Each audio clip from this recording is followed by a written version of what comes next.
Uber Eats has groceries. No, that's absurd. Hey, remember when you used to be a, what was it, Pepper Lady? Wasn't it Cinnamon Sisters? Basil Babes. Saffron Squad? Nutmeg Maidens? Free-Curb? No, Nutmeg Maidens? I just said that. Was it Spice Girls?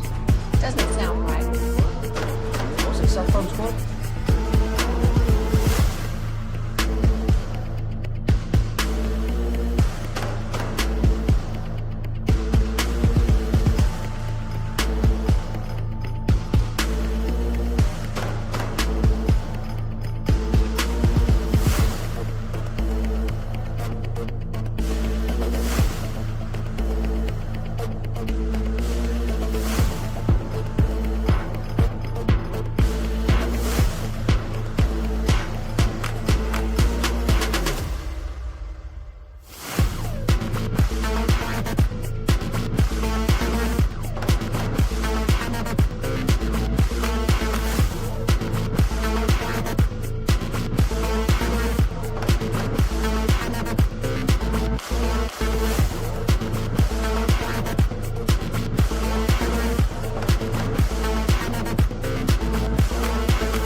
Uber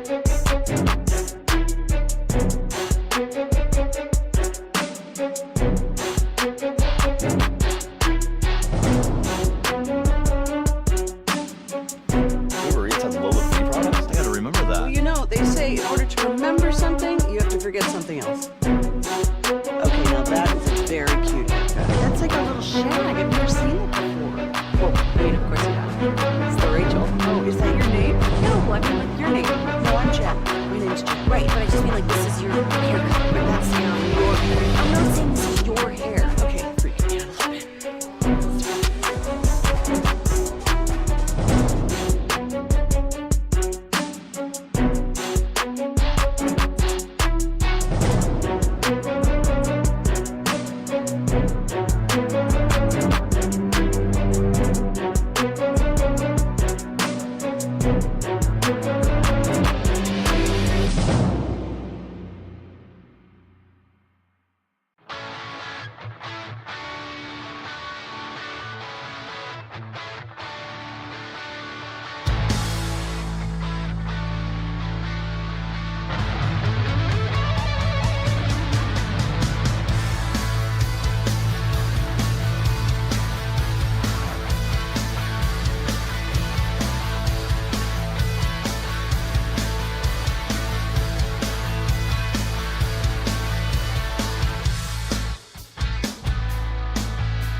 Oh, 5-3 The Fan.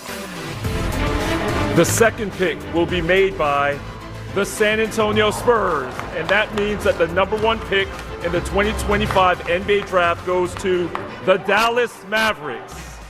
Good morning, Metroplex. We are live with the Tuesday edition of Sean and RJ. Bobby Belt is back as well. That's Pepe playing the celebration music. Aiden has us live on the Fan Cam, Twitch, and YouTube. Are you back? Are the Dallas Mavericks back? They somehow shock some of the world. And get the number one pick last night. Did you watch it live? I did. I turned it on about, I think the clock said like 9:31 before it was, there was going to be the lottery. Because, you know, for years it was, the lottery was like at half or between the games. Yeah. Between the games. So I was just flipping through and I was like, oh, wait, it's on now. Okay, 9 minutes to go. Let's do it. And yeah, it was. When did you start going, As soon as it got to 11, and, you know, they were in the top four, obviously, because I think it was 11 they were supposed to be. And then I was like, oh, that's. Obviously, they're top four. I was like, they're going to do this. They're going to do this. This is what it's going to happen, just like we thought. They're going to give the Mavericks this pick to save the fan base. They're saving the NBA in Dallas. That's what they were doing. Did you watch it live? I did, yeah. I actually had it spoiled, though, because I saw it on Twitter. Because I've got YouTube TV, there's a little bit of a lag, so I actually saw it on Twitter before I got to see the announcement. But, no, it was. It did feel kind of like once it got into the top four, I was like, all right, they're getting it.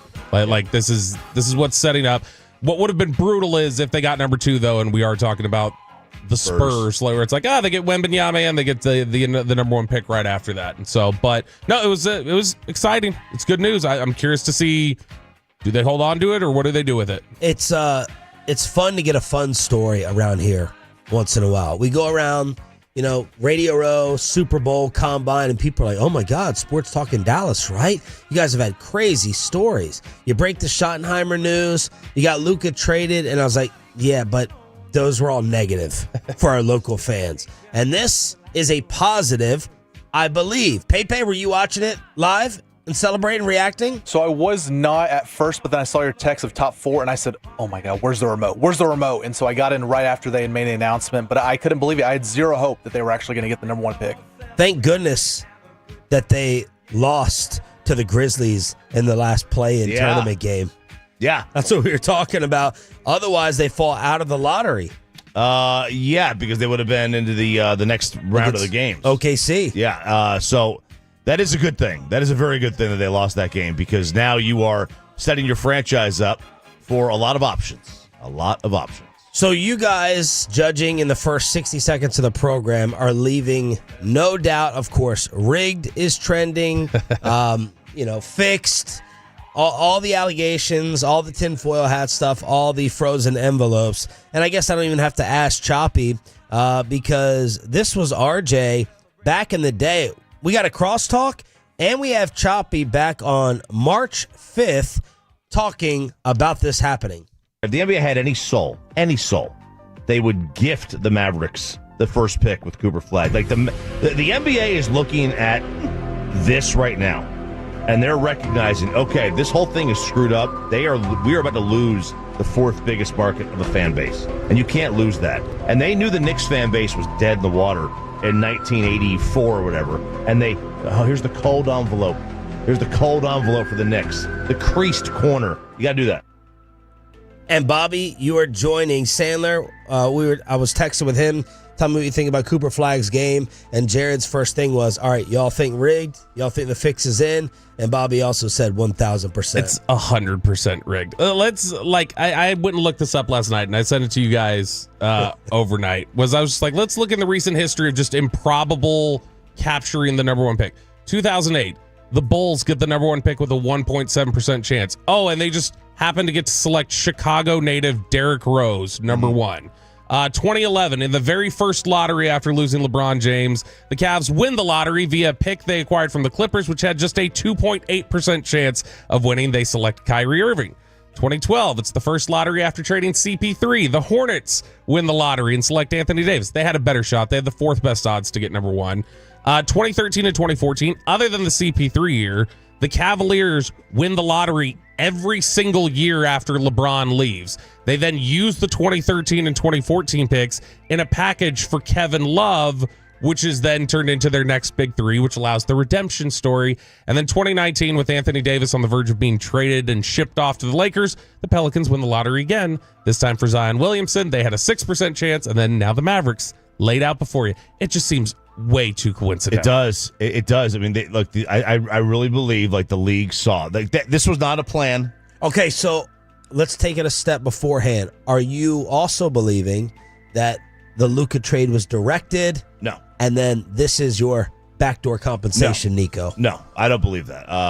That's too heavy-handed for the league. Okay, it's too much. It's too much hand in this whole thing.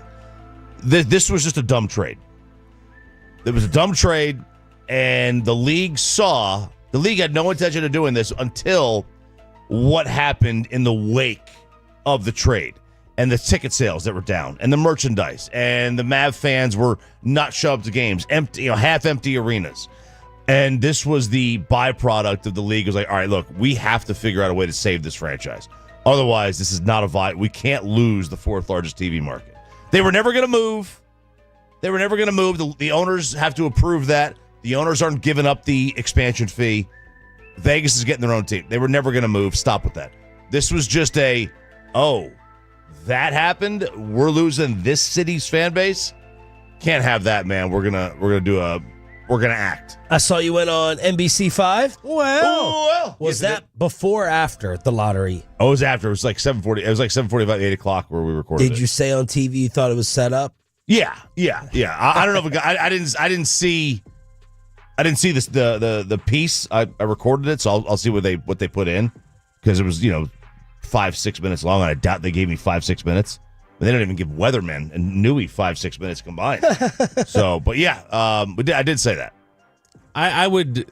Everything tells me it's rigged, it's set up, because it seems way too coincidental. I'm glad you went through the percentages of all those things, because when people are like, Derrick Rose, Kyrie Irving, LeBron, I was like, okay, were they the favorite to have the number one pick? But in many of those instances, no. Right, for instance, the Patrick Ewing one that's very famous, they were the third worst team. They had the third best odds to get number one. But I will say that I whenever I see these situations, I am reminded of the very famous Coke Classic New Coke setup in the mid-'80s, where they had done the new formula for Coca-Cola, and everybody was like, oh my gosh, this is awful, bring back the old one. And there started this conspiracy theory that they were like, see, they came up with an awful formula so that when people drank new Coke, they'd long for the old Coke, and then that would boost their lagging sales. And the CEO of Coke, when he heard that, he said, we're not that dumb and we're not that smart. Like, I think there is something to be said about, I don't know that the NBA or Adam Silver, I don't know that they're that dumb, and I don't know that they're that smart to be able to concoct all of that. Tim Bontemps concoct all of what, though? Just orchestrating all these different, like, oh, The let's Luka move trade. this. Yeah, like, I mean, everybody, it feels like, was waiting around for, you're going to gift it to the Mavericks. Like, I feel like maybe you'd get him second, but not one. Tim Bontemps, who I at least respect with the basketball opinion, does the podcast with Brian Windhorst and Tim McMahon. He tweeted this last night. The draft lottery isn't rigged. I've sat and watched the ping pong balls come out. There's no rigging it. Rather than saying that, I do think a fair thing to wonder is if the new rules have helped or if they've created more problems than they have solved. Today did not help that. Well, Bontemps can watch the balls come out, but they always say there's one person from Ernst & Young with that suitcase that knows the results. That's the only person. So you can watch them come out of the machine, but he's not supposed to know, I don't believe, the results. The people who watch that process aren't watching the symbol and logo of the team on the ball. No, because it's not a logo of the team on the ball. They're numbers. The Mavs numbers that they had. So I reposted it. Yeah, we got to play these for the winning lottery tickets, right? Yeah, so the Mavs numbers, the winning combination of ping pong balls was 10, 14, 11, and 7. Okay, so explain that to me. I have no idea. That's the thing. Okay, you've got all these balls in there, and you can say you could watch this all you want. Yeah, but nobody knows what they're watching. You know, if you're watching this, because if you're watching this ping pong, extravaganza going on, and you're in the room, you still don't know. Do you know? I don't think you know. No, you don't know what the combinations are. They say you don't know. You know what the combinations are. It could be anything. It could be anything in there. How many in 41 NBA draft lotteries? How many times do you think the team with the worst record? So basically, the best odds to get number one. How many times do you think the best odds to get number one has gotten the number one pick? In 41, yeah, 11, 6. It's happened 6 times, and it happened 4 years. It happened 4 years in a row: 2015, 2016, 2017, 2018. Otherwise, outside of that 4-year stretch, you're talking about 36 years, and only twice did the team with the best odds to get the number one pick actually get it. Wow. It is fun, though, when it works for you, right? Yeah. I love the cartoon bus meme last night that people sent out. The NBA is rigged, and it's got the one kid looking out the side of the bus window, but the NBA is rigged in your favor with the kid smiling on the other side of it. Look, I absolutely believe. Now, we got to this point through misery. Yeah, you get to this point through misery. I absolutely believe this was, the Mavs were gifted this after seeing what happened, but I'm fine with it. It's all I'm that's okay. Because that's a follow-up question for a later segment. If you believe it's rigged, is that bad for your belief in what you're watching?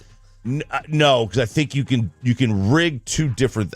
Because that's baseball's biggest thing, right? Pete Rose is gone because you can never question the integrity of the sport. But you're saying this isn't actually the sport, but that's a topic for down the road. Your reactions at 877-881-1053, 877-881-1053, the Franklin Franco Injury Attorney text line. Yeah, like you said, it was a miserable way that you got here.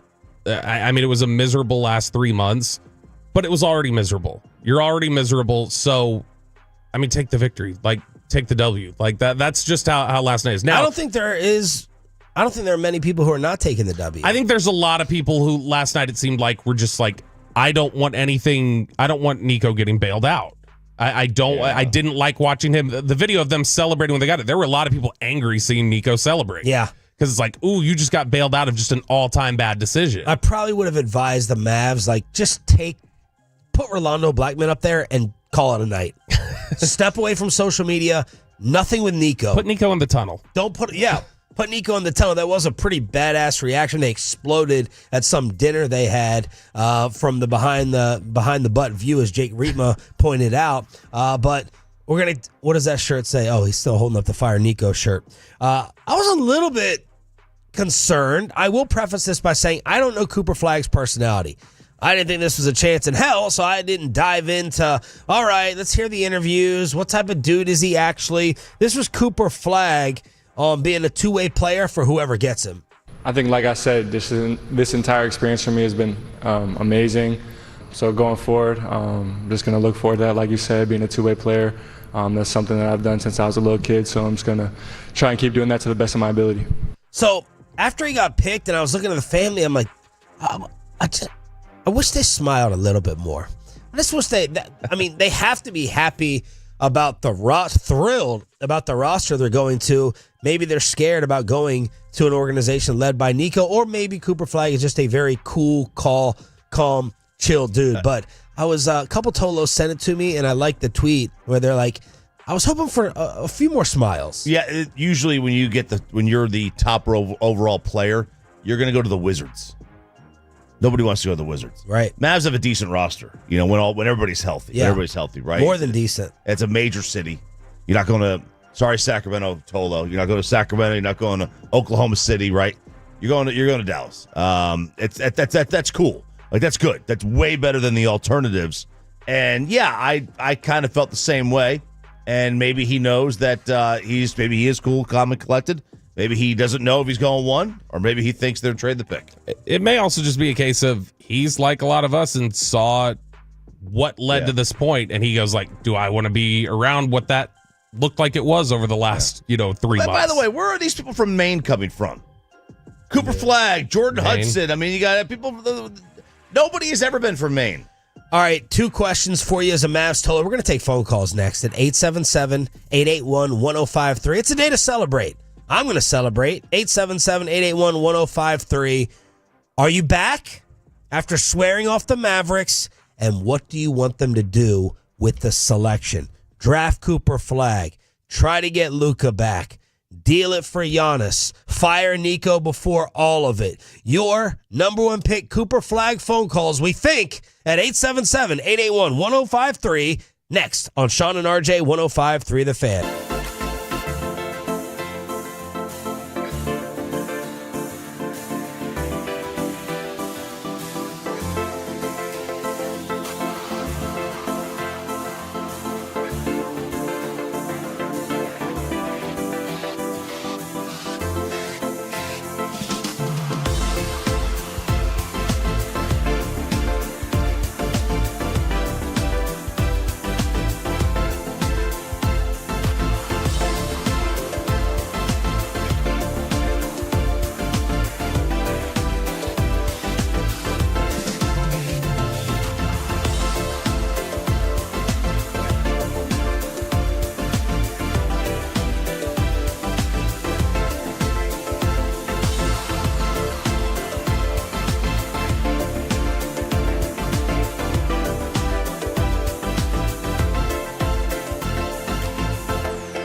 it that?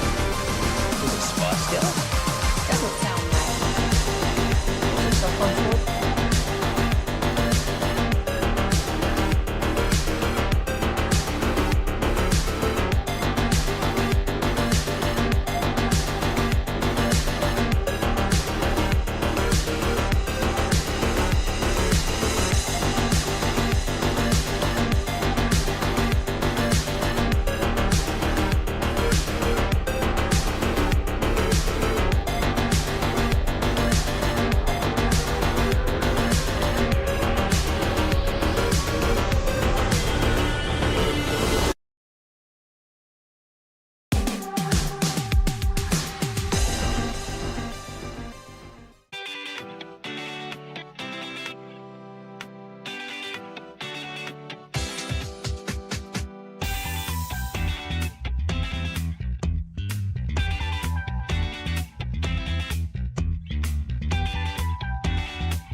Frankel and Frankel. If you've been injured in a car or truck wreck, call Frankel first, 214 or 817-333-3233. With Frankel and Frankel, there is never an out-of-pocket cost. They only get paid when you win. Frankel and Frankel, the go-to car and wreck attorneys in Dallas. Coming up Tuesday morning on Sean and RJ, we have another Rangers ticket giveaway during the 7 o'clock expressway. And PP in the morning at 8:20. We got Cooper Flagg! Tuesday morning on The Fan. That was at 9:40 a.m. yesterday. Kevin Hagelin having a little bit of fun. Him and RJ Choppy talking in cross how this was going to go down. And Kevin Hagelin's tease rings true as the Dallas Mavericks somehow, maybe not, some way, win the NBA draft lottery. And we are celebrating this morning on a Tolo Tuesday because you deserve it. Nico may not deserve it, but you deserve it. Here on DFW Sports Station, we want to celebrate with you on the D&M Leasing Hotline at 877-881-1053, 877-881-1053. Are you back? Is this bringing you back as a Mavs fan after you said you were out? And what do you want them to do with the pick? Mama D tweeting, I'll never be back. Y'all really broke Luka Doncic for Cooper Flagg. I got some feelings that it was not going to totally bring back Bobby Belt yesterday either. No, I mean, I'll be fully back as soon as Nico Harrison's fired. When Nico Harrison's fired, then I'll be fully back. It still makes me happy, and it makes me excited for the day when Nico's not there and Cooper Flagg will be waiting. But yeah, I mean, Nico still has to go. All right, Dylan and Forney, start us off. Your reaction to what happened last night. Dylan, you're live on the Fan. First time in franchise history that the Mavericks move up in the lottery. Yeah, and normally this would be something that I'm thrilled about, but honestly, like Bobby said, I'm not going to be happy until Nico's fired, and I've been waiting for something like this to happen within the organization for so long. I've been a lifelong Mavs fan, favorite organization in all of sports, and grew up watching Dirk, Finley, Nash, all those guys, but they screwed the organization when they let Luka Doncic go, a once-in-a-generational player, and so I'm not going to be happy until Nico's gone. Cool for the organization, great. Not happy whatsoever, though. I get it. There's Dylan with the phone call. And this was driving Chuck Cooperstein insane last night on social media. I was like, Chuck, just take a step away. Take a step away and be happy that you're going to be broadcasting this moving forward. But he was really frustrated with that type of sentiment, it felt like, on Twitter. Oh, and stuff like what me and Bobby think is that, the tinfoil hat. Yeah. Like he was really upset. He was like, no, it is what it is. He's a very it is what it is guy, right? He hates conspiracy theories, hates all that. I generally think we go way too much that well as well. I don't like conspiracy theories either, but that doesn't mean that they don't exist. What I'll say about it being rigged, I've never believed it. I've never really believed in conspiracy theories, but my follow-up is it's really hard to argue against this. This one, yeah. Just in general, with all the odds, I'm not going to go crazy. I'm not going to fight. I'm not going to argue. I would probably still lean towards not believing it, but I'm not going to fight and I'm not going to argue because this is insanity. Kevin O'Connor from The Ringer said it yesterday. He was like, we're either living in a simulation or it is rigged. He's like, I don't know. It's one of the two at this point. Eddie and Oak Cliff, you're next. Eddie, you are live on Sean and RJ. Go ahead. Hey, I agree with the last caller and with Bobby. Honestly, I am happy about the Cooper Flagg situation. I do think Nico needs to go before he screws this up. Gets Giannis because he decides defense wins championships. No. Let's get ownership on the same board. We need Cooper Flagg. We need the future, and we need the now. On top of that, Cooper Flagg is going into a great situation. Kawhi Leonard, Tim Duncan, Tony Parker, this is a similar situation. You got Anthony Davis, Kyrie Irving, no pressure. I mean, it brings hope. It brings hope. Thank you for the call, Eddie. Just imagine if Nico did something with this. Imagine if he traded this away, not for Giannis, and for something else, like to stockpile a bunch of different stuff, or take someone else. Durant. Number one, Durant. Imagine if he did something like that. If he did it for Durant, that would be the lowest of low. Giannis, I think you could talk yourself into. Durant, it'd be like, because that is his window. Maybe he calls up Pelinka and he's like, I know you didn't want to give up Austin Reeves in the last deal, but I got some more capital if you want to send him my way now. Mike in Fort Worth. So far, Mavs fans resisted to be totally back in. Those who were out after the Luka deal was done. Is Mike in Fort Worth any different? Mike, you're live after the Cooper Flagg news, we think. Lotto rig. Lotto rig. Also, can I have some Shakira tickets or what, man? What's that? Can I have some Shakira tickets? Shakira. Are we giving away Shakira tickets? Chickalene, are y'all doing that down the hall? Maybe you got the wrong station there with LeGrande. Shakira ticket. Laura, a Grapevine. Laura, you're next. We got Rangers tickets to hook you up with at 7:20 today. Laura, you're up next. Okay. I made the mistake of drinking a Red Bull before the lottery, so I actually freaked out, went to my patio, I yelled, I called everyone who's a Mavericks fan not a Mavericks fan, freaked out. I've never been so depressed as a Mavericks fan in my entire life. I also didn't miss a Duke game this season. Oh. So Cooper Flagg is our guy, generational talent. You can even compare him to Paige Beckers from the Dallas Wings. They're both killers, but they're going to have to work on bringing out his killer instinct a little more. He's such a pass-forward guy, one of the best teammates we're going to be able to find. But to speak on earlier about that calm, cool, collected attitude he has, that's just what he has across the board. But I think that mellow attitude is going to fit perfectly here in Dallas, but we really did pick up the right guy, and I couldn't be more excited, and it makes me actually want to go back to Mavericks games next season. Okay, I thought you had said initially, Laura, that you were like, it was an awful reaction, or was that just a Luka deal? No, I know. I actually, I didn't sleep a lot last night because I had the Red Bull before the lottery pick, so that was my mistake. But I really couldn't be more excited. Okay. I'm now, and most of my friends who are Mavericks fans are also equally as excited, but not missing a Duke game, having Paige Beckers, having Cooper Flagg here, and the Cowboys roster is kind of coming together. Yeah. I think being a Dallas sports fan, everything is finally calming down a little bit. Great phone call, great scouting report. By the way, Dallas becomes the first city ever to win number 1 picks in the NBA and WNBA draft in the same year. So that's freaking cool. That's awesome. It's exciting. It's nice to feel some actual, real, genuine excitement around here, at least for me. And then that's the first thing I wanted to find out when they won the number 1 pick. I was like, what type of defender? Because everyone kept saying defense wins championships.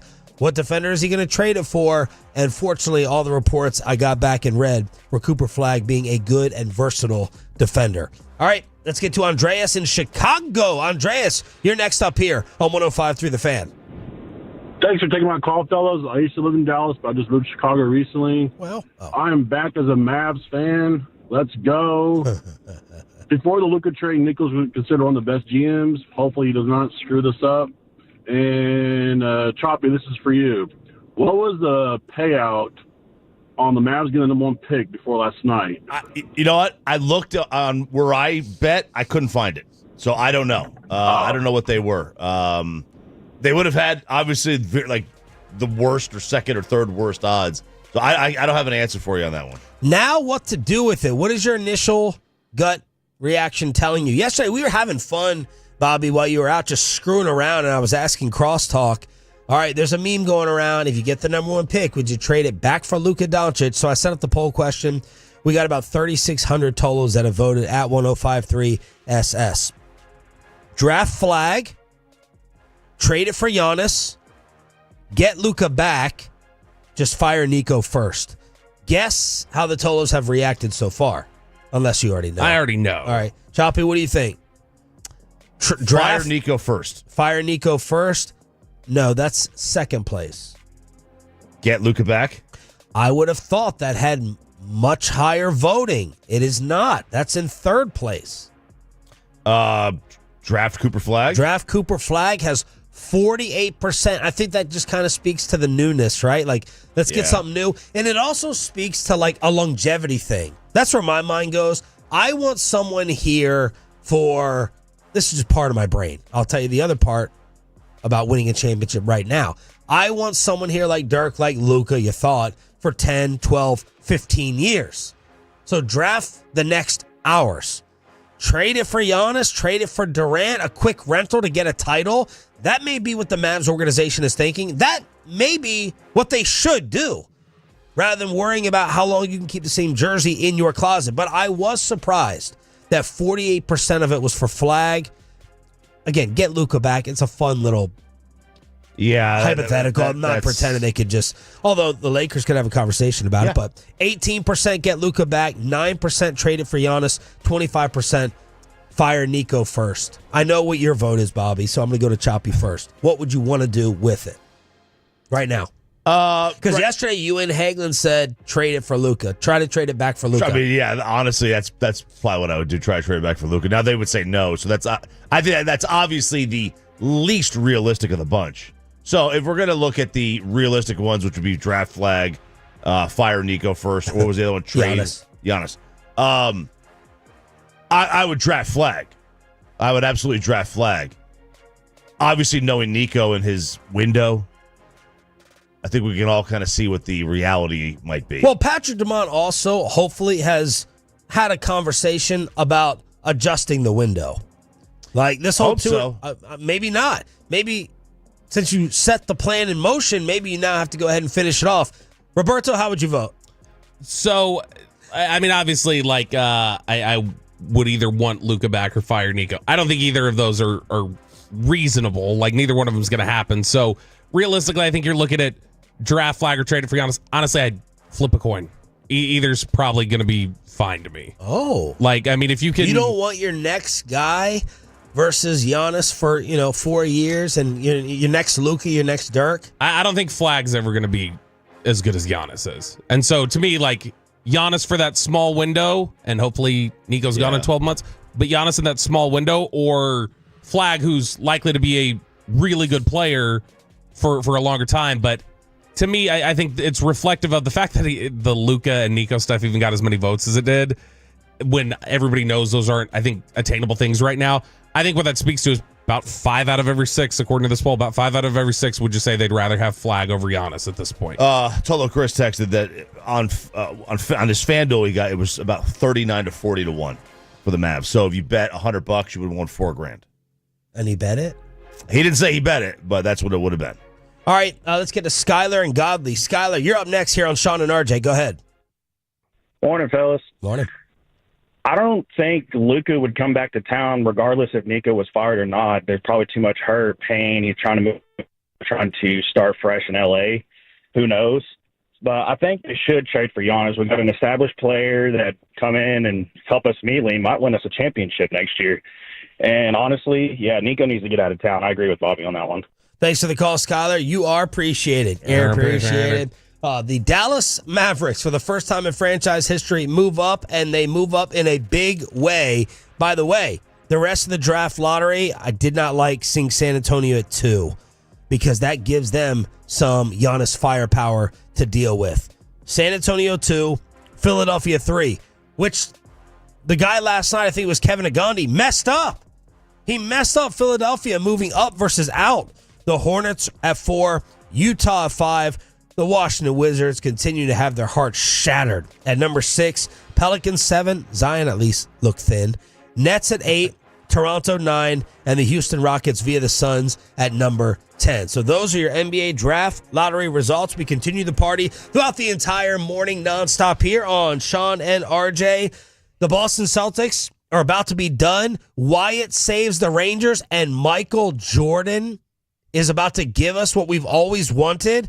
Next, for the 6 a.m. Club, right here on DFW Sports Station.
They say in order to remember something, you have to forget something else.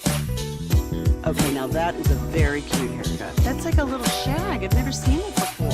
Well, I mean, of course you have. It's the Rachel. Oh, is that your name? No, I mean like your name. No, I'm Jen.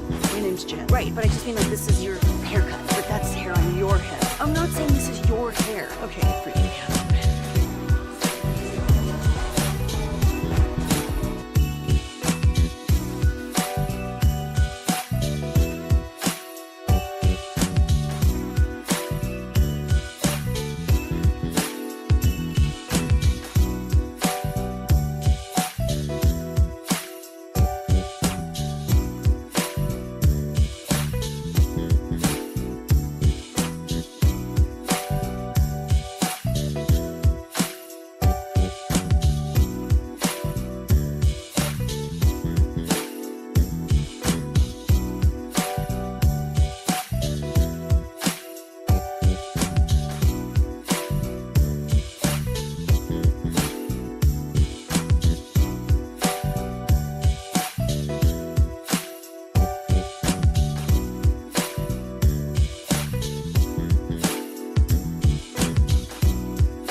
lady. Pepper lady. Wasn't it Cinnamon Sisters? Basil Babes. Saffron Squad? Nutmeg Maidens. Pre-club? No. Nutmeg Maidens. I just said that. Was it Spice Girls? Doesn't sound right. Was it Saffron Squad? 2024. The 1-0 hit high and deep to right center field. This one's got a shot, and it is gone into the Rangers bullpen. Opposite field home run for Wyatt Langford.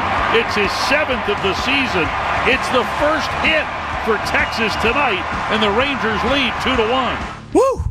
Yeah, Tolo saying even the Texas Rangers getting no hit by the sorry-ass, pathetic Colorado Rockies was not going to ruin the night because of the number 1 pick draft lottery results. But Wyatt Langford was here to save the day. 2-1 Rangers to improve to 500 on this radio station in Arlington. Sean, RJ, and Bobby back together again to drop Colorado. Another strong one from Mally.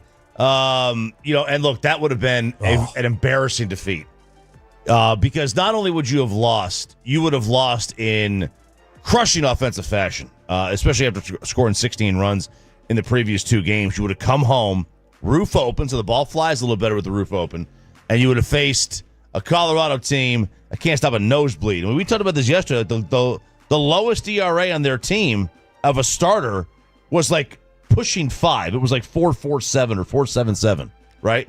And then they incrementally went up by a run all the way into the mid-8s. So it would have been a terrible loss offensively last night, especially. Yeah, man, if the ball flies with the roof open, does that mean they were getting no hit if the roof was closed last night? If it wasn't for the roof, you get the one little punch from Wyatt Langford in the 6th, kind of breaking that up. It's a double then. Yeah, exactly. Or a fly out potentially. So you mentioned the another good start from Mally. This is the top 4 in the rotation right now, their ERAs. Corbin, DeGrom, Mally, Evaldi. Evaldi 1.78, Mally 1.47, DeGrom 2.72, Corbin 3.13. I mean, like, you just look at who they brought in last night when they go from Mally, Garcia, Martin, and then the ERAs are 1.47, 1.53, 1.93. You know who this team is right now? They're reminding me of the 2015 Mets. Did they win the World Series? They lost to the Royals. Crap. Maybe it was 2016. It was 2014. Anyway, it was the Mets. The Mets Royals. They had they had the Fat Harvey. They had they had great pitch. They had Syndergaard, Thor, and great staff, right? And they couldn't hit. Yep. But this is the ultimate get me to October team right now. We're turning this around, all right? Yeah, maybe just 3 hits yesterday, but that was on the heels of 10-6. Booney's got this. Don't you worry. Brett Boone will join us tomorrow, we believe, at 9:20 every hump day here on Sean and RJ. So the Rangers win, and they'll be back at it today. Jack Leiter, here's an opportunity, my man. Jack Leiter out there on the mound. Do they have to sweep Colorado, or are you fine with 2 out of 3? Yeah, I no matter how bad a team is, I never say in baseball you have to sweep because this sport is so fickle. Perfect example.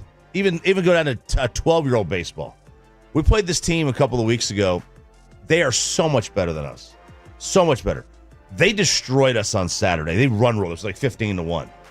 And on Sunday, we got a couple of line drives right to the second baseman with men in scoring position. We were able to double them up. And all of a sudden, in the last inning, we're up 6-3. It's like there's no rhyme or reason to this sport. So yeah, I don't ever say you got to sweep somebody, but you have to take 2 or 3. Yeah, I'll disagree. They have to sweep them. They're awful. They've won 2 games on the road this entire year. They're 2-18. So yeah, you need to sweep this team. All right. Also, last night, I was more focused, I'll be honest, on Madison Square Garden than the Rangers. I had my basketball injection in my veins, and we had a classic developing at MSG. The Celtics were basically up 8 throughout the night. The Knicks come back, they take the lead, and then Boston's season ends. Jaylen Brown back in, lost the ball. Anunoby all by himself throws it down. And Tatum is hurt. Tatum is down. He wants a timeout. Tatum in so much pain. And the Celtics call timeout, grabbing that right ankle. Mike Breen with the call on ESPN, and that is season over, and maybe the beginning and middle of next season over as well for Jason Tatum. he was crushing. The one night I don't bet on him. He scores 40 points, carried off the court in the wheelchair, and people are speculating ruptured Achilles, Chappie. It feels like we are having way more ruptured Achilles than we ever had. I never remember ruptured Achilles the way they are doing it right now. It's all over the place. But this is obviously not only a crushing blow for Boston, but I mean it's a series over. And the series may well have been over at that time anyway, although I think it was only like 7 points, like three something to go. With the Knicks up? Yeah. It was only like it was still the game was still in the balance. And he was having a game. Yeah. A game. But the Celtics it's obvious they've got much bigger problems too, because they just they have big leads, 20-point leads. Where they up 30 in one game, 14 in this one, and they just keep blowing these leads. Injuries are starting to screw up my NBA playoffs, though. With Steph, I got scared with Ant the other day. With Tatum, Donovan Mitchell, also hurt and banged up. So it's starting to mess with my playoffs. Yeah, it's sort of disrupting what was starting off as like a really strong postseason run. And now you're starting to see, the injuries are stacking up, and some of these big-time contenders look like they're on the ropes now, whether it's Cleveland or Boston. And I mean, I know the Thunder have tied it up now at 2-2, but the Thunder don't look particularly intimidating against Denver right now. And so, it's kind of throwing things off a little bit. I can't imagine. I mean, if you get all these big time teams bounced here, then the NBA has got to be just rooting really hard to please God, give us the Knicks in the finals. Oh, I mean, the Knicks in the finals is a game changer. And we saw last year the NBA, while the Knicks were in the playoffs, the ratings were higher than normal. And when the Knicks got out, they lose 15 million households or whatever it is. And, the ratings would go back and take a little dip. So they're absolutely rooting for the Knicks. You get the Knicks in the NBA finals again. I mean, it doesn't matter who you're playing. You're going to get a monster number. Steph says he does not expect to play in Game 5. Anthony Edwards and the Wolves win last night to go up 3-1. Which do you think the NBA, obviously it's the Knicks in the East, but which do you think they would root for? Would they root for out of the West to get the market, or would they root for the star matchup against Brunson I and the assume Knicks? it's Golden State they would root for. They had their druthers. Well, once Golden State is gone, I'm thinking Edwards versus a run that OKC could go on. Yeah. If you're going to have OKC, is it better to have them try to repeat, build something, become a dynasty? Denver, obviously, they've got the cachet of being a champ, and then you're going through the guy who has been the best player in the league for 5-6 years now. Okay, so I got a little notification yesterday from Tolos, always listening, always turning it on, leaving it on, and checking in with us. By the way, a Rangers ticket giveaway coming up at 7:20. Back to Cooper Flagg and who the comparisons are. The lead draft analyst from ESPN, Bobby booked him for 8:40 today. We got a Stars guest to get you ready for tonight at 9 o'clock, so a packed Tolo Tuesday. But someone said they were talking smack about me on G-Bag yesterday. A caller, was this an old phone call they replayed? Yeah, this was from Friday from What You Drinking, What You Thinking. They played during LA Live yesterday. All right, let's hear it. Line 9 is Jack. You're in the G-Bag Nation. What you drinking? What you thinking, Jack? What I'm thinking is, I think we are. The DFW is sports cursed. But that being aside, we've got some of the best sports talkers. Nadell, I guess everyone except Shan, whatever that guy's name. Come on. The sports, Meat Church, Brothers, I watch more. I'm out. See you, Jack. There he goes. It was just easier to name the one that didn't. Thought he was going the positive route there. He took an exit. Everybody but Sean. Yeah. Man, Sean must have ripped him for some text he sent in or something. You're an idiot. Can't believe you texted in that crap. Jack on the Delta 8 out there. Bad take. Delta 8? Not one of our sponsors. Yeah. Hey, I'll be off next week, guys. Chat you in 2 weeks. Had a baby a year and a half ago, still getting time off. Whoa. Wow. Sorry. That sounds like some hating right there, bro. Yeah, I'm going to get called into HR for that. Just envious, Dawson. Wow. He even went with the Doesn't Dawson take off the final hour?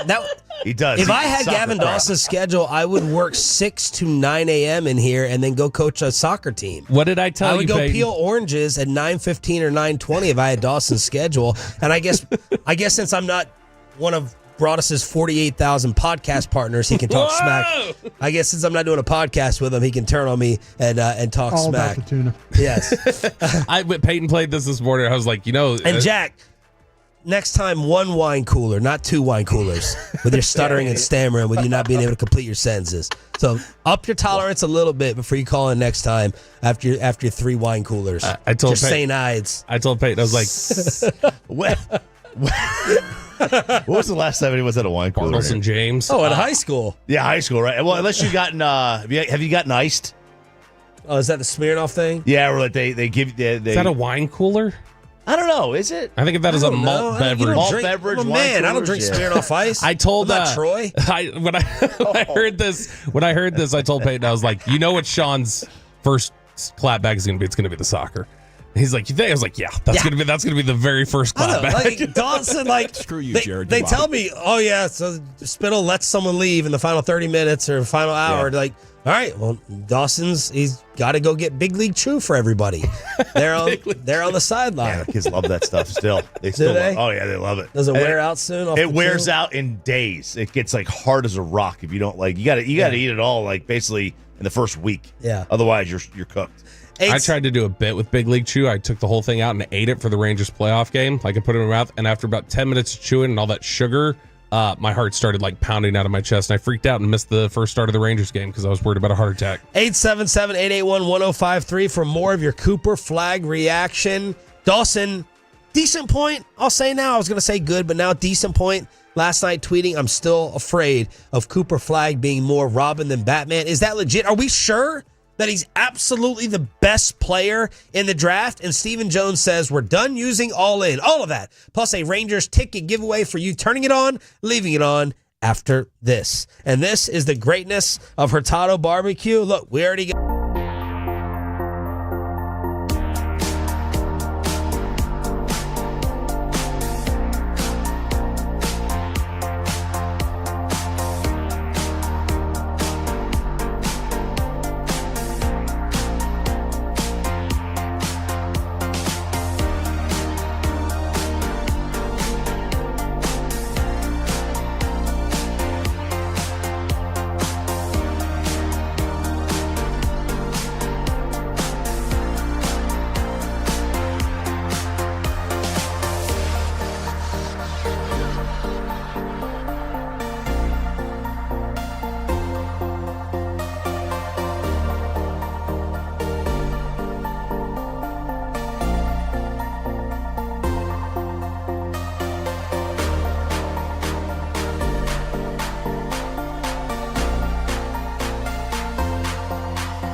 to forget something else.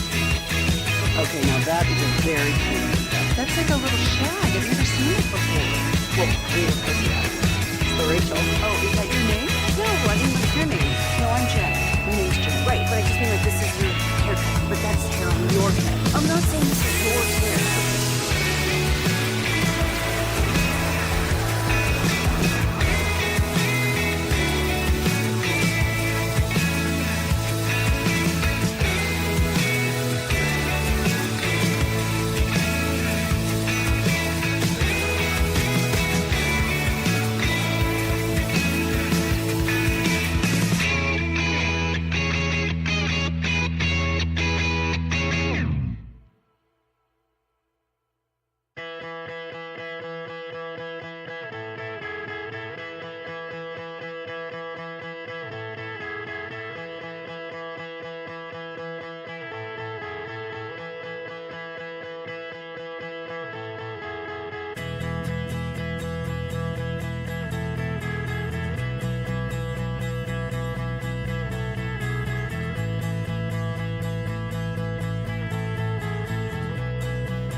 Sports Station.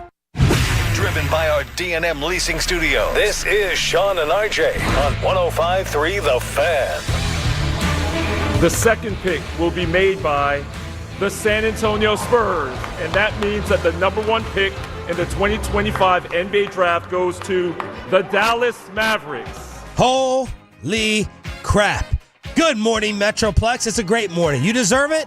You may not think that Nico necessarily does, but we have the number one pick in the NBA draft. The first time ever that the Mavericks have moved up, rigged or not. It looks like Cooper Flagg is joining a built-to-win now team. It's Sean Sharif, RJ Choppy, and Bobby Bell back together again. We got Peyton and Aiden in the back. We're live on the Fan Cam, Twitch, and YouTube here on DFW Sports Station. Thanks for being a Tolo. And in order to hook you up, we got Rangers tickets during the 720 Expressway. Are we absolutely sure, RJ Choppy, Mr. College basketball lover, that Cooper Flagg is the guy? Is he a generational talent?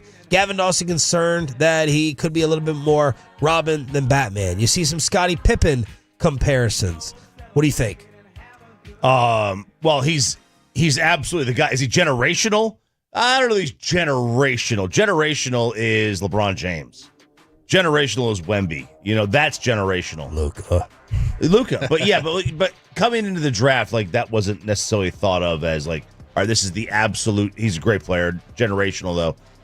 Look, if you told me you're getting Scottie Pippen with the first overall pick, I'm totally fine with that. Hell yeah.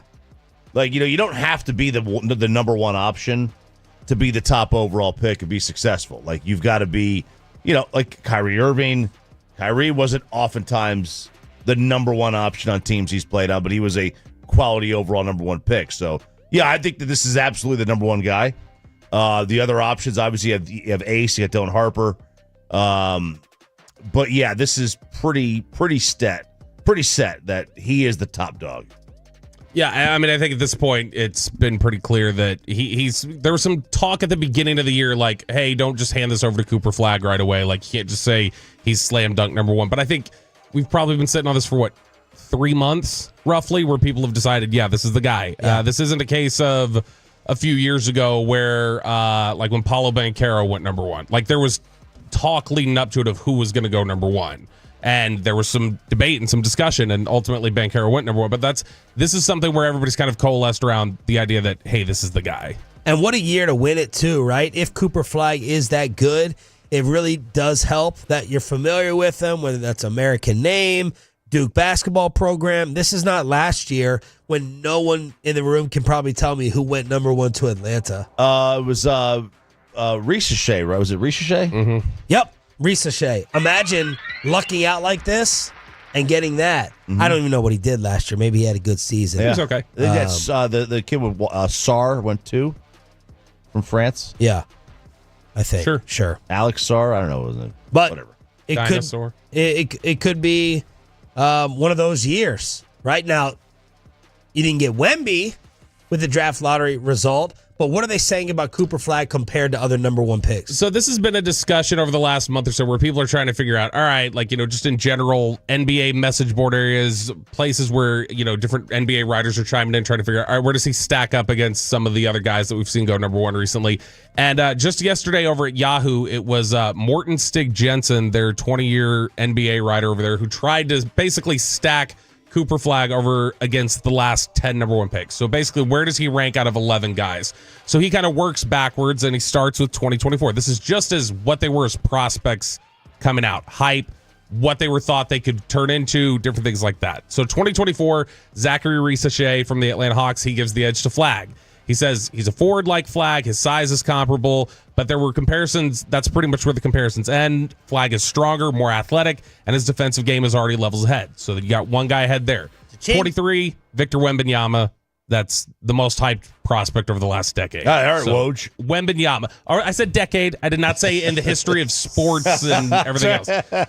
2022, Paolo Banchero, Orlando Magic. They say this is a better comp, and this is a comp you see him throwing around a lot just because it's a Duke forward who's kind of got two-way ability who people look at and go, okay, there's some similarities in the way that they play. But again, Banchero was not the universal number 1 guy heading into that draft. And Banchero has to be a better scorer than Flagg, at least early on. Banchero can score. I've seen some, like the scoring could come along. The reports I've read and heard kind of have Cooper's defense a little bit ahead of his offense right now. Yeah, and Cooper is like, it's like Laura from Grapevine called and said last hour. He is kind of like a distributor too. He looks for guys and he wants to distribute the basketball. But like if you look at their per 40 minutes, Banchero and Flagg are sort of similar in what they put up while they were at Duke. But they give the edge to Cooper Flagg in terms of right now being a bigger prospect over Banchero. Cade Cunningham. Now this is where you saw the internet kind of push back against this list. Cade Cunningham, Oklahoma State, went to the Detroit Pistons, has turned into a really good player. He gives the minor advantage to Cunningham as a prospect coming out. I remember there being a lot of people wondering about, like, hey, is this kind of a weak draft with Cade Cunningham at the top? And that's kind of how the internet is remembering this one and say, no, Flagg definitely has more buzz around him than Cade Cunningham did. But still, it's one that buzz. Cade had, I mean, comparatively speaking, or just what their projection was as a player. Yeah, because you're never going to get more buzz than a Duke player in general. 2020, Anthony Edwards. I think a lot of people forget now that Anthony Edwards was considered far from a slam dunk. Like there were people like, he wants to play football. He doesn't even love basketball. Why in the world would you ever take Anthony Edwards? And so Edwards is probably really low on this list, actually, of guys that people were banking on as being a superstar. If I remember right, he didn't even get his team to the tournament. I don't remember. I don't even think Georgia made the tournament that year. 2019, Zion Williamson. That's Zion all day. Zion was, again, one of these the guys that you consistently see definitively on every list. Everybody has Zion and Wembanyama ahead of Cooper Flagg. Then there's some debate behind that. So 2018, DeAndre Ayton. Remember, there's some talk early on about, was it Bagley or Ayton, or could somebody take Luka? And, that sort of discussion in 2018. So Ayton, again, was sort of just specific to what the Suns needed, what they were looking for. Cooper Flagg projected as a stronger prospect coming out. This is another one that's really interesting. 2017 to 2016, the Sixers had back-to-back first-round or number 1 overall picks. Markelle Fultz goes in 2017. Ben Simmons goes in 2016. The comparison here, he says Flagg is ahead of one of these guys and behind the other in terms of projection. So obviously the way I'm setting it up, you would probably go the opposite direction. But he says Fultz was a better prospect coming out and Flagg is better than Simmons. But that indirectly is saying that Simmons was a worse prospect than Fultz, which I don't remember anybody jumping on board with at all. Everybody thought Ben Simmons was, he can develop shooting, he can be LeBron. If he can fill out, he can be LeBron. So the only other name here after that is Karl Anthony Towns, who, from a hype perspective, from a projection perspective, people view Cooper Flagg as a better player. So really the only questions you have right now are, it's definitively Zion, it's definitively Wembanyama, and then there's a question of, all right, is he right there roughly with Ben Simmons? I think Simmons is probably ahead of him, just remembering how the discourse was going about Simmons when he was coming out. There were questions, though, about could he ever shoot? And that's something that Flagg can shoot at least well enough. And so he's at least right there in the discussion for the third or fourth best prospect over the last decade. OG Wade, never shy with opinions, tweeting us, Cooper Flagg is a generational, no question. Have you watched him? What are we talking about here? He's been the guy since day one. He has been the guy since day one. I don't know. The term generational I save. I just For Wemby. For Wemby, yeah. But yeah, this is no doubt he has been the top guy. He was the top. You knew he was going to be the overall number one pick in the draft when he was still in high school. There was still question about Harper at the start of the year. Like when you go back to the start of the year, there was question. It was not as solidified as Wembanyama was. But I mean, yeah, he's been the odds-on favorite. But there was more of a question. It was something that solidified really in the last 3 months. Okay, yesterday the news broke at 6:40 here on the show that the Cowboys will be taking on the Eagles in the NFL opener as Filthy raises the banner and Bradley Cooper and all those others celebrate their championship one. Bobby, your first reaction to Cowboys-Eagles Thursday night? Boy, that is not going to sit well, I don't think, with Jerry, I would guess. Like, I mean, he loves being up there. I just don't think he's going to want to be there for banner night necessarily. If, here, come sit in attendance as we raise up another banner. I'm sure the Eagles love it. They love the idea of just being able to raise the banner and hand out rings and do whatever else they're going to do on a national stage to get the season going up against the Cowboys. So, I mean, they've obviously earned the chance to gloat and to dance on you a little bit, but my first thought of that was that's probably got to sting a little for Jerry. And Choppy, sorry, we got more scheduling news pouring in. We do. They are announcing the Eagles basically one by one because of the champs. So obviously they have our game on the 4th against the Cowboys, the Eagles on September 4th, Thursday Night Football. November 10th, Monday Night Football, Philly at Green Bay. On the 28th is a Friday of November, Chicago at Philly. And on December 20th, the Saturday, Philly at Washington. So is that the Black Friday game then? Yeah, that's the Black Friday 28th, game. Yeah. And throughout the rest of the league, the Chiefs asked for Christmas. They got Christmas. Did they? Has that been announced they got Christmas? I didn't see that one. Look, this is one of those things that I have fallen out of love with, schedule releasing. I can't keep track of it all. If you saved it all for one night and the big entire schedule came out, that's cool. But you don't like the leak? I don't like the leak. I can't keep track of it. I'm like, all right, I know we're going to face the East. I already know the opponents. I wish they actually saved. I know the formula is already there. Yeah. I wish they actually saved like who you're going to be facing division wise. Yeah. And I didn't know that formula. They should I already know who they're going to face. This is the order. The next realignment they do, because they will do a realignment again at some point.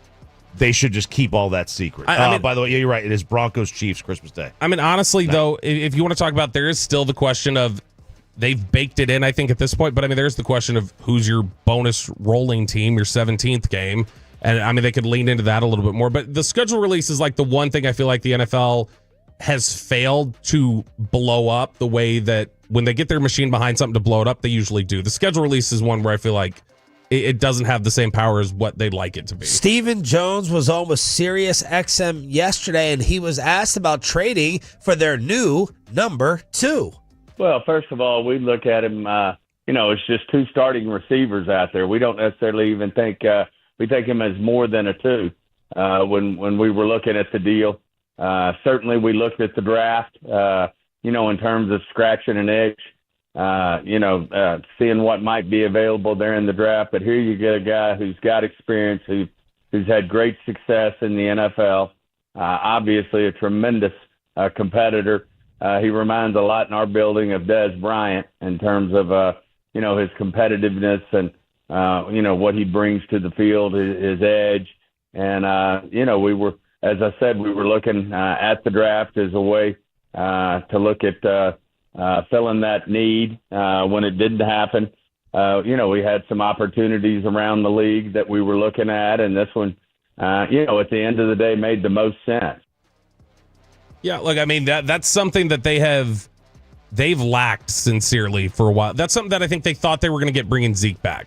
It's like, we're going to get the competitive edge Monday through Saturday. We're going to get the practice intensity. He's going to level guys up.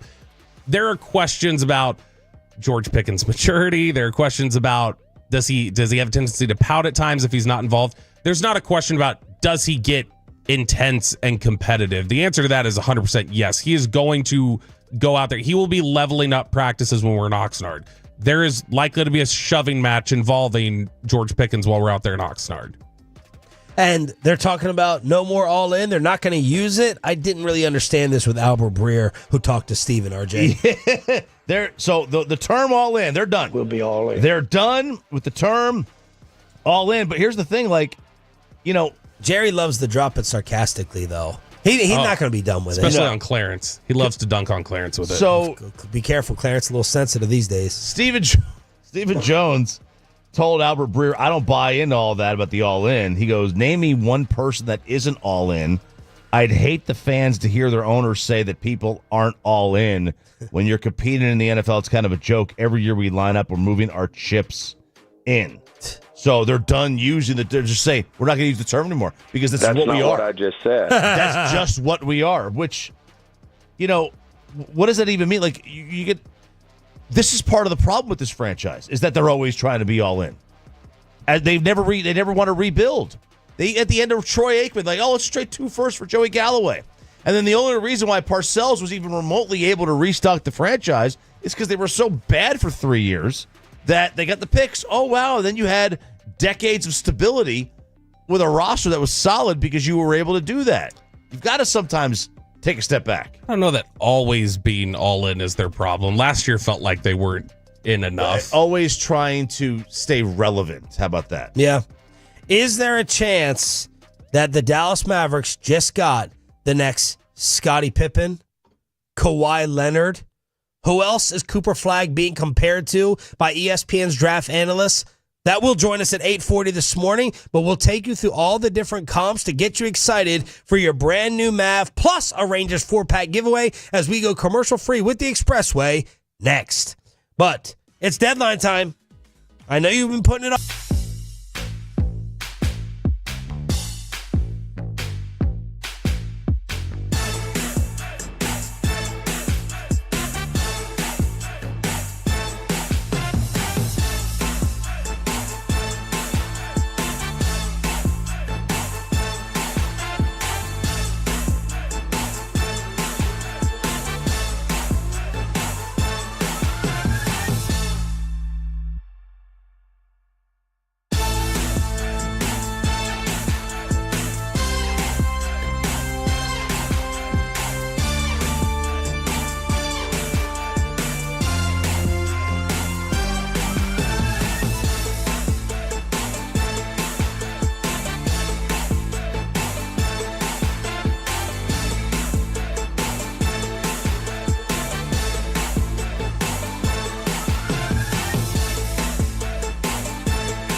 remember the thing that eats apples.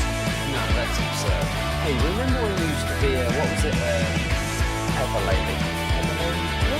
Cinnamon sisters. Razor Base. Saffron squad. Nutmeg maidens. No. Nutmeg maidens. I just said that. Was it Spice Girls? Doesn't sound right. Was it Saffron Squad?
All right, we are commercial free. Buckle up, a Loaded Tolo Tuesday edition here on DFW Sports Station. I had thrown the computer on the couch, getting ready to chill with the kids, and then the Mavs start sneaking up.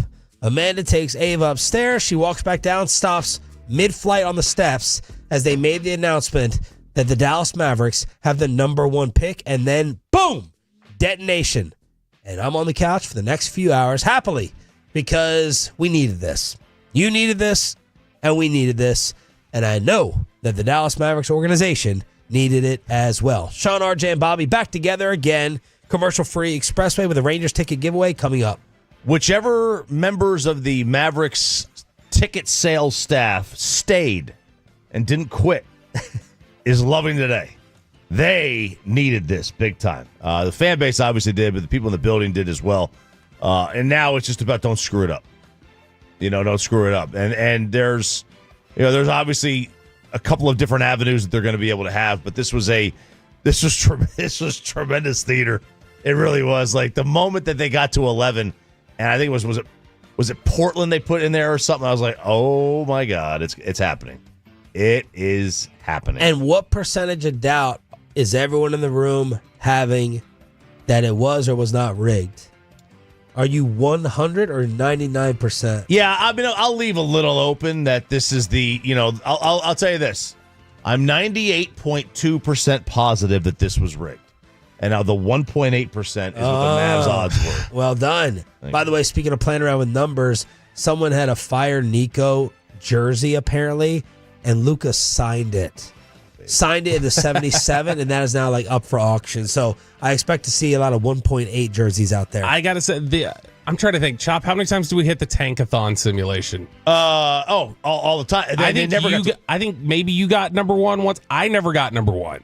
We hit the thing 1,000 times and never got it. So that's the only thing that makes me go, this seems so improbable and unlikely. I don't understand how it's possible. But, truth is stranger than fiction, I guess, would be the case. So I don't know. I'm 50-50. I keep debating myself back and forth. You're 50-50? I'm 1,000% in my soul. That's where I'm at. I'm 1,000% in my soul. I can't believe they'd be that, brazen with it. That's the thing that I just can't wrap my head around. And how many people know to keep it a secret like this for all the years? That's another thing that's hard to believe. Is it the commissioner, the deputy commissioner, and that's it? How many people are going to keep this a secret? That's where I always start to question conspiracy theories. That's where you do run into a kind of a roadblock with any conspiracy theory. You have to be able to keep it a secret. Now, in terms of the Kennedy assassination, it's a lot of people just died. Weird deaths. Very strange deaths, really quick. Yeah. But in this, it's all right, it's got to be such a small number of people. The Ernst & Young dude knows, the deputy commissioner, and then Silver. They can both be bought off. That's not a problem. Yeah. They what's 2-3 guys to pay And then off? if you start to talk, what happens to every whistleblower? They try to discredit you somehow. Oh, he's losing his mind. He's kooky. Pepe, do you think the fix was in? Yeah, last night solidified it. I was a believer before, there's no way they actually rig it. But now you're thinking the integrity of the game is on the line with all the, people throwing games, stuff like that. But yeah, it's 100% rigged now. Yeah, I wonder overall if this harms the league. Yeah, that's the thing is that would they have been better off if they were really going to rig it? Wouldn't they rig it for 2? Because it seems a little too obvious to rig it for 1, because now you've got number 1. Whereas you could just say, we'll rig it for 2. We can trade 2 for Giannis. We'll work something out for y'all that's not nearly as obvious. Right. Whereas 1, it's literally everyone, including people who cover the league, are going well, yeah, this definitely looks rigged. This looks fixed. Because rigged is going to be the top story over Cooper Flagg today. Oh, it was nationally. trending all night. But here's the thing. Does it even, and I think this is where the league is does it even matter? The NFL is we do what we want. We blackballed Colin Kaepernick. Does it really even matter? Does it even matter? People are still going to watch. Well, it doesn't matter because the National Football League, everybody watches. The NBA has not had that same luxury. No, it hasn't, but they don't have the NFL success, so they can't just say we're going to do whatever we want. Yeah, they don't have. But we've already thought the league was rigged to begin with, and they just got $76 billion for over 11 years for TV contracts. They did the same thing with the Ewing, and then there's also the Tim Donaghy situation, Dick Bavetta. I'm here to get the series back to L.A. or whatever the phrase was. Yeah, the league has survived this, and they're it just doesn't matter because people are still going to watch because as long as we don't think the games are rigged, right, then it doesn't matter. Which a lot of people do still believe the games are rigged. I want to hear what Jay Williams has to say about what the Mavs should do. Jay Williams, number 1 pick. Duke Blue Devil on the Mavs' fortune. You have to be reasonable and just see what the market can offer you for somebody like Cooper Flagg. And look, I think Cooper Flagg is a hell of a player. He's a two-way player, actually. I think he could fit with Dallas very well. I just wonder if he can give it to you right now because your window's short. But you might not need it right now. Think about it. Kyrie Irving is going to miss most of next season. So your window might not even be next season. Your window might be 2 seasons from now, which is when he'll have a year experience under his belt. Your mentality is why the Detroit Pistons passed on Carmelo Anthony because they thought they were in a championship window. The Detroit Pistons. Well, I'm just saying, they were in a championship window. They didn't think that was the right kind of fit. They wanted to get a big man. How'd that work out? Cleveland got Andrew Wiggins, and then they got Kevin Love, and they won a championship. Man, I don't know how much I want to hear about a window. I don't care about Nico's window. Draft the best player. Draft the one who is going to make the most all-star teams. Let's just simplify it. Or, as we'll get into at 8 o'clock, you win your championship now with Giannis, AD, hopefully Kyrie for the next 3 to 4 years. Because that really is what Nico's objective is, and probably what the front office's objective is. This was a rare moment in sports time where a city and a metroplex said, we'd rather just have our guy for 15 years without a title than trade for a championship if it happens in the next 2 years. That is not something you grow up thinking about as a sports fan. I didn't. It's supposed to be about titles. It's supposed to be about rings. It's supposed to be about championships. The Luka trade changed that thinking and mindset in my head with the way that DFW responded. Yeah, and I wonder if they were to just select Cooper Flagg and sign him and he's here and he's a Dallas Maverick, I wonder if that's the first indicator of what like McMahon's talked about, which is there's going to be checks on Nico now. Because if Nico really is in this for 3 years, there's not a reason to take Cooper Flagg. Right. You trade the pick and you go get Giannis or whoever else. By the time he is ready to play, ready to win, Nico's out the door. And so is Anthony Davis. Because so is Kyrie. I mean, I feel like, if it was completely up to Nico, I would feel like they're probably trading the pick. And so if they don't, then that makes me wonder, all right, are there some sort of checks and balances in there? Or does Nico just not push because he doesn't feel like he has the cachet right now to make that happen? All right, Bobby, you went and dug up a comp article. I love these types of things. I know Nick Harris and others, they don't like to comp people. It's fun. It's sports. To me, that's what it's all about. It's entertainment. Jeremy Wu, the lead draft analyst from ESPN, and he's going to join us at 8:40 this morning. Let's have some fun with some names before Ask Reddit. Yeah, he wrote this article last month, and basically ESPN had gone out. They talked to NBA executives and scouts, and they came up with 5 comparisons for Cooper Flagg and his developing offensive skills, versatility, and defensive prowess. Player comps, he writes, though often divisive, are inextricable from how prospects are discussed among scouts. While imperfect, they can be useful in setting expectations and envisioning roles a player might grow into. One Western Conference executive said, I want to know, worst case scenario, if we're using a pick on this guy, give me someone who made the league, who he reminds you of. So these are the 5 player comps that they came up with. Before we get to those comps really quickly, Cooper Flagg last month was talking to GQ Sports, and he was asked, hey, who do you kind of model your game after? And this was his comparison. I think someone that I've said for a while is like Jason Tatum, like offensively, like the way he changes his pace, uses his body. Defensively, I watch Jonathan Isaacs a lot from Orlando, and just the way he's versatile, guarding. I think that he just uses his body really well to block shots and then just cover ground and be able to sit down and guard guards. So those are 2 that I really liked watching this past year. Yeah, Tatum offensively and Jonathan Isaac defensively. If you get that, that's a top 10 player. Hell yeah. So that's a really good player. So all right, let's see what these comps are from NBA scouts and executives. The ceiling comp is Kawhi Leonard. This is the NBA front office take from a Western Conference scout. Flagg's really good defensively and can be a game changer on that end pretty much immediately with his size, effort, and IQ. He's always been a very good defender, and the offense is coming along. It's a very similar path to the one Kawhi was on early in his NBA career as a guy who had all these really useful qualities and then entered as a real two-way force as he rounded out his game. So after they get the comp from the executives, Jeremy Wu kind of does a breakdown. So he says, where did the similarities start between Kawhi Leonard and Cooper Flagg? He says Leonard became in the NBA, an effective perimeter scorer who could take on any matchup defensively at his peak, would be a fantastic outcome for Flagg. There are stylistic similarities between them. On the offensive end, neither plays the prettiest style with the ball in his hands, but they each rely on balance and footwork in the mid-range, make plays for teammates, and would rather attack the basket and go downhill than settle for three-point shots. Okay, so where do the I love hearing end? that, by the way. Yeah, that's all positive stuff. You're not just going to sit back there and jack up threes. Yep. I know it's a three-point league. Yes, it opens you up to injury more if you're going to keep driving, but keep putting the ball on the floor, going inside. You're 6'9". I liked hearing that. Yeah, you mentioned that was the thing that looked most different about Luka after he was gone. Like when he went to LA, is it looked like he was a guy that was just settling for jump shots. Yeah, because I mean, a lot of times teams, that's what they want. That the teams are like, hey, just do this. It's also easier. It's also easier as a player. Yeah. Where the similarities end, it said Leonard had a once-in-a-generation type of developmental arc. Unpolished as a power forward, he evolved into a two-way wing dynamo and finals MVP.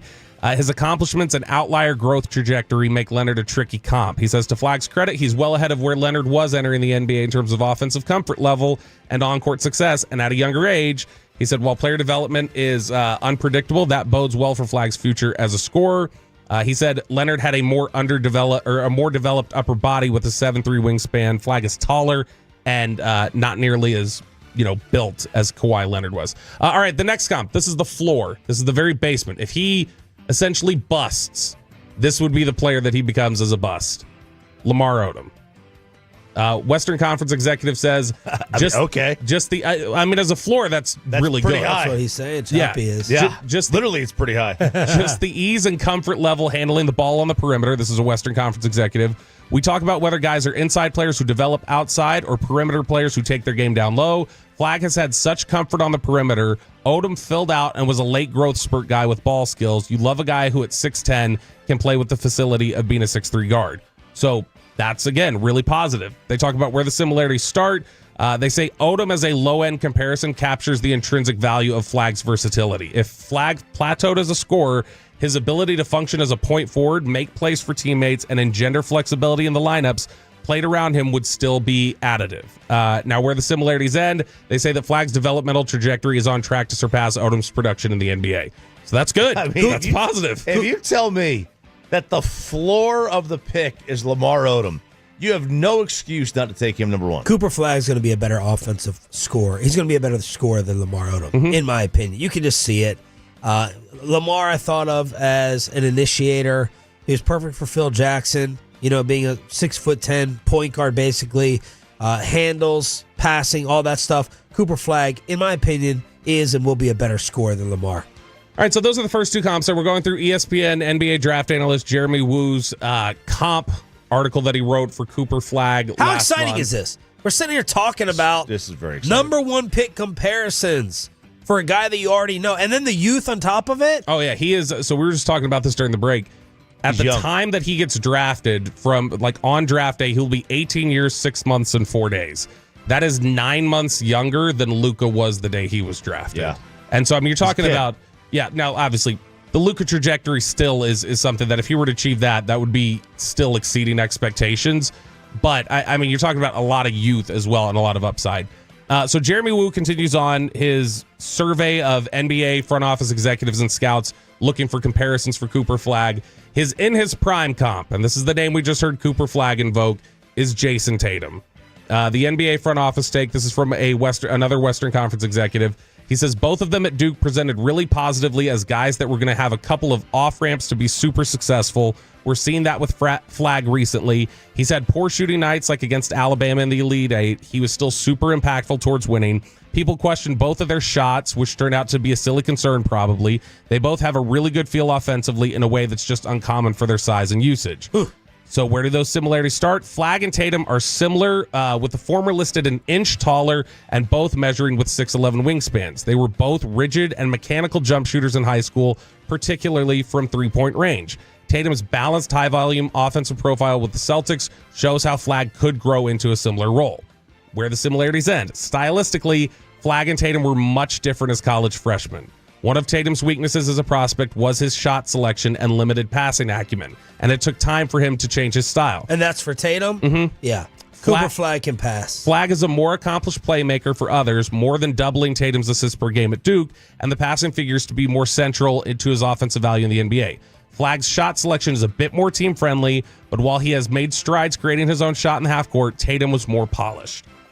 Now, the second star comp, this is the Robin angle that Gavin Dawson had tweeted about. The second star comp is Scottie Pippen. An Eastern Conference general manager said, I say Scottie because he could have been a number 1 guy and was after MJ left, but he became by far the best number 2. I think Cooper will be a hell of a number 2, but he might need a top 10 player running mate with him. He can obviously prove me wrong, but I don't see him as a number 1 guy on a championship team in his career. So before we get to the similarities and the issues here, you're rubbing your hands together. That seems like it excites you, though, to have a guy who's just a really good number 2. I'm saying that's positive, though. We're not downplaying that. No. Well, Jaylen Brown, Jason Tatum, right? Like Jaylen Brown is technically the number 2 there in Boston. Mm-hmm. But sometimes he has to be the number 1. According to Nico, you could trade Luka because of what Jaylen Brown does defensively. What I'm seeing and hearing is lack of ego, but still some dog. If this kid is fine with his role, again, we need to find out about his personality. But you watch him play, there's some dog in him that may lead him to be a number 1. And if he doesn't have the selfishness where he's like, no, I am Batman, and he's fine playing that role with Kyrie Irving and Anthony Davis, that feels perfect. Yeah, and Jeremy Wu says, the reality is Pippen was a more dynamic athlete. He was able to bully defenders with physicality in transition. He was able to go down in the post better than Cooper Flagg is. But he said that Flagg's feel and perimeter skills are well ahead of Pippen, who began as a walk-on at Central Arkansas. The fact that Flagg is a much better shooter already suggests he might surpass Pippen's offensive impact, although that doesn't guarantee Flagg will turn into a true number 1 scorer. And I know we hate Nico for it, going to the phrase over and over. I never hate. Just like I said with the Cowboys before the draft, I'm never going to kill you for drafting stud offensive linemen. I'm never going to be that upset when I see defense in your profile. In today's NBA, especially with, the Luka concerns, Kyrie older. I know that you already have a defensive team there with Lively and PJ and the big fellows down under and Lively and Gafford and then PJ out there on the perimeter. I love seeing that this guy is not just a defensive hole and he's got offensive game. I like that. If he feels like, I don't want to say role player because that's a little insulting, but it feels like a perfect piece you could throw into a win now team. Yeah, and that's what Dallas feels like they're trying to be right now, is to just maximize everything right now. Now, the final comparison is an out of left field comp, but it's apparently one that was made pretty frequently. Andrei Kirilenko. Okay, I'll take that. All AK-47. Wow. So he's going to have the you forever remember hall pass? The hall pass. Forever hall pass. One of the all-time great fantasy basketball players. Oh, I thought you were about to talk about the question. Oh, fantasy. We had fantasy going on there, too.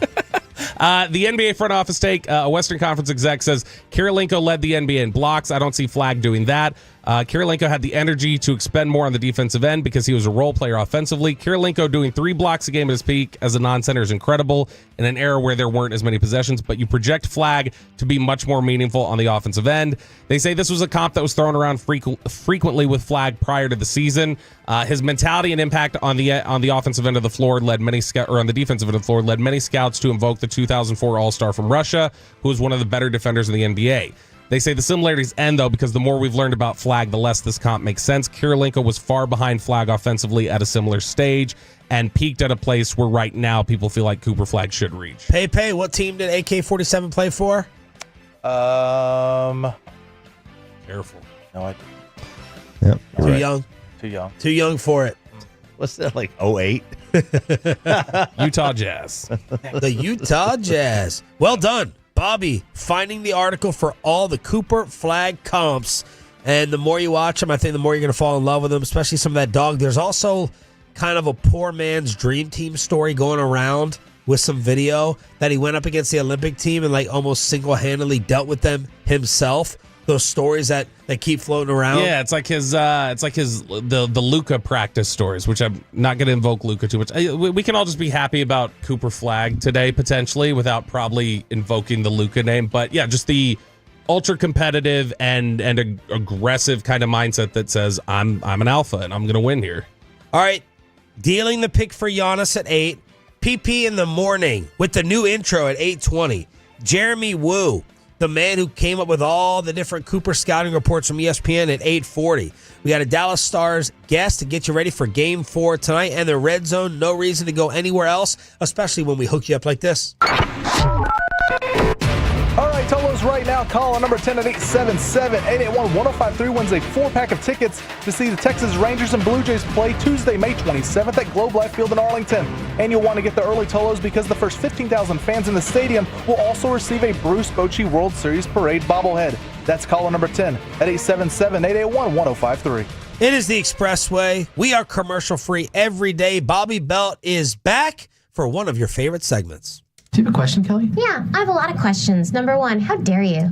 It is time for Ask Reddit, as we do it every Tuesday here during the Expressway. We ask the most viral questions off the Ask Reddit forum, the 55 million member forum, where they kick around salacious and controversial questions and thought-provoking things, and we'll get your answers on the Frankel & Frankel Injury Attorneys fan text, 877-881-1053, 877-881-1053. We will also get your answers over on the YouTube. So Gregory, Jameson Taylor, we'll get your thoughts, and on the Twitch. So One Love TX and all the folks over there on the Twitch, we'll hear from you guys. All right, first question here, RJ Choppy. Bobby Belt. You curse your enemy, but it can only slightly inconvenience them. What would it be? Oh, I'd force them to, go on a flight to Australia with nothing. They call it the raw dog in flight. Yeah, sitting between Clarence Hill and Mike Fisher the whole time. but just one time. Just one. Yeah, because you're one cursing time. them. All right, that's fine. Okay, so I had a buddy. He had a pooping disease. Every time he ate, he had 15 minutes before all hell broke loose. Okay, and literally 15 minutes. I worked with him, and as soon as he would go back on his shift, immediately we had to run to the bathroom. Wow. That disease for eternity. Every time you eat, you've got 15 minutes before you are in the bathroom. That's pretty good. All right, so the one I came up with, and I don't know if this is slightly inconvenient. I feel like this is pretty inconvenient, but as I was thinking about it, I was like, you catch every stoplight. Oh. Every single stoplight for the rest of your life. As you're going up to it, it will turn red and you're stuck at it. And you get the full cycle every single time, every single intersection that you pass through. Sean, what you got?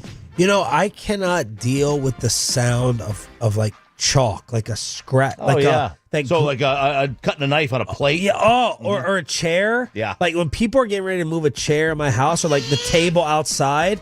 And I don't think that's a slight inconvenience. Mm-hmm. But if you had to deal with that constantly, that's what I would pick to curse my enemy with, because I cannot deal with that. I have to cover my ears. Yeah. I'm like a 4-year-old. Some of these answers are just brutal. 413, forever feeling like a small rock is in one of their shoes. 817, this one would be brutal. Wet socks. Steal their cell phone charger bricks. What's My that? gosh, if you had to just charge based off of like USB power, plug it into a thing. So they said steal all their charger power bricks. So they've just got the slow charge off of like a laptop USB or something like that. Yeah, you only get up to like 7%, then die, then 8%, then die, then 7%, then die. Just brutal forever, that existence. From the Franklin Injuries fan text, they said wet socks, jock itch, your shoelaces come untied all the time. You always feel like you have to sneeze, but you never do. That one's pretty awful. Peyton, what's your answer to this one? They have to fill their car up with gas every time they want to drive. Every time you drive, you have to go straight to the gas station and fill up. I would. So hate it's that. like you drive to and from work, so you got to fill up in the morning, then you got to fill up right after work. Every single time you got to do the full tank as well. I do that driving home where I'm like, all right, should I do this right now? And can I get away with it in the morning? I never am able to get away with it in the morning, and then it's a mad scramble because these gas pumps don't work.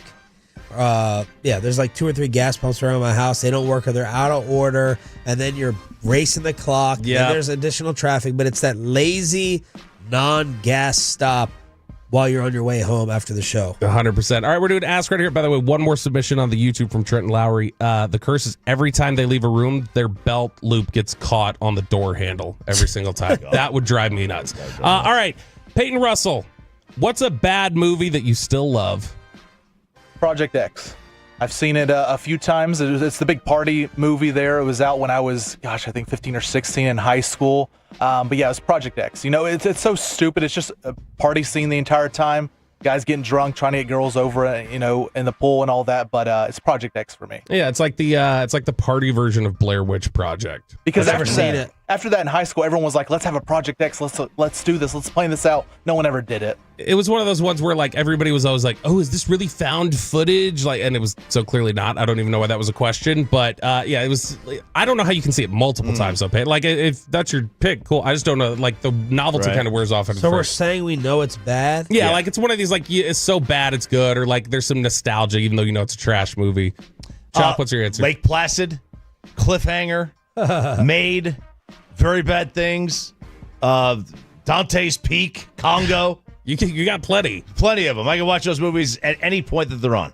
Killer Clowns from Outer Space, 1990. It's an awful movie. It's you laugh like the stuff that's supposed to be scary or terrifying. I think it's actually supposed to be sort of campy, but you watch that and I like laugh. It's like watching a comedy. And so I know how terrible it is. I don't care. I enjoy it. I love it. Lil MF Mason on the YouTube says 3 Ninjas. I do have a soft spot for 3 Ninjas from growing up. Any Chris Farley movie? Yeah. I mean, any honestly. Adam Sandler movie. Yeah. Like, I guess my corny and bad one is when he gets together with his, I know he has friends in all the movies, but when the dads get together, like Chris Rock, David Spade. What's that called? Grown-Ups. Grown-Ups? Yeah. Sometimes I'll keep Grown-Ups on, even though I know this isn't good. I know it's the same thing. I know it's the same cast, but I'll go ahead and keep that on. 817 says Pure Country. Really for Salma Hayek. 817 says Pure Country. That's the George Strait movie. Back when he was at the height of his popularity, he did a movie that was really not very good, but liked it. A lot of people giving credit to Encino Man. Oh yeah, and I hated it, and I hated Brendan Fraser as an actor. It's such a bad movie. 972, Bring It On. That's my guilty pleasure movie, and I don't think it's bad. I think it's a good movie. All right, we're doing Ask Reddit here on 105.3 The Fan. Sean Sharif, let's go ahead and give you this one. Who do you feel deserves an apology from the entire world? Say Nico Harrison. I know you want to say it today. Ooh. Who deserves an apology from the entire world? That's really, really good. My first thought was kind of going politically. I don't want to do that. I don't know. I'm struggling with that. I'm gonna need some help. Who needs an apology? Who was right? Peyton, you're Mr. Research all these questions. Who deserves an apology from the entire world? It's clear it's Nickelback. People hated them for no reason. Their music isn't all that bad, and people just crap on them. And now everyone now from here on out will forever think that Nickelback sucks. You know what? That's a good answer because their music, like, is it kind of cut and paste, and do they do the same thing like over and over again? Yeah, but like, I mean, it's not terrible music. Like I don't think it's bad at all. I think the music is the one. Like, music is the one to go. So yeah, typically anything that's like Britney Spears, like, society destroyed her. I feel like, you remember the South Park episode where they're just like basically the media hounds like swallow her up.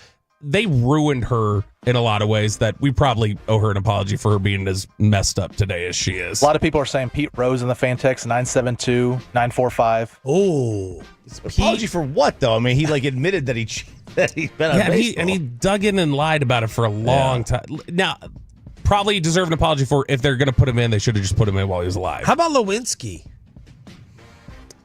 See, she didn't do anything wrong as far as I guess she did.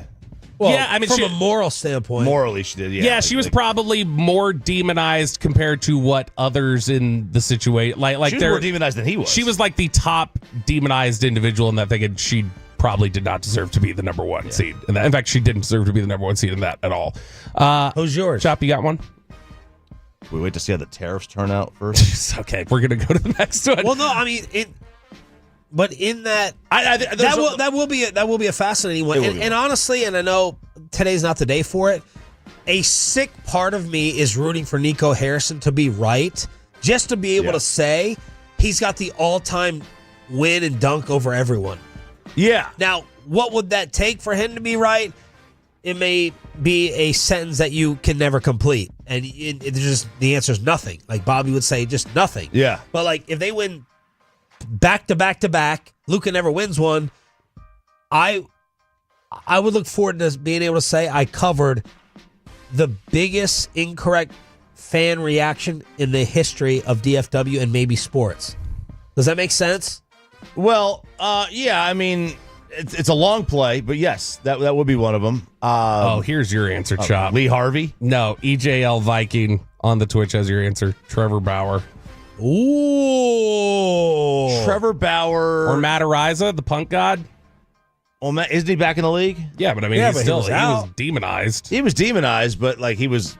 That's the problem. Like, and being allowed back to your job, I don't know, is the same as getting a collective apology or getting penance. This is Michael Irvin's quote. I want you to report it with the same intensity.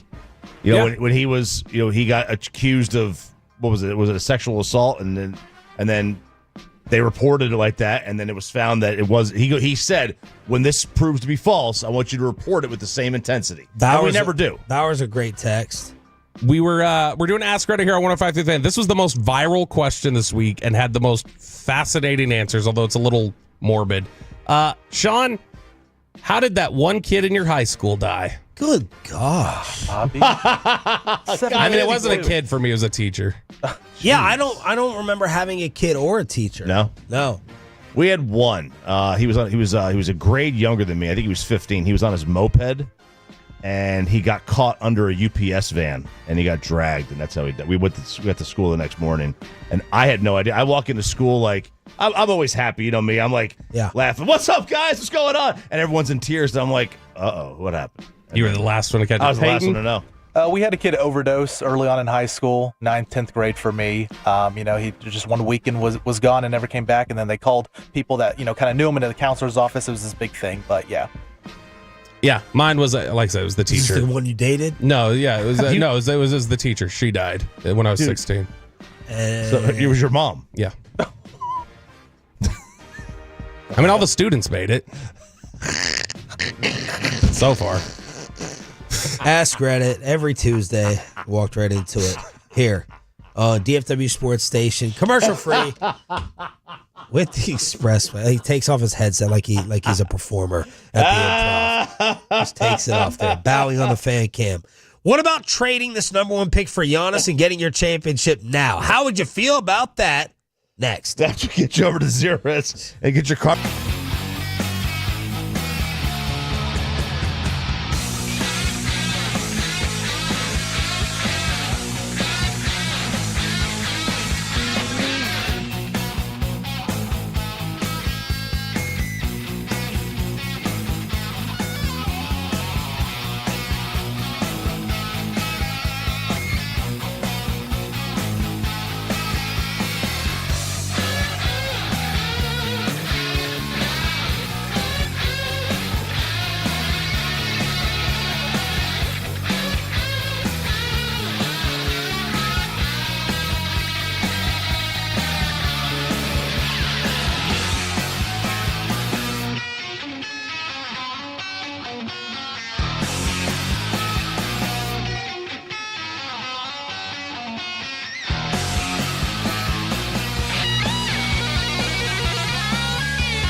Forget something else. Okay, now that is a very cute haircut. That's like a little shag. I've never seen it before.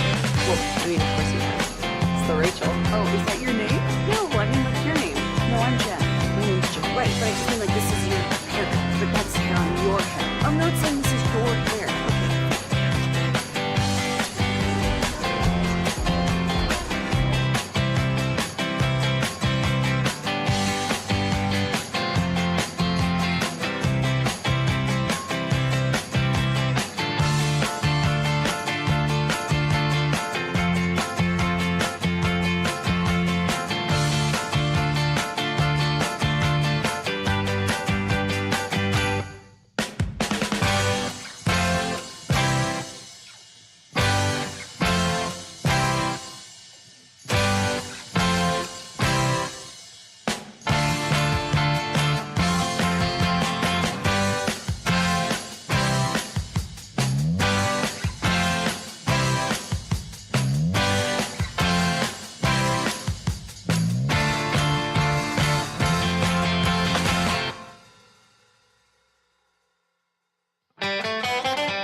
driven by our D&M Leasing Studios. This is Sean and RJ on 105.3 The Fan.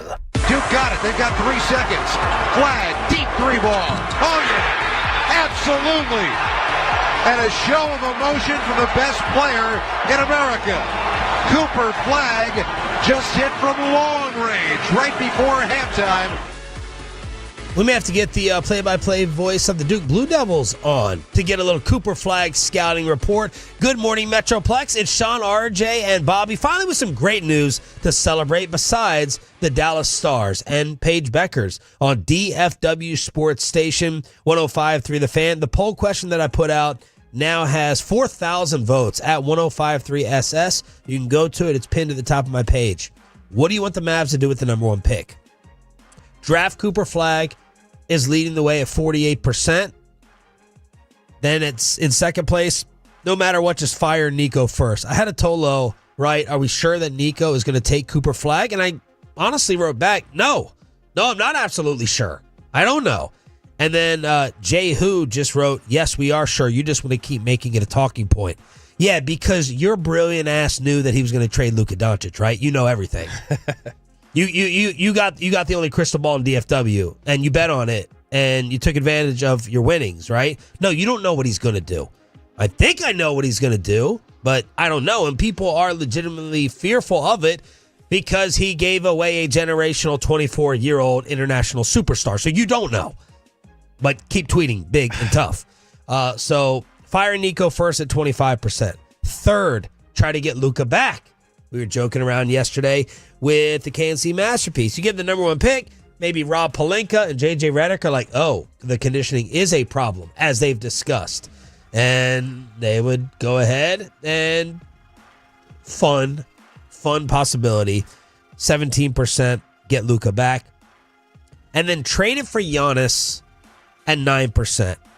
And I put this in here because Brian Windhorst snuck this in with the ESPN coverage last night, the great NBA insider. He snuck this in at the end of their lottery coverage. It is a wild set of circumstances that have shaken out. I wonder if a wild set of circumstances. They've wanted Giannis in Dallas for years. They signed his brother a few years ago. It's time to get you out to New York.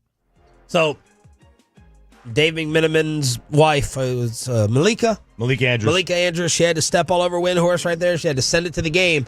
But he said, they've wanted him for years. A lot of Tolos came back and said, yeah, a lot of people have wanted him for years. They traded for his brother back in the day. I'm just saying. And this makes the most sense of what the other possibility would be. Yes, but I will say this. They haven't wanted him for years. That was the different regime. That was Cuban and Donnie. Well, Donnie really wanted him. So I don't know that we can say that they wanted him because this is not obviously that same regime. And apparently Cuban is still talking to Patrick Dumont. That disappointed me. Although I guess if someone wrote me a $4 billion check, I would call them too. Dumont was at some event, and Cuban kept calling him, trying to tell him what actually happened, and Dumont could not hear because Cuban was yelling so loud and freaking out over the phone. Yeah, so look, that the honest thing is interesting. Because, you are obviously trading 12 years of age. Here it is real quick, by the way, Brad Townsend. I'm told Patrick Dumont was at a track meet of one of his kids and couldn't watch the lottery live. His phone rang and it was Cuban telling him the Mavs were in the top 4. Phone rang again. Dumont thought Cuban said Mavs got number 1 pick, but Cuban was so busy screaming he could not make out all the words. There you go. Does Dumont, we sure he knows what it means to have the number 1 pick? Oh, yeah. What does he call it? He called it the championship game. So what does he call the draft lottery? The NBA bingo. We have the one selection. Yeah, something like that. We're the 1 seed in the draft. So how many Giannis titles would I have to guarantee you for you to say trade it for Giannis? 1. Okay. The difference with Luka and anything else is that, you know that Luka's a known commodity. You know what he is. Yes. All right. You know his faults too, but you know what he is. Yep. So you really need to win several to make that decision. But that's already gone. We don't have that anymore. So now it's like we're trying to recover the scraps of what's left over from our dysfunctional family. And now you like start to bargain with yourself. It's like, all right, just one. I'll take one. Because the chances that, like, what are the chances that Cooper Flagg becomes a top 10 NBA player? Top 5. And really, in order to win a title, you really need to be a top 5 NBA player or have such a great team around you. But would Mavs fans rather go through the waiting and the journey with Flagg versus a rent a title? So that was the Luka Dirk argument around here. That was. So if there is one personality in the entire NBA that you could acquire that might be able to fill that void, like, yeah, step in where Luka was and basically connect with the city and potentially be an advocate for this administration to repair their, it's probably Giannis. Yep. That's probably the one seed. So, I mean, awesome, dude. If you're looking at from the perspective of this Mavs ownership group going, okay, like we get a smaller amount of time, but we're already kind of in a window here. We get a guy that we know is a top 2 to 3 player in the NBA over the last several years. Like, we know we're getting that. And we also know this might be our best shot at having an advocate to repair things for us. Because, you know, like, Cooper Flagg's probably not going to walk in and be an advocate. He's not going to have that gravitas with the city. Giannis probably would. If I had told you on February 1st, or whatever day it was, that the Mavs traded Luka for Giannis, how would you have reacted to that? Still probably a little bummed, but I'm not, like, melting down. I'm like, all right. That's essentially what this would be. Oh, you would have traded Luka for AD and Giannis, basically. Luka for AD and Giannis. Yeah, I mean, I can't give you the credit for the way you got there. You can't. It wasn't planned. It wasn't planned like this, but, you know, Luka and your one in a three-way trade for AD and Giannis. That's kind of what happened. I think it comes down to a possible championship in 4 years versus 12 years of an unknown. It could be 5 titles. A fun unknown. It could be 5 titles. And it's your unknown. Yeah, and it's your unknown. That's what it comes down to. I think Mavs fans, they're showing it with 4,000 votes. They're drafting Cooper Flagg, and trading for Giannis has very little. Let's say, what if I tell you it is, keeping in mind that in order for him to win a title, they did have to put around him. But what if I tell you, like, all right, this is, because I mean, he's 30. Giannis could be 4 or 5 years of real prime basketball left. If I tell you it's 4 to 5 years of Giannis versus he does become Tatum. If Flagg becomes Tatum, yeah, I'll take Flagg. Oh, Flagg, no doubt. I'll take Flagg. Because I mean, like, that was a question for a long time. I'm trying to figure out who do you pair with Jason Tatum to make him work. This is just a very recent thing where we're like, yeah, that's the guy. Yeah, if you tell me that I get what if it's Lamar Odom, I'll take Giannis. Not Jackson. Right. I'll take Giannis. You'll take Giannis. Mm-hmm. Okay. Lamar's a good player. Yeah. I mean, honestly, he had like that Lakers team. They were so long. Like defensively, they were they had like that great length to them. But I would take Giannis. All right. So ESPN was this? I think this was Bobby Marks. He did a great job. After the news came out yesterday, Giannis was considering leaving Milwaukee. He put every team into trade tiers on who could get it done. The favorites, by the way, the last time a team traded a former MVP in their prime, January 2021. You know who it was? Was it Durant? No. Played with Durant on one of these bust teams. Oh, Harden? Harden. The Rockets sent Harden to the Nets. An important reminder for teams chasing Giannis this summer. Any franchise without salary cap space would have to send Milwaukee at least $43 million in salary and remain below the first apron. Houston and San Antonio fit all the requirements. Draft assets, San Antonio, by the way, at number 2 last night. Young players, sizable contracts, and a win-now roster even after trading for Giannis. So the Nets and the Jazz have a combined 22 first-round picks available in a Giannis trade. Teams that the Mavs were thrown into this group need a third team to make a Giannis deal. Each of these 4 teams have a minimum 3 tradable first-round picks. That's the good news. The bad, any contracts included in a trade likely don't match Milwaukee's timeline. For instance, Golden State would need to reroute Draymond Green to a third team and gain additional assets to make a Giannis deal work. Here's the Mavericks write-up. For a second straight season, expect the Mavs to hover around the tax line and first apron threshold, including Kyrie's $43 million player option and the first-round pick. The Mavs are $8 million over the luxury tax and $4 million over the first apron. They are not allowed to use more than 100% of the traded player exception if they remain above the first apron. This is all stuff for Bassick. The Mavs have 3 tradable first-rounders and 2 seconds, including the lottery pick in June. They can trade a Lakers pick, blah, blah, blah, blee, blee, blee. But basically, they're kind of in that 4th tier. It could happen, but they got a lot of teams and tiers above them. Yeah, that's. But now you're talking about the number 1 pick. Yeah, well, I mean, Game look, changer. You could I'm just going to put this into the ESPN trade machine for you right now, Sean. We're going to see if this trade gets it done. This works, okay? Look, we can trade Anthony Davis and Max Christie for Giannis Antetokounmpo. You want to throw in a 2029 Lakers first-round pick? You can throw that in there too if you like. But I mean, if it was good enough for Luka, I say it's good enough for Giannis, and I make that trade instantly. I mean, don't you trade for Giannis when you have to have Kyrie and AD with him? No, because then I get to keep the first-round pick, and then I just have Cooper Flagg, Kyrie Irving, and Giannis, and then I have all the youth, and then I'm trading away the hurt guys. So we're good. We're good to go there. Yeah. The problem is that you got to talk them into it. The problem genuinely with any of these trades, like when you look at different trade scenarios of how do you make this work, is the fact that there are these massive gaps in their contract values to find, like he mentions, they're just easy deals to move that are enticing and cheap and still have enough money going out of this deal to make it work financially for Dallas on their end. So, yeah, I mean, it's going to be a really difficult fit no matter what you do, but you would need a third team in here to sweeten it. 877-881-1053. Speaking of sweet, I could not believe this news yesterday, this NBA news, and I'm really shocked over it. Michael Jordan is joining the NBA on NBC television coverage as a special contributor. Holy crap, I'm in. This is big news because, I mean, honestly, when this popped off, I don't know that there's, like when the Brady news was announced that he was going to TV, it didn't carry any sort of weight like this. This was something where people sit up and they take a look. Now, here's the only problem for me, is that NBC has announced it as he's a special correspondent. Correspondent to me sounds like what they do at the Olympics, where they just have a random Olympian come on the headset like twice during the summer games. He'll do opening night. He'll do All-Star game, maybe Christmas Day.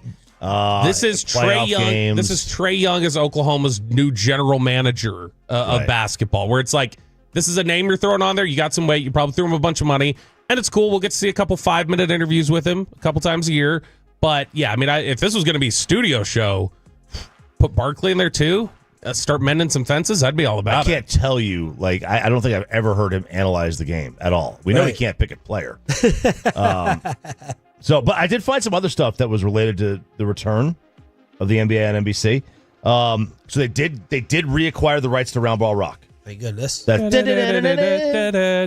that was, they had sold that or leased it to Fox Sports for their use on NCAA basketball. They also will be doing the starting lineups. They will air the starting lineups. I like Genius. For each game. They're trying to bring back that old, the MJ days. They say we want big events to feel big, and they said that any event that they're going to have. One of the big NFL mistakes they've made in recent years was getting rid of the introductions at the Super Bowl. They generally hit home runs. That one was stupid. I love the introductions. Ruined it. I love introductions in general. I thought Stephen A. Smith brought up the most important point. Of course, he had a name drop of how he's brothers and boys with Michael, but this will be the most important factor. I just want to know, is it going to be the Michael Jordan, that you see on television, or is it going to be the Michael Jordan we speak to? Because it's the Michael Jordan we speak to. Oh, it's going to be epic. It's going to be epic. This brother, the things that he will say and the way that he says them and the way that he breaks them down, Lord have mercy. Molly, that's on another level. You understand? But if it's NBC and the little kids out there are watching, and, he wants to mind his manners about every little syllable he utters, he'll be all right. Is it going to be corporate Mike or cigar Mike? Hopefully he's in a F-it phase of his life, and he's not running a team, and hopefully he can just be old bitter man up there. That's what I want to see. That'd be nice. Obviously on NBC, it's not on TNT. You can be more cut up because it's cable. But NBC.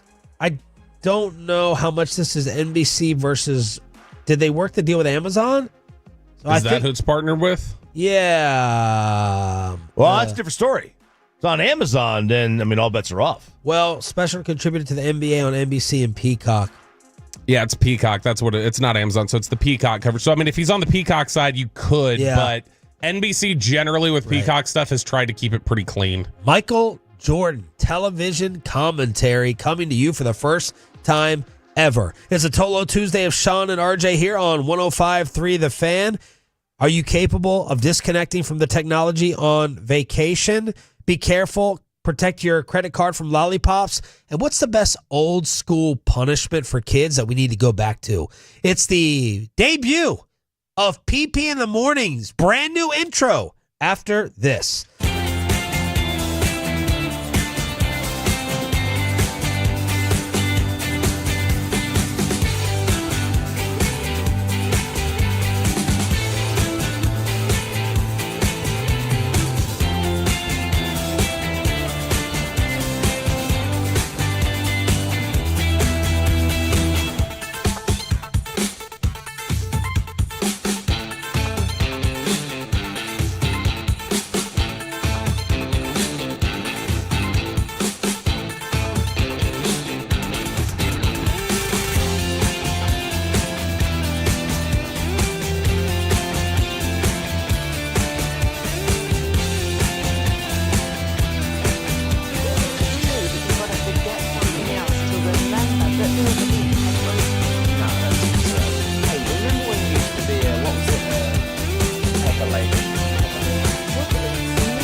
And it's back to Sean and RJ right here on 105.3 The Fan segment here, brought to you by Cars for Kids. Donate today at carsforkids.org, and also brought to you by the personal injury lawyers Frankel and Frankel. If you've been injured in a car or truck wreck, call Frankel first, 214-4817-333-3333. With Frankel and Frankel, there is never an out-of-pocket cost. They only get paid when you win.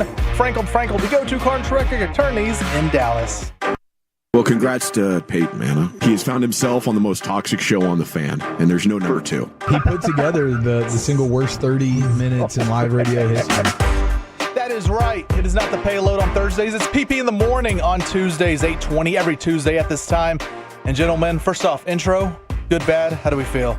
I liked it. I would have liked it to be maybe a tad bit longer, but yeah, the clips were good. I mean, it kind of stumbled out of the gate. I don't know if that was an edit on your part or if it just froze. I don't know. Do you really need to give G-Bag more mic time? I know. After what they did to Sean, I don't think so. I think we need to come up with a new intro there. But guys, we start off here. PP in the morning. This track coming. Except for Chiafalo. I like that Chiafalo stayed out of that. Very important question, guys. When you are on vacation, how often are you on the cell phone? Can you detox completely from the technology? Or with us being in sports media, you have to always be on top of things whenever you get a chance? Well, what type of vacation? If I'm going to a resort in Mexico and I go in the pool, then I'm leaving the phone in the chair. Yeah. And I'm fine leaving the phone in the room. It is a nice refresher here and there, but I do consciously try to leave it alone. If I'm traveling somewhere with the wife, then I can get away from it. Yeah, I mean, like I try to keep up with texts and stuff when I'm just because at night I'll get on the phone at night or like in the morning, just laying in bed. She's still sleeping or whatever. But like I think in terms of Twitter, your thing would be the group chats, all the text chains that you're on. Yeah, I'm on a lot. That you wouldn't be able to get away from. I'm on a lot of those. I do find that the ones that are not on text, but they're on like Instagram group chats that I'm on, like those I lose track. Like if we could count the amount of text messages sent on the show, you would destroy us. You would blow us away. The number of text messages. If it was tweets, it's me. Screen grabs, me or Bobby. Working on AI audio, that's Bobby. Pepe, sarcastic, inappropriate jokes. That's gonna be PP Pepe. But text messages, RJ, I don't know how far away from them you could get. Yeah, no, I can't unplug. So it's just there's no context in which it's like, yeah, I'm unplugging. No, I just don't. I wish I could, but I can't. I'm addicted to the technology. What can I say? It's very tough. I hate admitting it, but I mean, it's like I have all these notifications pop up, and it's like something big happens, or I get a text message because my phone's always on, so I always feel everything. Because I have my phone on vibrate, but yeah. I know you. And so I'll immediately get on Twitter or look if I can, but usually it's downtime for me. I'll find some kind of downtime to kind of go back on Twitter and see what I've missed in there. But does she get annoyed with you looking at the phone? How long can you go without her saying something? Oh yeah, because there's times where it's like it's not like family's actually talking to me directly, but we're like around family and stuff, and I'm like, okay, I'm not the one talking here. I can kind of multitask, listen. So I'll pull out the cell phone, start looking. She's like, hey, stop it. Like last night, for instance, right? You think the night's done. They get the number one pick. I know I start blowing you up with text messages. Let's grab this audio. Let's do that. When the last second show adjustments have to take place, does she get annoyed when she thinks the night's probably over? She understands. She hasn't gone on to me about any of that. So I've told her, hey, sometimes I'm still working at night. It's not just because after 10 o'clock I'm done for the night. I still can do work outside of work actually. But yeah, because it happened I think right around dinner time. We were eating dinner. She was telling me about her day, and I was constantly on the phone saying, "Oh my goodness, the Mavs really got the number one pick." So all that was taking place. So, but she understands it. She knows. So she's a trooper for that. But yeah, Sean, you had mentioned Post Mexico. Malone comes at a price. That's right. Especially that phony suite he said he had. I said I was joking. But Sean, you mentioned Mexico. Travelers going to Mexico can stay at resorts there now, and they can sign up for their digital detox program, which eliminates any televisions in the room, and they also can keep their phones in safe places where they can't really get to them. So you have, you're there for 2 to 3 days, and they take all the technology out of your room. Now you're not just there, doing absolutely nothing, but I wonder how long people can actually last in this program. Is it something worth trying out? You can always call out of it, but I mean, I think the first 24 hours might be the toughest for me. This is where RJ and I are diametrically opposed. The amount of time he can go with the television off boggles my mind. I have to have it on. A lot of times I have to have it on during the nap. I have it on during sleep. Choppy has to have it off while he's doing his work, and he could just keep it off. If there's no TV in the room, the amount of people who are, I don't have a TV in my bedroom blows my mind. I can never, ever go without it. We have one in the bedroom. We don't turn it on very often. I mean, I'd rather have a TV than a cell phone in the room if you gave me the choice. Oh, yeah. Yeah, I just use my phone for my phone can be a TV at that point. It can be. But no, I'm with you. Like, Kristen can't understand it. I will have like the TV on, taking a nap, and she'll come in and turn it off because I'm sleeping, and I'll wake up, and she'll be like, "Whoa." She's like, "Oh, sorry, I thought you were asleep." I was like, "I am. That's part of what's keeping me asleep. Just leave that on, please." See, when I was a kid, like my parents, they didn't allow us to have TVs in the bedrooms. You know, I never had one either. And so, like, Mackenzie will sometimes leave the TV on while she goes to sleep. I'm like, how can you do that? Like, I have to have absolute silence. You know, the fan's the only thing making noise at night for me. And so, like, I'm just wondering, like, how do I want to know about actually these restaurants that take your phone or say you can't use them. I want to see how that. I've never actually seen works. that. So does it work similar? I would guess it works similar, like, so concerts. Yeah, like when we went to John Mulaney a couple years ago, that was the first experience I'd ever had where they lock your phone up into a bag, right? Yeah, it's like this thing where you gotta, like, you get it sealed up and you can step out to these like smoking areas or these designated areas outside the facility where somebody's waiting there for you and will pop it open for you and then lock it back when you come back in. But that was I assume restaurants. Yeah, I assume they do it similarly with restaurants. I've never seen that at a restaurant, but yeah, I mean, like, you know, when we go, we on our honeymoon, we didn't have the TV on once, but we're never in the room. We're never in the room. Like when we go, never, like just to sleep, right? But you know, in like Oxnard or something like that, you know, when I'm working in the afternoon, I have to have it off, and then I'm usually out until I'm ready for bed. Because if I have the TV on, I know I'll just stay up for hours and hours and hours. And like the resort's not just putting you in your room and you're like, okay, you can't do anything for the entire time you're there. You know, there's activities to do outside the resort that you can go do. You know, they have, you know, games and stuff inside for you as well. But yeah, every technology bit they take out of there. All right, it is PP in the morning every Tuesday at this time. You guys have kids, so I want to know if you like the name. I love the name. It's good. So you guys have kids, so I want to know if something like this has ever happened to you. There was this 8-year-old in Kentucky, 8-year-old kid who was on his mom's phone and somehow managed to buy not one, not two, but 70,000 Dum-Dums, the lollipops, on her Amazon account. Got a hold of the account. You know, parents, you know, a lot of people, even I am a victim of, you know, having like credit card information saved on my phone automatically. It's just easier to buy stuff. But like, has this ever happened to one of y'all? And text in 877-881-1053. I feel like this is a common theme going around. Where kids are, you know, they're playing games on the phone and they just need something to do, and they're like, oh, well, let me type in, you know, this app or this app, and then all of a sudden your Amazon account's open and they just start buying whatever they want. On their PlayStation or Xbox, it's like, wait, what's this $3 charge? Well, you didn't answer your phone. So they just went ahead and bought it. And I'm like, well, what are we doing? Well, we have like the authentication on Amazon. So it's like you got to enter your password whenever you like actually purchase them. You can put it all in there, but whenever you go to actually pay, you'll have to enter your password. Now, where this is a bigger problem is they will get on grandma's phone and they will do stuff on that because her phone's just kind of wide open because it's got to be bare bones with the security limits. I thought she was rocking the GILF apps. Oh, boy. Wide open. I've heard of people, though, like they had on like their Amazon, for example, bought hundreds of dollars worth of stuff. And they had, I guess, on Amazon, like they generally do a pretty good job of returns. But it's an inconvenience. It's an inconvenience. You got to go to a UPS store or something. The cost for the Dum-Dums was over $4,000. What? The kid, I mean, it was 22 cases, 70,000. 22 cases. $4,000. But the kid had his reasonings, of course, for buying so many Dum-Dums. He said he wanted to have a carnival and was ordering the candy as prizes for his friends. He just wanted to be a good friend. You know, come on, Mom, you got to understand this. That's like the first like theft story or burglary story. Not burglary, I'll say stealing. I did it for my cousin. I mean, I did genuinely do it. I like took a piece of jewelry from a jewelry store. I get in the car. I'm like, look, Mom, like I'm going to give this to, you know, Nadia. Yeah. And there you go. Wink, wink. Yeah. Pawning it under the middle school bleachers. But no, my kids are too young for this. I'm just having to have the discussion now. He's acting spoiled. His grandmother every time brings a toy, knows the toy is coming. So everything is, I want this, I want that. When's my birthday? I'm trying to already get that out of him at the age of 5. But wait, like when he's on the iPad, because he's pretty adept at that, isn't it? Like he's not going into like the Play Store and buying stuff. You don't have any issues with him doing that yet? No.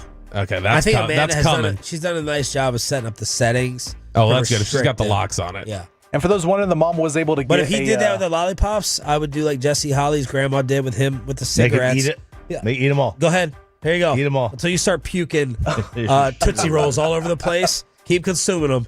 And then you can pay for that cavity bill down the road, too. But yeah, for those wondering, the mom was able to send all 22 cases of lollipops back to the original sender, and she did get a refund after a few days. So shout out Amazon for holding it down for there, because I guess she had to go through them as well to get the money back. But last story here, guys. Michigan shoplifters. Think twice before you shoplift in Michigan. I love this idea here. A Michigan judge is making shoplifters at this Walmart wash cars in the parking lot as a form of community service for breaking the law. Don't just send them to prison or jail. Make them actually do work outside of jail, and then send them to jail. Non-violent crimes. Leave them alone, right? Yeah, this is it. Make you wash my car. Do kids wash cars nowadays? Like for money? My neighbor, the crazy cat dude, he asked my son, he goes, "You want me to teach you how to weld?" And he goes, "Yeah."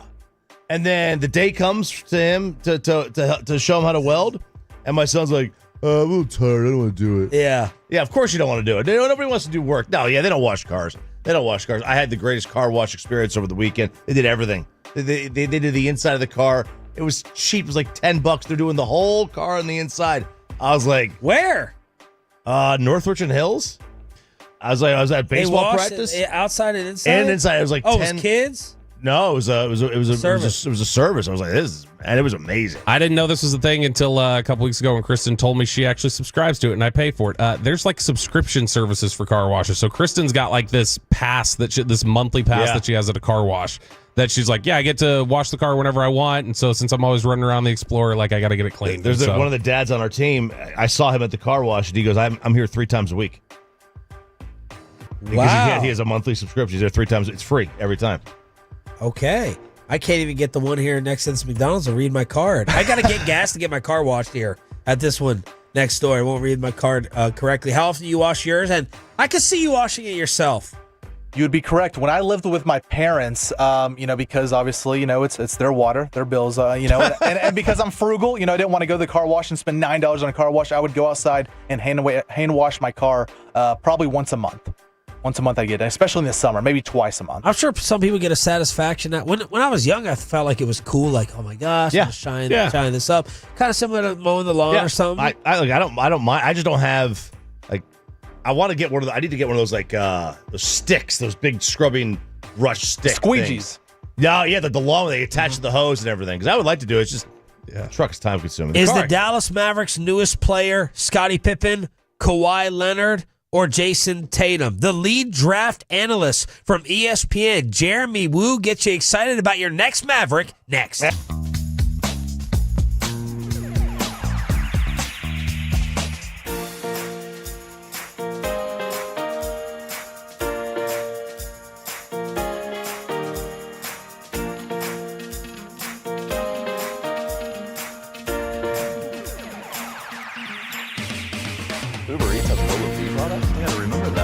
They say in order to remember something, you have to forget something else. Okay, now that is a very cute haircut. That's like a little shag. I've never seen it before. Well, I mean, of course you have. It's the Rachel. Oh, is that your name? No, I mean your name. No, I'm Jen. My name's Jen. Right, but I just mean like this is your haircut. But that's hair on your head. I'm not saying this is your hair.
forget something else, to remember that Uber Eats has groceries.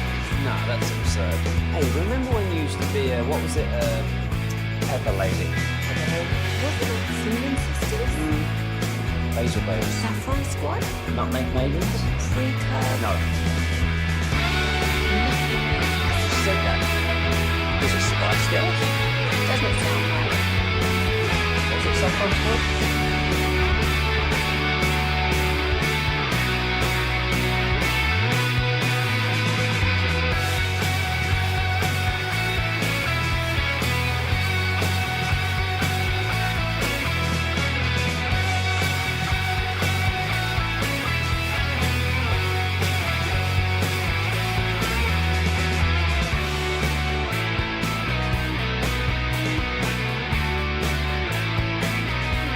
By Classic Chevrolet. If you're in the market, upgrade your vehicle. Get to Classic Chevrolet in Grapevine today. The back-to-back #1 Chevy dealership in the world. More new Chevys than anyone else. All priced to sell. Visit ClassicChevrolet.com. This is Texas. This is Classic Chevrolet. Together, let's drive, relax, enjoy the difference based on new Chevrolet registrations 2023 and 2024. Who is Cooper Flagg's comp? Is it Scottie Pippen, Kawhi Leonard, Jason Tatum? We went through the comparison article during the 7 o'clock expressway, and now we have the man who wrote it, Jeremy Woo, ESPN draft analyst here on Sean and RJ 105.3 The Fan. Jeremy, good morning. How are you? I'm good, man, but probably not as good as you guys are, huh? Well, you tell us. Yes, right now, initial feelings, yes. But all #1 picks are not the same. How excited do you think that Dallas-Fort Worth should be today with the Cooper Flagg probability? Yeah, no, it's big time. It's big time. I've been here at the Combine all week, and, I think universally everybody's like, wow, what a, incredible sort of turn of events for Dallas. I think Cooper, he stacks up very well. When you put them up against a lot of the #1 picks in this era of players, statistically speaking, it was right there with some of the best freshman seasons ever. So when you really kind of like hammer it down, as I did when I know you read that story, talking about that story that I did, it's sort of the same thing. I was impressed to discover how well he stacks up numbers wise. Talk to us about his game and some of these comparisons that you wrote about. Yeah, the biggest thing I think is just the versatility is huge. In the NBA today, having a guy with his level of versatility who can do a lot of different things on the floor, and who also has excellent size for his position, right? Like size and versatility is kind of the dream, right? You want players like that, as many of them as you can fit on the court. Like that's kind of the way the NBA has been going. So he's got that. He's incredibly focused and tough, and I think that's something people have always loved about him too, and it helps him be very consistent. And then you get into the comps.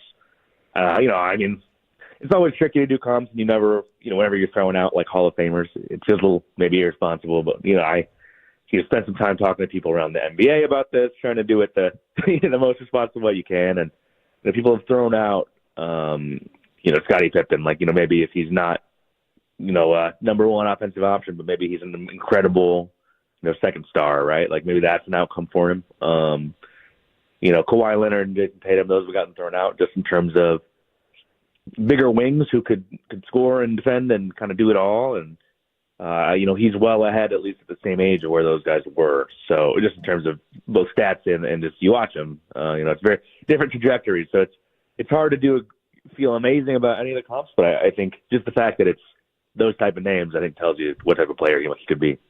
ESPN draft analyst for the NBA, Jeremy Woo, joining us here at 105 through the Fan. All right, so if he's the consensus #1, how close is the gap, or how far is the gap between 1 and 2 overall? I think it's not insignificant, right? Like anytime there's consensus, people feel better about you than the next guy. But Dylan Harper, I think, is probably #2 for the majority of people, and I think the Spurs have an interesting decision to make there at #2.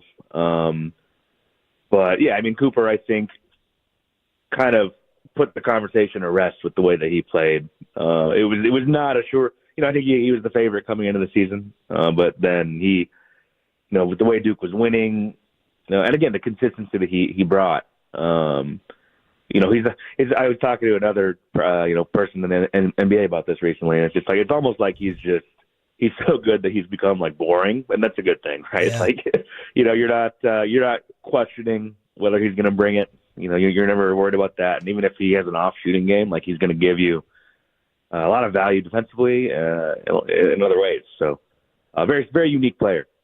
Jeremy, one of the things that we've talked about, and Brian Windhorst said it last night on ESPN, the idea of, Giannis may be on the trade market.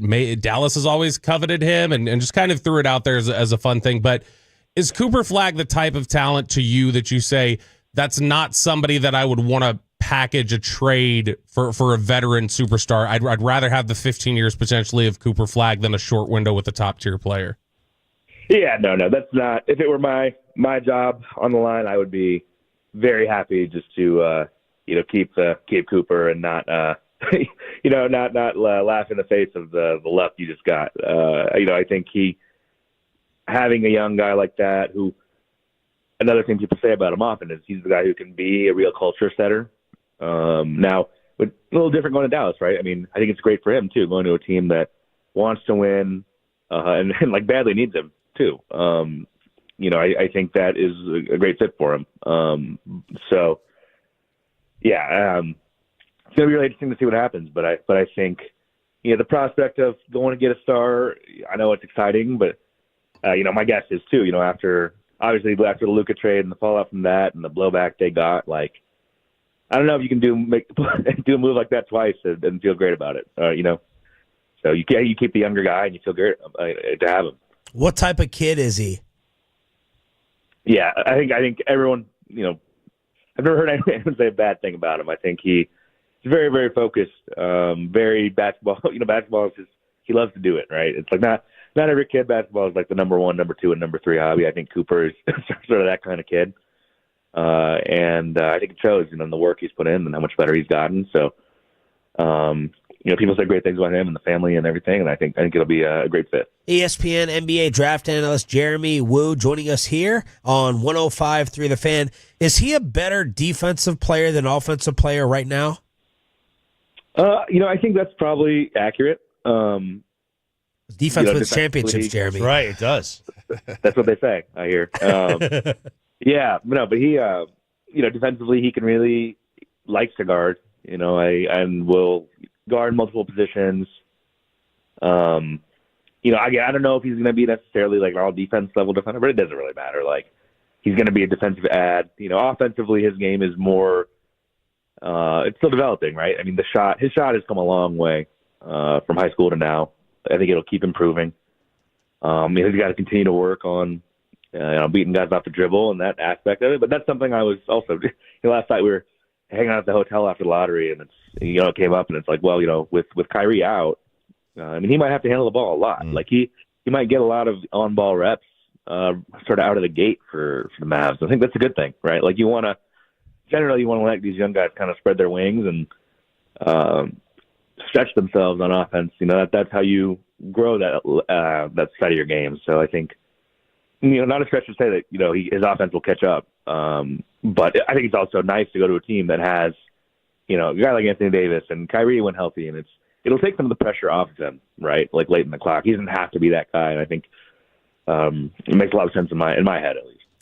Jeremy, the deficiencies, weaknesses in his game, what would you say are the big ones? Yeah, with him, it always feels nitpicky just because he is so good in so many ways. But I think the biggest thing, like I'd mentioned, it's just the ability to create off the dribble for yourself. If you're going to be a guy in the playoffs who's going to have the ball and create a shot for your team and be the guy, that's kind of like the separating skill, right? No matter what position you are, like you got to be able to create that shot. That's something that Duke asked him to do, and he had some success, he had some failure, but it's good that they asked him to do it, right? And you got to remember, he was 18 for a good chunk of the season. He's one of the youngest players in this class, which is a pretty important separator, right? So to be not only one of the best players in college basketball, but also one of the youngest is very hard to do. So, but I think just being able to continue to build that game out, play one-on-one, hone the jump shot, be able to, consistently get to that mid-range and feel comfortable doing it. Like, that's the big separator in the playoffs. People are going to give you that shot. So I think just expanding the scoring, and I think he'll do it. I think you're going to see that. ESPN NBA draft analyst Jeremy Woo joining us here on 105 through the Fan. The Dallas Mavericks winning the lottery. They will have the number 1 pick in the NBA draft. Jeremy, when we talk about different players who have gone number 1 over the years, Victor Wembanyama was considered like, all right, this is a can't miss guy. This is the next big thing. Ben Simmons was considered, hey, he's got the potential. He's got a really high ceiling. There's going to be some stuff that has to develop. There are still some questions there. How would you characterize Cooper Flagg in that sense? Would you say this is a safe pick? Like, is that just a really high floor type of guy, or are there some things there that you are having to project out a little bit that might cause this to go sideways if it doesn't develop? Yeah, no, I think he is extraordinarily safe as number 1 picks go, in my opinion. I wouldn't put anybody in the Wembanyama conversation. I think that's just like a different beast, and it's not sliding anyone else. I just think there's probably never going to be another guy like that, at least while we're alive. So, but you take him out of it. I mean, you dig in, as I did with some of the advanced stats, some of the stuff he was doing, and it sort of puts him right in the conversation with guys like AD and Zion Williamson, as sort of those 3 guys. I think just looking at the overall stats and impact and the winning, like, probably had the 3 best one-and-done seasons ever, and that's good company, right? So generally when you're that good and you're that young, it bodes very well for your ability to kind of translate that over time to the NBA. And he's not going to be scared either. Like, I think he'll come in. I don't think he's going to be a deer in the headlights when he gets to the league. I think he's going to be ready to go. So I think the floor with him is very, very strong. If he doesn't, well, what we just talked about, if he doesn't become an offensive superstar, that's okay, right? If he doesn't do that, he's still going to be an incredible, winning-oriented guy to have in your team. If he's your second best player, you're still going to be, I think, really good. So to me, I'm very, very much not concerned about the downside with Cooper. Jeremy, who's 2 and 3 on your big board?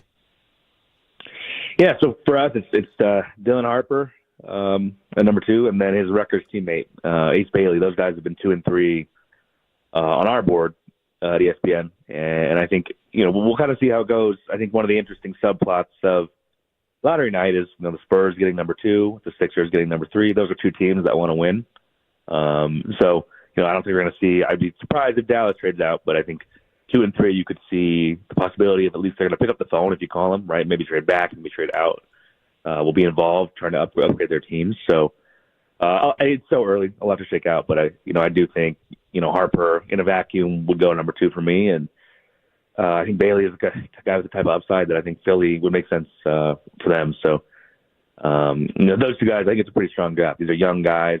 It's back to 2024. It was a little down. People were not as excited. I think this is back to sort of at least these guys in the very top. Have pretty great upside. Jeremy, we really appreciate the time. Fantastic article. Thank you, and have fun moving forward, as I'm sure you will. I appreciate it. Thank you, guys. Jeremy Woo, ESPN draft analyst. Hard not to feel pretty damn good and more solid after that. Extraordinarily safe, throwing up there with Anthony Davis and other one-and-done seasons, not going towards any type of Wembanyama impact comparison. And he said, if it was me, I'm not thinking about trading this for Giannis or anything else. Yeah, specifically if he was like a guy who was in that position to make that and pick and have his job potentially be on the line for it, that he wouldn't make that, which makes you feel good about what kind of floor he has and what kind of a safe bet he is. But yeah, maybe just I'm not going to be as when he says, if he doesn't develop offensively, that's okay. It's like, well, no, I'd still like him to develop offensively, please. That'd be nice. When you've heard about the guy in high school, yep, it's generally somebody that it's like, okay, there's some safety here. We got something else going on today. It's Game 4 in the West. Stars hosting the Jets. We're going to check in with a Winnipeg Jets writer. Gavin Spittle says this guy is the man. Connor Rabchak previews Game 4 tonight at the AAC after this.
to forget something else.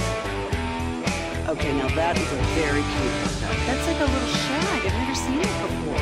Well, I mean, of course you have. It's the Rachel. Oh, is that your name? No, I mean like your name. No, I'm Jen. My name's Jen. Right, but I just mean like this is your haircut. But that's hair on your head. I'm not saying this is your hair. Okay, a little bit.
Our D&M Leasing Studios, this is Sean and RJ on 105.3 The Fan.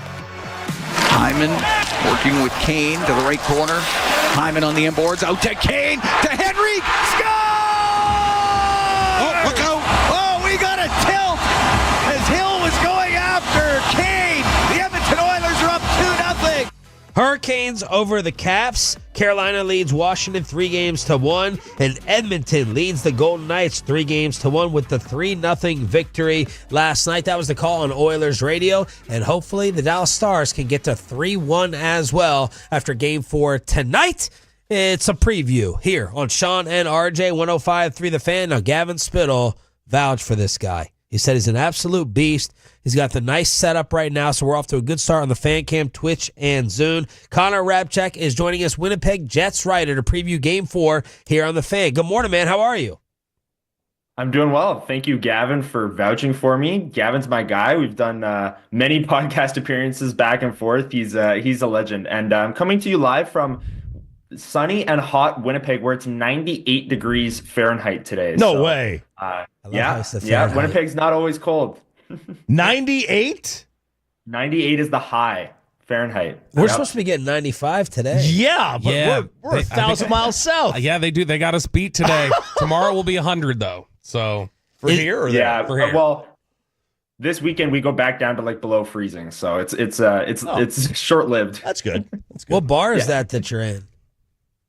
No, this is a green screen. I know. Oh, it's a green screen. Okay, that's not as cool.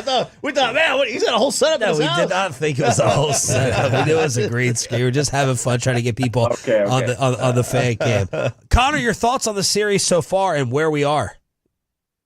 Yeah, I think it's two cup contenders going back and forth with counterpunches. I mean, Game 1 was all Mikko Rantanen in Winnipeg. That was such an impressive performance. The Jets just couldn't stop him. I mean, no one else on the Stars was really that impressive in Game 1 except for Rantanen, and the Stars won home ice advantage back with that game. The Jets respond. Connor Hellebuyck looks like he's back with the shutout in Game 2. And then Game 3 has been the story of the Winnipeg Jets postseason so far, where they can't win on the road. They haven't won on the road in St. Louis.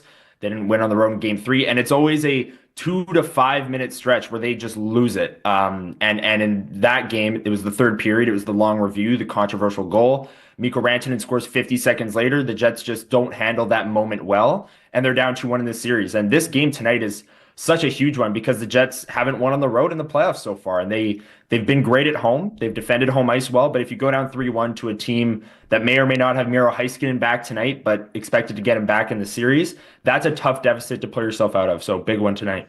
So Connor, when you get a team like that's got an elite goaltender like Winnipeg, like a lot of times that goaltender had one, yes, regular season, but that goalie can mask a lot of deficiencies on the team. And then, when he doesn't have a great game, you see what happens. Is that kind of what has gone on, especially on the road for y'all? I will say last year, the Jets had a lot of deficiencies, and they got bounced in like 5 games against the Avs in the first round. So I think Connor Hellebuyck covered up a lot last year. But this year was supposed to be different. They had the number 1 power play in the league. Their underlying metrics were great. They were one of the best defensive teams at, not allowing shots, not allowing chances. And then when they would give up chances, Connor Hellebuyck would obviously be there to stop it. And he's a Hart Trophy candidate for that reason. In the playoffs, maybe your deficiencies get exposed a little bit more. So maybe that's what it is. On the road, I will say the Jets don't have last change. And one of the biggest weaknesses maybe for this Jets team is their, bottom of the lineup defense pairings or forward core. So when that group is out there tired after an icing and the Stars can throw out Rupe Hintz, Mikko Rantanen, and Thomas Harley, that is maybe a situation where the Jets don't have an answer for it and they're hoping for their goaltender to bail them out. And on the road so far in these playoffs, their goaltender hasn't bailed them out. He hasn't played at a Hart Trophy level on the road. And that goes hand in hand with the Jets falling apart in these 5-minute stretches on the road. It's Connor Hellebuyck as well. You could use a save in these moments, and they're just not getting one. Are Jets fans starting to turn on him a little bit? How much panic is setting in? Jets fans aren't turning on him per se. I mean, after game 2, when he shut out the Stars, everyone was... He's back. He's Connor Hellebuyck's back. Bad news for the rest of the NHL. All of those things. I will say on the road, if he puts up another one tonight, it's going to be interesting. But even in round 1, when he got pulled in all 3 road games, there were some people calling for the backup. But even then, it's like this guy was a Hart Trophy candidate. Like if Connor McDavid has 4 rough games in a row, you're not benching him if you're the Edmonton Oilers, right? So I think the fan base still has the support of the fan base, especially at home. I mean, every game when he gets announced, there's these loud MVP chants inside Canada Life Center. And it's now up to Connor Hellebuyck to put that performance forward on the road in a game where the Jets really need it because, like I said, a 3-1 deficit to the Stars would be tough. Connor Rabchek, Winnipeg Sports Talk, join us here, 105.3 The Fan, Stars of the Jets tonight. All right. He's annoying, man. He annoys me. The eye thing. He's the anthem's going on the other day, and he's doing some little dance like he's getting ready. He's a tryhard. Like, does he not annoy you guys? Like, he's so annoying to me. No, not at all. You should change your first name because of it. Yeah, I would consider that. Yeah, exactly. Every goalie does that. No. I think every goalie does the little twitch thing during the anthem and does the eye thing, but it's become such a thing for Connor Hellebuyck. That's the only thing that they know him as is the eye thing. But like every goalie does eye exercises. I don't know. I don't hate him for that. I think it's funny that that's what they've latched onto. That's what I'll say. Did you agree with the kick ruling, as they're calling it, and how many Winnipeg fans are crying foul that we got screwed in the pivotal Game 3 moment? I personally disagreed with it. I know a lot of Winnipeg fans, like every Winnipeg fan disagreed with it. Every Dallas fan agreed with it. Obviously, that's how these controversial calls almost always go. I will say, I thought it was a distinct kicking motion, and I think that's where things are getting lost here, because if you think it's a kick, then Connor Hellebuyck deflects it in, and that should be no goal. But if you don't think it's a kick and he's kind of just redirecting it, then Connor Hellebuyck propels the puck into his own net. And I could see where some of that language kind of changes, whether or not it's a distinct kicking motion or not. So having a few days here to sit on it, I do understand the rationale that the refs came to, that they didn't think it was a kick. Connor Hellebuyck then propelled the puck in. That counts as a goal. Again, in real time, it just looked like the puck bounced 7 different ways and went in. So in real time, you're not saying, oh my goodness, that's a kick, that shouldn't count. I will say, after looking at it from a million different angles, you might come to the conclusion that it shouldn't count. But the biggest thing for me, and I've said this a couple times now, is how the Jets handled that. And they haven't handled that well in the playoffs at all. It's long review. It doesn't go your way. And they just collapse. They let in another goal in the next minute. And then they don't generate a single scoring chance from that point forward in the game. Like, it's just, that was the game. It was over. And it was a 1-goal game with 15 and a half minutes left, and the Jets just showed no life. So whether or not, the call goes your way or not, the Jets didn't respond to it well. Connor, one of the things that was a big talking point, and I guess a big fear for Stars fans heading into this series, was the physicality that Winnipeg could present. And, the book on Dallas, a lot of times it felt like was just a finesse hockey team that if you punched them in the mouth a little bit, then that would knock them out of their game. The last couple of games, game 1, just a giant disparity in terms of hits like it had been during the regular season matchups. A lot closer the last 2 games, Dallas winning both of those. Has the evened out physicality at all surprised you? And do you think that's part of the reason why Winnipeg's having trouble? Maybe. I will say round 1 against the Blues was maybe the most physical series I've ever seen in my life between the Jets and Blues. Like, that was just an absolute bloodbath. And then game 1 of the Jets and Stars, I was almost sitting there like, where are all the hits? Like, what is going on here? This is the playoffs still.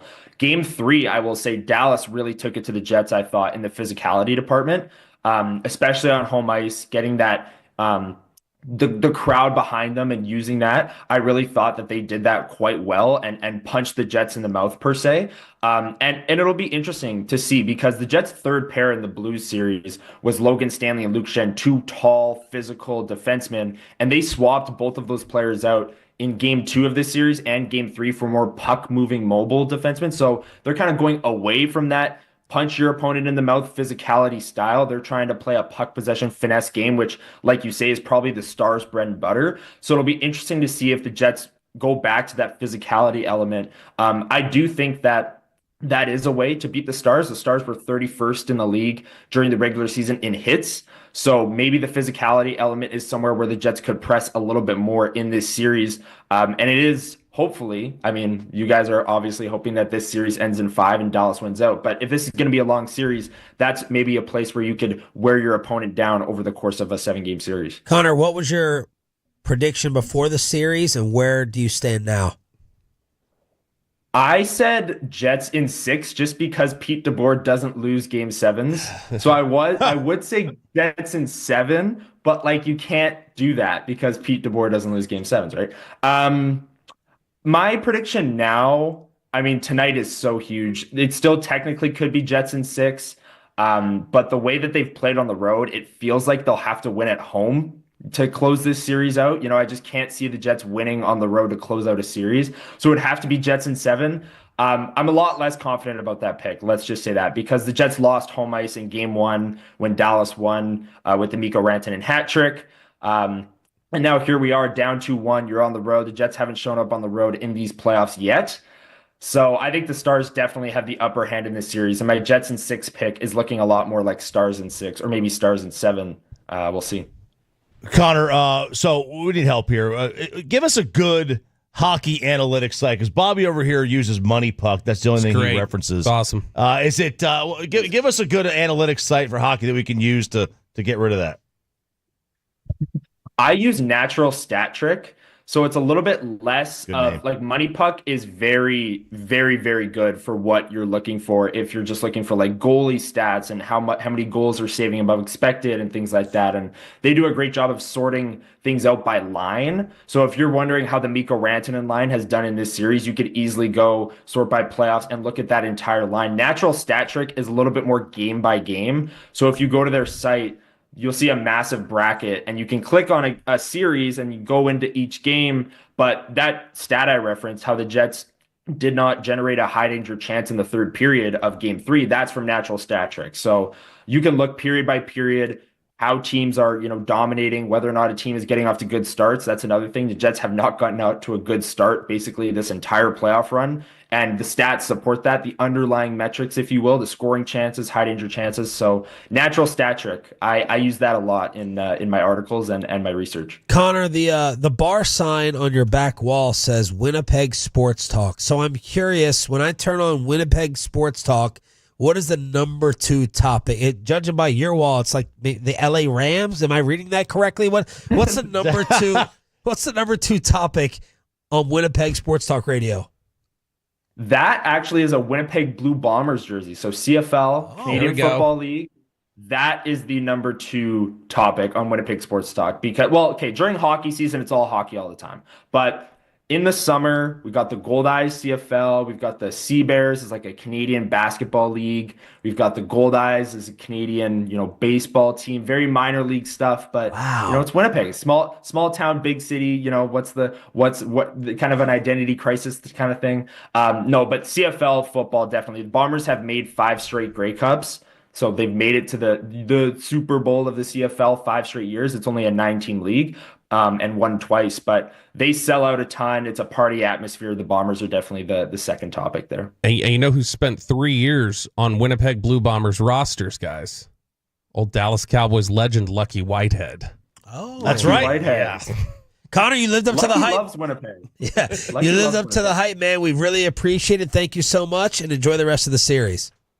Thanks, guys. Appreciate it. Connor Rabchak joining us, Winnipeg Jets writer, live on the Fan Cam, Twitch, and Zoom. It's time for the Red Zone. RJ has more NFL schedule releases, and Stephen Jones answering the concerns over George Pickens' character. Red Zone on the home of the Cowboys after this.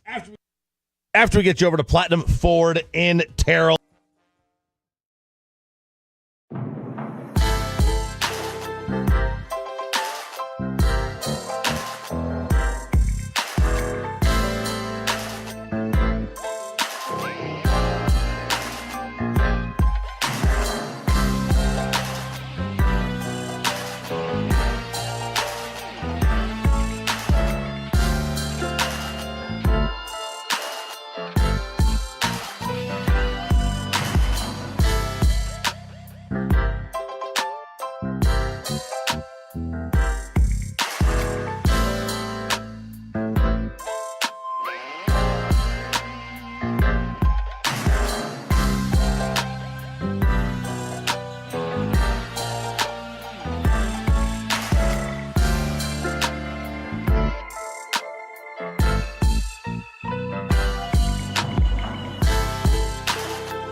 That's absurd.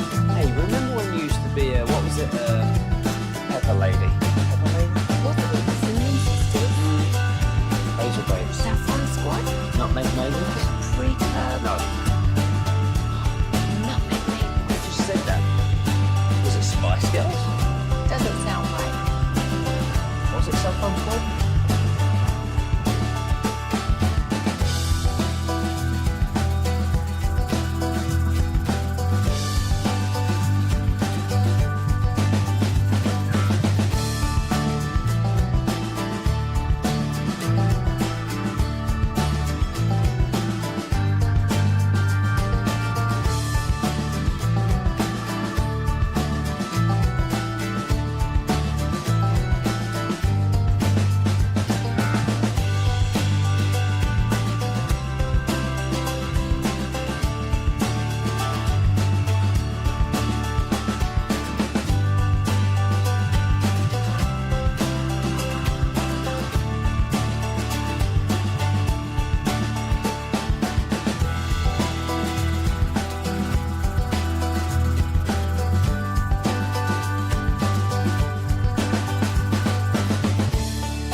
sportsforkids.org. And also brought to you by the personal injury lawyers Frankel and Frankel. If you have been injured in a car or truck wreck, call Frankel first, 214-4817-333-3333. With Frankel and Frankel, there is never an out-of-pocket cost. They only get paid when you win. Frankel and Frankel, the go-to car and truck attorneys in Dallas. How many people want to eat a W tonight? You know what I like about the media? They think you can just dial 1-800 and get a quarterback. Every day at this time, it's your football fix with the Red Zone here on Sean and RJ. We got our Cowboys insider, Bobby Belt, back with us. Peyton and Aiden in the back. Live on the Fan Cam, Twitch, and YouTube. Kevin Hagelin wearing the Duke Blue Devil hat, walking in early, ready to go. We'll celebrate Cooper Flagg coming up with K&C at 9:40. Cannot wait for that. Stephen Jones was on Mad Dog Radio, and he was asked about the George Pickens concerns. Quote, he's an uber competitor, and we had one in Dez who was the same way. More Dez Bryant comparisons. I mean, he just couldn't get enough. And boy, when the lights came on and his cleats hit the turf, he was a different guy. And it feels like George is going to be that way. He certainly sometimes plays with high... By the way, we don't have this clip, right? So I don't have to read the... We don't have this, so I don't have to read this all stuffed up. It didn't come out yet, right? We only have the one. I believe so. Okay. Yeah. I'll continue stuffed up. And it feels like George is going to be that way. He certainly sometimes plays with high emotion, and that can, as we all know, when you're playing sports, you're competing, a lot of emotion. Sometimes you can make a wrong decision here and there, but we had that with Dez. He certainly he knows he wants to continue to get his hands around that, just like Dez worked at it all the time. And we feel like that it's certainly worth what comes with the talent, getting better, blah, blah, blah. And then he talked about what Peter Schrager did. Peter Schrager has really been the most optimistic opinion I've heard on this, the NFL insider who went on over to ESPN, and he said what Steven is here. George Pickens is loved by his teammates. They want him on their team, and we felt the same way about Dez. We just feel like he's going to bring something here to our organization that we need in terms of an edge and bringing that energy of competition to the field day in, day out. Yeah, I mean, that's something definitely that they've lacked in recent years, has been the honestly, it's something that they've lacked not only since Dez left, it's something that they lacked in the McCarthy era, because the McCarthy era is just a different approach to practice, and it's a different approach to how you prepare for the game and what you want in terms of the level of intensity versus preserving your body and turn it into a really competitive period. That's probably a very fine line too. Yeah, and it varies. Like, there's totally different split opinions. A lot of times you'll hear coaches talk about things and they've got generally the same philosophies on a lot of different things. That sort of thing in terms of practice intensity and how much you want to amp guys up and preparation versus preservation, that's a big thing. I think Schottenheimer's more in line with a Garrett view. I always... Being what? In terms of, like, he wants more of the intensity and competitiveness at practice rather than just, we got to worry about preserving, making sure they're all good for the rest of the season. Look, I just want some edgier guys. I like this word edge because I think of San Francisco coming out in the tunnel. And when you play the San Francisco 49ers, Trent Williams, Deebo Samuel. They were nasty. Kittle, who's the great linebacker? Fred Warner. Bosa. There's 5 guys right there that you feel like we're going to kick your ass. And the Dallas Cowboys were going to get punked. And they physically did get punked over and over and over again. We need more edge like that, in my opinion. There's it's not entitled. That's the wrong word. There's a superstar kind of aura about the Cowboys where, and it's like with superstar comes sometimes finesse. You know, that label that gets put on there, and there's not, Pittsburgh has like the lunch pail, the lunch pail guys. You just don't, and I know it's all cliches and crap, but you just don't see a lot of it generally. It's not like they're not tough. It's just they're not nasty. Yeah. Like it was Bird Magic. Right. Like Larry Bird was going to elbow you and take cheap shots, and Magic Johnson was going to spin move and hook shot. Yeah, and look, there's not a bunch of different ways to skin a cat, and you can get by, you can get to the NFL, you can win championships. We've seen teams that are more finesse teams win titles. Like, the reality though is that, there is a fear element to athletics, especially football, where you want to kind of be scared that the guy might literally try to hurt you. I think what they're talking about, what I'm kind of hoping for out in Oxnard, is for Trayvon Diggs and Deron Bland, and who's the kid who said he's coming for heads after the draft disrespect? that you had put in your below the belt teases? Oh, Trayshawn Holden. Yeah. Yeah, the wide receiver from Oregon. You want to see near fights. You want to see George Pickens elevate the intensity to where, hey, man, every day out here is going to be, this is the way they're talking about him, all right? Every day out here is raising the level of the competition, of the intensity of the practices. Yeah, I mean, it's the see. It's the all or nothing thing. It's Jordan Lewis as a rookie standing across from Dez and them going, all right, let's get one-on-ones. Just that intensity and that competitiveness. They feel like they need some more of that edge. And yeah, I think that Tyler Booker's a big part of that. I think they got that in Johnny Cornelius. I mean, there's a bunch of different guys that they drafted that I think fits that mold. And so Pickens is going to continue to add to that. But yeah, there are certain things about the George Pickens personality that bring questions and concerns. This is one of the ways that you hope that it's a boost and it brings you something positive. All right, Stephen Jones also saying our goal is to get Micah here, and I think Micah wants to be a Cowboy, and we want him to be a Cowboy long term. I thought we were on the doorstep of this. Why isn't this done? What the hell? Well, because then they had to call the agent, and they had to get the agent involved, and that changed things. Selectively aggressive? Yeah. No, I think that what it was they felt like, I think they still know they're generally in the same vicinity. They know where each other are and what it's going to take to get it done roughly. The specifics and exactly how much each side wants to make this potentially hurt or potentially wants to drag this out remains to be seen. I think the Cowboys have historically shown they're not in a hurry. And so I think for them, until it starts presenting itself as maybe he's not going to show up to training camp, maybe he's not going to show up for this, then I don't know that they're going to feel any urgency to get it done right now. All right, well, Trey Hendrickson is not going to be negotiating, and TJ Watt, we'll see if he gets another deal moving forward. Maybe he does. You better hope Watt doesn't hurt you. No, I know, because if TJ gets that deal, what does that do to the market? Trey Hendrickson said that the Bengals are not. They've cut off all communication. They're not even negotiating right now. Yeah. They gave him an offer that was not what they had talked about. It was not. They're not on the same page. So. Which made sense to us that this eventually was going to happen after Higgins got paid with Jamar. Yeah, and Joe. I mean, everyone's got paid over there. It was. You can't keep everybody. Although the Cowboys are trying. Speaking of contract situations, really quickly, there was this small note yesterday that's not that small a note when you think of the grand scheme of things, but Tyler Smith, who is eligible for a contract extension right now, he changed agents yesterday, and he signed with Athletes First, which is David Mulugeta, where he is. It's not David Mulugeta that's his agent, but he is now being co-repped by Joe Panos, who had repped Tyron Smith in the past. A couple other guys on the offensive line. I believe Lyle was one of his. But he is co-repped by none other than Todd France. So Tyler Smith has flipped over to Joe Panos and Todd France of Athletes First. So the Cowboys will be sitting across from the negotiating table with Todd France once more, probably in the near future. Dak's on Tyler agent. Smith. Yep, on Tyler Smith. All right, Chop. NFL schedule news continuing to leak.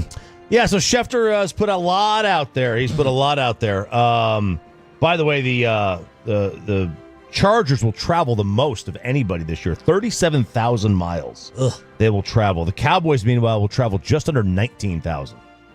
And the Cowboys are one of the furthest, maybe the furthest team from the rest of their division in the NFL. I think they are the furthest team from the rest of their division. Miami will be up there too because they're all in the Northeast. But this will be the first regular season in NFL history with international games played in 5 different countries: Brazil, Ireland, England, Germany, and Spain. And they have Schefter has released more international games. Dublin, Minnesota will play the Steelers on September 28th. And then Minnesota will stay out there, and they will play in London the following week against Cleveland on October 5th. Broncos will play the Jets. That's also in London. Those are going to be at the Tottenham Hotspur Stadium. So Broncos-Jets, October 12th. October 19th, Rams-Jags in Wembley in London. Sunday, November 9th, Falcons-Colts in Berlin. And then November 16th in Madrid, first game in Madrid, it'll be Washington and the Dolphins. This is interesting. The Friday, September 5th game in Brazil, Schefter's like they haven't officially announced that it is the Chiefs. But I thought they did announce it was the Chiefs. But on his Twitter just now, it's team announced Wednesday. Well, yeah, that was on the NFL Twitter yesterday. Yeah. So, right? Well, look, I don't say this very often. Whenever you're done, just let me know. And then, of course, you got the 4 Eagle games. Cowboys, Eagles on the 4th. Philly, Green Bay on the 10th of November. Chicago, Philly on Black Friday. And then Philly, Washington on December 20th, which is a Saturday. I don't say this very often, but I would like to leave the NFL to get back to NBA because of the Dallas Mavericks winning the number 1 pick. We are once again a topic all over television, and of course, rigged. I'm out. You have Mavs fans saying I'm out. This shows that the league is a joke. They set up the Luka thing, and this was our payback. You have others saying, it's kind of fun when it's rigged for you. Well, a LeBron James clip on Pat McAfee just added to the conspiracies that was dug up yesterday. You know, during the lottery drop, Cleveland got the number 1 pick.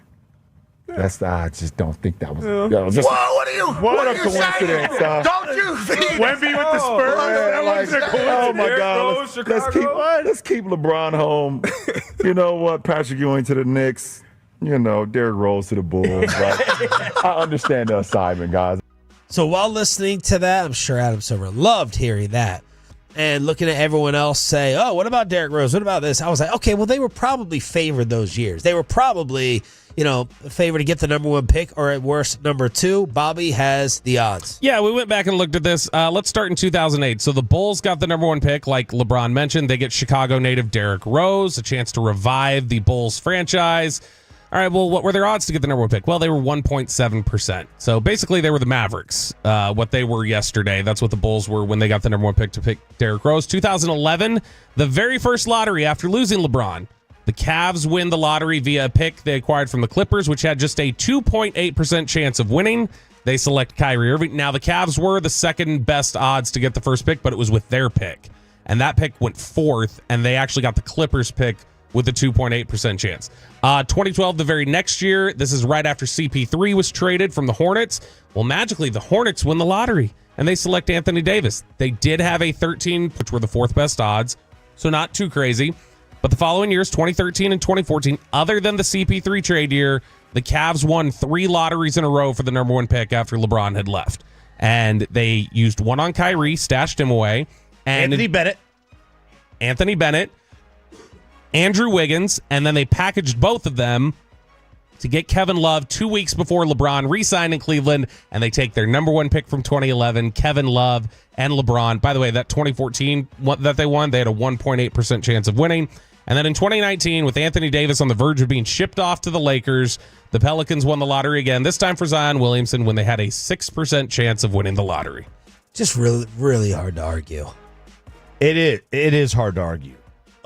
Really hard to argue, and I don't usually like to get into this stuff. No, but man, look. I do not think that the trade was orchestrated by the NBA. I don't think the NBA had anything to do with this. This was Nico going rogue, doing his own thing. But I do think what happened is the NBA had no intention of doing this until they realized that they were about to or had lost the fan base in the 4th largest market. As RJ Choppy predicted back on March 5th. If the NBA had any soul, they would gift the Mavericks the first pick with Cooper Flagg. Like the NBA is looking at this right now, and they're recognizing, okay, this whole thing is screwed up. We are about to lose the 4th biggest market of a fan base, and you can't lose that. And they knew the Knicks fan base was dead in the water in 1984 or whatever. And here's the cold envelope. Here's the cold envelope for the Knicks. The creased corner. You got to do that. Well done. What else do you help the government with? If only you had bet it. If only I could find a place to bet it. How did you find that? I searched through your prep email, found you mentioning it on March 4th, and then I just went into the He remembers podcast. more of your prep email than you He ever is did. psychotic. He is psychotic. He is psychotic. That's why you need him. Yep. That's why you got to have him around. Yeah, on your side, too. You do not want him as an enemy. Oh, yeah. Worst enemy in history. I'm trying to think what would ever happen if me and Bobby just turned on each other. Oh, man. Yeah, it was nice knowing you. What's the me? Yeah. You think? If he wanted to get vengeful, you can be vengeful, but he's vengeful with the computer. That's I dangerous. can't match with the technology. I have some other things in mind. All right, the number one guy to talk to in the building after last night is in the other room. Kevin Hagelin, Corey Majors. It's a Cooper Flagg party in KNC Crosstalk, and they're telling us that this former Maverick fan is officially back? No way. We'll talk about it next. But how about talk?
Uber Eats has Lola V products? I gotta remember that. Well, you know, they say in order to remember something, you have to forget something else.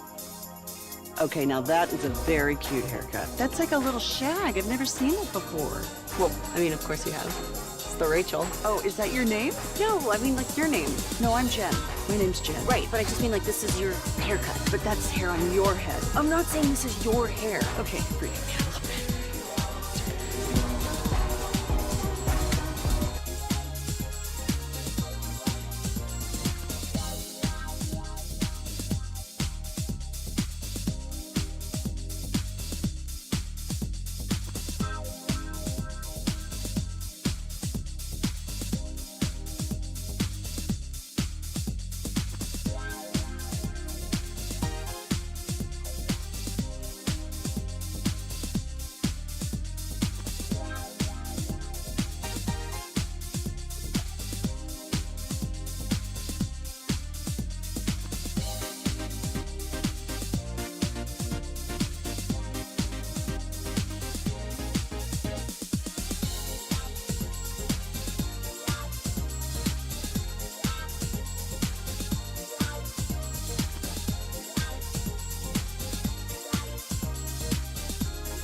true that you've got to forget something else to remember that Uber Eats has groceries? Nah, that's absurd. Registrations 2023 and 2024. Coming up Tuesday morning on Sean and RJ, we have another Rangers ticket giveaway during the 7 o'clock expressway, and PP in the morning at 8:20. We got Cooper Flagg! Tuesday morning on The Fan. That was 24 hours ago. That's what's up, Sean! Yeah, buddy. I don't know. I said that kind of angrily. I'm super excited. He's been giving you a lot of love this morning. Thank you very much. This is a really poorly kept secret. Like Chop is calling it 2 months in advance. Hagee's just like dropping it in a tease. Everybody knew what the NBA was doing. No, it was so ridiculous that saying it was like, oh, it could never happen, and then it did happen. That's what I'm jaded by this. I'm sorry, Sean. My show had I had nothing to do with this. Kevin did. Kevin willed it into existence. I'll give him 1,000% credit on this. Since right after we saw Cooper Flagg scoring all over Team USA, I was like, hey, Kevin, why don't we try and get that guy? And he said, it'll cost you the number 1 overall pick. And that was last year. Yeah. And I was like, so it could happen. Never. This season made me believe that nothing good could ever happen again. Yes. Here we are. So, Kevin, I will give you credit for this. Can you imagine if you went back in time a year and you're like, all right, here's the deal. Mavericks are not going to have Luka anymore, but they're going to have Anthony Davis and get Cooper Flagg. Would you just like pass out from like, what are you saying? Yeah. That sounds like nonsense. Never would have thought it could happen. You're wearing the Duke shirt, the hat, the blue shoes as well. Oh, these are Kyrie Duke shoes. Oh, where were you yesterday while this was unfolding?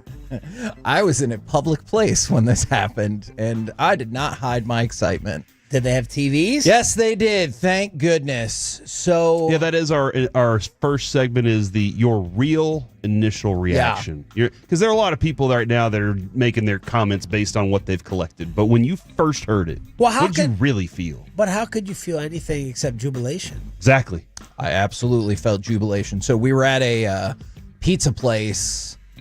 We do some work with refugee kids on Monday, and it was our end of the semester like pizza party. Why did you lower your voice when you said that? We did some work with refugee kids. Did I? I think you did. Oh, I think it's because I was yelling too much before. So, and I'm about to yell again.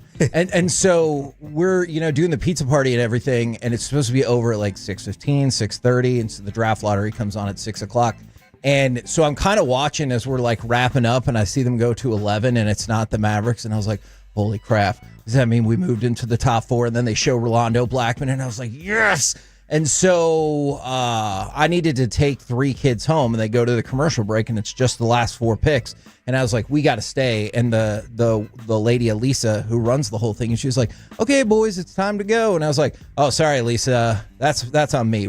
I need to stay for like 5 more minutes and watch this. And like a couple other people stayed. So pipe down, Lisa. And there were other people in the restaurant, and I didn't care. Is when it kept going, and when they pulled out the Spurs card, I was like, oh my God, we got Cooper Flagg. And I was going crazy, and then the kids started to jump around. It was awesome. What would you do if Nico did not end up drafting him? What's the real result? Is it a straight up trade for Giannis? Yes. I guess I could sort of wrap my head around that, but I can't imagine too many other scenarios. I could wrap my head around Giannis. But people are saying like that's part of a package for Giannis. No. It's the only way you can do it. Cooper Flagg is 12 years younger. But you got to. Than Giannis. You have to. No, I get that. But like, what spare parts would they put in there? I'm actually not sure how that would work with the money at all without giving away a piece that it seems like the Mavericks really like. But I don't want to add to it outside of obviously you have to make the money. Yeah. What if it's Dylan Harper? No. What? I agree. Why would you do that? I agree. I'm just throwing the next name out there. Ace. How good is he, Kevin? Tell us about his game. Cooper Flagg or his comp? Cooper Flagg. I think his comp is. I mean, his ceiling is Larry Bird. Oh my goodness. Well, there were some Michael Jordan moments when I was watching his highlights of like defensive plays that I was very impressed with. But then I saw these passes that Bird makes too. That you're just like, they're not smooth, but they're the right one in a weird moment. And then comp wise, although this is really high and it feels really unfair, his comp would be Scottie Pippen. Which, I mean, great. If he turns out to be Scottie Pippen. Yeah, as long as we have Jordan. So him versus traded Tatum, Banchero. If the three of them are coming out in the same draft, who are you taking 1, 2, 3 with your Blue Devil love? I would say Cooper Flagg. It's tough just because at this moment with Tatum, like he's going to be out for a year. Just forget the injury. Yeah, I probably would have gone Flagg, Tatum, Banchero, though clearly all are excellent players. It's just Cooper Flagg is a better defender than, well, obviously Jason Tatum and Banchero, and so I'm really intrigued by that. He has an opportunity with his length to be a really, really top-notch defender. I heard this morning your guests say not the most developed offensive player. Yeah. But he's still coming along there. That sounded like That's it kind fair. of scared you a little bit. Well, it's just he said, and if his offensive game doesn't come along, that's fine. I was like, well, no, it's not. Yeah, it's not really fun. It better come along. But how many offensive games at 18 are developed? And keep in mind, and that's another thing, he just turned 18. Like, he should be graduating high school. He skipped a year or reclassified. Yeah, I mean, you've got, because his offensive game come along, that could mean Anthony Davis, which it does, or it could mean Ben Simmons, and it never does. Your school does nothing but churn out hateable individuals and personalities. It's true. Does Cooper Flagg belong in any of those discussions or tiers? I don't think so. I think he kind of fits in the Banchero mold of, like, not particularly offensive. When we were at the East Regional Finals, some guy was like, "Oh, good job, pretty boy." And I was like, look, you could say a lot of things about Cooper Flagg. I do not believe that pretty boy would be... Power rank the prettiness of Banchero, Tatum, and Cooper Flagg. I feel like you got to one. go Tatum, Banchero, and Flagg. Okay. Well, that leg ain't pretty now, but... Well, okay, fair. Okay. But, like, we joked, and even my wife was like, okay, of all the things you're going to say about Cooper Flagg, I don't think pretty boy is at the top of the list. I think people will learn, too. Why? Because he's, like, gritty, grimy? No, he's just really ugly. He's not ugly. Not he's attractive? just young and maybe still hoping to, like, clear up just a little bit. Jeez. Wow. Very, very close together eyes. Wow. No, what? That's not what I meant. I mean, I don't know that he's going to grow into that one.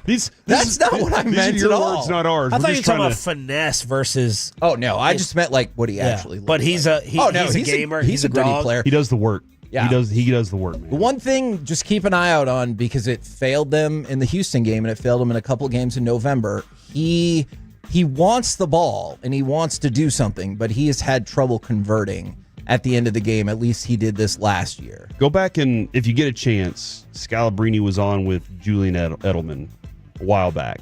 Have you heard that audio yet? He asked about him, and Scalabrini had him come in when he was 14, come into his gym, and he was like, "Dude, this gym, we don't mess around. You walk in, it is everything. We go at it." And he said, as soon as this kid walks in, he gets the ball, pump fakes, bounces it off the backboard, dunks on everybody. The whole gym's silent. And that's when Scalabrini said, that's when I stood up and said, "I told y'all I brought somebody in here to whoop y'all's ass." Dang. And he said he just sit there for the next hour and beat the crap out of all of his kids. So he's one of those guys. And that was like 14, 15 years old. All right, who's going to relay this allegation that a Dallas Maverick fan who swore them off and said he's never coming back has returned? I don't believe it. Well, I had multiple conversations with this individual yesterday, and I can, in fact, confirm I talked to Mike Bassick, and he is in. How much did that he's cost? back in on the Mavs, even though he agreed. He was like, "Look, I told you it was all rigged," and I told him months ago, if this is how it played out, I would agree with him. And Dwight Powell is a better player. Oh, man. Wow. Jeez, Mike. That'll be really tough. Well, Mike's tweets yesterday did not relay that sentiment to me. I agree. Because he talked about how it's rigged, right? He said, well, good for the Mavs. The NBA is so rigged. And then the follow-up is, I won't be surprised if Nico trades the pick. But he's still saying he's in. All right, let me give you some more context on that. I hope this is okay with Mike. Mike believes there's a 10% chance that Nico trades the pick. So that's not very high.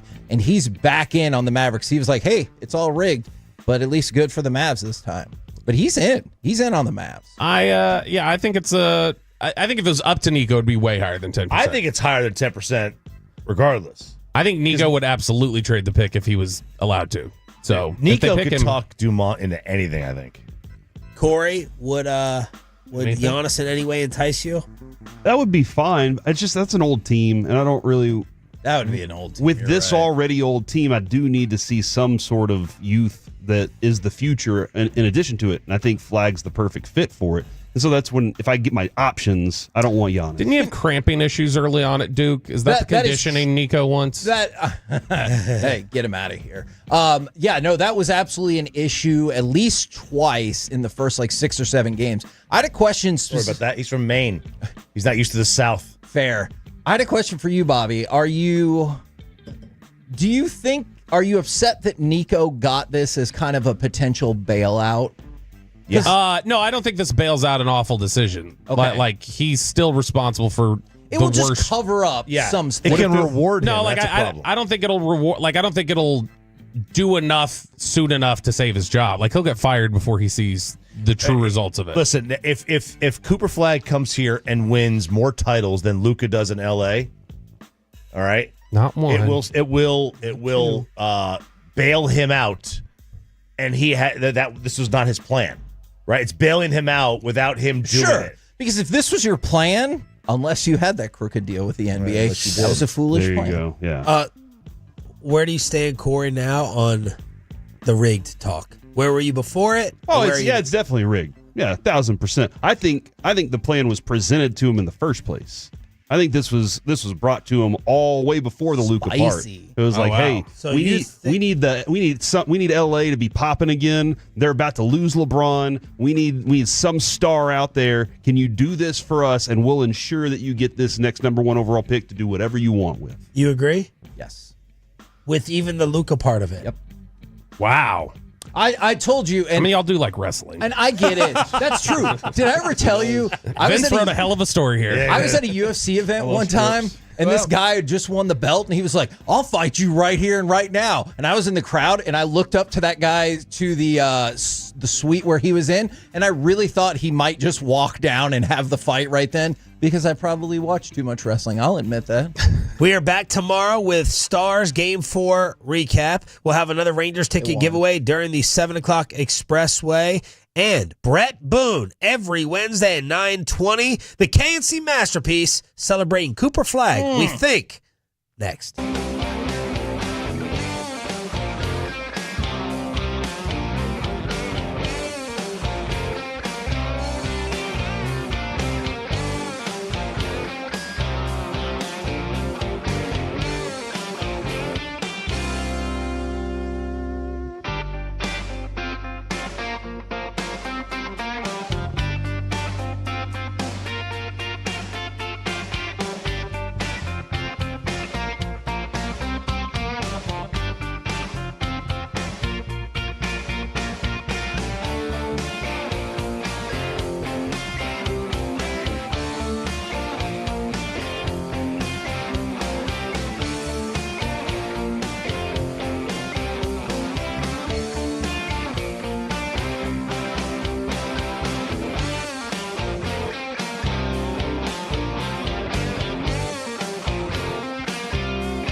Do you think it's true that you've got to forget something else to remember that Uber Eats has groceries? No, that's absurd. Hey, remember when you used to be Pepper Lady? Pepper Lady?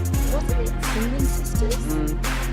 Basil Babes. Saffron Squad? Nutmeg Maidens? Paprika? No. Nothing. I just said that. Was it Spice Girls? Doesn't sound right. Was it Saffron Squad?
Coming up on the next KNC Masterpiece. Of course, we'll change all of this if we get the number one pick for the Mavs. But also, is George Pickens getting a clean slate with the organization and the Cowboys fan base? And proper change in the 99-cent conundrum. Join the show, 10 a.m. to 2 p.m. on The Fan.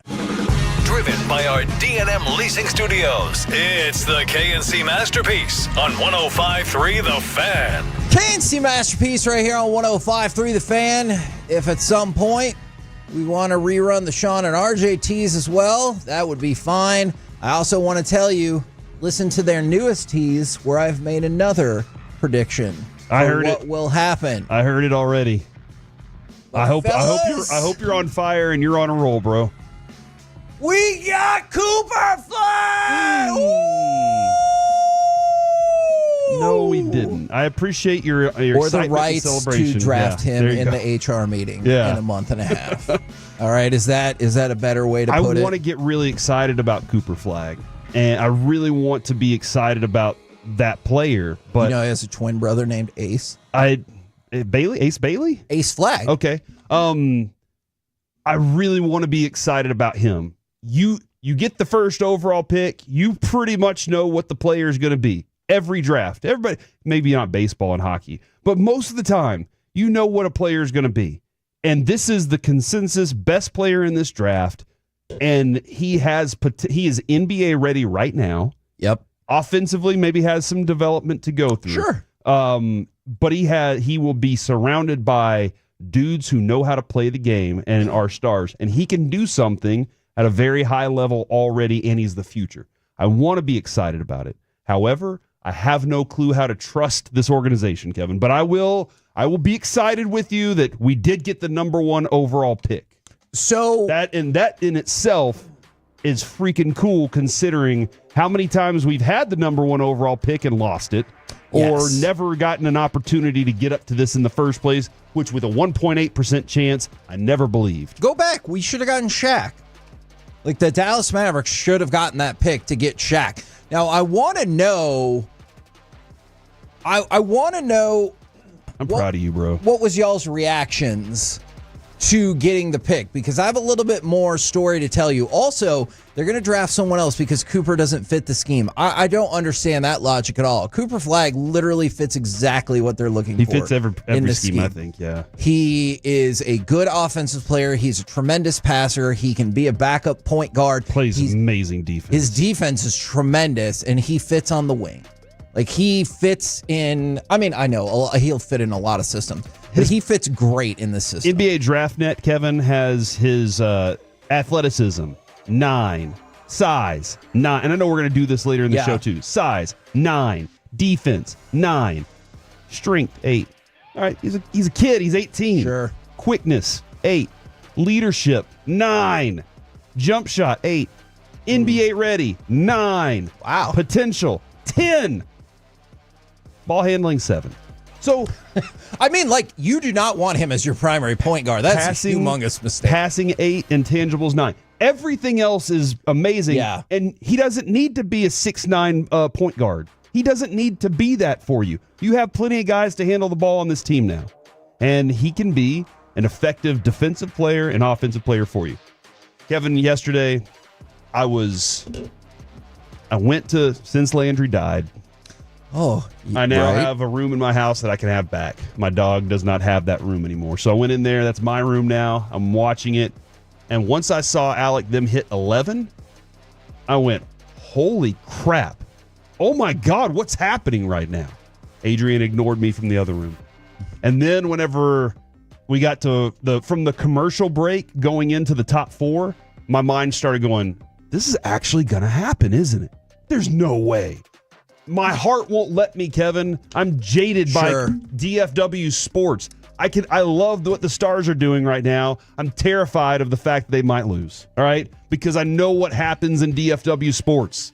And then Spurs 2 and Mavericks get the number 1 overall pick. I lost my damn mind, and I went nuts all over the house. I'm just, And Adrian and Carter are like, what's happening? And I was like, something that's never happened before. And it was just, and then Adrian tried telling me stuff. She was looking at her phone and she was saying words, and it was just, and I was like, don't have a clue what you just said. Yeah. I love you. Yeah. You have a really pretty face, and we do things that make me happy and you happy. I can't understand or process a word you're saying because the Mavs just got this thing. So that was my excitement. If you missed crosstalk, I'll rehash it, but there's more to the pizza place story. So we went to Primo Brothers in Dallas for our kind of like end of the school year refugee resources party. By the way, Refugee Resources, shameless plug alert. It's a great charity in Dallas that helps kids who's moved here from other countries learn how to read and learn about Jesus. So I love that charity very, very much if you're so inclined to go check it out. Now, we went to the pizza place, and like I said, I didn't think I was going to get a chance to watch this. I was going to be like, all right, maybe if I just listen to music and don't look at my phone, I can make it home and like watch record it and watch it. But it was on in the pizza place, and I was like, okay, well, I'll just take a look when we inevitably get the number 11 pick, or maybe even slide down to 12 and we get Crush and Sadness and everything like that. So the Bulls pop up at 12. Thank God for that coin flip. And then when the Mavericks don't pop up at 11, I am disproportionately excited for the rest of the pizza place. I was like, oh, did we just move up to 4 or in the top 4? And then they show Rolando Blackman. I was like, yes, I knew he would do it for us. And so it's time to leave. Like, we wrapped up our agenda for the day. And Elisa, who runs Refugee Resources, lovely lady, she goes, okay, boys, it's time to go because I'm taking Ling, Peter, and Wynn back to their houses. And I was like, sorry, Lisa, I need to watch the rest of this. That's on me. I'll take the boys home, but I need like 5 more minutes. And we're watching and we're talking, and the boys are getting excited because they love basketball and soccer, like love. And so we're getting excited and we watch, and they're not the 4th pick. They're not the 3rd pick. They're not this. And like when the Spurs pop up at the 2nd pick, we all went crazy. Did you throw one of those kids? No, I didn't. But here's the part you're going to love. Like up in the air and excitement, not across the room into a table. Yeah, I feel like that's not what I want to do at my volunteer work. Like, hey, I tossed one of the kids up in the air. It didn't work out. But what I did tell them was I would be so excited if we got Cooper Flagg. I was like, I would definitely sacrifice some stuff. And they're like, what about your glasses? Because I have my sunglasses with me. And I was like, no problem. So we're all partying. Were these the ones you stole from Derek Holland? No, they're not. But I would have sacrificed those as well. And so we get outside, and Wynn goes, what about your glasses? You said if we got the number 1 pick, you'd give up your glasses. Took my sunglasses off, tossed them on the ground, and the 3 boys had the most fun in the world stomping those glasses out and breaking them into like a million pieces. And then they started to cheer again because they broke the glasses. Then we got in the car, and it's like 8-10 minutes to get back to their apartments. And we're all so excited. And all of a sudden, one of the boys, I'm not sure which, starts chanting "Fire Nico" and clapping his hands. And so we're just driving along, and these 3 kids who are like all in middle and elementary school are like, "Fire Nico" in the car. It was freaking amazing. I am so glad I got to share that with them. And then when I dropped them off, I called Jess, and I'm like, Jess, we got Cooper Flagg. And she goes, wait, what are you saying? Because she didn't understand the ins and outs of the draft lottery. And she's like, I'm so confused, but I'm so excited. It was awesome. You got to see him play live. We did. This year. Yes, we did. I said she, Kevin. Oh. I mean, y'all went together, yes, but yes. That is true. That was like that was an experience for her for sure. And so, you know what I initially thought, Alec, and I definitely want to get your feedback as well, and people are sending a lot of texts in. I got excited when they moved into the top 4 because my initial thought was not about Cooper Flagg. My initial thought was, ooh, now maybe we'll draft Trey Johnson. And I know there's still a ways to go. Yeah, I was in that boat too. That was my mind. Exactly. And I know there's still a ways to go until we actually get to the draft. But that's why I was curious, because it seems pretty heavy thought that Dylan Harper will go 2, and then probably Ace Bailey, though I think Edgecombe could go 3 as well. And so I was thinking, ooh, maybe Trey Johnson. That could be a good fit in what we're doing. And then none of that mattered anymore. I'm glad it doesn't matter, because as soon as I saw that we were going to move out of the original draft slot, I just told myself it's happening. Really? Yeah, I just started telling myself, all right, this is actually happening. Now that I've seen that we're moving up for the first time literally ever. Yes. Just screw it. It's going to happen. We're getting the number 1 pick. So I was like, you know what? I'm going to continue eating dinner because I got stuck in traffic. I mistimed that horribly. Yeah. I was hoping to be done by the time the selection was going to be made and the drawing was done. I was not. I texted you guys super late because I literally had wing sauce all over my fingers. I couldn't do anything. Felt like Ricky Bobby walking around just going crazy that we got the number 1 pick. I was like, I should probably wash my hands so I can text people. And then I'll finish eating 20 minutes from now because this is important. So yeah, I told myself as soon as I saw that we were moving up, I was like, it's happening. I don't care. I'm just going to have this senseless hope that we are going to take those odds and run with them. And it happened. And even waking up and still looking at all, the jersey swap mock-ups and all the people reacting to it, walking into the studio and seeing ESPN talking about it with a giant Mavericks logo next to Cooper Flagg's face. I still don't understand it. I still don't believe it. I still don't know how or why this happened because I don't think, this franchise deserves it. I think the fan base does, but hey, I'm not going to complain. That's a fair point, Alec. And I do see some people sending that in. We will get to that later in the show because I think that is a very valid discussion about hey, did this just cover up for all the mistakes management made? I love this from the 2-4. Yesterday was amazing. I was giggling like a schoolgirl. I haven't been that happy since they traded Luka away. And yes, I have a PlayStation recording of me and my boys reacting to this as proof of the excitement. I love that. I even love seeing the Mavericks room get really excited, even though there's still part of me that's like, you guys kind of set this terrible idea in motion to begin with. But I am so freaking pumped from the 2-1-0. The twinkle in Kevin's eye is endearing. That's nice. I really am excited about this. And we will, as the show goes along, talk about it being rigged, talk about if they deserved it, talk about Cooper Flagg, the player, and if they're actually going to draft him, because there are a lot of other parts to this. But I just kind of wanted to gauge people's reaction from the 619. Last night I saw Derek Lively at my work, and after he walked by, 5 minutes later, they announced us getting the number 1 pick. I wish I could have seen his reaction, but they were already going. Mm-hmm.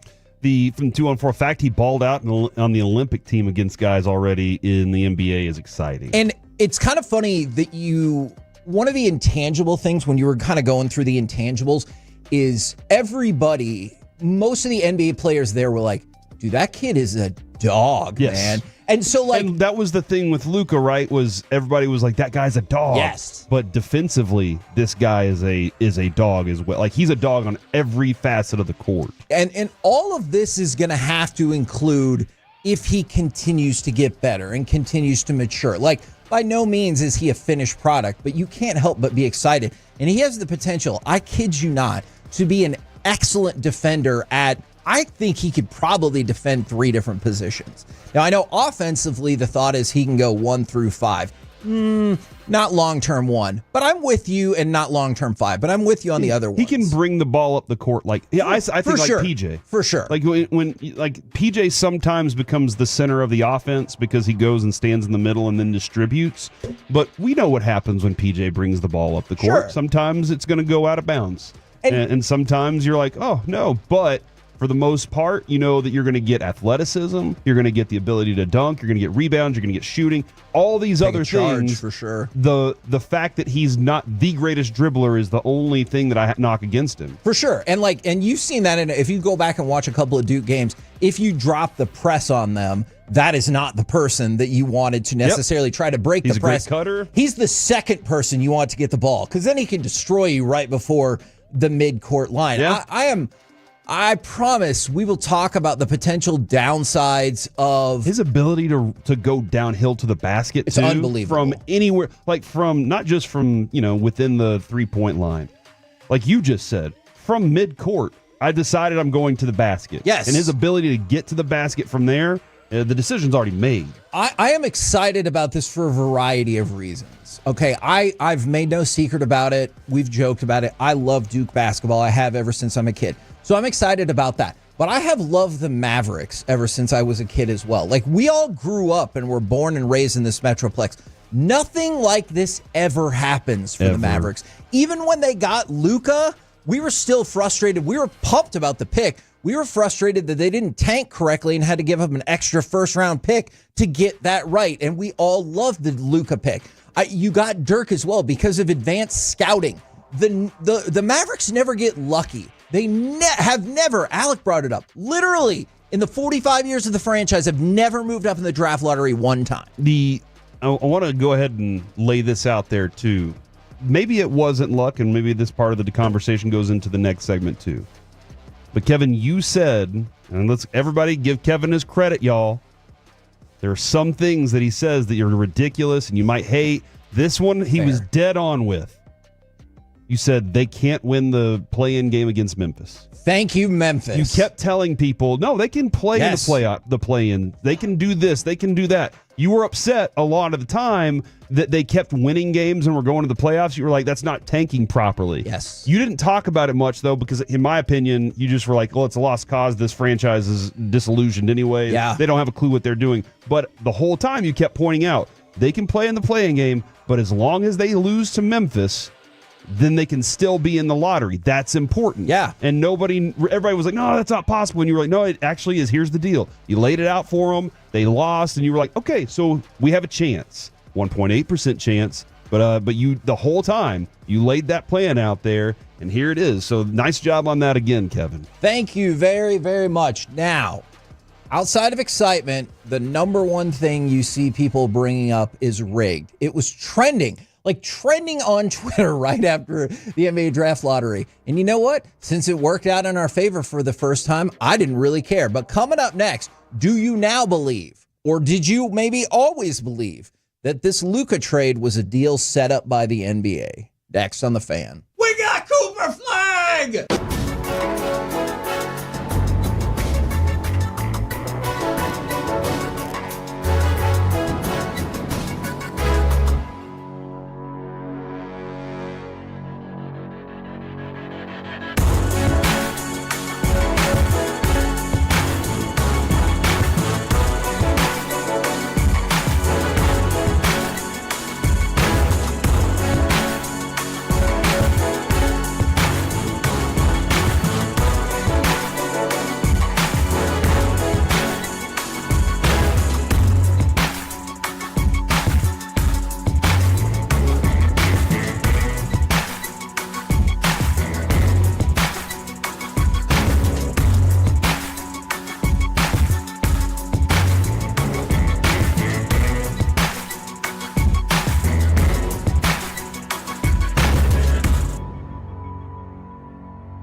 That's like a little shag. I've never seen that before.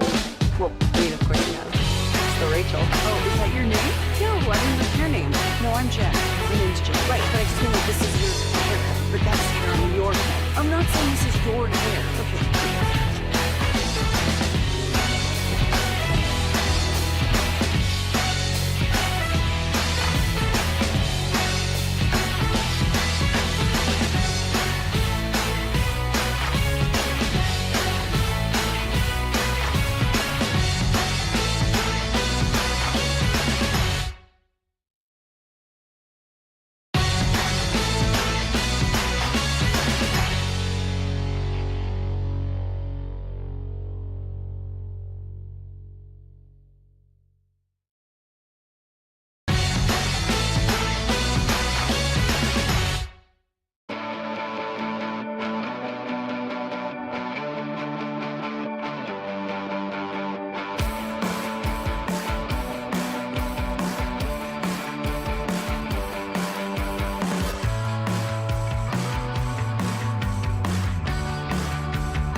This segment of the KNC Masterpiece is brought to you by Cars for Kids. Donate today at carsforkids.org and by the personal injury lawyers, Frankel and Frankel. If you've been injured in a car or truck wreck, call Frankel first, 214 or 817-333-3333. With Frankel and Frankel, there's never an out-of-pocket cost. They only get paid when you win. Frankel and Frankel, the go-to car and truck wreck attorneys in Dallas. And LeBron will have Randall on him.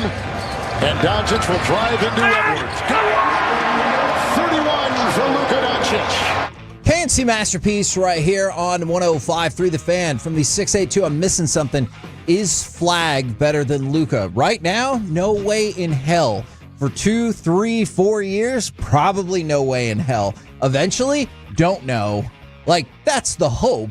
But if that's a really high bar to clear, but we can't go back and change the Luka deal. I never would have made the Luka deal to begin with, and I think most of us would not have. I think the one thing that if you want to not offend of referees, then you might have the right guy. Sure. And if you believe that affects your game within the game, then yes, you have the right guy. If you don't want to have conversations about a player's shape, then you got the right guy. Yeah. If you are selecting him. And if you need somebody to participate defensively, your offense Jason Kidd will draw up offense. He will create offense with this team, but he needed a full defensive team. I love Luka, but I know the flaws and the warts that were there. And so we saw that. I don't know what Cooper Flagg's flaws and warts are yet. I really don't, aside from dribbling, which God can fix all that. So, and clutch stuff too, or don't even need to. Hey, his one-on-one stuff, he doesn't need to do anything special. He just needs to drive past somebody. So that's where I am with this. Is I think there were some flaws with Luka, but we loved the guy. He was our guy, and that was and that's what we're gonna miss about him. This could potentially be another one. There might be another player in the mix. I don't know. There's a lot of things going on here. Now, you brought this up, and I thought this was a great question. I missed. In the break. Hey, Kevin, would you be this excited if the top pick wasn't a Blue Devil? So you're getting an ultimate sports dream. Your pro team gets the best player from your favorite college. I definitely would, because I go back to, like, I think this pick is in the same vein of, like, no-brainer, obvious, number one, been hyped for more than a year pick. It's the same as Wemby, maybe the same as Zion, the same as Andrew Wiggins. So I just want to point out Wiggins as well to say that doesn't mean that this player is always going to dominate. Like, it looks early on like Wemby is going to be really, really good, assuming the medical condition is okay. Zion, he's had lots of struggles. Andrew Wiggins, he just never became the player that people thought. Some people call him the Canadian Michael Jordan. Yeah, going into the he draft. could jump out of the gym. I am excited because this is so much different than last year. Like, when you look at Risa Shea going number one and Sarr going number two, I mean, you can make a strong argument that Dylan Harper would go number one in last year's draft, maybe Bailey as well, maybe Trey Johnson as well. This draft is yeah, I think so. This draft is so much more loaded than last year's draft. And I admit, I am like extra excited because I saw Cooper Flagg play in person multiple times and we crossed the country to do so. But he looks like he has the potential to be a generational player. And I'm a Mavericks fan. And so I'm extra excited because he's from Duke, but I'm just excited because you're going to get an awesome player, I think. Now, I talked to Mike, I'm sure you did too, Corey, multiple times yesterday. First, he called to say, hey, did this really happen? Because this is what my son told me, and that just can't be real. And so I had to tell him, I was like, we really got the number one pick, Mike. Then he called me back later in the day, and it was right after the Luka trade. He goes, remember right after the Luka trade, you said, you'll only believe it's rigged if we get the number one pick and we get Cooper Flagg. I absolutely said that months ago, and guess what? Now I believe it. Like, I don't know the logistics of when this came into place, and I know a lot of people are going to disagree and think that's some BS, but yes, I now believe that the Dallas Mavericks, Nico, and the NBA colluded on this entire deal. For real, I do. Can I add this then? Did you see LeBron's tweet last night? Ain't no way or something like that, or all the laughy faces? 5 laughy face emojis. Okay. Did you see Kyrie Irving's tweet 12 minutes ago? Oh, no, I didn't. 1.8% and 2 laughy face emojis. Like, even the players are going, I can't believe this. Like, this is wild. So this probably isn't going to help if you don't believe in the conspiracy theory, but if you're ready to conspiracy with me, come on this way. Let's go. You know who the CEO of the Dallas Mavericks is? It's Rick Welts. All right. Rick Welts was the person in charge of the NBA draft lottery back in 1985, which, if you'll remember, that is very conspiracy in terms of people thinking that was the frozen envelope, Patrick Ewing, to the Knicks lottery. And so I can't help but let my mind wander when I'm like, hold on. So the guy who is our CEO now might have been at the center of a draft conspiracy 40 years ago. Wow. Now, I realize cooler heads might be like, that wasn't rigged then, and it's not rigged now. And I get that. But I'm on the other side. I have bought into this conspiracy theory. I told Mike yesterday, I now believe that the collusion with the NBA was, we got to get Luka, or maybe it was any number of stars, but they were like, we got to get a big star to Los Angeles, maybe because of the departure of LeBron, sagging TV ratings, whatever you think the reason is. And maybe they hit up a couple of different clubs, but the Mavericks bid on it, and this was the rest of the deal. I now believe that. This was something I read yesterday, and I wanted to fight, and then I was like, no, everybody can have their thoughts. This is Chuck Cooperstein on Twitter yesterday. I can't tell you how much I hate Mavs/NBA Twitter right now. If you're a Mavs fan, enjoy the moment. There are a lot of people besides me in that office who grind away, who needed this. To the rest of the NBA world, just take off the damn tinfoil hat, please.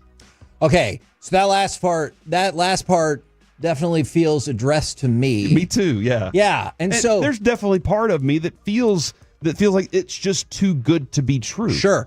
But to his other broader point, don't you think about like people who sold tickets or like were season ticket renewing people? I didn't say that very eloquently, but you get the idea. Or don't you think about the bars and restaurants downtown who like they live and breathe off of stars, Mavs, concerts, and everything like that. And the Mavericks became, especially with all the injuries, a dead entity. If you don't think Cooper Flagg is going to be any good, I get that. But don't you can feel the palpable excitement, and people are going to show up and hopefully pick up the business for the bars and the restaurants and everything like that. So I think the beginning part of Chuck's point is very, very well made. Yeah. And he can be angry at me for being part of the crew in the other part, but I was nothing but pumped last night. Yeah.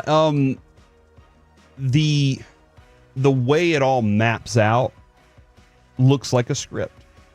Yeah. I mean, it's too easy to think that it's not. Because was it Ryan McDonough, our friend Ryan McDonough? Oh, I heard him last night too. What did he say? It was like, I make a stupid move and it never works out. Yeah. He makes a stupid move and he gets the number 1 overall pick. And it doesn't seem like that ever happens. Where, go back to Nico's history here. Almost every move that he made on the way to the finals was brilliant. Getting PJ. I loved him before that. Yeah, getting Gafford, getting Kyrie, getting you to the finals. Then we were sitting there, and I remember specifically, I said, "Until you sign Clay today," and Mike said, "Don't confuse the people. It can't happen." And I was like, "But it could." And he was like, "Do not confuse the people." And I was like, "All right, Mike." And then the next day, Clay Thompson signed. Yeah. Now, was I saying it fun, with a lot of fun involved? Yes. I didn't believe it could happen because we don't sign free agents. Yeah. It doesn't happen. They don't come to Dallas. You have to trade to get the players. Yeah, you're right. Then all that happens and you're just like, wow, this is amazing. And then he does something that nobody in the NBA or the history of the world would ever do. Nobody would. Yeah. Everybody said they wouldn't do it. And then he was like, doesn't matter. I believe it's going to work. Yeah. Why did you believe it's going to work? Because I got a little birdie on my shoulder that told me it's going to work. That's the only way that I can believe it's real. From the 254, can you call Mikey B and get his take? Is he back on board? I had that conversation with Mike yesterday. He has told me he's 100% back in. He's back in. on the Mavs, and eventually, obviously, that will lead him to being back in on the NBA. But part of the reason is because he believes that he is correct, and obviously I'm with him now, that this was all rigged, and this was all a plan. But if it's rigged in your favor, you're okay with it. Because now it's rigged in my favor. Because before, like, if you could still take everybody back to January, would you make this deal? I feel like the vast majority of Mavericks fans would still say no, right? Yes, I agree. But the part of the deal... the compensation now for it. Exactly. But the part of the deal before was we lost Luka and we didn't get the most compensation in the world. What the hell? Mm-hmm. And so, like, you're really disappointed. Now, I'm super pumped because I thought that was the end of it. I was like, we got that. We got a number 11 pick and not a whole lot of draft assets going forward. And now... you got Cooper Flagg, which feels like, at least 3 first-round picks wrapped into one. And so that's another reason to be more excited, because I didn't think we were getting anything else. I was like, this Luka trade sucks. Yeah, we got Anthony Davis, and I like him, but it still hurts. Yes, and so because Luka was our guy. Now you have the opportunity for Cooper Flagg to become your guy. Will that happen? Don't know, because to be as good as Luka, that's a tall order. Mm-hmm. That is a tall order to ask of him. Yeah, it's the script in the NFL was discussed, and we kind of laughed at that. And we definitely did laugh at it. But then you kind of go back and look at the history of the NBA. And Kevin, you brought up the frozen envelope. Yep. Multiple Tolos brought up yesterday. The Chris Paul trade. Yes. The Anthony Davis trade. And look what happened after that. The LeBron trade that got the Cleveland Cavaliers 3 out of the next 4 number 1 overalls, and now this one. And it just the scene is done behind closed doors. Yeah, that's not like the ping pong balls happen right in front of us. Do we ever see it? I thought they used to do that, but maybe I'm wrong about that. Right now, do we ever see it? I don't think so. And I think Coop also said David McNamee. He said, I was there, saw the whole thing in 2008. It's completely legit. Well, this is 2025, and it's just different. Yeah. So that's why it's very easy to believe that a large entity could make something up, could make an entire fraud happen right before your eyes. Like that's why it's easy to believe that. I don't think it's just tinfoil hat thing. And if you're inclined to, but let's say you're inclined to not believe in the conspiracy theory, I also have evidence to help out your side. Excellent. This is the 7th straight year, Alec, that the team with the worst record has not gotten a win in the draft lottery. So we talked about it several years ago. The NBA was like, hey, these teams are clearly tanking, so we got to switch it up. And then they dropped it from like 25% chance to win to 14%. So this is the 7th straight year that has not worked, and the team with the worst record has not gotten the number 1 pick. And then if you want to add something else to the non-conspiracy people, here's just facts and figures. The Wizards dropped to the 6th pick. That was literally the worst thing that could possibly happen. Well, just in terms of the draft lottery. There's a lot of worse things that could happen. But strictly in terms of draft lottery positioning, that was the worst they could fall. And they were awful. And they fell from 1 to 6. So if you're not a conspiracy theory, there are some numbers to back up that this stuff does happen in the lottery. It's ridiculous. And you know what's even more ridiculous, to put it, like, just to make everything full circle here in DFW Sports, Pete DeBoer says that Miro Heiskanen is anticipated to play tonight. Oh my God! Everything's good in Dallas right now! There's so many amazing things happening to us! We just can't lose. We're going to score 20 runs tonight! I love it! I mean, you think about it, and we're going to get to that in a second, but how much do you have a golden horseshoe up your ass when you also win a game by breaking up a no-hitter with a home run? Like, just think about it. You win the draft lottery, you break up a no-hitter with the game-winning Arrow's hit, looking up, boys. and Miro's coming back? Arrow's pointing up. Sun's going to set and rise on us in a good way, I promise. Freaking believable. All right, let's talk a little bit more about... Go ahead. Oh, yeah. You know what? I'm just looking at the clock now. Let's talk a little bit more about Miro, but also we'll do some baseball nuggets. No hitter? No problem. Next on The Fan. Do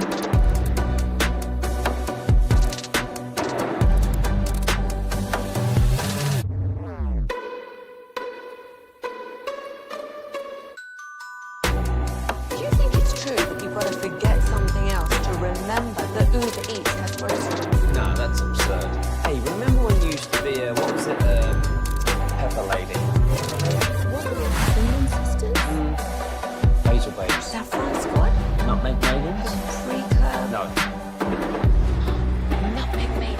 said that?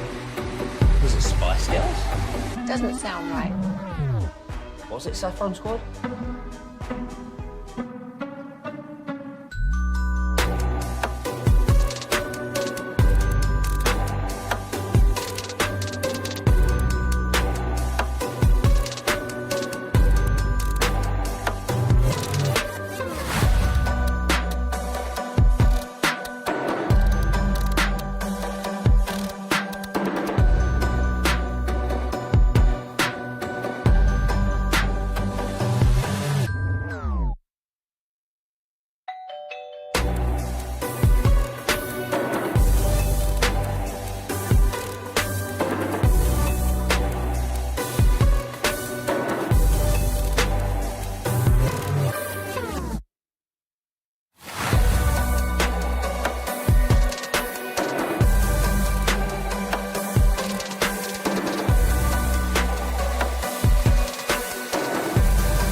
This segment is brought to you by Classic Chevrolet. If you're in the market to upgrade your vehicle, get to Classic Chevrolet in Grapevine. Back-to-back #1 Chevy dealership in the world. They've got more new Chevys than anyone, all priced to sell. Visit ClassicChevrolet.com. This is Texas. This is Classic Chevrolet. Together, let's drive. Based on new Chevy registrations 2023 and 2024. The 1-0 hit high and deep to right center field. This one's got a shot, and it is gone into the Rangers bullpen. Opposite field home run for Wyatt Langford. It's his 7th of the season. It's the first hit for Texas tonight, and the Rangers lead 2-1. KNC Masterpiece right here on 105.3 The Fan. Going to clean up a couple of questions from the last two segments, if that is okay, Corey. Then we'll get to baseball nuggets. Fine by me. From the 214, can y'all explain what the frozen envelope means? I'm lost with that. Fair Okay. point. So back in 1985, Patrick Ewing had been unbelievable with Georgetown and not that far on down the road from New York. And so the prevailing wisdom was that the NBA somehow wanted to make this happen. But the conspiracy theory is that while you just pick an envelope out, that they froze the New York Knicks envelope so that David Stern would keep going through the envelopes until he found the one that was frozen and would make sure to take that one out first to get Patrick Ewing to the Knicks. That's a conspiracy theory that's been out for a really long time. And then for the 940, Kevin, when do the Cooper Flagg cards start coming out? So he has cards in the McDonald's All-American set and Bowman Chrome right now. If you're waiting for the NBA cards, we're still several months away from that. But this is an opportunity to shout out RJ Dukes in McKinney, Worth Collecting in Waxahachie, the Sports Collectors Hub. That is Kyle and his group that run the Dallas Card Show. That's where you're saying to go get your Cooper Flagg cards? If you want. Those are people that we all trust because they have all helped out with Peace-a-thon.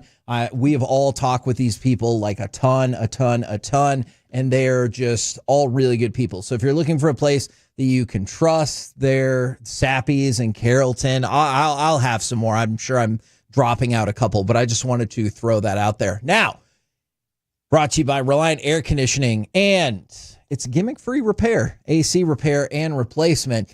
It's time for baseball nuggets. And obviously, we start out with that Wyatt Langford home run, because in the midst of all of the draft lottery excitement, the Texas Rangers were getting no-hit by the worst team in baseball and maybe the worst team in the history of baseball. I felt like you might have been losing your damn mind because you said they have to sweep the series for you to be okay. I still think that. You said you'd never believe in the Rangers again if they didn't sweep this series. I don't know about that. And so I was like, man, he must be really losing it right now. It's 1-0. Honestly, Kevin, because I was still so in shock of everything that was going on with the #1 overall pick, I didn't even realize that they were being no hit. Yeah. Like I kind of was, it was on and I was observing and I was like, whatever. But I didn't realize. I was just like, oh, it's 1-0. That's not good. And then I saw like, we're getting deep into this game and this isn't looking good for this team at all. Yes, no, you're 100% right about that. Wyatt Langford was like, don't worry about it. I'll bail you out.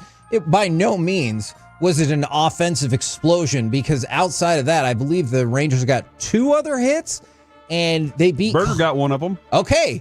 And they won 2-1. Make no mistake about it. Colorado is terrible. Colorado is now 7-34. But guess what? We don't weigh the strength of schedule. And that's why I really think you need a sweep here to get that positive momentum. Now they're at 500 to go above 500. And here's another reason I thought this was a big win yesterday.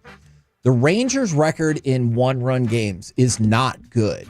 Now, I know that feels off because you go back to the first 2 weeks of the season, the Rangers won 5 one-run games in the first 2 weeks. And so there was like, hey, the record's awesome. I'm a little concerned about all these close games.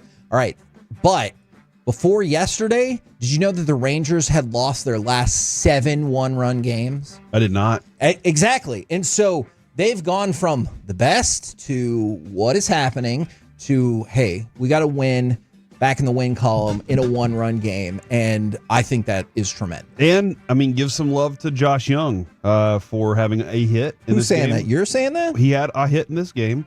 But the play that he made to end the game. That was Malley pitched fantastic, right? Like went out there and did what Tyler Malley has been doing all season. Very little runs given up, very few hits given up, number of strikeouts. Like it felt like a Tyler Malley start. And I felt like after the home run was hit and they brought they brought him out, they were like, all right, let's get you a win, but we're not, you got a lot going on here. So let's just get you this win. You're up 2-1. We're good to go.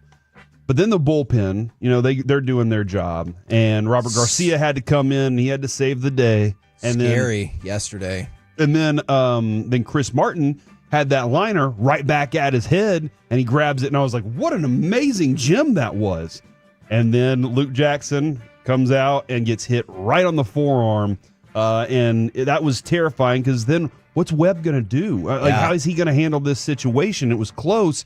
And there were some moments. Mike Maddox walks out there, talks to him, builds a plan, gets a ground ball, or a line drive ground ball right to Josh Young. He steps on third, throws it across to first. What a throw by him. Phenomenal work there. Now, we should get more information on Luke Jackson today, but at least initially it feels like the Rangers dodged a bullet because what was the exit velocity on that? Like 111 or something ridiculous. So Sean McFarland reported that the x-rays came back on Luke Jackson's right arm yesterday as negative. Okay. So hopefully that's a positive. We should learn more today, though. And even if that's the case, I don't want him continuing to throw after that. Fair. You got hit that hard. The adrenaline's pumping. For sure. But I don't want him trying to close out a 2-1 game. No way. With even if it's just bruised. Yeah. Dude, that hurts enough on your throwing arm. Yes. So, absolutely, I hope the best for him, and I hope we're going to be okay there. Yeah, and that's what I'm encouraged by is hopefully it won't be like a longer period of time where if it was broken, then all of a sudden you're like, well, you know what? I know we've had some struggles with the bullpen, but for the most part, bullpen has done a heck of a lot better than I thought, and so I was concerned about that. So it looks like for the time being, potential positive news. Not positive news for Oswaldo Cabrera. Don't look. I don't want this to turn into a thing where you're like, you said don't look, so I did look. If you like horrifically graphic injuries, then go check it out. If you don't go check it out because immediately the Yankees knew something was bad with his leg. More specifically, I think with his ankle, he was taken off the field in an ambulance. It looks really, really, really bad. And I would be probably willing to wager that will be the last that you will see of him this season if I had to guess. Oh, my God. I told you not to look. Why did you tell me to look at this? No. Oh, that trainer was so smart to run out there and throw a towel over that. Oh, my God. And that's how you know, among other things, that it's really, really bad. Really. I told you. All right. I'm sorry, man. Let's go to some other not horrific to Corey news. Mason Wynn homered for the Cardinals last night. They have now won 9 in a row. So the Cardinals on a roll. Local news, kind of. Jordan Lawler being called up by the Diamondbacks. We talked about how we all loved watching him in high school. We got the opportunity to cover him some. Goes in the draft. He is getting called up by the Diamondbacks, or I guess he did get called up yesterday by the Diamondbacks, and I think we'll all be excited to see how that progression kind of goes. For sure. And then we talked yesterday about Lance McCullers Jr., saying that he got death threats for him and his kids. Yep. The Houston Police Department has announced that they have launched an investigation into those death threats, as they should, and hopefully those Nimrods get punished. Yes. Right? Yeah. That doesn't feel like a You just particularly go around controversial. making threats like that. And nothing Yes. like it should. Yes. You should always. Absolutely. We're the KNC Masterpiece right here on 105.3 The Fan. Coming up next, you heard it from Corey. It looks like Miro is back. So let's puck around and find out, will Winnipeg continue these trends in Game 4 tonight?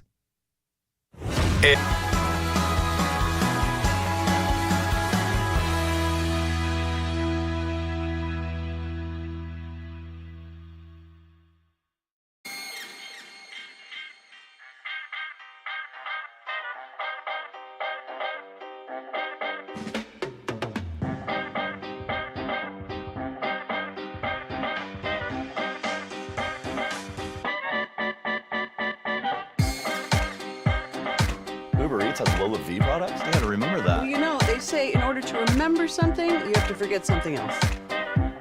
Okay, now that is a very cute haircut. That's like a little shag. I've never seen that before. Well, I mean, of course you have. It's the Rachel. Oh, is that your name? No, I mean like your name. No, I'm Jen.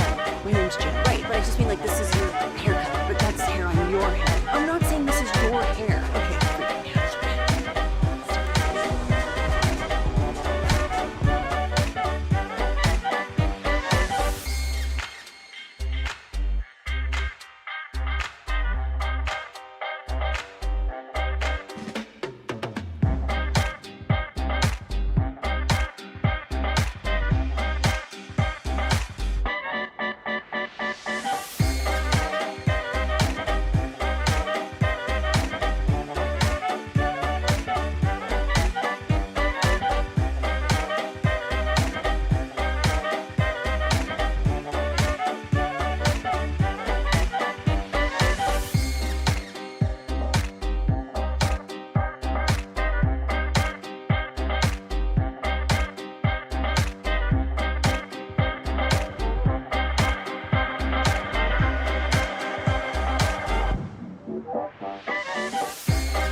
Uber Eats has groceries.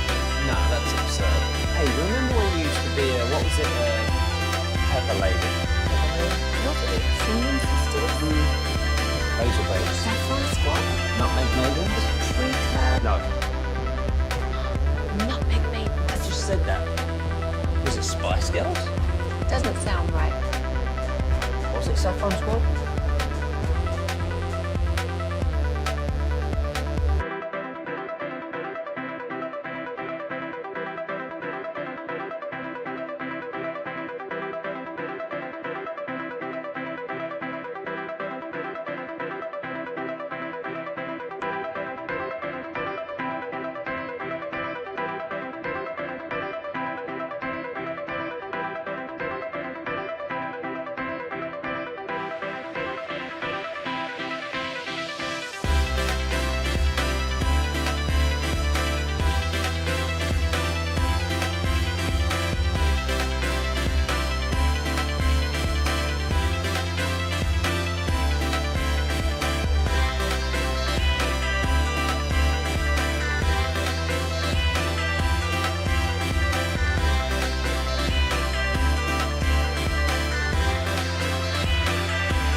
Leasing Studios. It's the KNC Masterpiece on 105.3 The Fan. KNC Masterpiece right here on 105.3 The Fan. If you haven't heard, we hit it maybe 20 minutes or so ago that Miro, it looks like he is going to be back for the Stars tonight. I told you I'd think of other ones too. Card shops I did not want to leave out because they were also super helpful with Peace-a-thon. Trading Card World, which is off of North Central Expressway. It's literally right across the street from our studio. Those guys are great. And if you love Pokemon, woo, that is a place to be. And then also Triple Cards. They are in Plano, Rockwall. They just opened up a new location in Deep Ellum, which might have a super cool watch party coming up. And so I just love all those places because we can trust them and because they've been so generous for Peace-a-thon. Kevin, I forgot in my post about Paige. Paige Beckers. Yeah, we got her as well, and That's we also right. had her on the show. That's right. The sun's shining on DFW right now. I didn't miss any of my putts just a minute ago. Miro's back. Yeah. By the way, they are doing the NBA Combine right now. It looks like. Bless you. Quick turnaround. And Cooper Flagg blazed through the pro lane agility drill on his first attempt. It's pretty special if you want to watch that.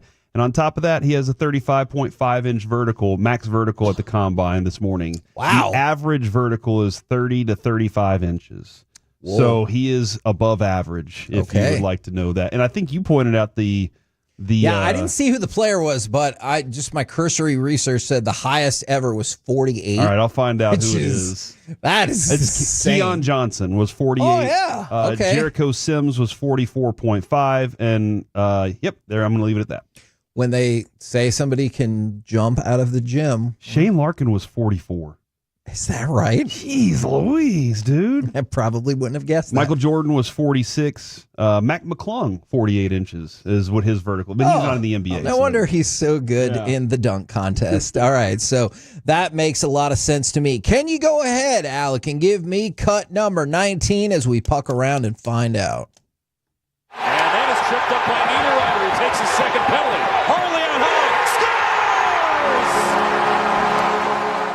Scores! Now, do you guys want to start with Winnipeg trends or Dallas Stars trends going into this? Let's go with let's start with the Winnipeg trends. All right. Because hopefully the Dallas Stars trends are really positive. Yes, and the Winnipeg trends are really negative. I like it. So that's good. All right, let's go with Connor Hellebuck.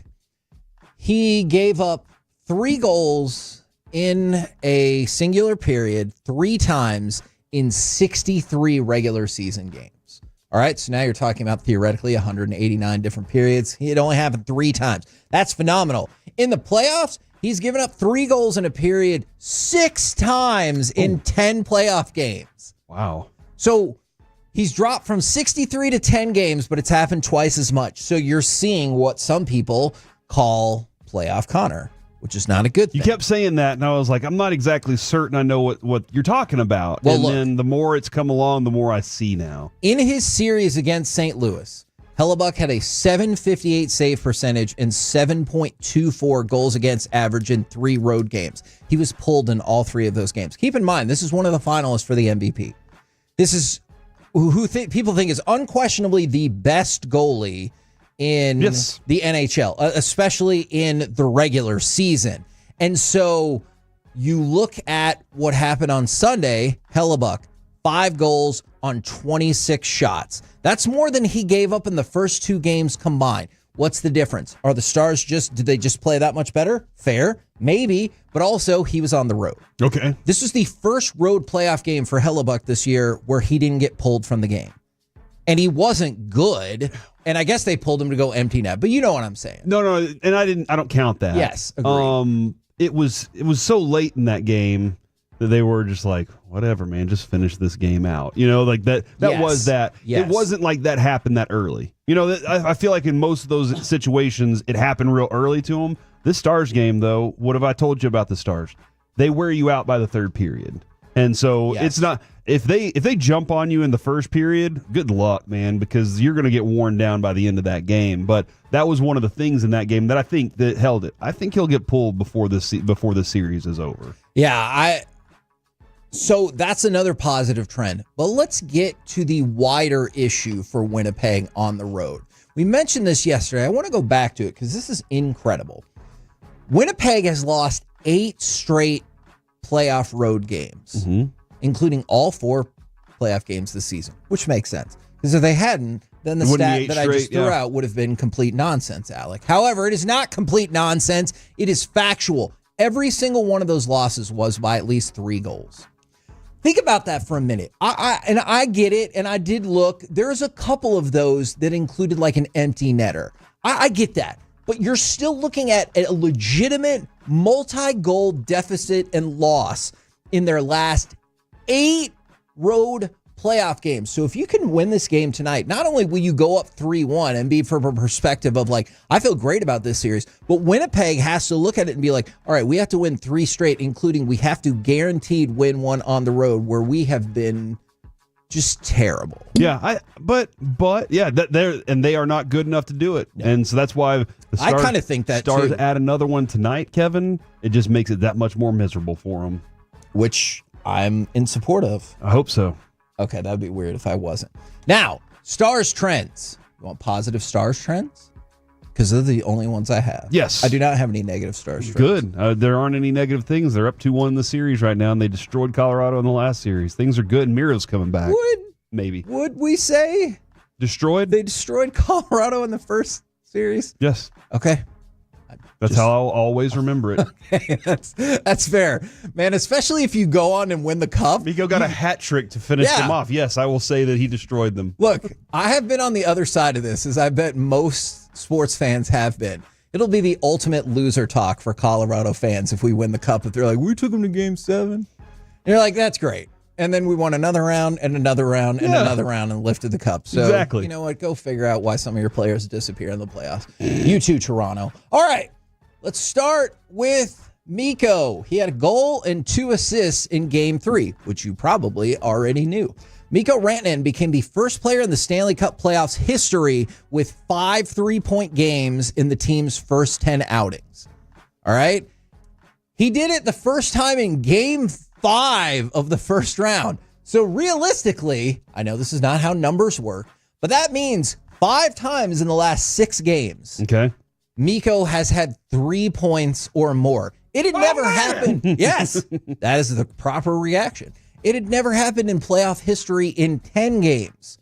And Mikko's like, all right, I'll do it in 10 games, and I'll give the first 4 games just to make it fun. Like, have you seen that video of that swim coach who lets all of his swimmers go out there? And he's like, that's fine. I'll give you a huge head start, and I'll still whoop your ass. This is the reason, Kevin, that I believe he will be healthy tonight. Like completely healthy. They waited so long. For Miro? Yeah, for Miro. They waited so long to do that. So that's why I believe he will be healthy and not at risk of anything truly. Yeah. And I think that's a promising thing for what they're doing. If 10-game head start. If Miro comes back tonight, which by all indications looks like that is what's happening, then it just makes sense that he is fully healthy because of what you just brought up. Now, we talked about the road struggles for the Winnipeg Jets. For the Dallas Stars, I do believe this is the longest playoff winning streak they've ever had in this building. Really? So to find a longer one, you have to go back to... The longest playoff winning streak? Yes. Or just... okay. Playoff winning streak. Thank you. The longest playoff winning streak they've had in this building. To go further, you'd have to go back to April 12th to May 7th of 2000. When the Stars won 6 straight playoff home games. But if you'll remember, that was back when they played in Reunion Arena. Right. And that was also when they were in the midst of a march to the Stanley Cup final. Okay, all right. So I think this is the longest home playoff winning streak for the Stars in this building. So what you're saying is when they have long playoff winning streaks in the playoffs, playoff winning streaks, they win the Stanley Cup. Is that what you're suggesting, Kevin? So, dude, here, you know what, Alec? A question was asked earlier, and I want to pause you right there, Kevin, before you do your so. I feel like I already did that part. Hold on, was that did they did lose that cup? That was in 2000, and they did lose that cup to the Devils. I understand your enthusiasm. Never mind. And if that would have been 99, I would have said like GD right, and then felt bad about it and had to confess. But like I would have been on board with you on that. But unfortunately, that was the final. Yeah. They lost to the Devils. And you're not going to play the Devils in the final this time. No, we're not. They play Carolina. I just want to point out, Kevin. You never believed the Rangers. You never believed the Rangers could go 162-0, and guess what? They aren't. They couldn't. They didn't. You believed that Cooper Flagg would, the number 1 overall pick, would be the Mavericks, and guess what happened? True. So, I'm just saying. Hey, maybe if you believe a little more instead of being so cynical. No. Most of the time, you're right. And based in realism. And in my real life, that is a fair critique as well. However, like the last 3 combo platters we've done, my sports opinion has been that the Stars win the cup. Is that lazy? Fair. But also, that's what I really think. I'm on board with this team going to take the Stanley Cup. I bet you watch Angels in the outfield and you're like, never could happen. Never could happen. That kid said it could happen. And guess what happened? They won. All right, quick side question. What do you think is more plausible?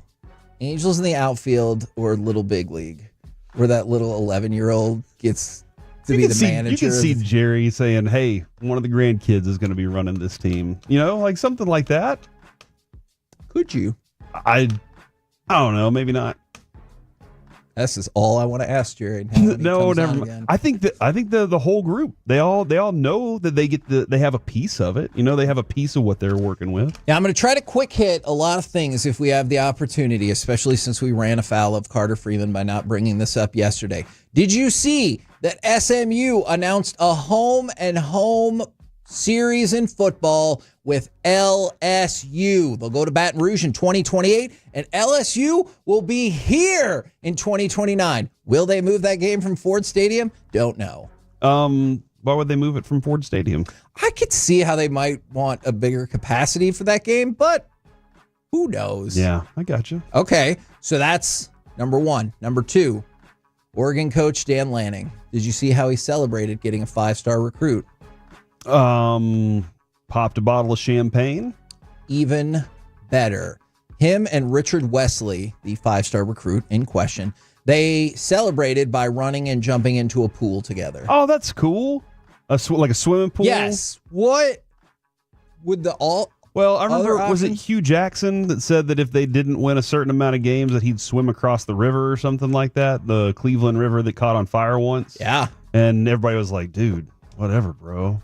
That's not cool. But this is cool. Swimming pool. I would have liked it more if it was an ocean. I want to know more. I really need to know more about where this pool is, because it looks like it could be like a rooftop pool at like a public or like a hotel or something. Jumped off a roof into a pool? No, you know what that is. Stop it. But at the same time, it's not a closed area because they have like 4 ladies in swimsuits out there for part of the video. I gotta go check this video out. It sounds like I'm just like, hold on, is this at his house or is this at a hotel when they're like, hey, we need to close off this space? Except we need some models here. You, and you. Like, I really want to know how the. Okay. Oh, they jumped in together. You don't have to look at it right now if you don't want to. And then let's talk about the saga. We've lost Corey. He took his shirt off. Why did he do? I haven't seen the ladies yet. Okay, they're there. Let's look at the saga of Austin Simmons. Austin Simmons is going to be the starting quarterback for Ole Miss. He is 19 years old, and he's going to graduate college before he starts being the quarterback at Ole Miss. And I know sometimes this throws people for a loop. Part of the reason was he got a whole bunch of high school work done and did like a whole bunch of AP stuff and everything like that, and had a GPA of 5.34 when he left high school. Now, I know some people are used to the 4-point scale. I think like advanced can get you up to 5, and advanced honors or IB or whatever you want to call it can get you up to a 6.0 grade scale. Very impressive. All right. Are you more impressed or more concerned about his dad? I am concerned about his dad. I think Todd Marinovich vibes. Here's the question, though. Alec, is this what it takes in order to become a great athlete? Is your dad sitting there driving you every day going, I'm not sending him to school. I'm sending him to work every day. I'm out here practicing with him. He's not going to be doing these dumb things. He's going to be working hard on football at age 9. Like, is that what it takes in order to become great? I don't know, at age 9.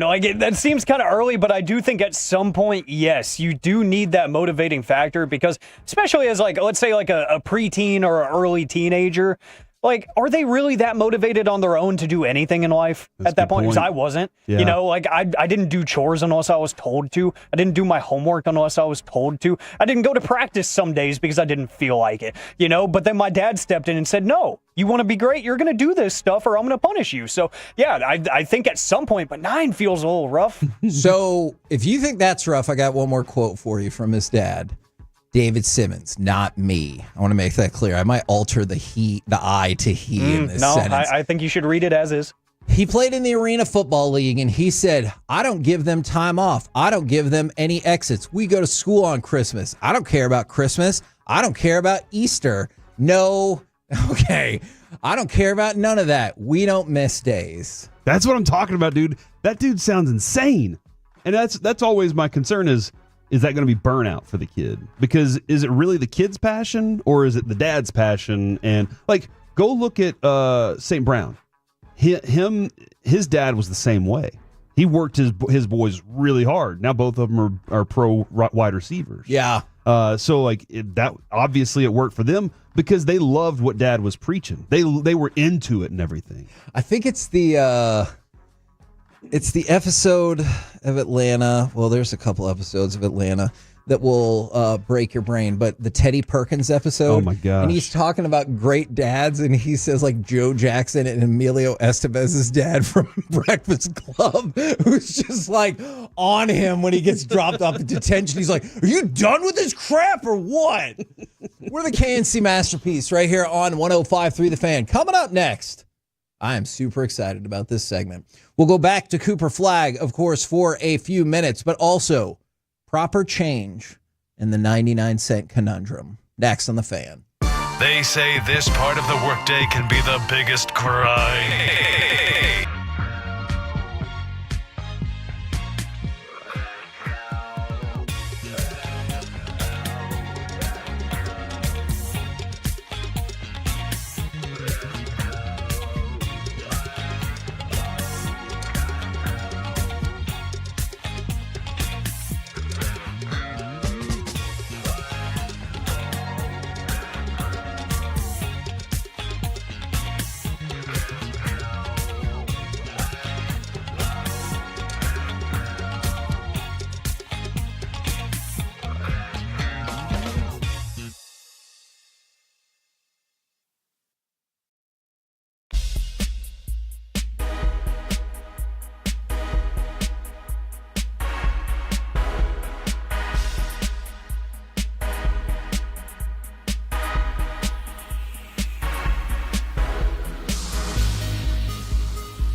This segment of the KNC Masterpiece is brought to you by Cars for Kids. Donate today at carsforkids.org and by the personal injury lawyers, Frankel and Frankel. If you've been injured in a car or truck wreck, call Frankel first, 214 or 817-333-3333. With Frankel and Frankel, there's never an out-of-pocket cost. They only get paid when you win. Frankel and Frankel, the go-to car and truck wreck attorneys in Dallas. Picked off.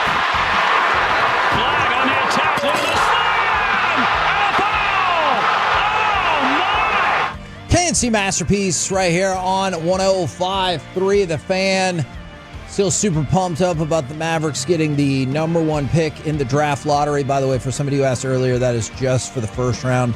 They will not have the number one pick in the second round. And I continue to see people who are already worried because they think that Nico and or the Mavericks are going to mess this up. Look, I understand the track record of why that is. I'll worry about that later. Right now, you know, we're 16 or so, 17 hours removed from moving up the first time ever in the draft lottery, and you moved up to number one, and you prevented the Spurs from getting the number one pick. Like, accept. Nothing but happiness from me right now. Yeah, no, I'm there's a lot of things in the DFW sports world right now that are going positively. Okay. Yes. Not just the Mavericks. And I understand that part of he's going to screw it up. And, you know, we'll obviously have that conversation for a long time until the pick is made, I think, or we're told, hey, you know what? They have traded it. Like, then we would have that conversation all the way up until that moment.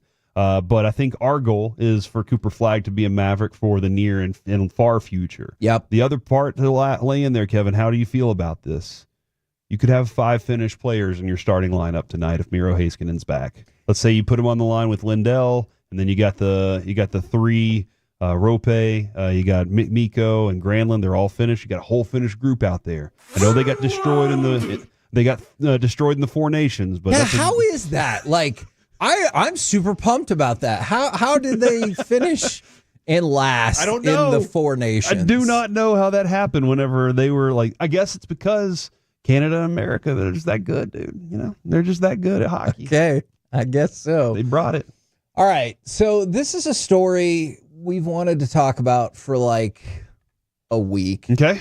And I know this is probably a weird day to bring it up, but I want to talk about it because, Corey, you brought this into my mind. And I think it started off with a tweet, and then it popped up on Barstool. Essentially, this guy named Steven said, I just made a purchase at a boutique clothing store in person. Total was $139.01. I paid with $200 bills. The woman gave me back $320s and 99 cents instead of just giving me back $61. I am furious. Insane lack of respect for my patronage. I don't know what this guy's talking about. This is ridiculous. If I'm running a cash register and I, at the end of the night, have to count out that money, and I have a ticket or a receipt right there that says this is how much you should have, this is how much was spent, how much you gave back, and it is short, then I'm going to owe money to whoever it was. I'm going to owe them money. And I think that if you had something that was 1 cent, you get 99 cents in return. That is how it's supposed to be. Otherwise, what are we really even doing out here? I talked to Adrian about this last night. She also worked in retail for a while. I know that's not a brag or anything. She said you have to follow the rules. You have to follow the rules or your windows will get kicked out. Kevin? Okay. See, I like that setup. And this might surprise you to know. I think I kind of agree with that person. All right, hold on. I know. I'm shocked Mr. right now. Coins, Mr. Math, Mr. Boring should be on board with this. I don't think it's an insane lack of respect for that person's patronage. Like, I think that's just a stupid thing that person tagged on at the end. I do, however, if it's 1 cent, I think you should just give back the dollar. What? Now, I hear you. That's ridiculous. Hold on. I can't believe you. So, speaking of working retail, and I hear what you're saying about, there's every penny's got to be accounted for, but not really, right? Called accounting. Because when I worked in retail at multiple places, they give you a little bit of an allowance for drawer shortages or overages. It's not a lot, but 1 cent's not going to hurt you. Now, if you've been screwing up all day and you can't do basic math, then you're going to be in a lot of trouble. Here's the thing, though, Kevin. I did it for you. Now I have to do it for 100 customers. Okay, that means that's fine. That means you'll be a dollar short. You're not going to get in trouble for being a dollar short. I've done that every day for 100 customers for 1,000 days. Okay, that's $1,000. Well, guess what? You're right. That's $1,000. But also, my business is booming because we have the most amazing string of customers ever. If we run into this exact conundrum with 1 cent 100 times a day for 1,000 days, we're fine. The owner doesn't care. You have, like, especially at Blockbuster, you're given a little wiggle room because maybe it's not going to be perfect. But I understand your larger concern is this feels like something that I would support. And I was like, of course you give them back 99 cents. But at 1 penny, I think you just give them the dollar back from the 972. That guy is a D. Pick up a penny, hand it to the person. Wham, $61 right back at you. How about you give me 1 penny? And I do get that. I also wonder if that's what the take a penny, leave a penny, if they still have that around, is kind of for. But let's assume that's not around. If it's just 1 cent, I think you give them the dollar back. I will say it might feel arbitrary, but if it goes up to 2 cents, then I'm like, you get 98 cents back. 469. That's why Blockbuster closed. Because they didn't have enough money.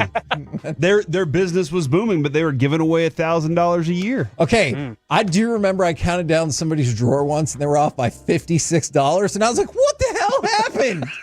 And they're like, "Hold on, are you sure?" And I'm giving a penny and change. Yeah, and so look, I don't recall 5,600 customers rolling through that particular drawer, but yes, okay. And see, here's the point from the 817. Where do you draw the line? 2 cents, 5 cents, 10 cents? I draw the line at 1 cent. That is my only acceptable thing. And I saw Alec, that's fine. I saw you shake your head when I said 2 cents, you get 98 cents back. If it's 1 cent, I think you should get your dollar. I can't reconcile this. I told Jess about this the other day, and she looked at me and said, "You? That's what you would do?" Exactly. She was also stunned. Really, at 2 cents is where you change your mind? Like, if you go up to a nickel at that point, then I'd say, sure. Okay, I understand you, like, switching stances. But literally, a penny difference is where we're going to draw the line here. I'm with Corey. Like, this is their job. They're doing the correct thing. And the last thing I want to do is anger a corporation, because I want to pay my bills. I want to feed myself, and if I have a family in that situation, I don't want to anger any kind of like billion-dollar industry. Over something so small, because like Corey said, what if I do it, let's say 50 times over the course of a year? Then they're going to start saying, hey, this is a bad trend. We can't put you on the register anymore. We're going to move you back to a grocery bagger. And guess what? They make a lot less. So I don't want to get demoted or anything. Let's run an exercise then, because somebody brought up this intriguing thought from the 817. I think you're suggesting just to give up the penny, just to get rid of it, is what I'm hearing. Yeah. Ooh. Because, look, interesting. It makes more. It costs more than a penny to make a penny. Why do we still have a penny? Good I point. don't know. Very valid. Take that mint. All right, let's say, look, Big Mint is going to be fine. So let's say you make $15 an hour. Okay. All right. That means you get paid approximately a quarter a minute. Okay. Okay. How long does it take you to count to 99 cents? 99 seconds. That is too long. 1, 2. Why are you counting so 3, slow? And not all the coins 4, are pennies. 5. You don't give them 6. 99 cents in pennies. Oh, okay. Let's see. So I'm giving them 75 cents first, right? Yes. And then I'm throwing in a couple of dimes. That's 95 cents. Yep. And then 4 pennies. That's 99 cents. Yeah. Doesn't hurt to carry that around. I don't know why you're offended that I gave you that change to carry around. Now you can get gumballs out of a gumball machine. That's about it. Nobody knows what you're going to do with those and are dimes. gumball machines still a quarter? I feel like. Are they 50 cents? Oh man, I feel like they're more than a quarter. You have 75 cents to play with. The dimes, those are useless, essentially. Nobody uses dimes or nickels. We use quarters. All right, that's a fact. All right, so how But many? you shouldn't be offended by not getting full change back. How many seconds do you think it takes to grab, count, and give the 99 cents over? 5 seconds? Sure. Okay, 5 seconds. That is going to cost you 2.1 cents of labor time. Okay. So that means you could have just given back the penny and saved 2.1 cent in labor costs. I'm saving you money by just giving the dollar back to that person. Listen, most of these people that work in retail have some downtime. All right.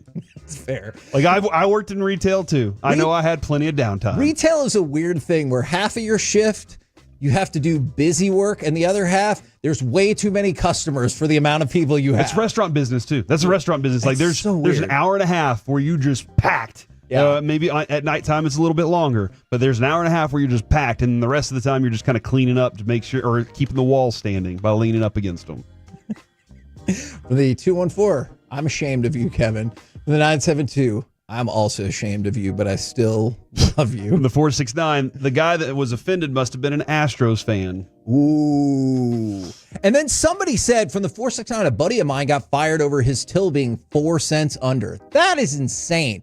I think there was another reason he was about to get fired. Okay. I mean, I would think that. At the 4 very cents is least, ridiculous. they should give you the option to drop 4 pennies in there. Absolutely. Or even a nickel in there. That should be, they're like, all right, Joe, you can keep your job, but you're 78 cents short. So if you want to put that in the till, you can keep your job. If not, you're effing fired. I have it in my pocket right now, and they're like, "See, you were stealing from us." And you're like, "No, I just brought this to work." From the 817, the customer should carry change all the time. I will admit, even when I'm paying for things in cash, I do not carry change all of the time. From the 469, I changed my mind for some reason. I envisioned 99 pennies when you said it. Yeah, no. Like Corey, that guy is a jerk. If he didn't have a penny, take his change. Yeah, and get going. From the 254, now we're looking at it from the other perspective. I ordered breakfast at McDonald's. They owed me 2 cents. Lady gave me my stuff and not my money, so I waited and waited. And finally, I tapped on the window, and she said, "Can I help you?" And I said, "You owe me 2 cents." Oh, now it's a guy. And it said, "Really? For 2 cents?" I said, "Yeah, that's what owed to me." Imagine if that's what McDonald's does every single time. Yeah, what if I didn't give you your change back? What if I didn't give you your change back? Yeah, and that's why I'm taking change from this multinational conglomeration that you're rooting for. I want that penny to go into the every person's pocket. Unlike Alec, I don't care about the multi-something conglomerate. I'm thinking about the little man, the mom and pop stores out there that are working hard to keep your customer service. They're working hard for you, and here you are getting mad at them for not giving a penny back when they're just barely be able to scrape by. They got all these tariffs they got to deal with right now. Actually, that tariff situations. Anyway, somebody did point out that for 75 cents you can get protection in the bathroom. So that's useful for 75 cents. And also, is that still the price? Feels like that would have gone up. Yeah, I feel like. Well, I had a buddy you do once as tell well. me you could steal them from the store because it was like it's population restriction or something. And I was like, what? He was like, yeah, it's okay to steal condoms from the store. You're going to call up your girl and it's like, hey, I just stole a bunch of condoms. Let's Now we go. can have sex. Like, don't. Well, shoot. Show me your meat. Okay, we're the KNC Masterpiece. Thank you for engaging in that conversation because I feel like that conversation could go on for like 20 more minutes. I realize how dumb this sounds from the 304. I don't even know where that is. As a change collector, I hate it when they give me $1 back instead of 99 cents. You just made a cent, but they're change collectors, so they're upset. I want things to be accurate. I get that. Coming up next, it's time for Gridiron Gravy, the 10 rookies, including a cowboy, in the best situation to succeed in year one and beyond. Next on The Fan. Coming up in the next G-Bag Nation, Woolchuck return.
doesn't sound right.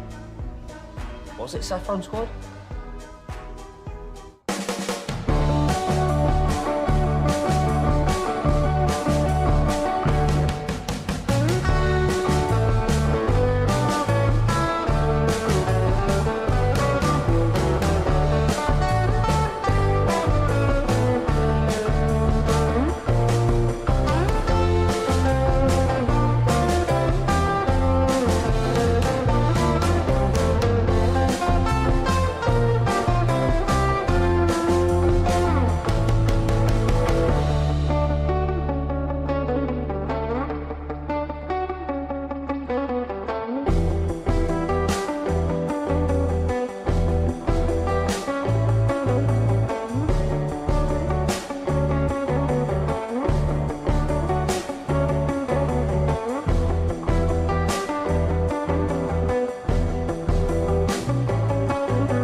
Chevrolet. If you're in the market to upgrade your vehicle, get to Classic Chevrolet in Grapevine. Back-to-back #1 Chevy dealership in the world. They've got more new Chevys than anyone, all priced to sell. Visit ClassicChevrolet.com. This is Texas. This is Classic Chevrolet. Together, let's drive. Based on new Chevy registrations 2023 and 2024. Milroe, a little bit of pressure, and then he takes off running. They had a spy on him. He got put on his back, and Milroe takes it to midfield. Tyler Booker, 52, right here. He's going to find the spy, Jonathan Butler, and go, hey, what are you doing right here? Hey, kid, sit down. KNC Masterpiece. I really like that. Right here on 105.3 The Fan. Right now, what say we go around the entire NFL and dip into some gridiron gravy? Dip it and rip it. Now, the reason I wanted to play that cut is... It's funny. It is funny. I agree. But NFL.com put out their list of 10 rookies in the best situation to succeed in year one and beyond. So not necessarily just like the best rookies is how are they going to fit. So #1 on the list, who do you think the #1 player that just got drafted, best position to excel? Or situation? Best situation to excel. I think Ashton Genty has a really good situation. Okay. All right. That's really interesting. Because he's good mostly. Yeah, that is true. That's interesting because number 1 is Abdul Carter, but number 2 on this list is Omarion Hampton. Okay. With the Chargers. Now, obviously, this is somebody that we talked a lot about leading up to the draft, but the Chargers last year were 24th in rushing attempts and 25th in rushing yards. Okay. Going back to 2023, and then it improved quite a bit under Harbaugh. So the thought is, like, can it take another step forward?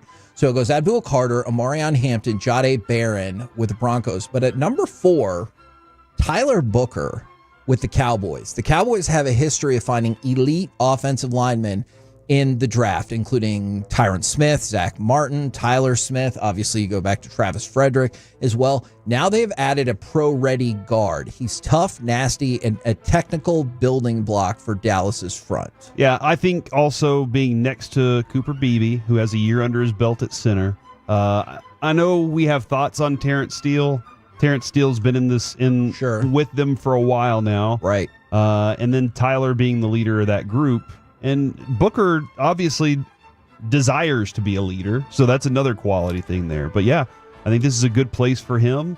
We're all excited about the potential of the player, and the fact the dude showed up at a Stars game and was sitting next to the glass and already pounding on the glass like that. He's endearing himself to the city. Smart move. Do you guys care whatsoever about the Bill Belichick interview with Michael Strahan on Good Morning America on Friday? Is this the one that started? Is this the one that, like, we're not talking about this, or was that completely different? No, this is a new one, so they're going to try again. All right. No, it is.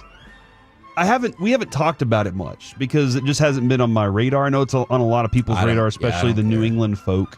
But when this line of he might not even coach week 1 because things are getting so chaotic there, that's interesting. Now that's starting to get interesting to me.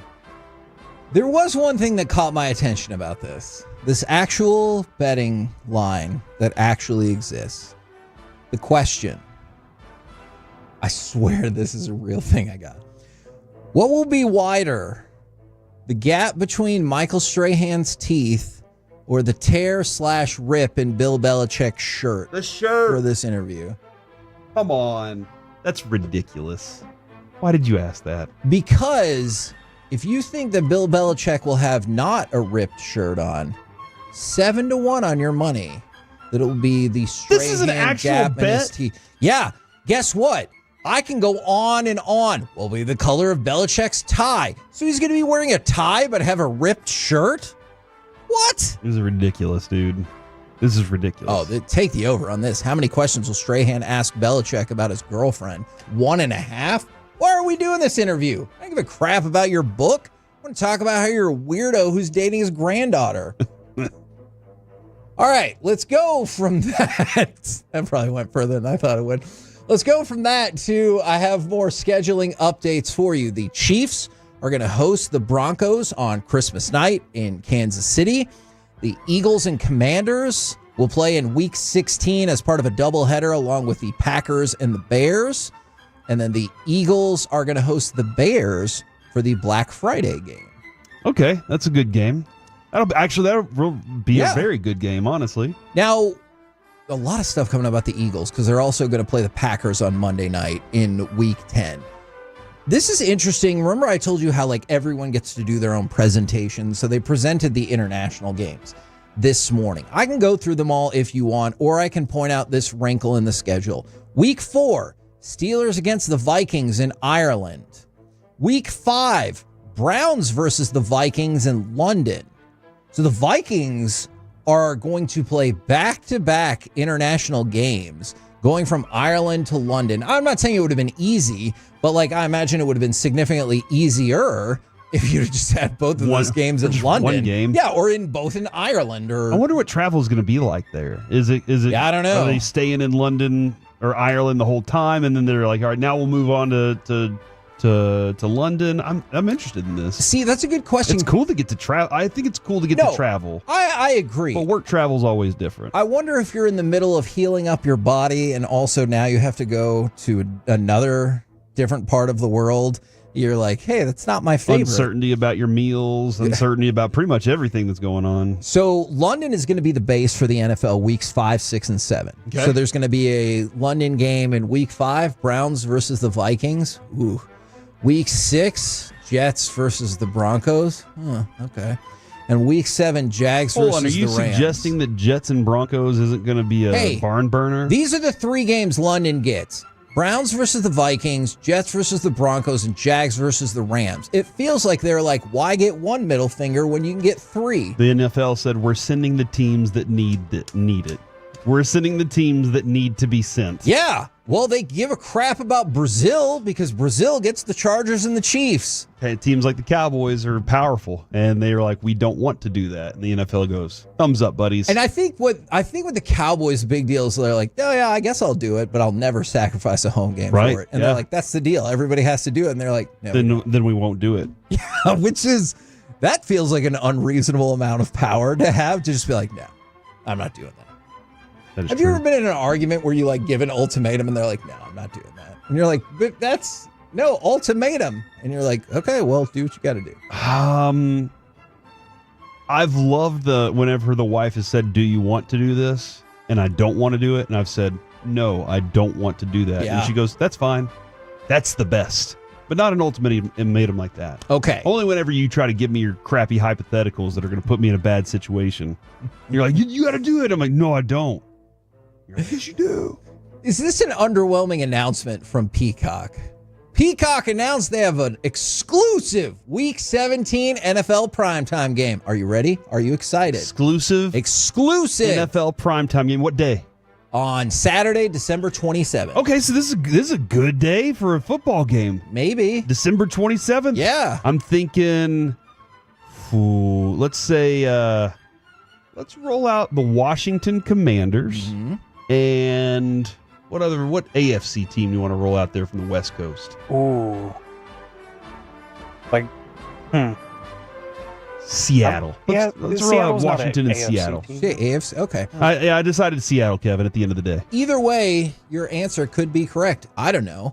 Because part of their announcement, they said the specific matchup will be selected from a pool of key NFL Week 17 Saturday matchups closer to the date. They don't have a clue? They're like, hey, we'll tell you. It's on the way.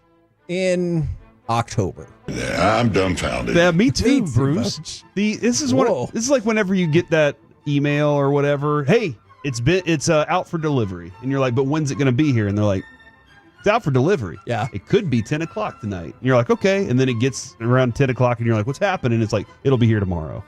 But you said it was out for delivery. Yeah, and you didn't even need it to get delivered that day. But once it was said that it would be delivered, now you're like, it's the end of the world. How am I going to have a rubber band fight tonight without all these rubber bands? I don't know, or whatever you're ordering. I think rubber bands are a blast. All right. Jaden Blue signed his 4-year contract with the Dallas Cowboys. Deal is worth $4.627 million with a signing bonus of $427,000. Congratulations, man. Absolutely. Can you imagine if you get real production out of him for that price?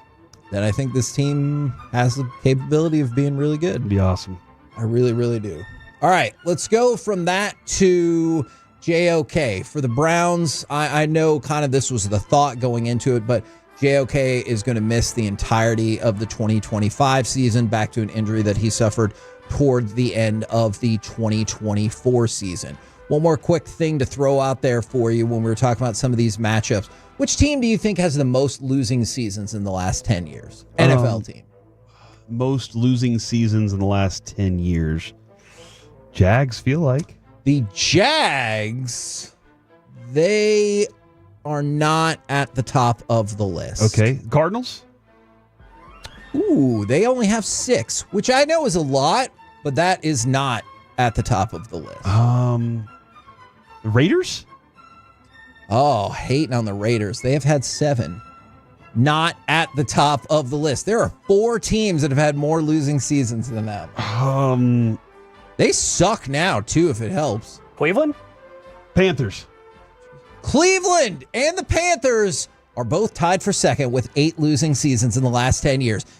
They're tied with The Jets? New York Giants. Giants. The New York Jets, however, are the leader in the clubhouse with 9. They have had 9 losing seasons in their last 10 years. Here's a weird little factoid. You know San Francisco's had 6 losing seasons in their last 10 years? Really? And Dallas has had 3. So when they're good, they're really good. Yes. And when they're bad, they Which stink. is the way that the Giants did it a couple decades ago. They're like, we'll be terrible or win the Super Bowl. The Cowboys are just like, we're going to be pretty good. Yeah, we're around the room. We're not going to. Why didn't they say near the goal line? We're the KNC Masterpiece right here on 105.3 The Fan. Coming up next, is this what Mavs fans deserve after the Luka trade? Or are you mad to see this team's management rewarded? We'll do it next right here in The Fan.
Uber Eats has Lola V products? I gotta remember that. Well, you know, they say in order to remember something, you have to forget something else. Okay, now that is a very cute haircut. That's like a little shag. I've never seen it before. Well, I mean, of course you have. It's the Rachel. Oh, is that your name? No, I mean like your name. No, I'm Jen.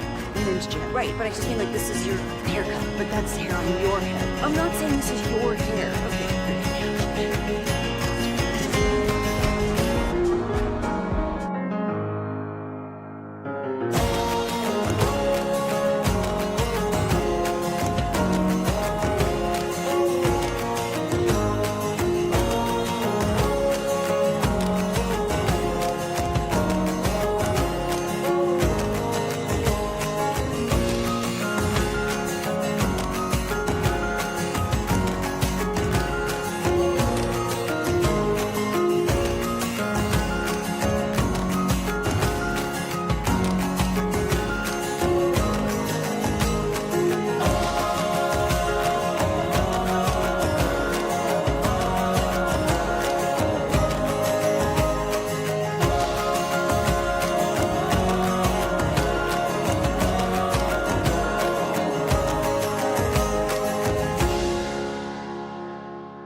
that Uber Eats has groceries? No, that's absurd.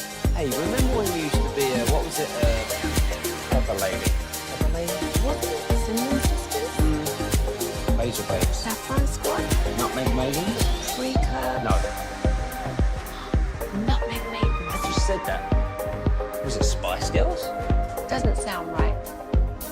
Was it Saffron Squad?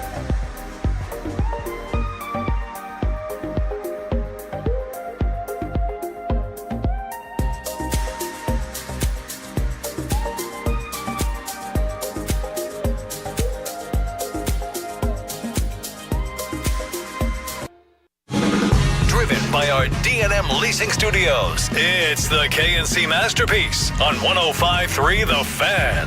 KNC Masterpiece right here on 105.3 The Fan. You got me, Kevin Hageland. You got, Corey Majors and the famous Alec Medford as we are still enjoying the blissful excitement of getting the number 1 overall pick and hopefully. And Miro may be playing tonight. Yes, and it looks like that is going to happen. But here's my question. And I've seen people kind of send this in all day, a variation of this. And I know Rachel Nichols tweeted this out last night.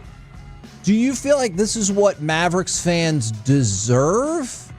Or are you more upset that this team's seemingly poor management is being rewarded? Now, I understand it could kind of be. Question. I understand it could kind of be both, but like, we're all excited as Mavericks fans. Like, we're so excited. But at the same point, do you think that this rewards poor management because you're like, hey, I'm going to trade for some older players and sometimes they get hurt and then they got hurt. And you're like, oh, okay. And now you get Cooper Flagg. Yeah, no, that's a very valid. The Luka trade is going to be the center of that, though, right? For sure. Like, that's the center of the conversation when it comes to. Although Quentin Grimes feels like that picked up a little bit. Yeah, a little bit. But you're right. Trading Luka is what everybody's hated. Correct. And that's what it's really not going to be all these other little things. I mean, people want to just ignore that Anthony Davis is on your team mostly. Yes, that is true. So I think it is. Would that still be the case if he was healthy and he played well? Not like unbelievable, but really well. Do you think people would still be like, okay? I think if he was playing well, and he looked like a dominant force on this team and healthy, then people would be like, oh. I think you started to see it pick up. You started to see more people navigating back to it whenever they were in the play-in, and they were more there were a few more. There was still a huge contingent out there that was still like, I'm not even watching this at all. Yeah. And I get that. The part of, do we deserve it? Okay. Because of the months of turmoil? Is that what we like? You could be a Trailblazers fan.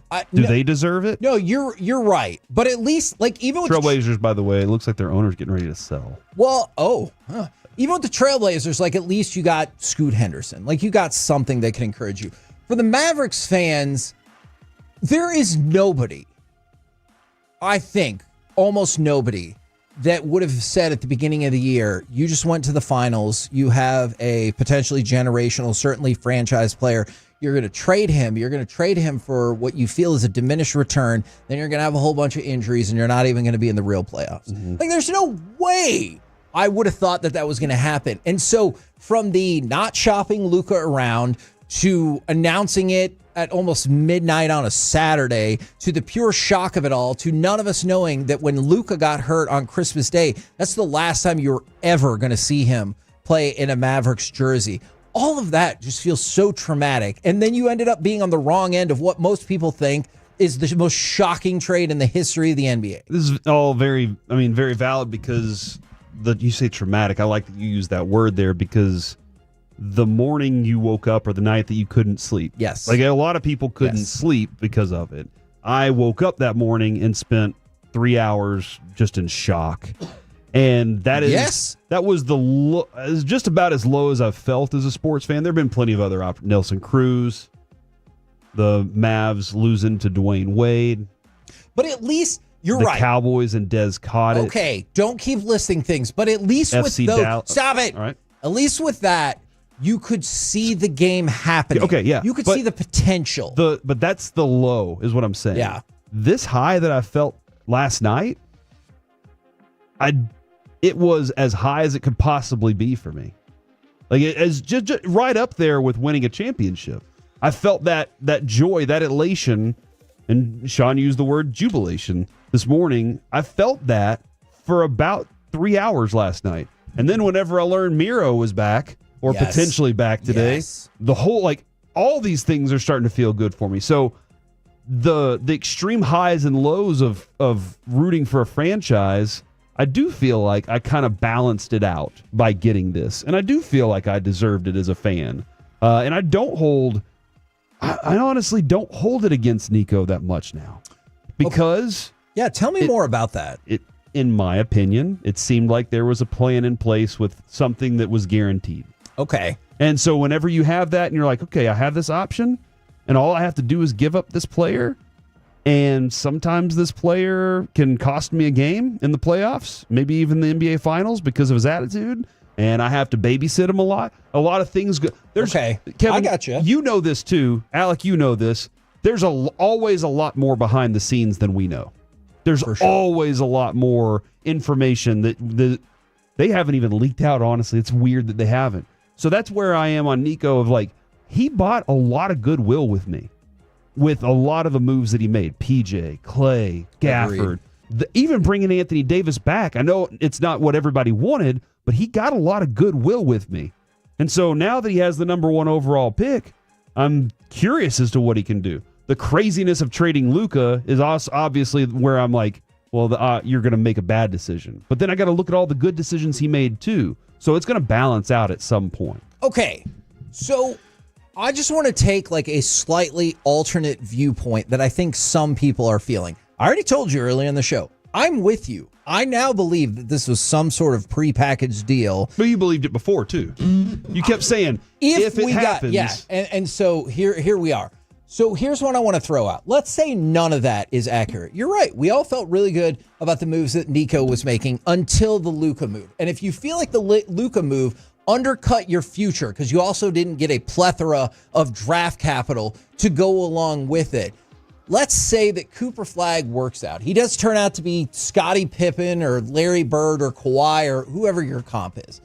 And the Mavericks win a championship in the next 3 years. And the Mavericks win 2 championships in the next 5 years. Nico and the crew will inevitably get a good deal of credit for what ended up to be a 1 in 50 shot that you lucked out at. Yeah. And so I think that's why so many fans are probably mad, is because they're like, no, you decided to trade away the thing that we know works, and you just lucked out. And so, like, I think people are still mad because they're worried he's going to get the credit.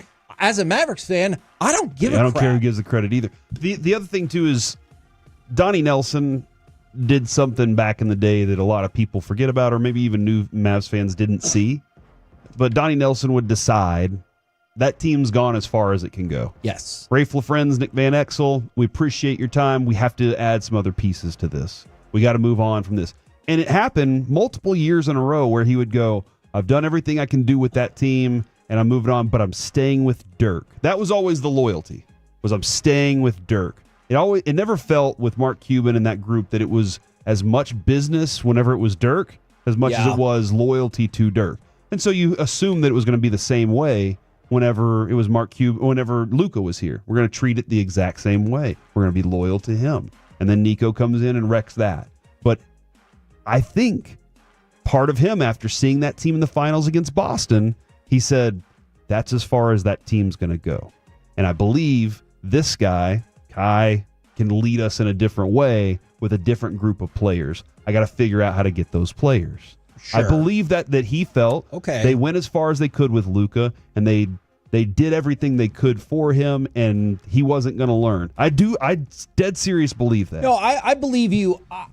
I agree with it? Yeah, no, because I think it was a season too soon to pull the trigger on that, but I think you're probably right. Kind of like that. It was a season too soon to pull the trigger on dismantling a championship roster. Sure. By the way, G-Bag Nation's going to have Wyatt Langford on at 2:40 today for the Players Show. Oh, damn. I don't know if y'all know Wyatt Langford's done some cool stuff lately, especially yesterday, broke up a no-hitter with a home run to win the game. What would that sound like? Could we play that home run, do you think? I don't know. Cut number 1, perhaps? I bet we could. 1-0, hit high and deep to right center field. This one's got a shot, and it is gone into the Rangers bullpen. Opposite field home run for Wyatt Langford. It's his 7th of the season. It's the first hit for Texas tonight, and the Rangers lead 2-1. What a day to be a Tolo. What a day to be a DFW sports fan. So in the last 24 hours, you won the draft lottery. You have the potential to draft Cooper Flagg. I know there's a lot of people who are like, I don't think that's going to happen. We will get into that a little bit more. There's just a lot of angles to discuss this. Miro's coming back. You broke up a no-hitter with a 2-run home run that won the game, and now the person that hit that home run is going to be on the G-Bag Nation at 240. Yeah, somebody asked, Corey, what do you do if Nico trades the pick for Kevin Durant? I'll cry. I don't, because and that's the thing though. I have a different vision for this team than that guy does. And we've said all along, Nico has decided, I don't care what anybody else out there thinks. I think this is going to win. Yeah. And if he gets proven right, that's what's interesting is there are people that are like, I don't want him to be right. More than anything else. No, I agree. More than anything else. There are a lot of people, and it's the same way with other things that are around this country. I just don't want him to be right. Yeah. More than I even want. Even if it's good for even if it's good for us. I don't want that dude to be right. And I get that. I totally understand that because you're mad at that person for trading something away. Yes. But if he was right, can you give him the credit? And a lot of people are unwilling to do that. And this is an interesting point. From the 469, Imagine getting no hit by the Rockies. Oh, dude. I told you. I was like, are they going to try to undercut this amazing story with that? The worst team maybe in baseball history? Because make no mistake about it, the Colorado Rockies are effing terrible. Yep. Mavericks fans do not deserve the number one pick. They've seen nothing but excellent basketball for 25 years now, won a title, and still most of them quit their team 3 months ago. A bunch of bandwagoners. Teams like Washington and Charlotte deserved it way more. I'm going to go back to the middle part of that. Most of them quit their team 3 months ago. I still never got the sense for sure that those people were out on the Mavericks forever as much as they were out on the Mavericks just the rest of the season because their heart was broken. Yeah, I get it. It's not that they didn't like the team anymore. Their heart was broken. That their guy, like the new Dirk, was gone. Mm-hmm. And so I understand that point of view. I don't know if there's as many bandwagoners as that text portrays because people had their feelings hurt, and we're like, I'm done with this team for the rest of this. Yeah, I mean, Mike, let's use Mike as an example here. Mike said he quit the NBA. Yeah. The whole NBA until the NBA said, hey, but we're going to give you the number one overall pick in this grand scheme of things. And he was like, oh, okay. Because he always felt that the NBA was against the Mavericks and against us. Like I felt that way too. Go back to that Dwayne Wade championship. I felt like the NBA was against the Mavericks in there. By the way, there was a scandal in that whole situation, and people just went right past it with Donahue. People just flew right by it. But yeah, you felt like the whole NBA was against you, and it was never going to let you be happy. And now it feels like they came back and were with flowers in their hand. They're like, "We're sorry. Will you please come back to us?" And you're like, "Yeah, sure." But at the same time, they got Lakers fans interested again. They got in next year, the Laker interest is going to be there for sure along with the drama of LeBron James. And this is from the 817. This is what I have a tough time reconciling for my conspiracy theory. Yeah, but if we would have made the real playoffs, we would have even had a chance. That is the number one thing holding back the conspiracy. I still believe it. But maybe they thought the Mavs won't get close. They won't even be close to this. So we can easily they'll jump up from position 5 to position 1. And then when all the injuries and everything, and they're like, hey, we're going to keep winning some games. All of a sudden you're right on the precipice of making it happen. And then you have to make the draft lottery play out like this. It is truly amazing. And there are people who are saying what you just said, Corey. I believe this was all a prepackaged deal. All right, I'm going to give you the chance to go back. Here's the deal. You trade Luka for Anthony Davis, Max Christie, a future first round pick, and Cooper Flagg. I still feel like the bulk of Mavericks fans would not want to do that. So, just Mavericks fans, because Luka's their guy. Yeah. And I wanted to see the next year with this bunch try to make that run. I don't care if the Mavericks were 6th or 3rd in the standings. When the playoffs started, I think Luka turned that up with that team. So that was what I was expecting, was that team was going to turn, its arrow was going to go up together. And I wanted to see them get that run together. Hell, I wanted to see 6 more years of that kind of group around Luka and Kyrie and, whatever development it was, but all around Luka. I wanted to see that continue to try because, Kevin, what did we see? We saw that happen with Dirk, and eventually it finally paid off. And the elation was amazing. Yes. It felt so amazing that our guy, that we had struggled, we'd gone through the goods and all the bads with him too, but you know what? We stuck it out, and he finally did it. That's what we were all hoping for with Luka. From the 214, he wasn't right, though, Nico. Imagine Luka being on the team and building around the first pick. You would not have gotten this pick if Luka was still here. He's too good by himself to get you in position. Exactly. And so I just don't think that was going to happen. I understand, and I know there's some people, I think Sean and RJ discussed it yesterday, if you got the number 1 pick, would you trade it back for Luka? And all of a sudden it feels like you just got gifted Anthony Davis, and now it's Luka back on the team with Anthony Davis. Look, that would be magical, but that's not going to happen. So if the return had been more in the Anthony Davis trade, you have another first-round pick and the number 1 overall pick. And then I think people wouldn't have been so bent out of shape at the time. But you know what? Something you said earlier in the segment, I'm looking at it right now. I'm seeing it on the Franklin Injury text line over and over. This is not the way I feel at all. But there are multiple people, like a lot of people, who are like, hey, I love the player and I'm excited for the Mavericks, but I hate the idea of Nico getting bailed out. Or if they win a title, I hate the idea that people will think Nico is right. I hear you on that. You can compartmentalize it if you want. Nico was wrong, but I still hope that the Mavericks win 4 straight championships eventually, or whatever. I'd take one. I would take 1 straight championship just because you love the Mavericks and you love this team. You can love this team and still be upset about the management. I feel like I just described 75% of Cowboys fans, right? So, it can be done. And for a long time, Rangers fans. Yes. Look, if you're a Mavericks fan and you're not familiar with this feeling, call up a friend that's a Cowboys fan. Luckily, they'll walk you through it. Luckily, as a Stars fan, our ownership's always been great. That's true. And now, really put the boots to him tonight and take game 4. Go, Miro. We're the KNC Masterpiece right here on 105.3 The Fan. Coming up next, let's get past the hype. What is Cooper Flagg as a player? And if they draft him, how will he fit with the Mavs? That, AM on the FM, and our Shakira ticket giveaway. Oh, all coming at you next on The Fan.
products. I gotta remember that. Well, you know, they say in order to remember something, you have to forget something else. Okay, now that is a very cute haircut. That's like a little shag. I've never seen it before. Well, I mean, of course you have. It's the Rachel. Oh, is that your name? No, I mean, like, your name. No, I'm Jen. My name's Jen. Right, but I just mean, like, this is your haircut. But that's hair on your head. I'm not saying this is your hair. Okay, freaking me out a little bit.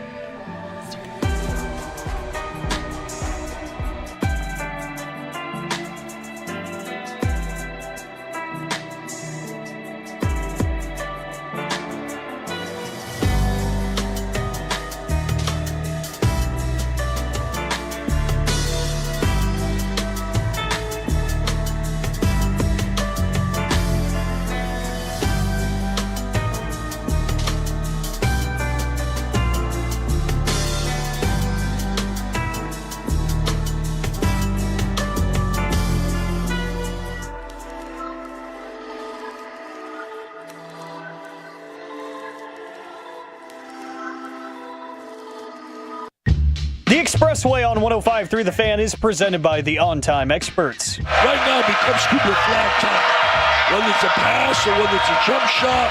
Flagg gets it up there and hits it, a triple. KNC Masterpiece right here on 105.3 The Fan. We got our Shakira ticket giveaway in this segment. We will also do AM on the FM. And don't forget, 240 today. Wyatt Langford for the G-Bag Nation. That's awesome. Can we tease it as Wyatt Bangford? Sure. All right. You can. I don't know. Do you think he would appreciate that nickname? We've talked with him numerous times. I don't know if that is the person I would choose. Here's what's interesting. The first time we ever talked to Wyatt Bangford, we talked to him at Worth Collecting. Yes. And I went back there, shook his hand, and I guess he was so busy signing, like, the stack of autographs looked daunting. Yeah, it really was. It was a stack of stuff, and I was like, oh, man. And he was just like, yeah, how's it going? And that was about it. I didn't even get a laugh out of him. First interview we ever do with him, we're like, oh my gosh, what just happened? Second interview. I hated that interview. Second interview, it felt like we were best friends. I was like, whoa, this has changed completely. And he goes, we don't make the rules. Talking about gravity. He's like, that's just the way it is. He liked to have fun. And Yeah. and now here he is. Now Wyatt Langford's out there playing at the level we all thought he would play at. And Yes. maybe he's like exactly where we thought, and he has potential to be better. That's a really fun, positive thing. So here we are. That Miro's back maybe tonight. Got Cooper Flagg potentially. George Pickens showing up. Page. And do we keep saying maybe because you're like, I will believe it when I actually see it? I heard that he's coming back, but I'm like, I was also told he was going to be back in Series 1. Here's why. Leah Asimakopoulos. That's right. Very good. Said Stars defenseman Miro Heiskanen expected to play game 4. So that's why I'm just kind of like, they said he was going to skate, and if everything went well, then he would play. So that's where we kind of land on all of this. So I'm keeping an eye, and once they say, yes, he's a full go, then I'm all in. So I want to jump past the hype because we've talked about how excited we are about getting the number 1 pick and the opportunity to draft Cooper Flagg. What kind of player is Cooper Flagg? Basketball player. That is true. I assume. That is. No, you're right. You said something this morning during crosstalk that I was like, that he has a twin brother named Ace? No, that was during our show. Oh. You said his comp was Scottie Pippen. And so I think that's fair. The only place I know that like provides comps is NBADraft.net. Their comp is Scottie Pippen. Yeah. And Scottie Pippen, if he wasn't on Michael Jordan's team, probably could have been a superstar on his own. He was first team All-NBA one of those 2 years. Yeah. And because he was next to Michael Jordan, he was overshadowed often. And there were some thoughts on his desire to really be the best. And all that. And that's why Michael Jordan was Michael Jordan and Scottie Pippen was Scottie Pippen. But if you have a 6'9", 205-pound athletic freak, you have the versatility to do so much more with your team. And that's what I see whenever I look at Cooper Flagg. You watched him play a lot. Yeah. I watched him in the videos. I saw him against Team USA while he was a practice piece for them. Yeah. And he was just schooling all of them. They were like, who is this kid? I've seen other videos of him, and then I watched him during the tournament. I watched him a few other times, and I was like, versatility was the thing that stood out to me the most. Agreed. I think you can move him pretty easily 2 through 4 on the basketball court, positions 2 through 4. I know we continue to talk about positionless basketball, but it's still kind of like a shell of that. I think offensively and defensively, he can play and defend at the 2, the 3, and the 4. And one of the things that I saw, and this was from The Ringer, and I was like, yeah, that's a good way to put it. Cooper Flagg will fit most every place, right? But he fits ridiculously well with the Mavericks because what have the Mavericks been prioritizing? Size and defense. I think he's listed at 6'9", but I think realistically Cooper Flagg is 6'8". Okay. And so 6'8" can dunk. Yes. Oh my God. Absolutely. But he can fire up those lobs to Anthony Davis like nobody's business. From anywhere on the court. Yes, exactly. I've seen him do it from at least midcourt, if not further back. But the ability to do it also by the basket and have that touch is very important, and he has it. And sometimes he would fall into the trap that you'd see with Paolo Banchero, where he was like, oh, this is a nice jump shot. And I know Shire would get on him about like, hey, go to the effing basket. And so be more selfish at times, he was really efficient finishing or drawing free throws at the basket, which is obviously what you're going to want to see at the next level. So with Cooper Flagg, he has the possibility to be one of the best defensive forwards in the league. Okay. I truly believe that. He was an outstanding defender in the ACC when he was 17 this past year and then 18. Keep in mind, he should just be graduating from high school, but because he decided to reclassify. But it's all potential because I've seen a couple people say his comp is not as good as Luka. So I'm not going to argue with that right now because to say that Cooper Flagg is going to be at least as good as Luka, that feels like a foolish thing to say. Okay.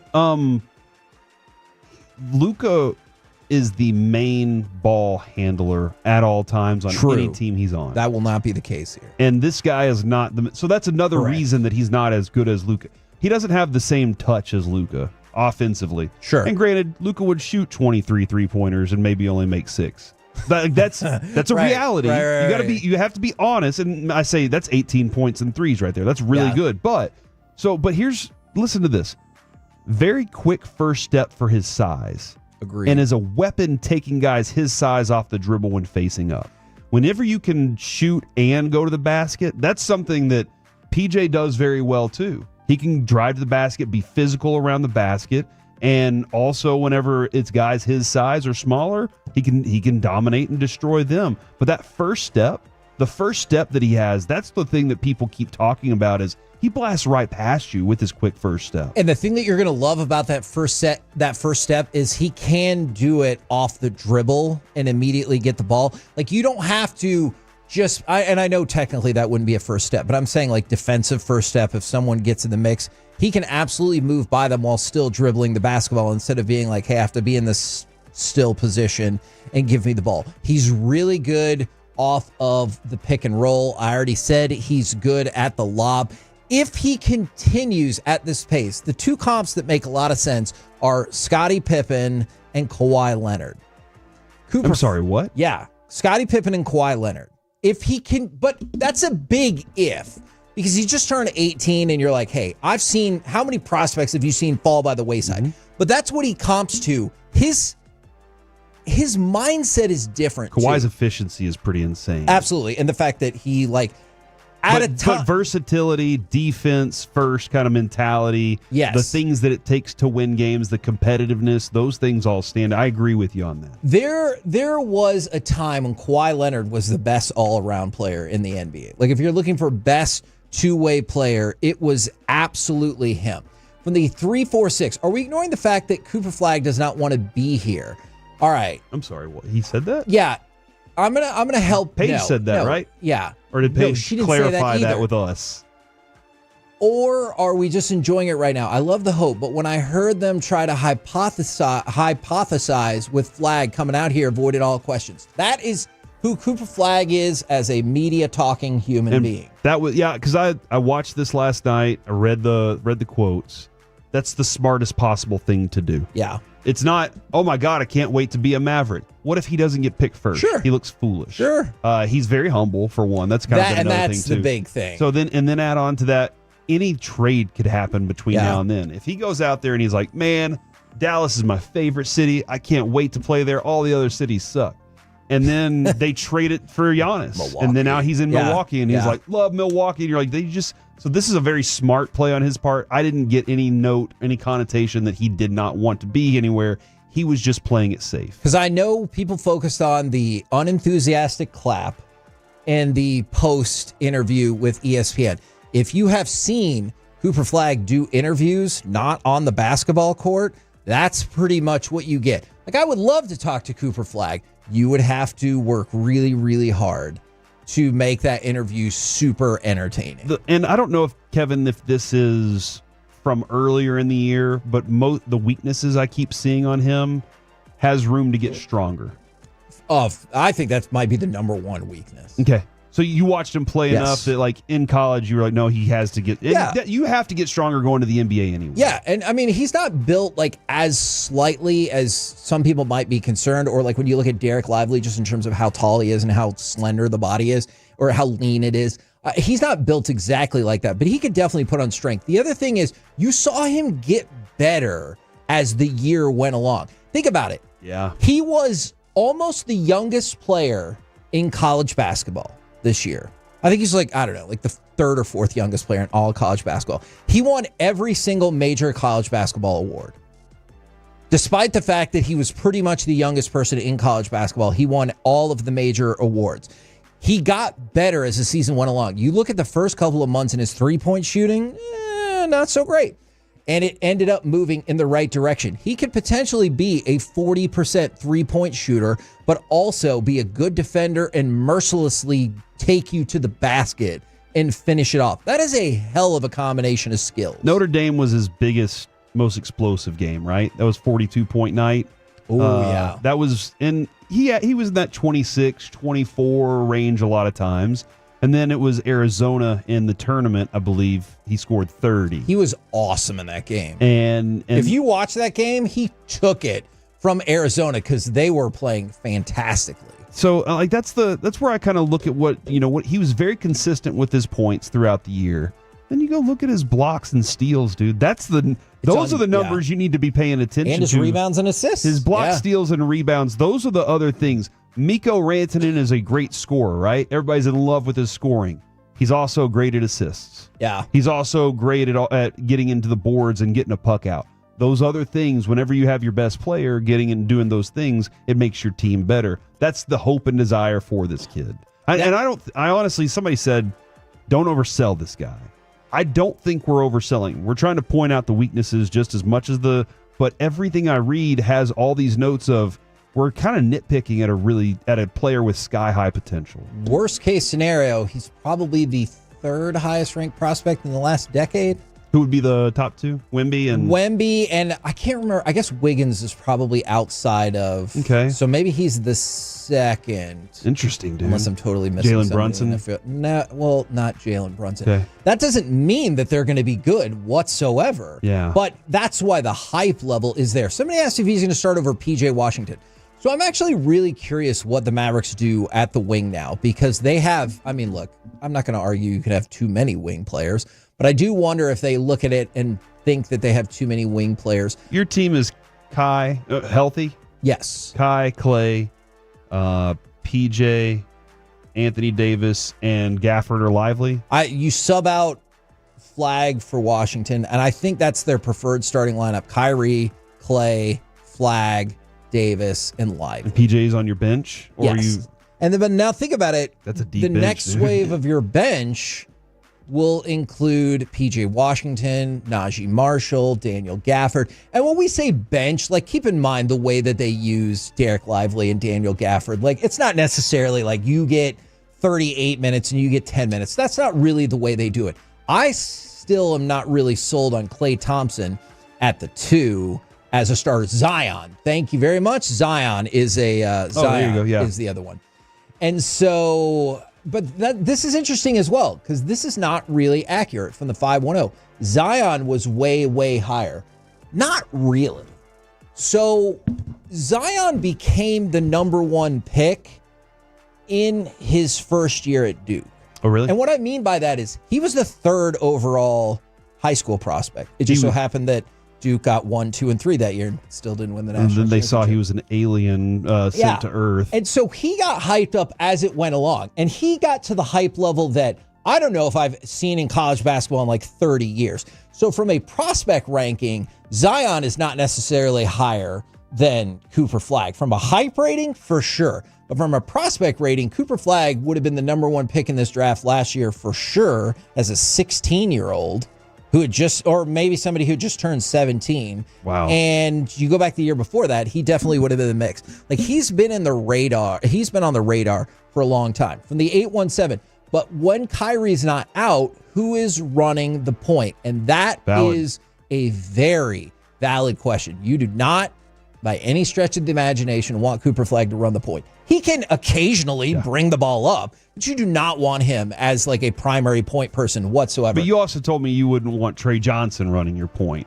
That is true. You were no, he's a true 2. I love the idea of pairing Trey Johnson with Kyrie Irving. I wonder how much more run they give to Brandon Williams. Or I wonder if you look at some of that wing depth that maybe somebody thinks is superfluous, they'll go get another ball handler. I'm not sure, but that is a very valid question, especially because you don't think that Kyrie will probably be back until January. And some people brought up Max Christie. So Max Christie is another person that, maybe you use him instead of Clay in certain situations, or maybe he's another part coming off your bench. This is not a final roster. I just think the Mavericks would probably love it to be Kai, Clay, Coop, Davis, and Lively. Yeah.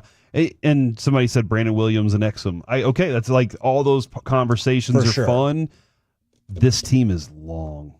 Adding him to this team you continue to add length and athleticism, which it seems like Jason Kidd and Nico have wanted the entire time. More athletic. Dirk was not the most athletic, and for a long time, Kevin, those teams weren't athletic. You'd be like, we got Walt Williams. He can shoot the three. He's the wizard. And then you're like, but we're not a very athletic team. And the more athletic you are, the better you are on defense, which is what they want. From the 214, and we'll expand on this. By the way, you're right, person who said I drifted into Zion. Hopefully that answered more of your bench questions. That's a fair critique. From the 214, is it a disappointment if he gets 13, 5, and 5 for his rookie year? We can dive back into this tomorrow, but projections for his rookie year: 16 points per game, 6.5 rebounds per game, 3.5 assists per game. For a rookie? For a rookie. For what about steals and blocks? Oh, I do not have. I will take a look and see if I can find All right, that. I'll take the points. We're the KNC masterpiece right here on 105.3 The Fan. Now, the last time we tried this, Alec, Corey really screwed you over. Would you rather us kill some time and do the giveaway, or go right to you and then do the giveaway after? I think we should do it after. That probably makes things more specific. No! Okay. No! I'm sorry. I was No! very busy reading these fan texts. Corey, this is not for you. I apologize. Just tune out what I'm about to say for the next 5 seconds. All right, right now, it's time for this. What does this button do? Okay, Nate can be back. Please, please, do not push the button. You have no idea what it... Alec, you be quiet. Alec, that was awful.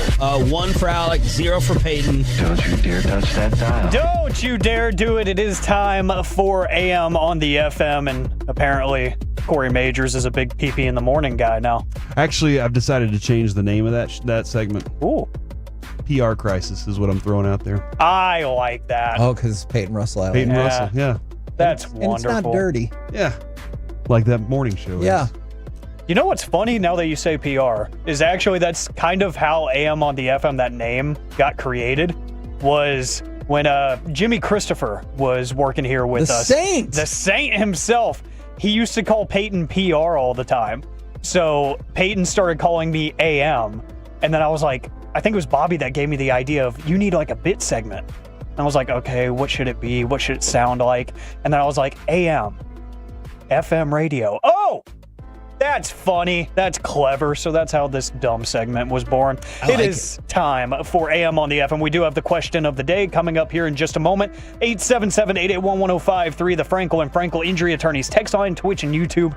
Want to hear from you as well. Now, got a couple of stories to share with you guys, including a former PGA Tour member with one of the most weirdly accurate quotes and analogies you're ever going to hear. Oh. Yeah, and then we might get to kangaroo death fights if we have time for that. What was that? We're not starting with kangaroo death fights? We can lead with that if you want to, but we got to get to the question of the day first. I'm actually stealing this from my buddy Chandler. He put this in our fantasy football group chat yesterday, and I thought it was a wonderful question, and it opened up so many different wormholes that were kind of fun to explore. Let's just say you are in some world. You are this 5-star college athlete right now. And you get to pick, money aside, like the money's going to be great. It's going to be whatever you want it to be.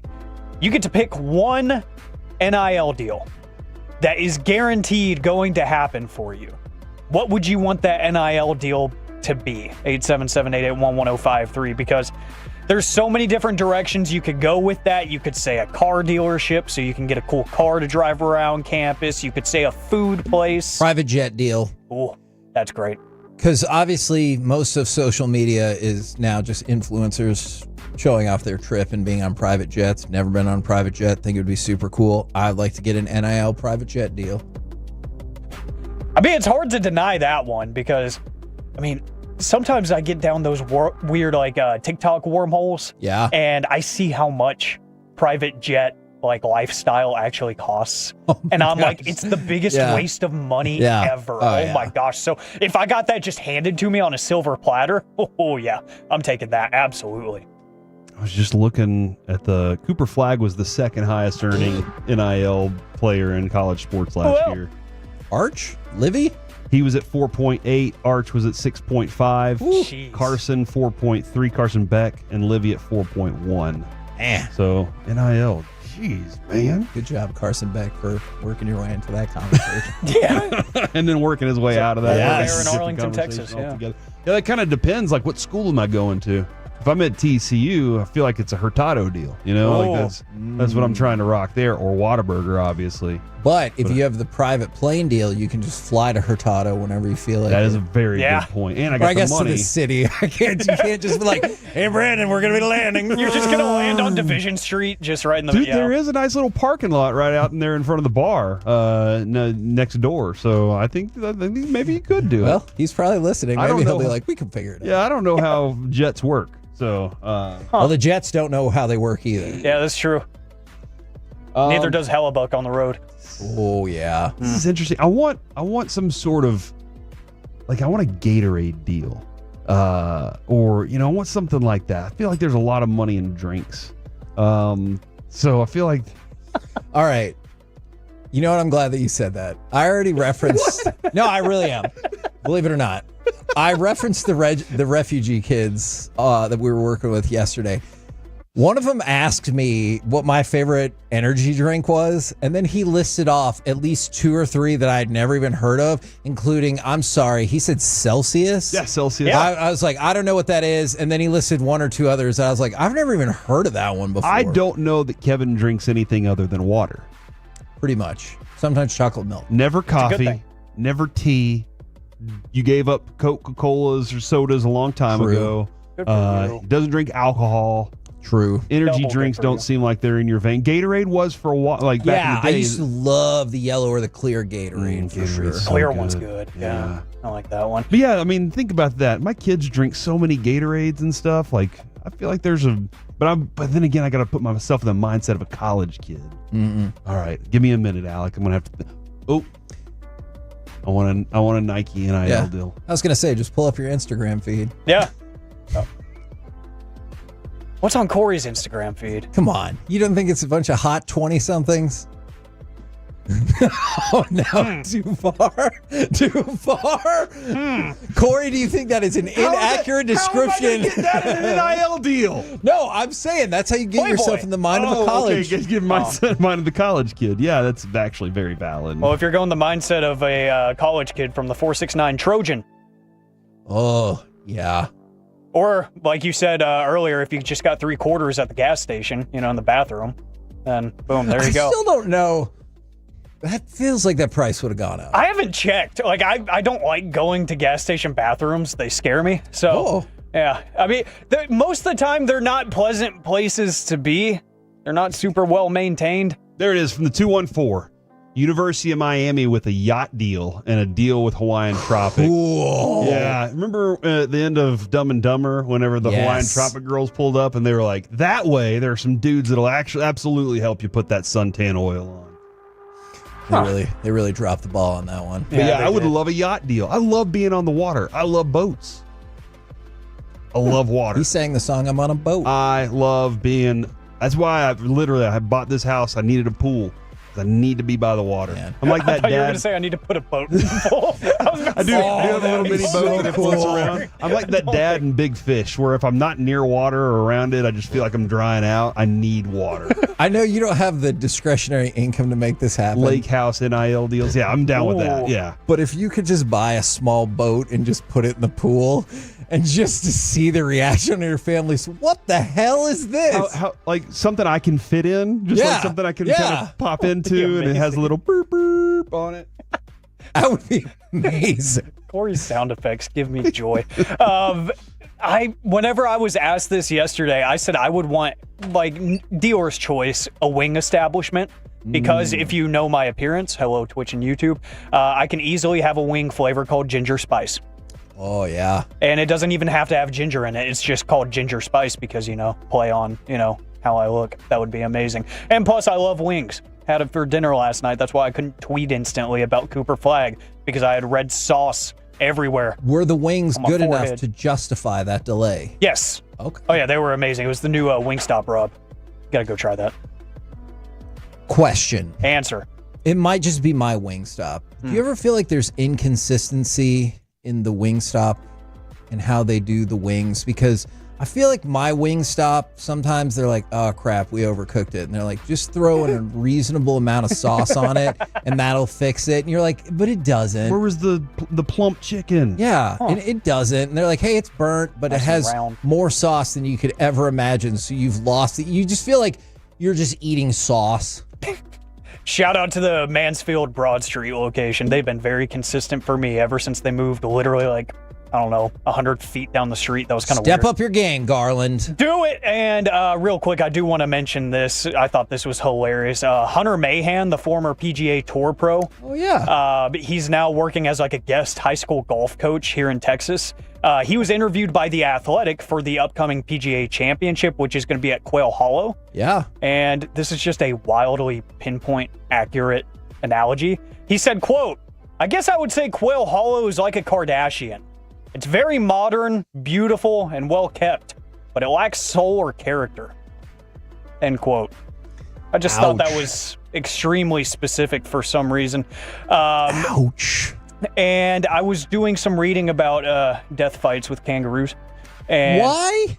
Because The Guardian put out something that was interesting. The brother of a man keeps putting kangaroos in his petting zoo in South Carolina. Mm-hmm. And there was an autopsy put out after a man suffered injuries at said petting zoo and died.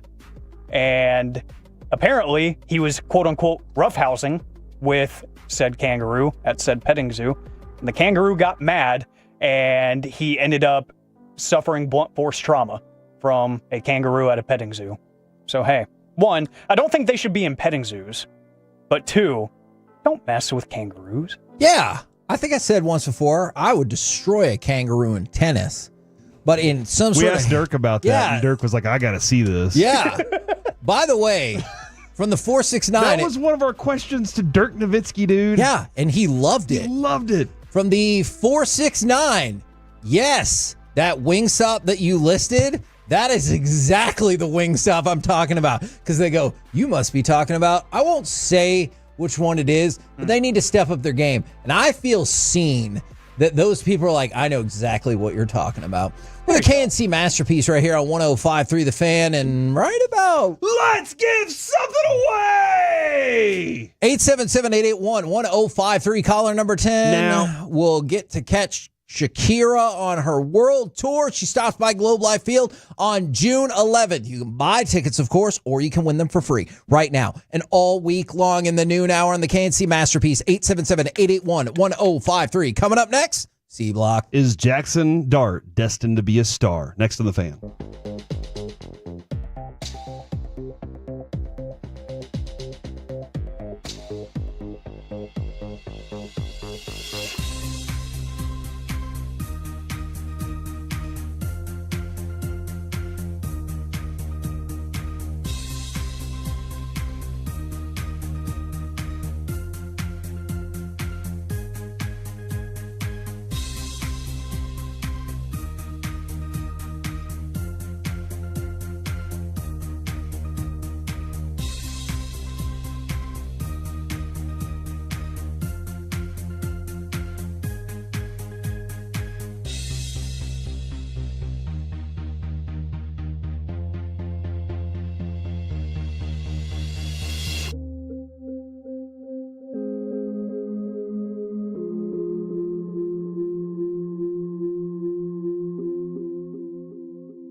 Do you think it's true that you've got to forget something else to remember that Uber Eats has groceries? Nah, that's absurd. Hey, remember when you used to be what was it, Pepper Lady? Pepper Lady? Wasn't it Cinnamon Sisters? Basil Babes? Saffron Squad? Nutmeg Maidens? Paprika? No. Nutmeg Maiden. I just said that. Was it Spice Girls? Doesn't sound right. Was it Saffron Squad?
by our D&M Leasing Studios. It's the KNC Masterpiece on 105.3 The Fan. KNC Masterpiece right here on 105.3 The Fan. Yesterday, Bill Simmons said he would be morally outraged if the Mavericks won the draft lottery. After they won the draft lottery, he tweeted out, "Oh, get the F out of here. Come on." But more importantly, Miro Heiskanen has officially been activated. From long-term injured reserve, otherwise known as L-Tire. That man right there will bring you the rest of the information you need to know as part of the C Block. That's exciting, dude. And honestly, information you don't need to know too, right? Yeah, absolutely. I actually have a story that you probably don't need to know, but it's still fun anyway, so we'll share that in just a moment. This is going to be, I think, my last thing to say about Cooper today. All right? And no, this isn't an NBA segment for the guy that's like, why are y'all keep doing NBA segments? Chuck Cooperstein posted this. This goes into that conversation we were having earlier about where he fits. Yeah. People are trying to pigeonhole him as a 3. No. Is he a 4? Who does he best guard? People need to stop this. The last part's the best.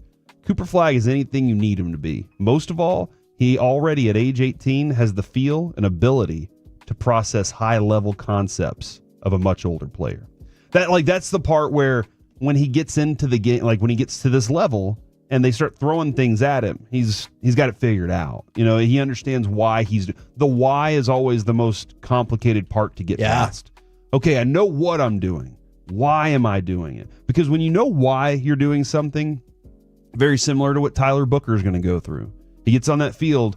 Why do I need to make this block this way? Oh, because it's going to open up this lane here for this guy, or it's going to help your tackle here. Other things are happening around you.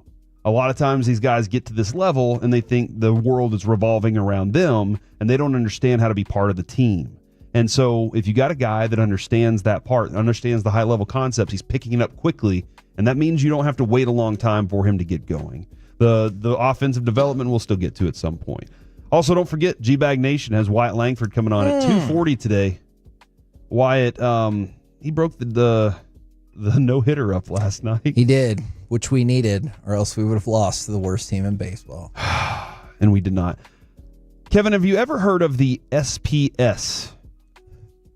Yeah, don't they take care of getting dogs neutered and whatnot? I think that's SPCA, I believe. Oh, it's sunscreen, right? Oh, yeah. How strong it is? That's FPS. I appreciate that, though. No, the SPS is a star predictor score. I've never heard of this, honestly. Like stars in the sky? No, like, will you be a superstar? Oh, will you be a great. star in sports or whatever? I had never heard of the SPS before. Mm-hmm. However, it looks like it's pretty damn accurate. Okay. I don't know, honestly, how you take this test. I don't know what it is.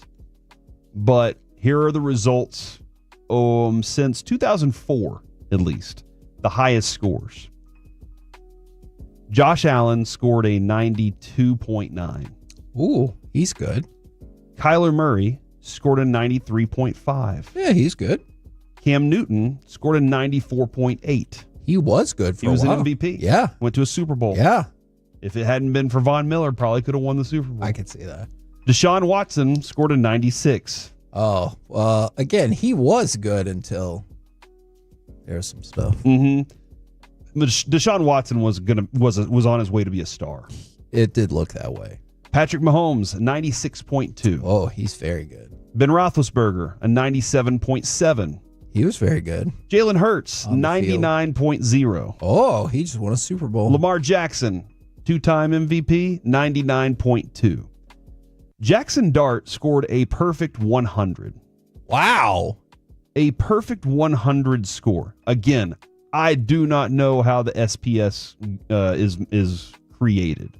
But the simple fact that the top 10 all-time grades are Jackson Dart, Lamar Jackson, Jalen Hurts, Roethlisberger, Mahomes, Watson, Newton, Murray, Allen, and Breeze. Drew Brees is on that list too. All of those guys have turned out to be stars. Kyler Murray, that's a good question mark about Kyler Murray. Is it Arizona that's held him back? Because when you were watching the kid, you were like, he's destined to be a star. But that is one of the tough parts about seeing it at the high school level and the college level is you can think it's going to translate all you like, but you're never positive. It was built, this system was built on a prospect scouting tool aimed at maximizing investment potential while minimizing risks when drafting rookies in fantasy football. Okay. And the SPS, there's more to it. So there is, I can put out a link, but yeah, brainyballers.com has their star predictor score set up. all there. And I'm interested to see. This was all just quarterbacks, but I'm very interested to see where they land with running backs and receivers. Because if they're like, hey, by the way, Justin Jefferson, he scored in at 98, and Jamar Chase scored at 97. Then this thing is deadly accurate. But you can't help but think he got the best score on it, and everybody else who have gotten the better scores before this were all good. You can't help but think, oh my gosh, we're gonna roll. Yeah, especially that's why. I mean, when I watched him play at Ole Miss, there were moments where I was like, that was a baller throw right there. The way he was leading his team, you could see when he was around his guys, it looked like the guys enjoyed they were ready for him. They were ready to play with him.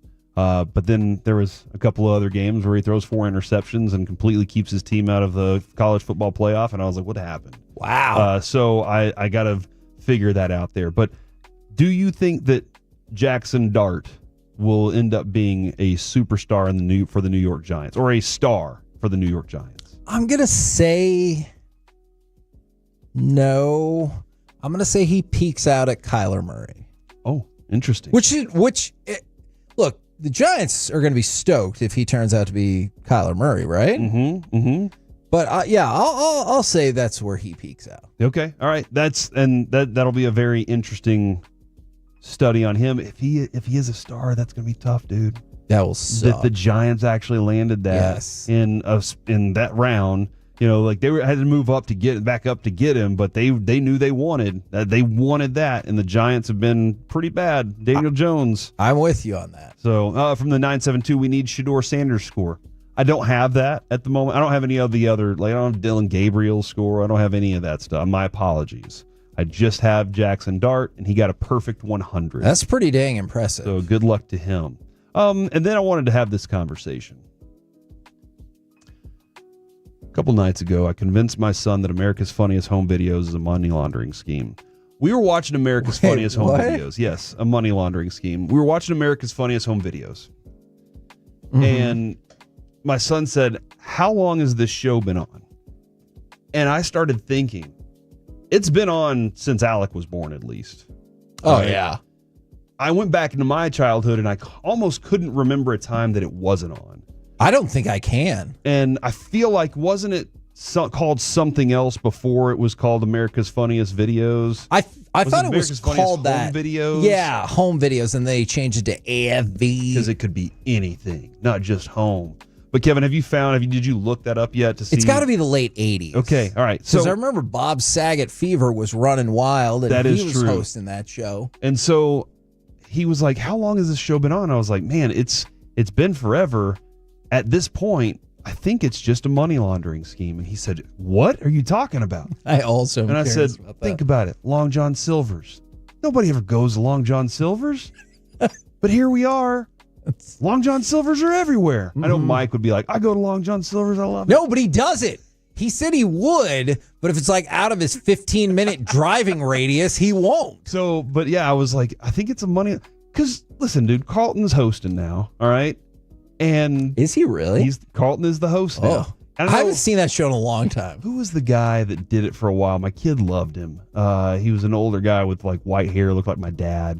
So if you're listening out there and you know Corey's dad. I was supposed to meet him at Emmett Smith's charity function, but he got sick, got food poisoning or something. He didn't get to host it. So Tom Bergeron? Tom Bergeron. Thanks you very much, Alec. My kid had a bobblehead of Tom Bergeron. Thought he was the coolest guy in the world. I was like, you're 6. Why do you think this guy's so cool? He's very grounded. I like that. Yeah. As your favorite person, an athlete and musician, it's Tom Bergeron. And he also loved Pat Monahan from Train, who I also met in Vegas once. And he was like, do you want an autograph? And I was like, no, I appreciate it though. I just wanted to say hi. My kid loves you. I am conditioned. You wouldn't even humor him and be like, yeah, sure. I am conditioned because of media to not ask for autographs. Okay, because we're not supposed to. For anybody that when we get these autograph baseballs or whatever, we go through the system to get these, or somebody donates for Peace-a-thon. So whenever we do that, it's not like we're walking up going. I guess with the Wyatt Langford every once in a while they're drunk at Radio Row and you get them to autograph something. That is true. Sometimes that happens. I believe there will be a Herradura Emmett Smith bottle for Peace-a-thon this year. I don't know why you said that immediately after what I just said. Strange correlation, Corey. That feels I logical. just want people to know like what things are slated for that. But yeah, but listen, dude, when was the last time you watched America's Funniest Videos? I mean, don't you think it's like, wouldn't you have thought that would have gone away with the invention of YouTube? I'm glad you brought that up. Okay. I swear, I have no idea where he's going with this, but maybe it's because I don't have a kid who is in that range right now. Like all the stuff Noah wants to watch is like a little bit younger than that. Miss Rachel and Blippy. Yeah, man, and he loves Danny Go and Baba Blast. I don't know if you guys know that one. That's really taken off. My kids are older, so I'm at that point now. He's obsessed with the planets now, but that's not really the point of what we're doing. Go ahead, Corey. So Avery was like, "Are you serious?" Like he was convinced. That's a pretty compelling argument. This is a 17-year-old boy. I was like, yeah, this show, obviously, it's just on because they're just funneling money. There are rich people, cartel, I guess. I don't know, some rich people out there that need to put their money somewhere. All right. The police are on their way, mofos. Yeah. There are rich people that need to put their money somewhere. And hey, it costs a lot to get advertising on America's Funniest Videos. So let's keep this thing up so that rich people can launder their money. So I felt like that was a good approach to that. And Frank Provenzano just texted and said his kid watches America's Funniest Videos all the time. Love you, Frank.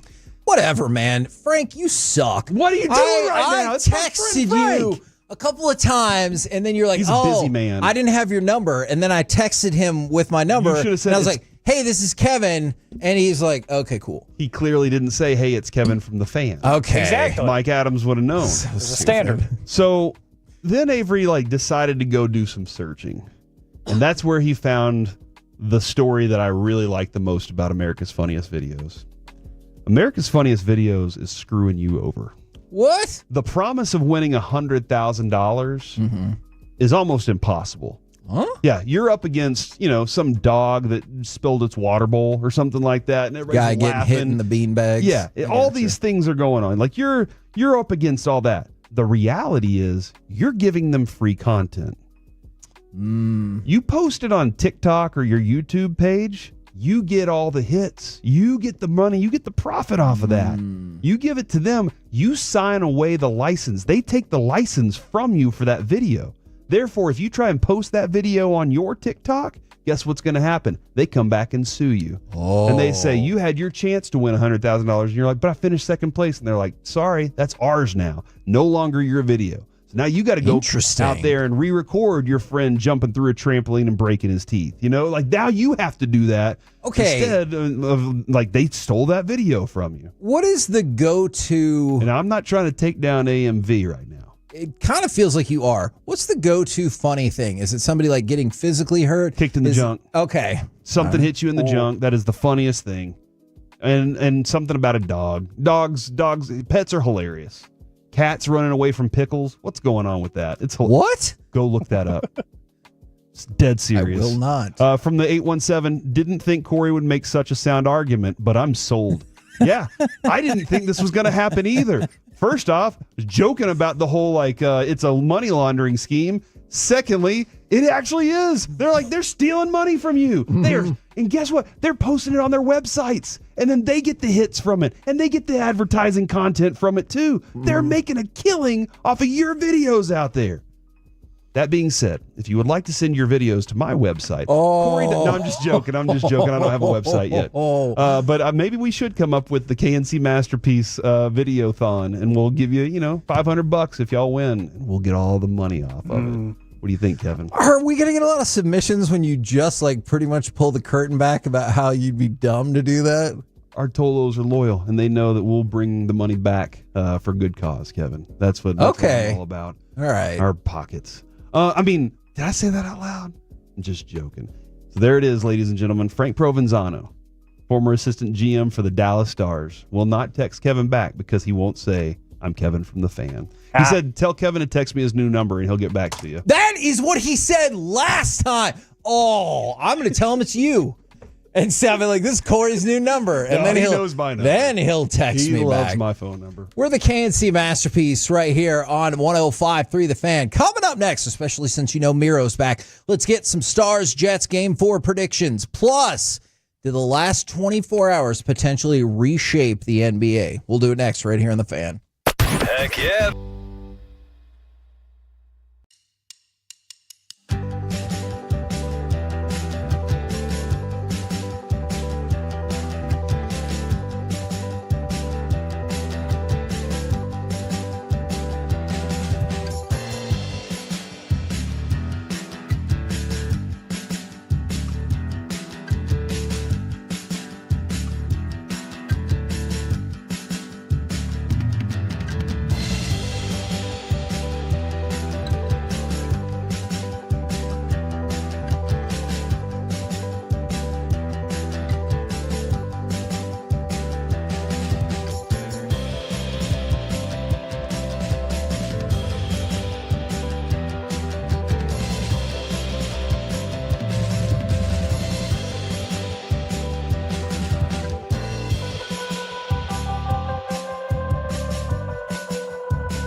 Uber Eats has Lola V products? I gotta remember that. Well, you know, they say in order to remember something, you have to forget something else. Okay, now that is a very cute haircut. That's like a little shag. I've never seen it before. Well, I mean, of course you have. It's the Rachel. Oh, is that your name? No, I mean like your name. No, I'm Jen. Your name's Jen. Right, but I just mean like this is your haircut, but that's hair on your head. I'm not saying this is your hair. Okay.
true that you've got to forget something else to remember that Uber Eats has groceries? No, that's absurd. Hey, remember when you used to be what was it, Pepper Lady? Pepper Lady? Wasn't it Cinnamon Sisters?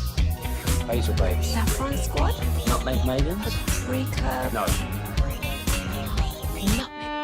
This segment of the KNC Masterpiece is brought to you by Cars for Kids. Donate today at carsforkids.org and by the personal injury lawyers, Frankel & Frankel. If you've been injured in a car or truck wreck, call Frankel first, 214 or 817-333-3333. With Frankel & Frankel, there's never an out-of-pocket cost. They only get paid when you win. Frankel & Frankel, the go-to car and truck wreck attorneys in Dallas. Flag on the drive, the turnaround. Tough shot, and it goes to make it a 6-point game. KNC Masterpiece right here on 105.3 The Fan. Want to get your Stars Jets predictions for tonight, of course, but also, and this goes beyond just Cooper Flagg, does it feel like the last 24 hours could potentially reshape the NBA? And so I want to dive into like all of the different reasons that could be. Okay. But couple more notes. Mike Ducey said that Mark Cuban last night said it was unreal. I'm still shaking. First time we've ever moved up. I was screaming the whole time with my son. Now, who wasn't freaking out at the time was Patrick Dumont. Yeah, big surprise. He was at, he knew. He was at a track meet with one of his coaches, and they couldn't watch the lottery live. I was because he didn't care. Yeah, because, you can't possibly get anything on your phone. His phone rang, and it was Mark Cuban telling him they were in the top 4. Then his phone rang again, and Dumont thought he said that Cuban said they got the number 1 pick, but Cuban was screaming, and he couldn't make out all of the words. But also, do you think he was kind of like, yeah, I knew that like a couple months ago? Maybe so. Maybe he did. But I do appreciate that he was committed to his kid, trying to be there in the moment for his kid instead of watching on his phone something else. And yes. And then I go back to Rick Welts, the CEO for the Mavericks. He said, I'm happiest for our fans because it's been a tumultuous year, an emotional year. What I continue to say is I've never been anywhere where I felt the emotional attachment that Mavericks fans have to their team. So I appreciate it. That felt like more of the right thing to say. I think this is a pretty interesting line from Rich Paul. You ever heard of Rich Paul before? Yeah. Clutch Sports. He said, is he the guy that is married or dating Adele, or is that somebody different? Yeah. Okay. Or dated. I don't know where they are now. I'm not sure. He said that on McAfee today, he said Cooper Flagg going number 1 overall to Dallas would allow him to develop on a reasonable timeline as a rookie.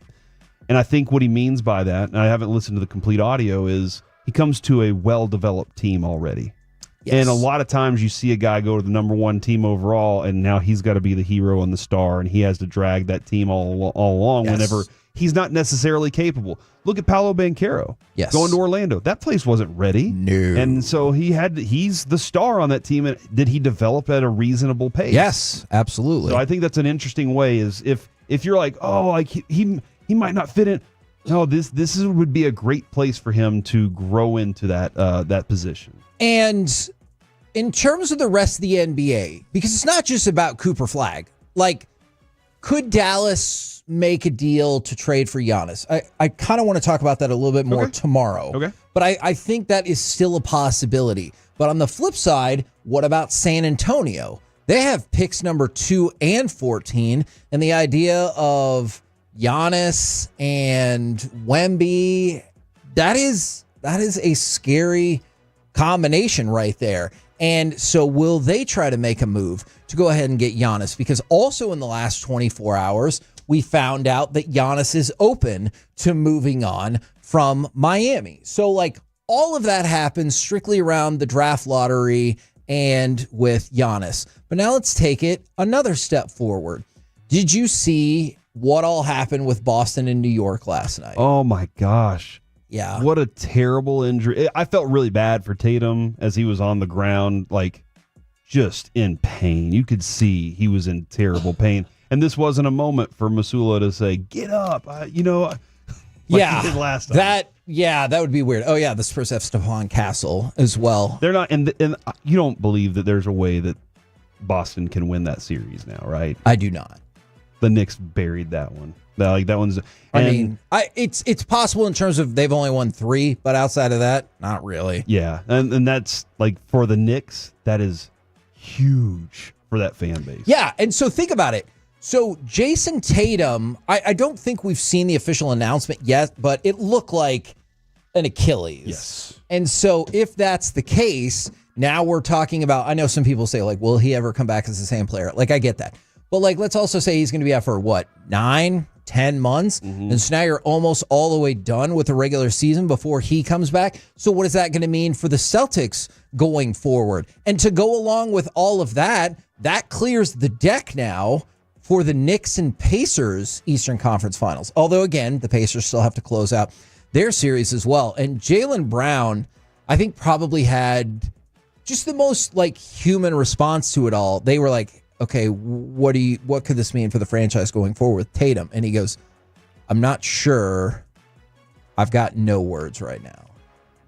And, he left it at that, which is very fair when you're like, hey, I thought, because it really looked like Boston was going to come back and win that game. Boston had made a run. So it looked like they were going to come back. And if they win that game, it's 2-2. They get to go back home, see if they can turn it around at home, and still be one of the favorites to win the title and defend their title. He had 42 points in that game, dude. And now they're not going to win it this year, and it really brings into question next year. And in the same span of 45 minutes, you're like, this could be the step we need to win back-to-back titles. Mm-hmm. To all of a sudden, are you like, is our 2025-2026 season over?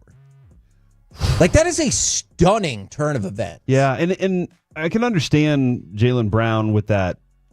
I have no words right now because after that, this is your running buddy, right? This is the dude that you have. Yes. You are a stacked team because of you and him.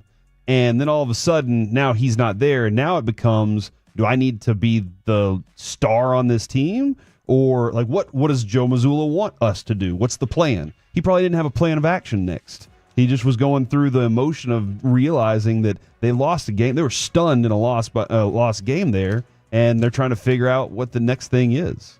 For the 817, I'm more excited to watch Caitlin Clark play basketball than I am the Mavs. At least update it for locally and say Paige Becker. Yeah, Paige is phenomenal, dude. Dallas Wings open the season on Friday. Just saying. She's going to score 48 in her first and have 29 assists. I wouldn't say that. Paige Becker's actually kind of reminds me of the kind of Swiss Army player that I think Cooper Flagg can be, where I don't necessarily think you'll see an onslaught of 35-point games, although that both of them can do that. All right, let's go to cut number 12, and this is just going to be a lot of screaming, but it made me happy. This is the Mavericks front office reacting to getting the number 1 pick.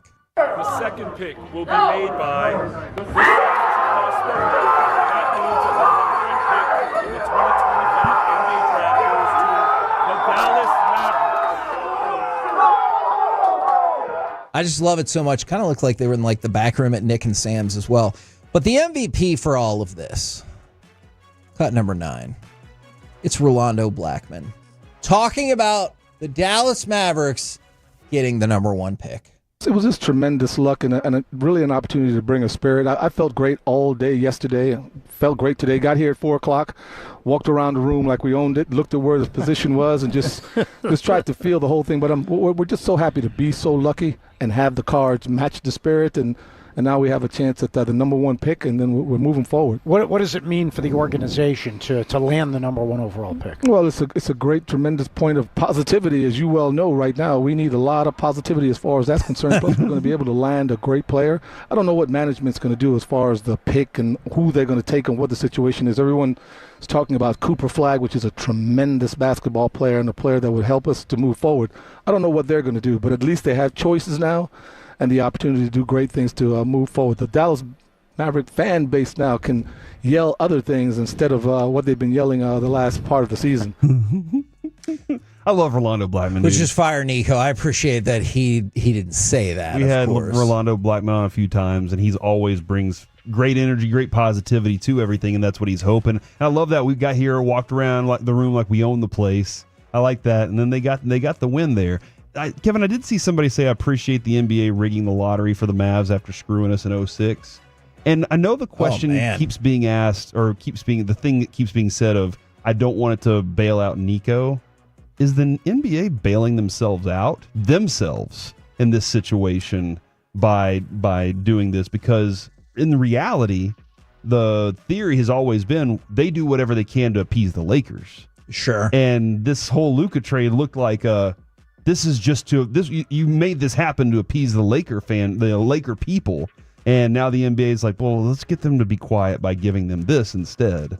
And so that was another part of the question I was asking there. Yeah, no, that's interesting. By the way, if you believe those things, I feel the same way, and we can dive into it even further tomorrow. But for the people that are saying you couldn't make the money work and you'd have to gut the team to make the Giannis move, I actually think you could, because you'd start with Klay Thompson, but you would have to move, and this would hurt, and that's why I don't like this whatsoever, and Daniel Gafford to get it started. And then if you wanted to go like Caleb Martin. You're taking away a lot of things you built. Right there. Caleb Martin and maybe if Powell opts in or something like that, you could make that money start to work. But then I would want other draft compensation to come back. And I don't think there's any way the Bucks are going to view it that way. They're going to be like, no, we'll give you Giannis. We want young players and draft compensation. And I would be like, no, it would just be the number one pick. And that just doesn't work monetarily. It doesn't work whatsoever. But I think the Spurs make a lot of sense. I know some people have brought up the Rockets just because both of those teams have like tangible player assets and plenty of draft capital. But if you look at the last 24 hours, all of a sudden Dallas feels like a much more viable player, even though some people think they're going to trade the pick for Giannis. San Antonio, I think, has now moved to the forefront to go ahead and go get Giannis, because Giannis said he would be open, or so the report goes, that he would be open to moving on from the Bucks. I might have said Miami earlier. My apologies. From the Bucks. And it looks like you're going to get New York and Indiana Eastern Conference Finals, which means the Celtics will not defend their title. And could they be screwed for next year? That's a lot of stuff in 24 hours. And Rick Carlisle or Brunson could win a championship before Luka. How weird would that be? I mean, Carlisle definitely won a championship before Luka.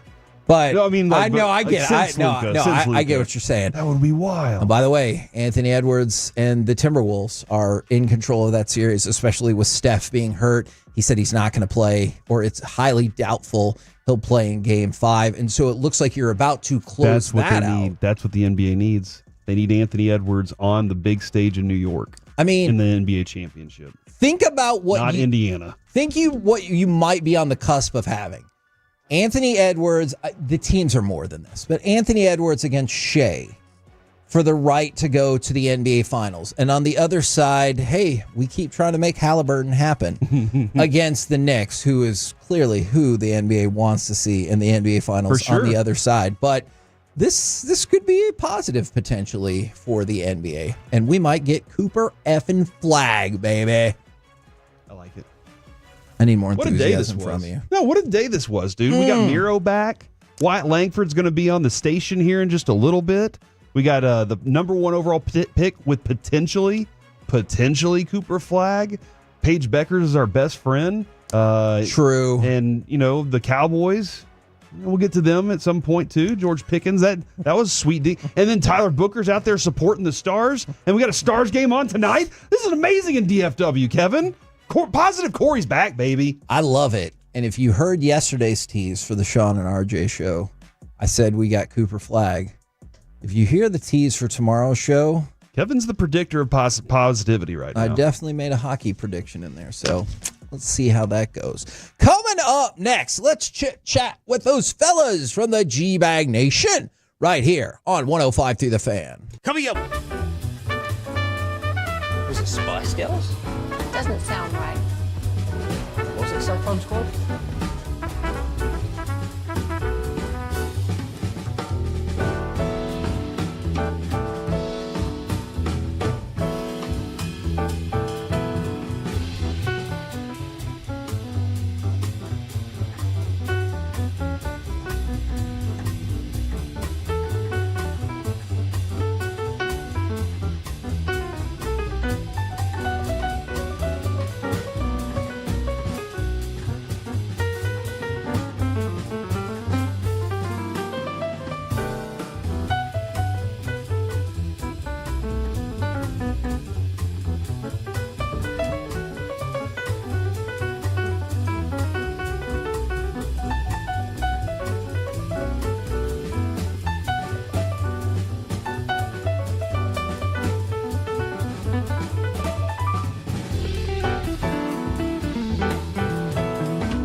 Uber Eats has Lola V products? I gotta remember that. Well, you know, they say in order to remember something, you have to forget something else.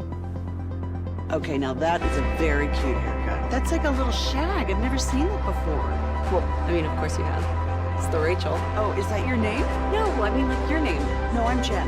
My name's Jen. Right, but I just mean, like, this is your haircut. But that's the hair on your head. I'm not saying this is your hair. Okay.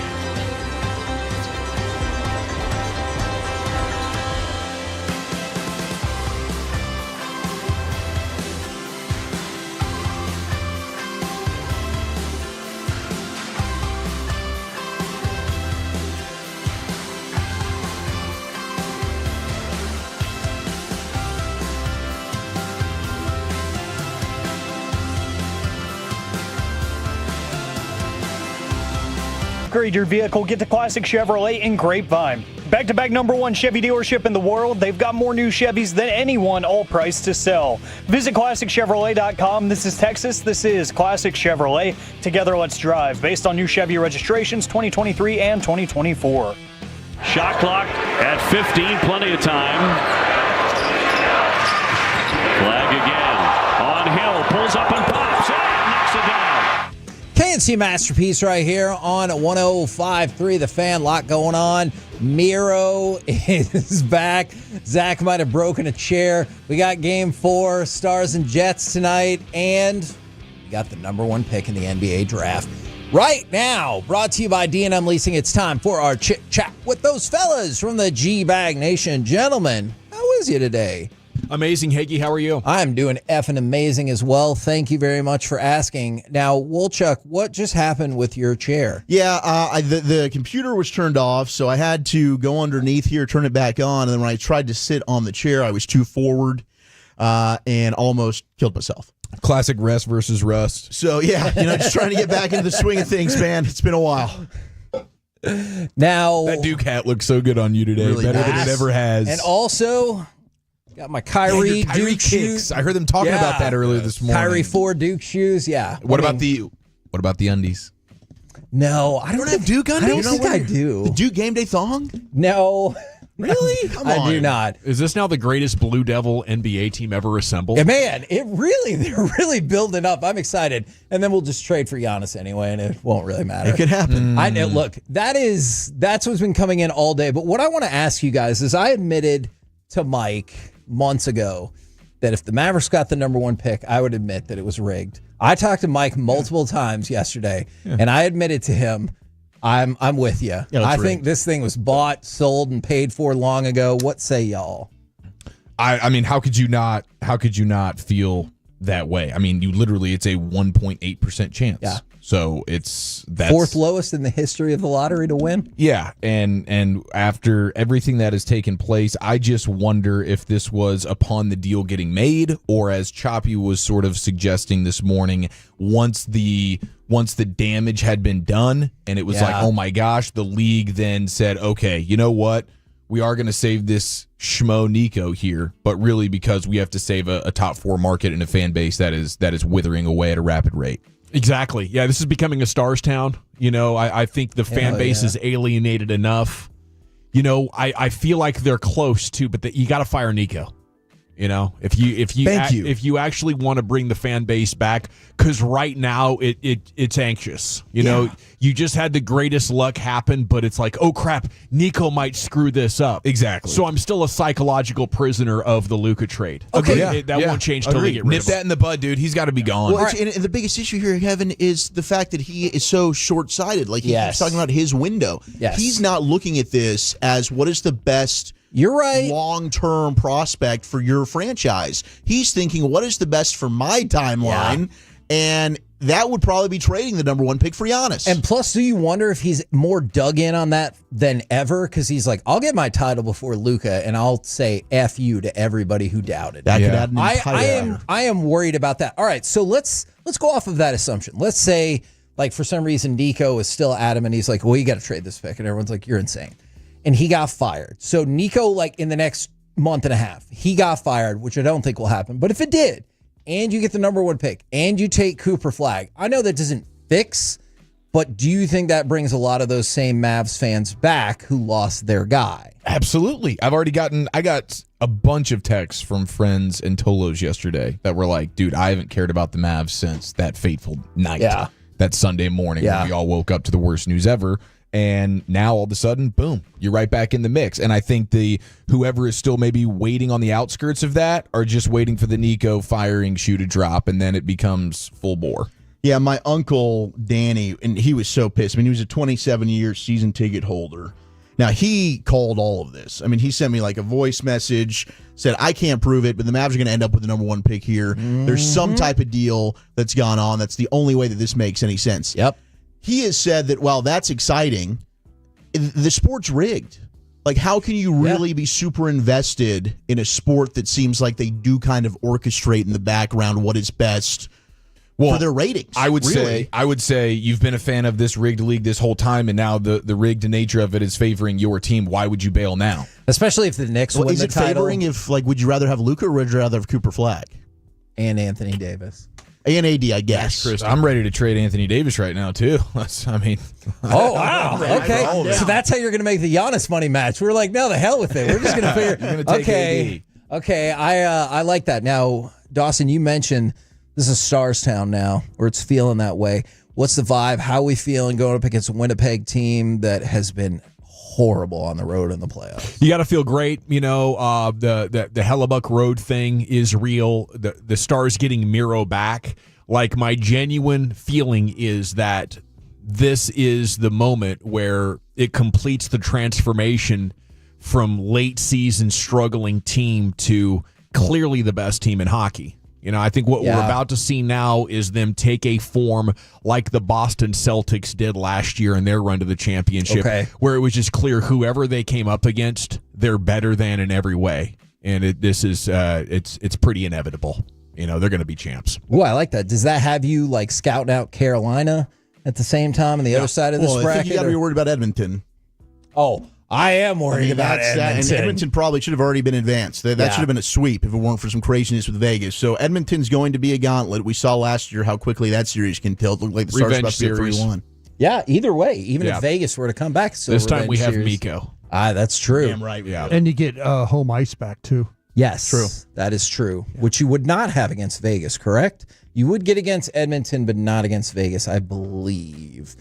How are you guys feeling about Game 4 tonight? And maybe just the series in general. Kind of fantastic. I just feel like, though, to me, I think that Winnipeg's in a bad spot because their team is super talented, but they have to have some questions in that room about their goaltender.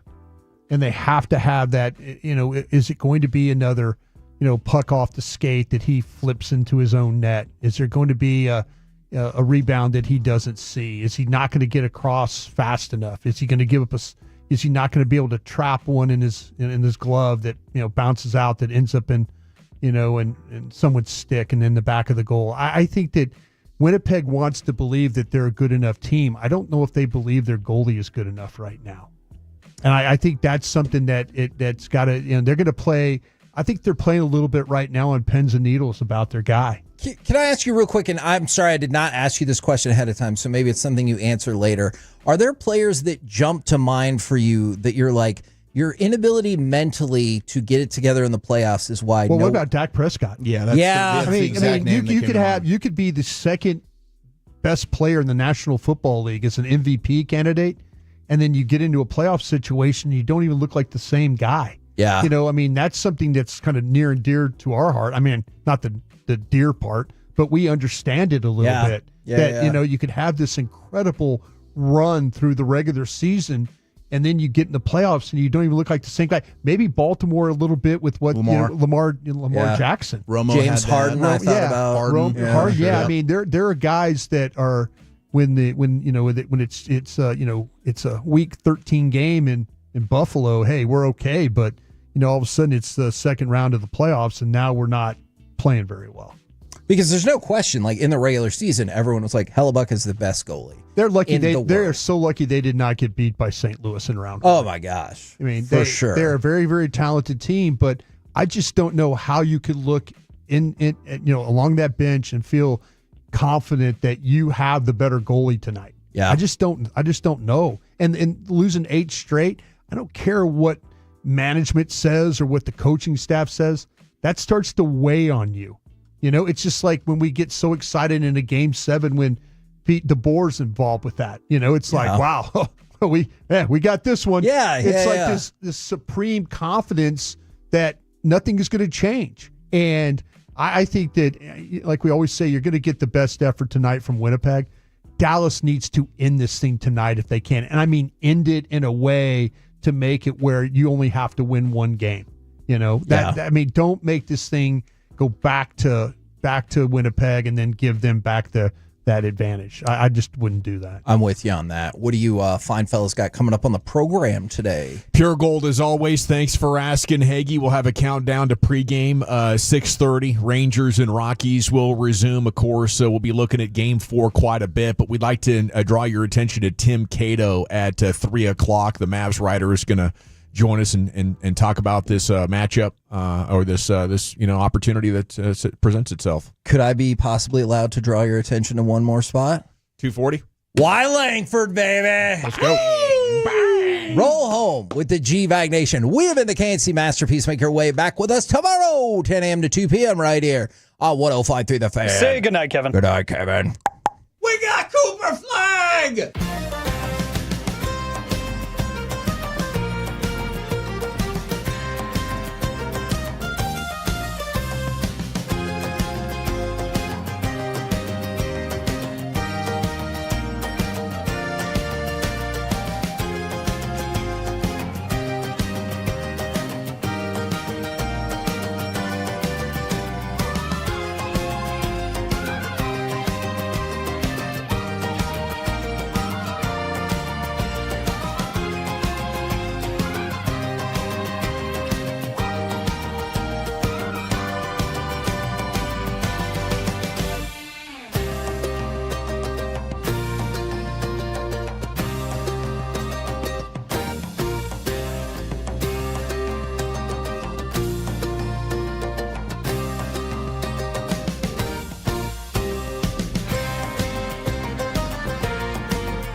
Uber Eats has lower fee products? I gotta remember that. Well, you know, they say in order to remember something, you have to forget something else. Okay, now that is a very cute haircut. That's like a little shag. I've never seen it before. Well, I mean, of course you have. It's the Rachel. Oh, is that your name? No, I mean like your name. Driven by our D&M Leasing Studios. You're rolling with the G-Bag Nation on 105.3 The Fan. Here we go. It's hour one, G-Bag Nation, 105.3 The Fan on one of the most glorious sports Tuesdays we've ever been a part of. General at your service. Addies, there's Brian, former Cowboy Scout, Super Bowl champ. Lucius Alexander's in the Pimp Cup over there at Master Control here, 75 and fits you. Fix it to go 4.5 flawless. Woolchuck and Chiafalo reunited, and it feels so good. Carter Freeman's coordinating your video. You can watch us at 105thefan.com, Twitch, and YouTube. And welcome back to the Woolly Bully. I didn't know what kind of a sports world you were going to be returning to at some points, but congrats, dude. You know, you're home, and this is sports paradise now, apparently. Dude, it is, man. Thank you so much. I was listening to PP's segment this morning, and he was asking, like, how hard is it to totally disengage while you're on vacation? I did a pretty good job of it until the George Pickens trade happened. Yeah, that'll perk you up. And then it was like, oh, crap. And the wife's getting mad at me. I'm on the phone, and then I'm trying to sneak in these Bully Melrose things. Oh, my goodness. One of them she definitely got on me for. She was not happy about that. We were late to leave for an excursion that we had booked, but it was fine. I mean, honestly, boys, I was really nervous. Boys, hey, you know, Muro's back tonight. I was really nervous about how the baby would do on the cruise. Royal Caribbean staff, incredible. It ended up being way less stressful than I anticipated. She made it the first 5 nights, was glorious. In the last 3, I think she was kind of missing her own bed. Yeah. She started throwing spaghetti and God knows what all over the place. But the staff there had already loved her, and she's so cute, she can kind of just get away with everything. There you go. So it worked out.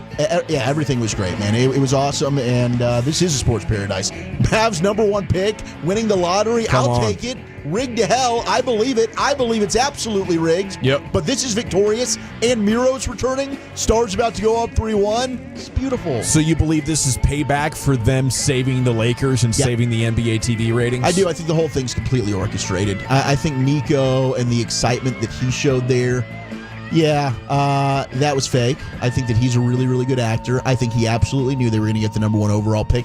Brian, I know you were talking about Tim Bontemps said he saw the balls and they went ahead and picked them. They bring witnesses in. I mean, they have a big fancy like accounting firm that runs this. I think it's all potentially part of the show. Yeah, me too. I can't feel 100% one way or the other. I think I just go back and forth by how rigged I think it might be. Yeah. But I need a smoking gun, but dang it, that's one hell of a coincidence. Right, it is. Yeah. It's like 1.8% chance.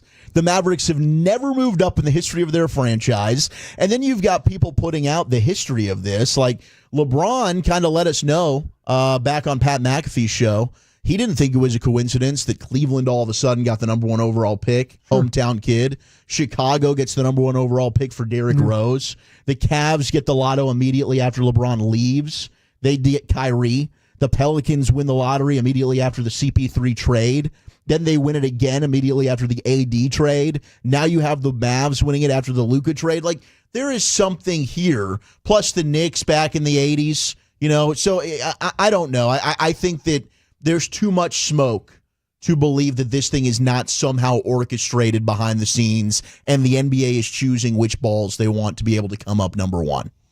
It is, quite a bit of convenience. You look at Derrick Rose going to Chicago, hometown guy with a 1.8% chance. You look at the original one, the frozen envelope there with Patrick Ewing. There's a number of things throughout history, and I do think it makes more sense than an otherwise good GM just deciding he should move on from Luka. That one will never make sense to me. But here we are, and now the Mavs have an incredible set of options staring them in the face in the lead up to the actual draft. Do they want to take the player? Do they want to trade the pick? Yeah. So many different ways to discuss it. I saw Tim McMahon. He's on ESPN Sports Center. Patrick Dumont, the governor of the Dallas Mavericks, recognizes the gift horse that was delivered to this franchise. The Dallas Mavericks will be picking Cooper Flagg with the #1 overall pick. That's Tim McMahon as of like 5 minutes ago. Okay. Well, that is amazing news. I was wondering if we were going to get that or if they were going to like drag this thing out and tease us with, no, might trade this for Giannis. And you know what? If they had traded it for Giannis, I wouldn't say that would be a horrible move. I would agree it wouldn't be horrible. I mean, it would like trading for Kevin Durant or something. That would be horrible. Yeah, and that's trading for Giannis is palatable. But right now, for the fan base, what they need is an opportunity to fall in love with another player that you drafted. Absolutely. Amen. Yeah. Amen. That's exactly it. Because I was thinking last night, and I talked about this with Hagee, like the teams that try to microwave the championship, like you just saw it with Brooklyn. They go Harden, KD, Kyrie. Like that stuff just doesn't seem to work. When you've already got at least one foundational piece that organization is drafted and grown. Paul Pierce was that for the Celtics. They add Kevin Garnett and Ray Allen. Dwayne Wade was a champion. Now you add LeBron and Chris Bosh. The Warriors were built. Now you go ahead and add a Kevin Durant, right? Those are things where, like, for the Mavericks, if they want to, you traded for Kyrie, you trade for Anthony Davis, if you trade for Giannis, I just don't think the likelihood of you actually winning, especially with the age of Kyrie and AD and the injury risk there, it's just not likely that's going to work out for you. I think you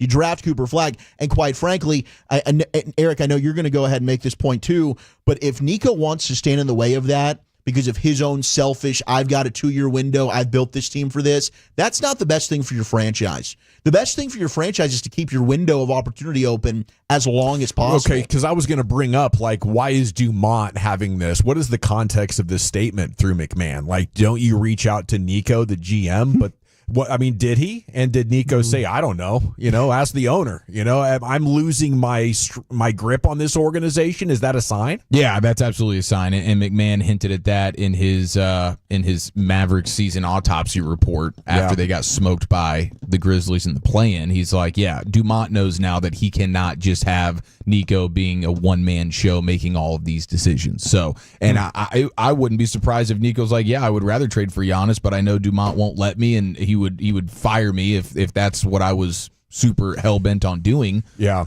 So I mean, how likely is championship with Flagg? I think you have two different timelines here. I mean, the guy just turned 18. You know what I'm saying? So I could see being talked into it if I'm Dumont, but I don't want to trust Nico right now. And I see the wisdom of going with Flagg, but I mean, you would have with Giannis another 4, 5, 6 years. I mean, if he's on the LeBron timeline, maybe 8, 9 more years of a top 10 player in the game, you don't know what Flagg's going to be. I think there could be wisdom with it.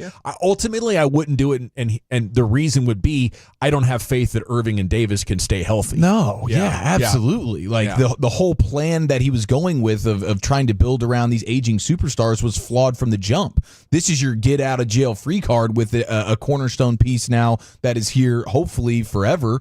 Yeah. And I would be looking to dump Anthony Davis. I'd be looking to trade him now. I mean, 100%. Go young.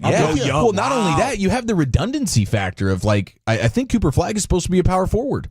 Now he's versatile and he can guard with kind of 1 through 5 and do all these different things. They think of him as a 4. Is what yeah, exactly. They think of him as a 4, and Anthony Davis thinks of himself as a 4. Yeah. So now all of a sudden you have that conundrum already starting now. Like, I would be Anthony Davis, go get something for him now because everything just reset in terms of timeline.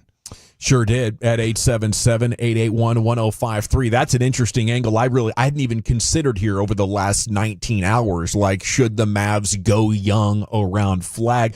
I think you try to do like the Spurs with Tim Duncan, where they had an older team with Sean Elliott and David Robinson, and they managed to get a championship in Duncan's rookie year. But man, that is even more interesting. Like, how many picks could you get if you put, your veterans out there? Because you can now build. You look at your front court, which is what they've been aiming for. You've got Derek Lively and you've got Cooper Flagg. Now, I will let you guys know I love Derek Lively. I will admit he also has injury concerns. That is totally fair. But they're two both very young pieces that you can now build forward with. I do think ultimately it has to go back to you got to fire Nico to trade AD. I just don't see any way. Nico already went through all of this backlash to trade Luka to get his guy in Anthony Davis, that he would have the vision of like, okay, let's move on from him. That would have to be your fire, Nico Harrison. Yeah, and if I'm Dumont, I'm absolutely doing that. I'm firing Nico, and I'm doing everything I can to move on from Anthony Davis, whether it be in the offseason or you pray to God he stays healthy and has a nice start to the season, and then you trade him at the deadline, something like that. But I am shifting gears from a timeline standpoint. Okay, what if you're in a situation, if you're Nico now, you never dreamed that you were ever going to get the first overall pick, but now you're saying, okay, I need to pivot now that I have this opportunity, and he turns into exactly that. I need to trade Anthony Davis and need to trade others. I think you would maybe now, do that next February. I can't do that right now. Right now, we have wings, we have Kyrie and AD, and we have 2 centers. I'm going to take my shot at this championship. If it's not working out in February, then I'm selling. Okay, that's kind of where I was thinking that maybe, this is fascinating because I'm sitting there thinking, me as a former front office guy, I'm kind of thinking about the thing that I know, and that's Giannis. Yeah. I'm looking at that and I'm going, wow, I know that. And you're telling me maybe I could be this way for 5 years? Yeah. With this guy? And maybe a little longer? But I know what Giannis is going to bring to me on a night in, night out basis. But you also know he can't do it by himself. That's why he wants out of Milwaukee now. And he just dealt with a co-part in Chris Middleton who wasn't healthy. But don't you feel like you have enough pieces here to build around him? If they're healthy, you would totally dominate. Yeah, I agree. If you traded for Giannis and you can tell me and guarantee Anthony Davis is going to be playing and Kyrie Irving bounces back from this injury and he's ready to go post All-Star break, that's an NBA Finals team. 100% I'm with you. But I think that is a really difficult thing to envision and think is realistically going to happen. Okay, with your hurt theory and then having this guy, what do you think this team's going to be? I mean, I still think they have an opportunity to win the West. Look at it right now. Oh, yeah, this team could win the championship. I mean, if they didn't trade Luka, I think that they'd still be playing right now today. They'd still be in the postseason. Wait a minute. You're telling me we can win the championship, but you're also telling me we've got hurt players that aren't reliable. Yeah. If they stay healthy, I think you could win. Well, I'm over the if they stay healthy thing. There is no if they stay healthy. They don't stay healthy. They won't stay healthy. See, that's what I'm asking. You taking Anthony Davis into the trade deadline risks the fact that he will be injured by then, and you get nothing for him. Yeah. See, I'm just wondering there because you guys, I understand what you're saying about drafting this kid and these players around him. You guys sound really enthusiastic about that. Yeah. But then when I ask you to bring a known player in, a top 5 NBA player, you guys are like, no, our dudes get hurt all the time. Exactly. Anthony Davis does, yeah. Like Kyrie was pretty healthy. I don't know, but it's like we're trying to kind of have both things here. We're trying to say, no, we'll be fine with the kid and these players. Well, but if I want to trade for Giannis, it's no, that's wrong, Brian, because you trade for Giannis, we got hurt guys. Yeah, it's not necessarily wrong. I think that it's just with Cooper Flagg, now you're looking at a much larger window of opportunity here. Whereas if you're trading for Giannis, you're banking on cashing in on the health of, it's all about the health of these older veterans. Otherwise, there's no point of doing it. I'll say this. I think there's a chance with them getting this pick, and I know that Nico was excited about it, but if Dumont is going to force him to make the pick and all that, you might get Nico to quit. Yeah, we might be heading for a resolution there, and I think that really needs to happen. He might see that as excitement of like, wow, I could go out and get a legitimate big-time player with this asset that I now have. Mm-hmm. And maybe that him and Dumont saying, no, you're not. You're going to draft this player. No, we could get this guy that's part of the plan. We talked about the plan, didn't we? Mm-hmm. The 2-year plan, the 3-year plan. We've talked about this. Yeah. No, we haven't. We haven't talked about it in this way. You're going to draft this kid. And maybe it gets Nico to the point like, fine, I don't agree with you on this one, and I quit. Maybe this is the first shot of Dumont pushing. Absolutely is. Trying to throw a Nico like, listen, you don't agree with me? Mm-hmm. You can find work back at Nike. Dumont just learned how important the superstar is to the franchise and the viability business-wise, and he looks at this as my opportunity to go back to the Adelson family and say, see, I fixed it. Oh, dude, that's a great point, because I saw Shefty put out one NBA exec $500 million. Yeah, and maybe up to $1 billion for one lucky franchise, whoever won the lottery. Yeah. And how much did they just lose with the Luka trade? You've made that up by drafting Cooper Flagg. And if you are a business type of operating family, like it seems like the Adelsons and Dumont coming from that is, he probably does have to look at the money side of this. I don't know what the Giannis trade would do for you in terms of financial gain. Maybe it also would be a great chunk. I don't know. But the Flagg stuff, they've got the numbers, and that looks incredible. I mean, if you trade for Giannis, I think you could win a championship and bring a lot of people back. But I think the bond is is temporarily broken until the sort of love affair, and that's an intangible. You don't know how that's going to happen. Mm-hmm. But I do think there is a scenario in play where they could trade Flagg, win the championship, and so many Mavs fans would still feel like, I don't feel a connection with it. You know, I just, with everything that's happened, this just feels like it's Nico's team, and I can't pull for that. You know, so Absolutely. there's so many reasons that, you know, this could be an opportunity for a pivot.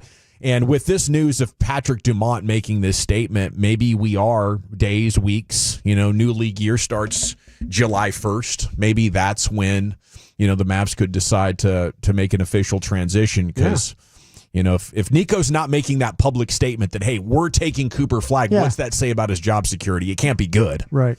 Okay. Coming up next here, Wyatt Langford's going to join us in 25 minutes. We're 25 minutes from last night's hero. Big 2-run shot there, break up a no-hitter, win you the game.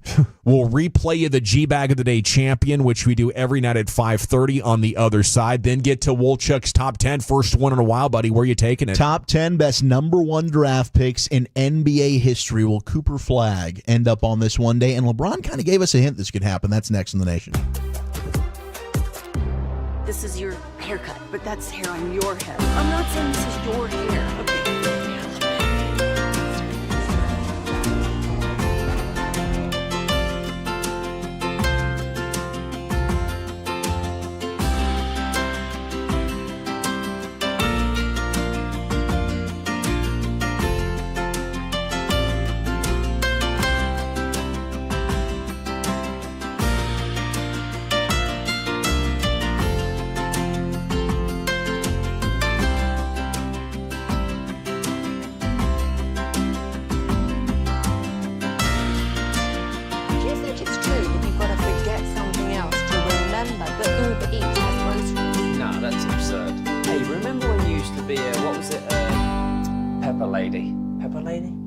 Cinnamon Sisters? Basil Babes. Saffron Squad?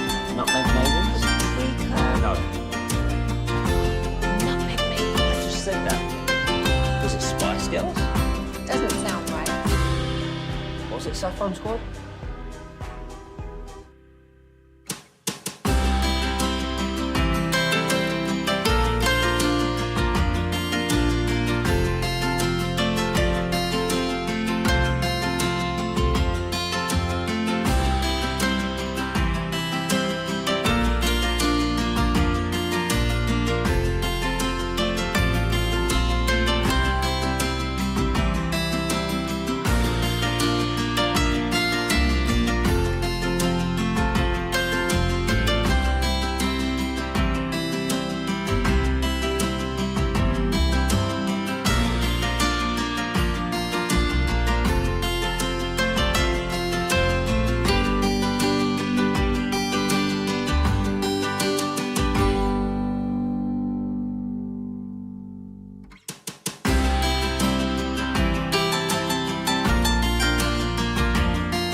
All right, welcome back, G-Bag Nation. The breaking news, Tim McMahon reporting Patrick Dumont has told him, or has told a source close to him, that the Mavs will be taking Cooper Flagg. Okay, we'll get you the G-Bag of the Day champ here in just a second. Then Wolchuk's Top 10 segments brought to you by the Frankels. If you've been injured in a car truck wreck, call the Frankels first, 214 or 817-333-3333. There's never an out-of-pocket cost. They only get paid when you win. Frankel, the go-to car and truck wreck attorneys in Dallas. Brought to you by Cars for Kids as well. Donate today, carsforkids.org. Into the Pimp Cup. Here's Lucius. We still got Wolchuk as the champ, right? Yeah, I believe this is day 4, right? Yeah. This is day 4? So you're looking for 5 coming up tonight, 5:30. Congrats, buddy, on the doorstep. Let's go, boys. Yeah, bro, you've been on a tear since you've been going. Thank you. Yep, Bully Melrose, optimistic about the Stars. Count on me. L.A. Kings Stanley Cup champion Barry Melrose. I'm telling you, Game 7, get Miro out there, boys, all right? Get him back there. I don't want a Game 7. Well, I know I don't want a Game 7 either here, Brian, all right? I don't want a Game 7. None of us want a Game 7, Brian. I don't want a right? Game 7. Captain freaking obvious. Get home. Don't come home and have to go ahead and play a Game 7. Oh. Nobody wants that, Brian. Here we go. Everybody wants to win Game 6, Brian. Ding. We want to end the series tonight, Brian, but if you have Was that to, a little Canadian accent? if you have to, pick the board. It's Barry Dan Melrose. Good old Petey. It is Barry Melrose. Petey's undefeated in Game 7s, I didn't know I worked with Barry Melrose. Petey's undefeated, and they're going to get Miro back there. It's going to be incredible. Game 7 at the AAC. The barn's going to be a rockin'. I think that's Bully Melrose, actually. Let's go. I can't say anything to that. But we're not going to have to worry about it. They're not going to need Robo. They're not going to need Miro. This thing's going to end tonight. Game 6. Let's go. Granlund, Duchesne, they're going to get it done. Otter's pitching the shutout. Screw you, Cale McCarr. Screw you, Nathan McKinnon. You boys ain't got bleep on us. Texas hockey, baby. Let's go. What a classic character.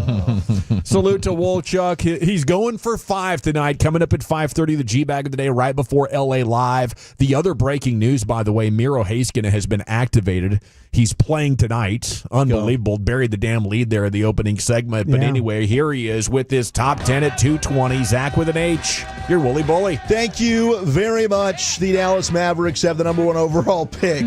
Boys, the Dallas Mavericks have the number 1 overall pick. They have won the lottery. First time in franchise history, they moved on up. It's beautiful. We've got the top 10 best number 1 overall picks in NBA history. 877-881-1053. What's the best top pick overall in the history of the association? But let's go back to LeBron James on with Pat McAfee. He's also a conspiracy theorist when it comes to this NBA lottery. Here's what the King had to say. Listen, man, during the ball drop, during the lottery drop, Cleveland got the number 1 pick. I just don't think that was. What a coincidence! Don't you think Wemby with the Spurs? That was a coincidence. Oh my God! Let's keep LeBron home. You know what? Patrick Ewing to the Knicks. Derrick Rose to the Bulls. Right? I understand the assignment, guys. I had to make sure that I had to do my part. I didn't want to be a up. And that's a guy who obviously lived through it all, probably heard plenty, maybe in the aftermath. That might not just be him assuming or guessing. He might have a pretty good source on, I think so. This happened, bro. Yeah. He just, there's an NDA involved probably, but this is as much as he can do. Yeah, we talked about it in the open. All the teams that have traded a star and they end up with the number 1 pick, or you get the hometown team that has the number 1 pick and they draft the best player in that class. It's weird. It's interesting. I'm happy that the Mavericks are finally benefiting off of this. Yeah. It's unfortunate it cost them Luka Doncic, but maybe it works out big picture. We will see. If there's an iconic potential superstar who's destined to get hurt, Portland gets the number 1 pick. Yeah. There's just too many coincidences. You're right. Portland ends up getting the shaft on a lot of these. Yep. Not the good kind. No, not the good kind. All right, let's get to the top 10 best number 1 picks in NBA history. Number 10. We go to 1958, Brian. Delusional Dick can make an appearance. Were you there? Huh. The Minneapolis Lakers. Oh, I know who this is. Who is it? Elgin Baylor. Elgin Baylor. Good pick. Last spot in the top 10 among the most competitive. Baylor, a Hall of Famer, absolutely earned this distinction, but there were debates. The honorable mentions, Patrick Ewing, Dwight Howard, and Anthony Davis left off the best number one overall picks of all time. In the end, Baylor had a rapid ascension to elite status and ability to sustain such dominant in his position. That was too great to ignore. He averaged 25 points, 15 boards, all NBA first team in 9 of the next 10 years. 25 MVP. and 15? That's crazy, dude. Yeah. Absolutely crazy. Got to win more titles. Couldn't beat the Celtics. You know, we forget about Elgin Baylor, but that was GOAT-esque, the run he was on. Number 9, let's go to AI. Allen Iverson. 1996 with the Sixers. Perhaps the greatest pound-for-pound player the league has ever seen. Electrifying. Allen Iverson conquering the association at 6 foot 165, jaw-dropping handles, blink, and you'd miss him. He was unbelievable. He led the Sixers roster to that Game 1 road win over Kobe and Shaq's Lakers. Unfortunately, they did not win that series. Didn't win another game. He was brilliant. Did they? No, they did. That was it. Yeah. They lost in 5. Yeah, they lost 4 straight. But one of my favorite Allen Iverson quotes is when he said, "I wasn't a point guard. I was a killer." He does have some, like, in terms of best quote artists in the history of sports, Allen Iverson's up there. Hilarious. Super nice guy, by the way. Is he? I've never I gotten met to him meet in Philadelphia. Yeah. I mean, when I was working there. Yeah. You were trying to get him to come play quarterback? Man, I tell you, I was talking with him about it. Newport News. My man can play. Man, option speed. quarterback. Yeah. He's a stud. He was the real deal. He was the real deal. Sure was. 8 is David Robinson, 1987, the Spurs. Boo! The Admiral. It was so great that it came down to Dallas and San Antonio for that last night. Gosh. And we get to dunk I on know. him. Thank goodness. I was really sweating bullets. Saw my life flash before my eyes there. Dude, could you imagine Flagg and Wemby together? With Fox? You kidding me? With Fox, I know. Gosh, that would have sucked. Now it's probably going to be Wemby and Giannis and Fox. Let's be honest about that. Yeah, probably. That's probably what it's going to be. Probably is. Military service delaying Robinson's NBA career, but once he got going, he was an absolute stud. All NBA third teamer, All Stars rookie year, All Defensive second team. Plus, he finished 6th in MVP voting his rookie season. That is unbelievable. 3 blocks per game, 4th highest in league history. One of 13 players ever to hold career averages of 20 and 10 while shooting 50+% from the field. You know, he was incredibly skilled for his size. That's and unreal. he was well over 7 feet. But I think if he would have come out in today's game, he would have been like a Wemby. Like, it would have been even more unreal because big guys back then, if you could shoot and handle the ball, they wouldn't let you, you know? Yeah. So, but he would show it every now and then. It was like, dang, dude, David Robinson actually has game. But they, put you down to the post. Like, my recollection of him was the twilight of his career with Duncan. Yeah. You know, when they won their first championship over the Knicks. So I guess, like, I didn't really get to live his prime and just how badass he was. And he also seems like a really genuinely dope dude. Yeah, very cool. And it was a short prime because of his age when he finally got to the league. Number 7, 1960. The Cincinnati Royals here, Brian. Oscar Robertson. Oscar Robertson.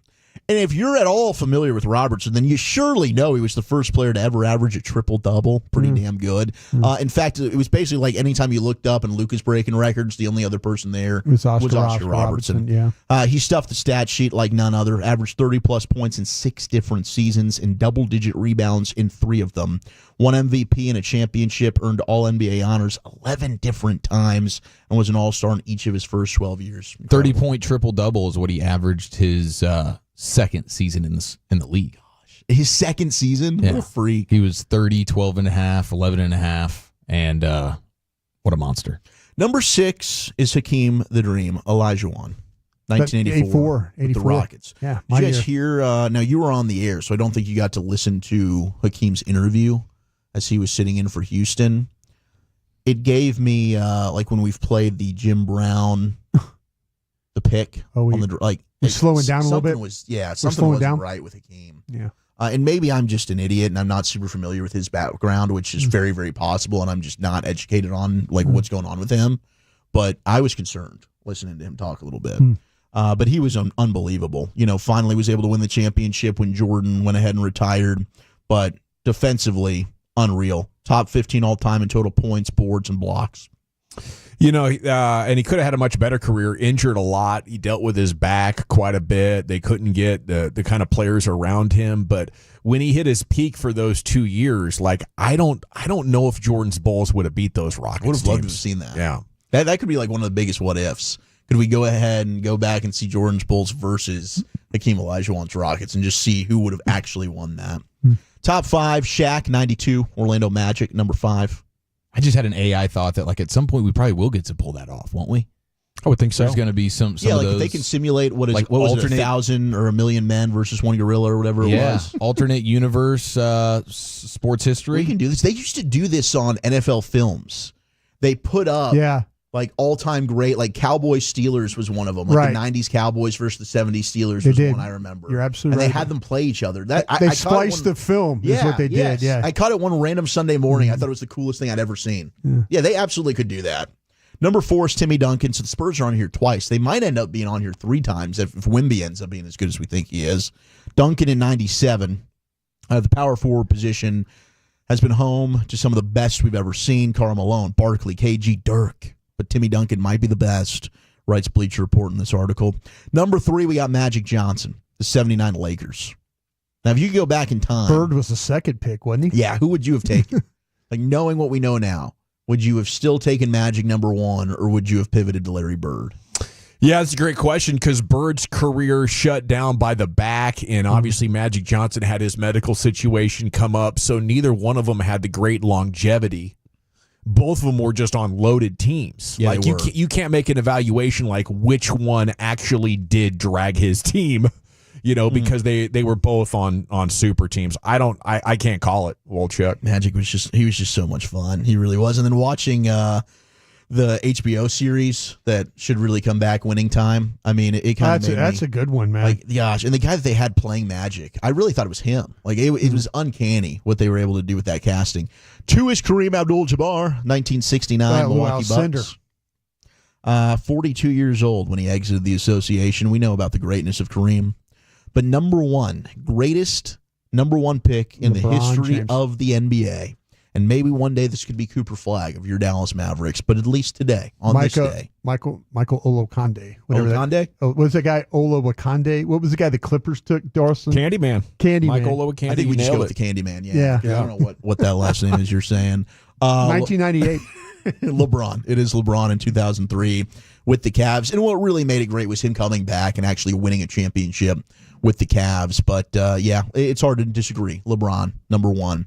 Maybe the second greatest player. Man, it's crazy because you talk about it, and if there was an all-time draft, I don't think I'm taking LeBron number 1. I think I'm taking a number of those other gentlemen before I get to him, and I'm a huge LeBron fan. You know that. Tim Cato's coming up at 3 o'clock. Wyatt Langford is next here, Rangers Player Show in the G-Bag Nation. Let's talk.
Uber Eats has Lola V products? I gotta remember that. Well, you know, they say in order to remember something, you have to forget something else.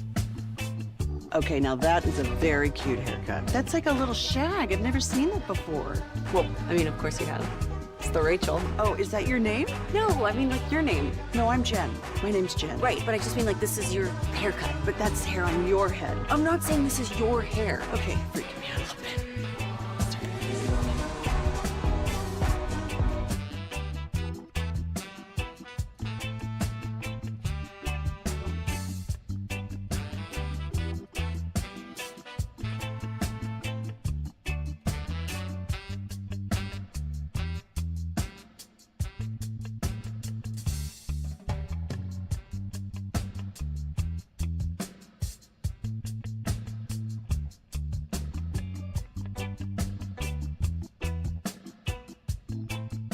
Do you think it's true that you've got to forget something else to remember that Uber Eats has groceries? No, that's absurd. Hey, remember when you used to be a, what was it, Pepper Lady? Pepper Lady? Wasn't it Cinnamon Sisters?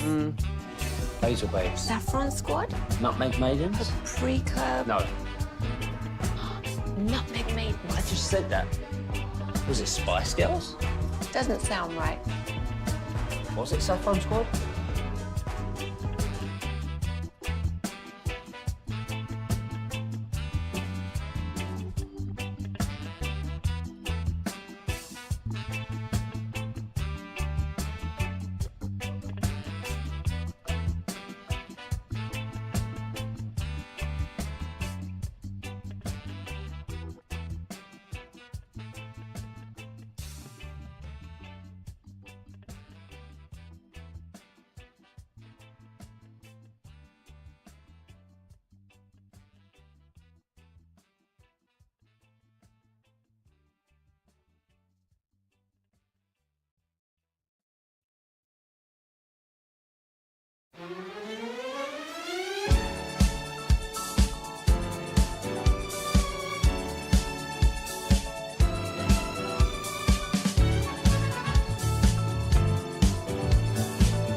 If you're in the market to upgrade your vehicle, get to Classic Chevrolet in Grapevine. Back-to-back #1 Chevy dealership in the world.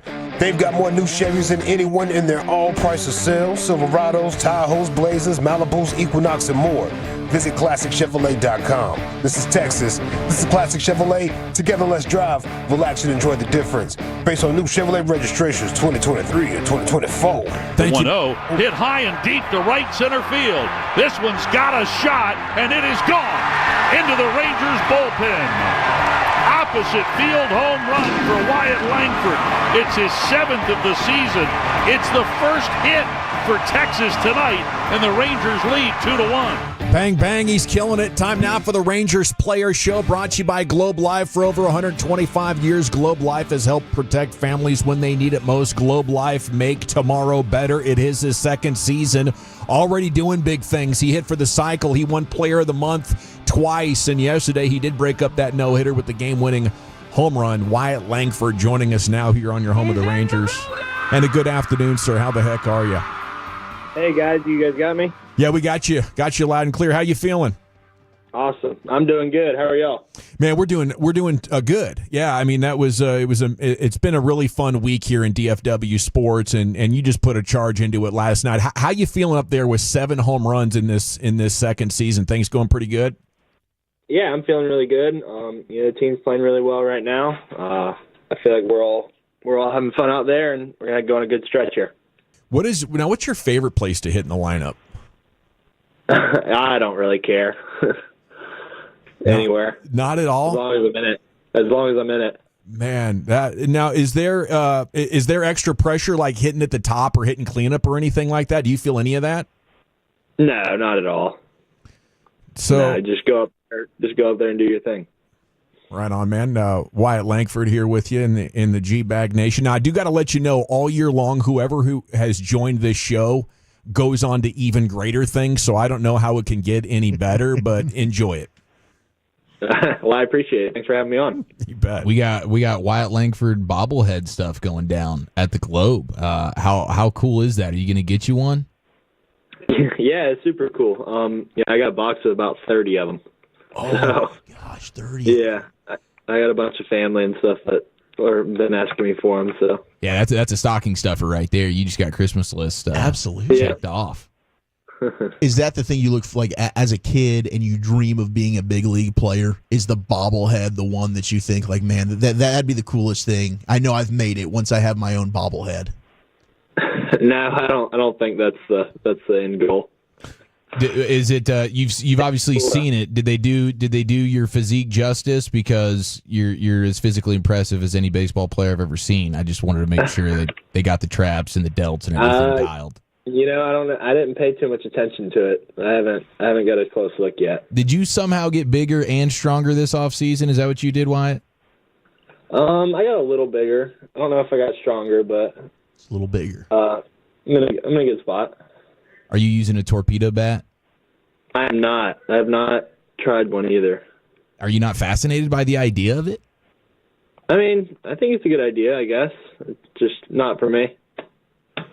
What's the limit on how big and strong you can get? Like, is it out there? Do you have a number? Like, I'm not going to be able to get this strong because it could impact my swing.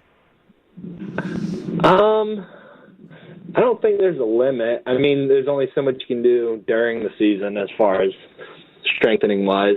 So you only have a small time frame during the off season to kind of build that strength. And like now during the season, it's more of like a try and maintain everything. Your protein intake must just be through the roof. It's pretty high. It's pretty high. What's the pregame meal look like? I mean, I don't eat a lot pregame, like right before the game. I usually snack on some little stuff. Usually my big meal is like my lunch. If we have a 7 o'clock game, like 1 o'clock, I eat a pretty big lunch. Hey, Wyatt, is defensively, is having to play with different center fielders challenging, or is it just something that you accept? I mean, you're out there, you're playing your position, but is it challenging having different center fielders next to you? No, it doesn't really make a difference. Most of the time, we're playing at places where it's hard to hear as it is, so Sure. Communication's kind of nonverbal anyways. But I mean, Leody was really good out there, and Evan's just as good. So it's fun when you have someone that's good beside you. Yeah. How do you like playing center? I enjoy it. I like being able to run after the ball a little more, but I don't really have a preference. What'd you think about the roof being open? It's probably the last time we're going to get that thing open for the rest of the year. Yeah, I mean, I love it for night games. I think it's amazing, especially when the weather was as good as it was yesterday. Wyatt Langford with us here on the phone. Sorry about that, Wyatt. No, you're good. What's the Brett Boone experience been like for you? It's been good. He seems like a really good guy. It's been good getting to know him and kind of hear his perspective on things. Obviously, he was a really good player himself, so being able to kind of learn some of just the little things he has to say about this game, it's definitely a different perspective.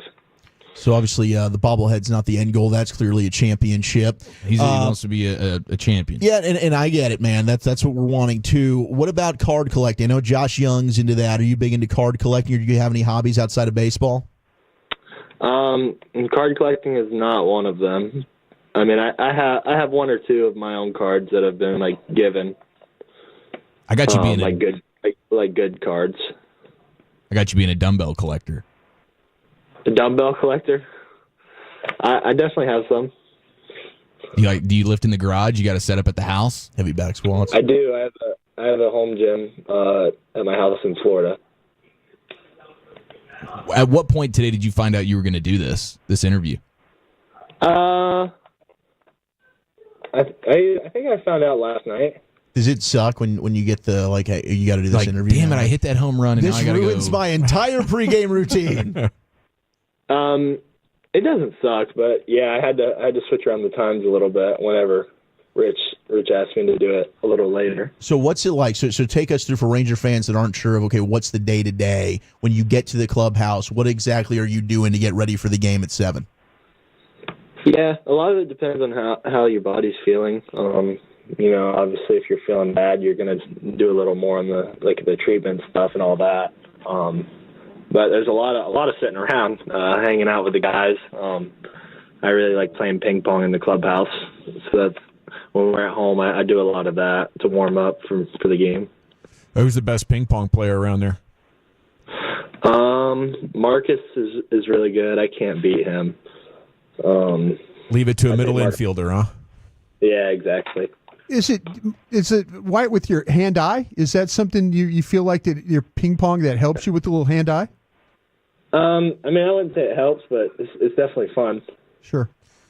I heard Dak was the best on the Cowboys. It's a pretty competitive thing over there. Do you think we could get Simeon to take on Dak, and would you cheer for Simeon in that situation? Yeah, I'd definitely cheer for him. Marcus would love that, I'm sure. That'd be epic. Each team could crown a champ. We've had a heck of a sports week here in North Texas. The Cowboys get George Pickens. The Stars are up in the playoffs. The Mavs, I don't know if you saw it last night if you're a big basketball guy, but the Mavs get Cooper Flagg. They won the draft lottery. Do you care about these other sports stories? How much is this stuff on your radar? Yeah, no, everyone in the clubhouse is pretty pumped about the Mavs getting that pick last night, especially with it being whatever the odds were, like less than 2%, I think. Yeah. No, I've kind of adopted the DFW sports area, right, the teams in the area. Now, what else did you play growing up? I bet the football team was trying to get you on the team, and I bet you could dunk pretty good. The basketball team might have wanted you. What else were you playing?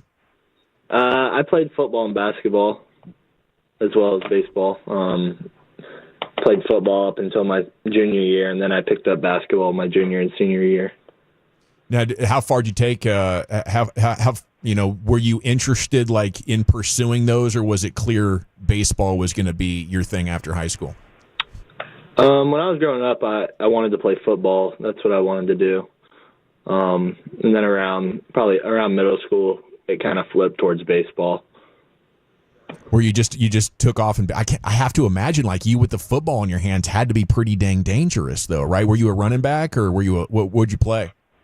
Yeah, I was a linebacker and run like a running back. We ran the wing tee, so I was like a fullback / running back. I could picture you with the neck roll as a linebacker, just thumping the hell out of people. That's what everyone says, yeah. So speaking of that, Wyatt, I don't know if you heard, but we came up with the nickname Wyatt Langford, a.k.a. Bang Bang. And when you hit a home run, we like to holler out Bang Bang on the show. It's kind of a fun one. What do you think of the nickname? I'll take it. It's definitely not the worst one I've heard. Okay. All right. That's not shooting it down. I'll take that as a win.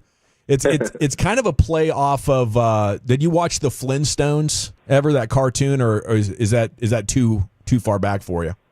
I have seen it, but I can't say I know what you're talking about. Yeah, the neighbor kid's name Bam Bam in that one.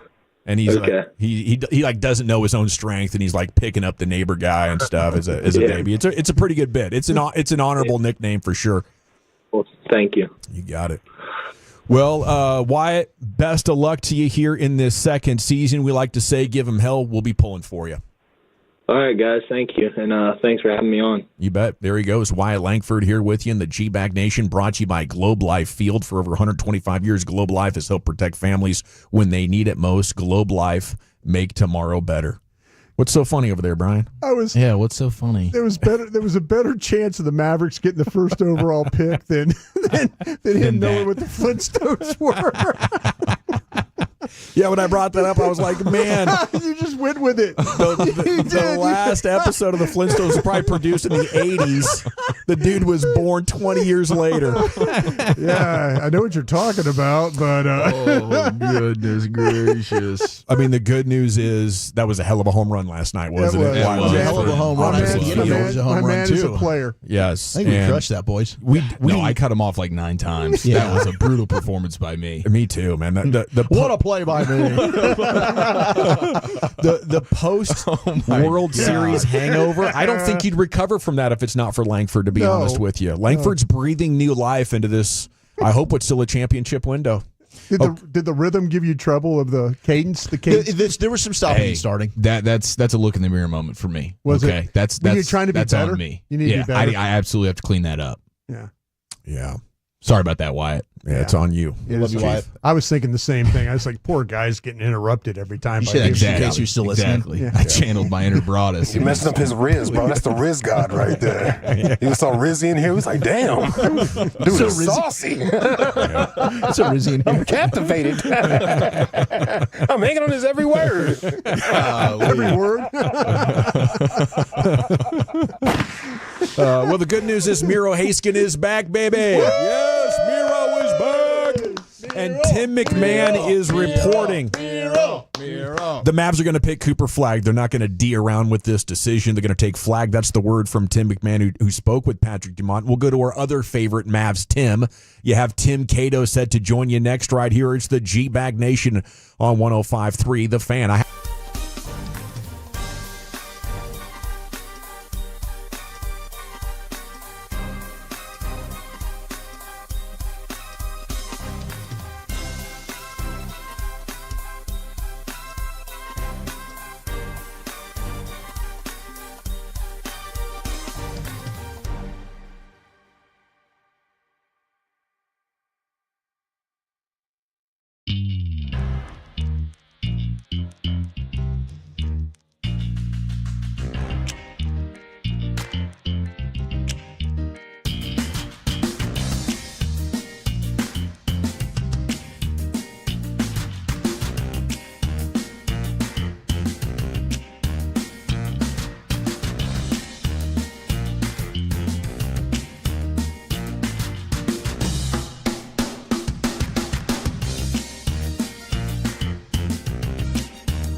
our D&M Leasing Studios, you're rolling with the G-Bag Nation on 105.3 The Fan.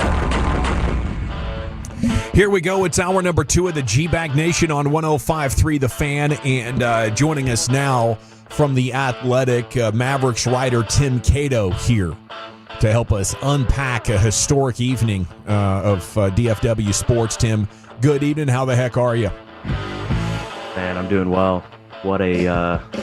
What a turn of events. It's the storyline that keeps on giving because, to me, this is just another, banner set down in a, the biggest North American storyline that began 3 months ago with the Luka Doncic trade.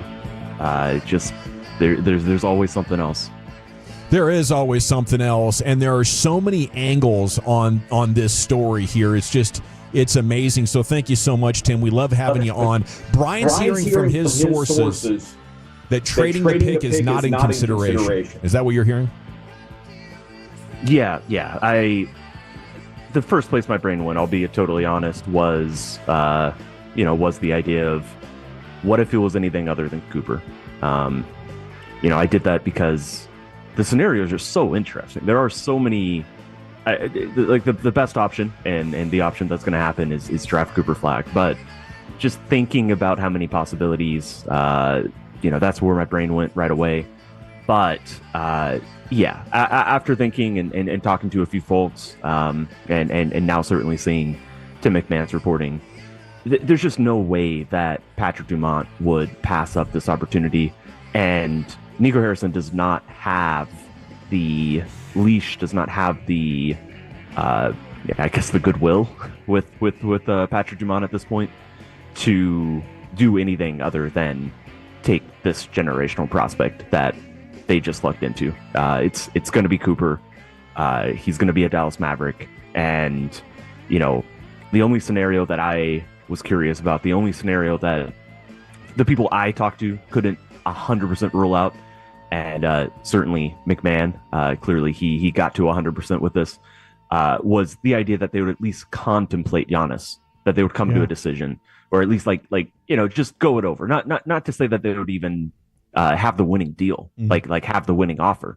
I think that was a question. That was another intriguing aspect of how many pathways and avenues they could take with this. But no, that it seems very clear that Patrick Dumont, and I've reported some of this right after the season ended, that it's a different relationship. It's not a hand the keys over, you are in charge of everything, just tell me where to sign. It's no longer that type of relationship between Patrick Dumont and Nico Harrison, and in that context, it always only made sense after the initial kind of fun hypothesis that that my brain went to. It only ever made sense to just take the player. Now, what you do around him is super interesting, and we get into that. But Cooper Flagg is going to be a Dallas Maverick. I think at this point it's safe to say it's 100% locked in. Thank goodness, because that was my initial fear, because Nico's kept talking about the window, and he doesn't envision being here long term. So I'm thinking this dude's going to flip the pick, and he's going to go and try and get Giannis. Is there any way that they could keep Cooper Flagg, and with some of the assets that they have right now, maybe that would even mean moving on from Anthony Davis, that they could still get into the Giannis sweepstakes, or do they just not have enough? I think another GM might really look at Anthony Davis. If another GM inherited the situation and looked at Anthony Davis and looked at Giannis and thought correctly that Giannis is a better player than Anthony Davis, I think that's a scenario that could happen. If Nico Harrison is going to be the GM, he's the guy who brought him here. I just don't see any scenario that is the case. And it is funny. They're almost a perfect salary match. They make almost identical amounts of money, and a huge hurdle for trading Giannis, even in the scenario where the number one pick was in play for Dallas. A huge hurdle was actually getting up to the money match. We don't have to go deep into the CBA ramification specifics here, but it would have taken like 4 players. If Anthony Davis is available, you can almost 1-to-1 swap them, or I guess you can 1-to-1 swap them, but it would be a scenario where you'd add some things. But as long as Nico Harrison is the GM, and once again, just like it was after the season, every single indication points to that. Although, there's always the possibility that Patrick Dumont it's a little tricky to know exactly what he's thinking, just because he's so new to the job and operates so differently than Mark Cuban. But yeah, no, I think I think Nico Harrison will remain the GM. I think Cooper Flagg will be a Maverick, and I think Anthony Davis will return next season as this team now tries to run back this vision that was hatched in February. Just looks a little bit different, especially with who is going to be your starting small forward. Hey, Tim, have you done any backstory on the coin flip between Chicago and the Mavs to get that pick? Yeah, so it's, as far as I understand it, Dallas won the coin flip, right? Which didn't give them, because they had the same record, they were going to be still pretty much tied in the odds. But right. Dallas 1.8 to 1.7. Yeah. Right. So they were only 0.1% better odds than Chicago. It would have been a little bit more. It would have been separated a little bit more if they had different records. Sure. But because they won the coin flip, they won the 0.1%, and thus they won the series of numbers that ended up being pulled out of the ping pong machine. And so, yeah, and this is far from the first time this has happened. Sure. In fact, my understanding is, or not my understanding, my memory tells me that Dallas lost a coin flip, which ended up, they ended up dropping in the Luka Doncic draft. They ended up dropping 3-5, and that's because they lost a coin flip. Wow. I think I have that right. So this happens every time, and honestly, like the more you examine the details, like, of course, I mean, if you wanted to play this game, you could go back to, I don't know, like the missed goaltending in New Orleans in a game Dallas was almost certainly going to win if the goaltending had been called. Like, you can go find any number of moments, but it's still, I guess it's just a story of like sports are incredible, and they're also random as hell. They're just so random, and you never know what's going to happen, and every single little tiny thing can mean the difference between Cooper Flagg being a Dallas Maverick or the very bleak future Dallas instead had awaiting for them if they did not, in fact, win the number 1 overall pick. It's Tim Cato with All City Dallas here with you in the G-Bag Nation talking Mavs. So, Tim, you don't think it was a rig situation? Are you not buying into the conspiracies? This was all on the up and up? I love a good conspiracy. I think for the things that I just said, that the beauty of sports to me is that it is random and real and not scripted. I think it's just easier for me to dismiss that stuff. It's also, it would take a lot of active conspiracy, a lot of active pulling of the levers, maybe literally pulling of the levers. I do not know how that ping pong machine works. It would take a lot of active conspiracy. I'm way more down to buy into a passive conspiracy where the NBA just has an idea that if they let something happen, it will end up in an outcome that suits their interests. That is one thing. The active conspiracy of however they would rig the lottery is a little far-fetched to me, but I'm also not out here being like reprimanding anybody who wants to engage with that, because I get it. Like, it lined up perfectly.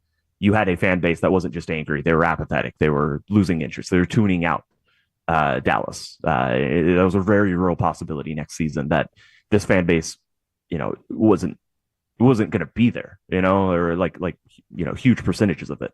We're just not going to tune in. So I get it, but ultimately, no. I do not think the NBA actually rigged the lottery. It is incredibly lucky, Tim. What is your feeling on, are Mavs fans ready to buy back in and be super stoked about something already? Or have they not gotten closure off the Luka thing? Like, is this still rooting for Nico's success in a weird way? Yeah, I mean, every single fan's going to have their own relationship to the team and their own relationship to the emotions that they've felt over the past 3 months. I've seen a lot of those reactions, but it's also, a lot of people that are in my Mavericks Twitter list. So, is that representational of everybody? But I have far and away seen mostly excitement. even if it's contained excitement, even if it's excitement about Cooper Flagg and not everything else around it. I guess the one thing I would say about that, I don't think Nico has solved everything. I don't think Cooper's instantly, and I know we're going to probably talk more about Cooper. He's going to make your team better right away. But this team is still, if they just run it back, they make no changes to the route. Of course they are. But if they just run it back, they're going to play 50 games without a creator. They're going to play 50 games without Kyrie. Yeah. And I don't think without a true creator in the backcourt that they're going to be anything other than a 500 team. Now, you get Kyrie back about 50 games into the season. And if you're only 500, that's so much ground to make up in a Western Conference that is probably going to add Giannis and only get tougher. So I think that Nico Harrison still has some work to do, even though Cooper is a massive help, and he's instantly from game one going to be a plus NBA player. This isn't someone who needs like a year of development to impact winning. But I still think that there's some work for Nico Harrison to do, and I still think that he has to prove that. And if he doesn't, then I think there's still a scenario that Cooper Flagg is in Dallas, and there's somebody else calling the shots in the near future if Nico Harrison isn't able to navigate a very tricky roster building construction that's ahead of him this summer. Just one that's slightly less tricky now that you have Cooper Flagg slotting into the starting lineup. I'm glad you brought that up. Tim Cato with us here at 105 through the Fan. Two-parter here. Do you think there's a scenario where Nico's not the general manager to start the season? Maybe he doesn't agree with, hey, I want to make this pick, and Dumont, there ends up being a power struggle there. Maybe Nico steps down, whatever it might be. And then how do you see the fit with Cooper Flagg and this current roster? I expect, just like I expected after the season, just like I've expected throughout the past 3 months since Luka was traded, that Nico's going to be the GM next season. But I will leave I'll leave that door ajar just because I don't have a good sense of what Patrick Dumont is thinking about this whole thing. I have a sense that the relationship with Nico is a little bit different, but I don't have a sense of whether this is a get out of jail free card in a lot of ways.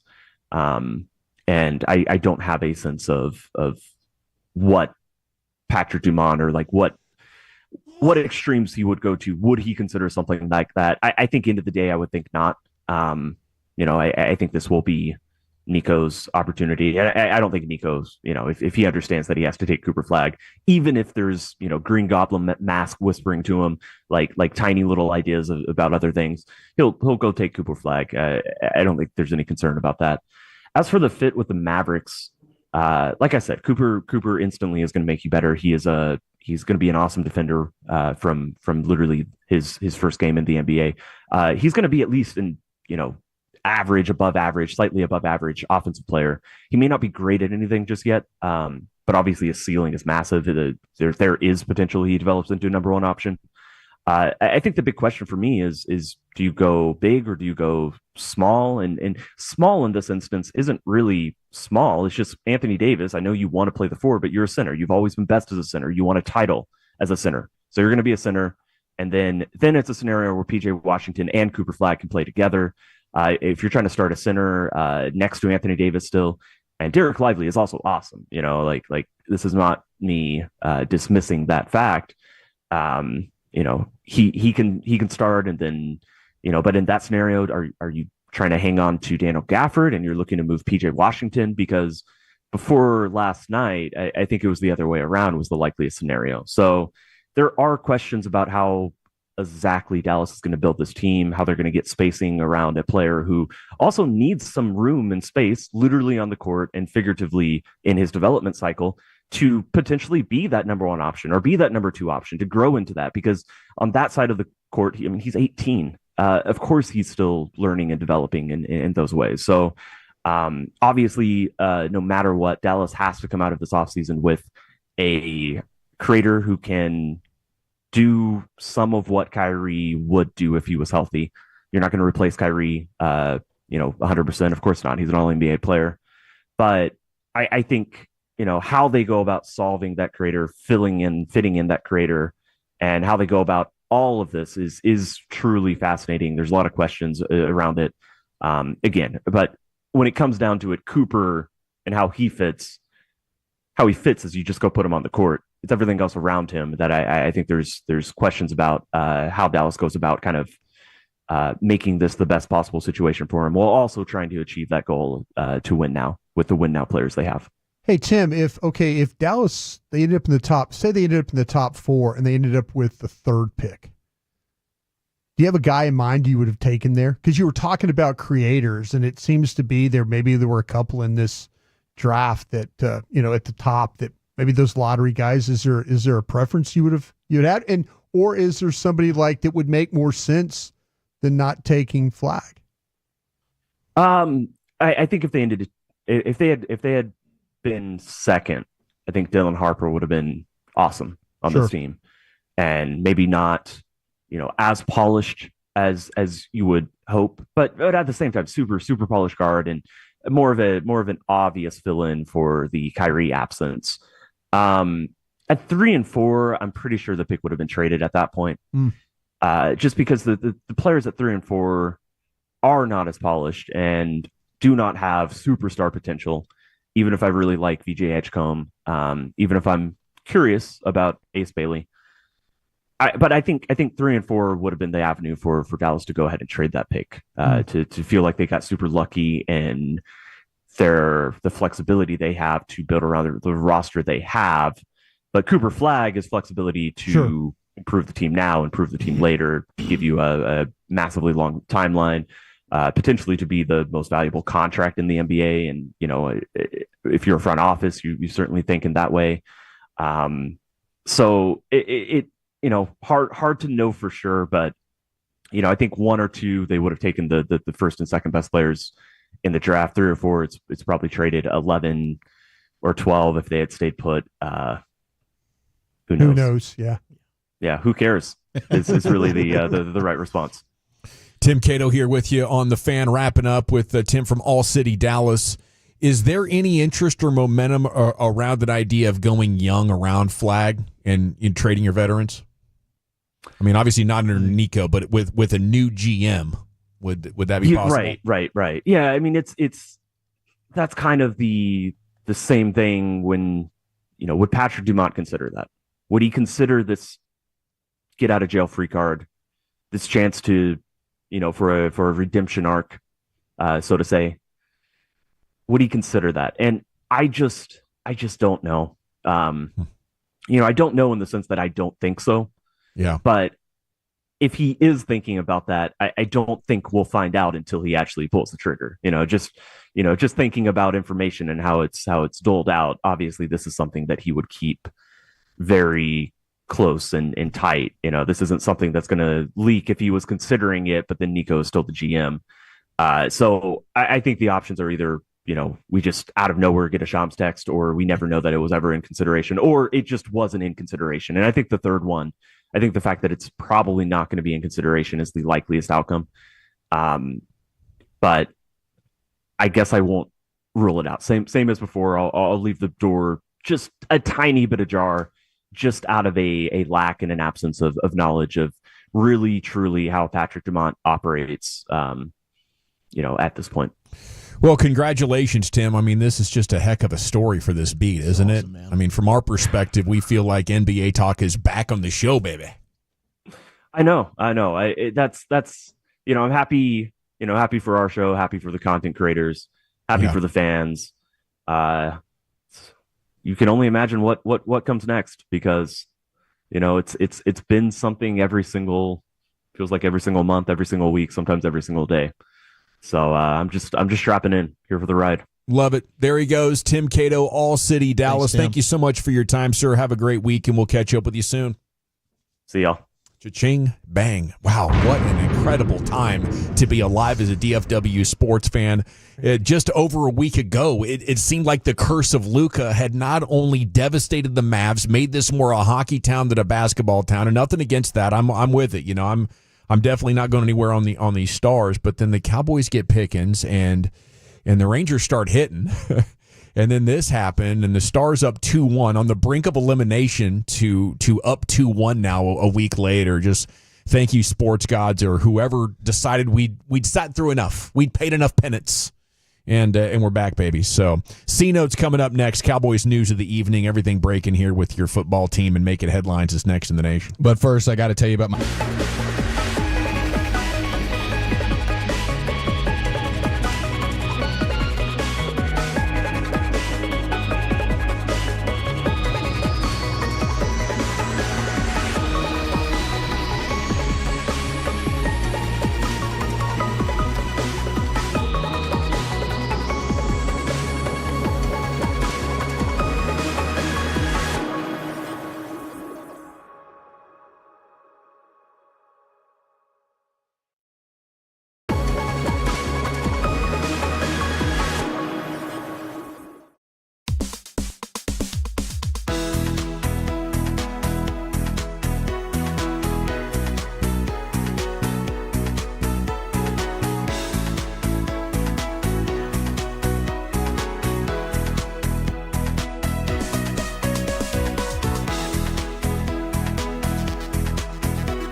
Has lower fee products. I gotta remember that. Well, you know, they say in order to remember something, you have to forget something else.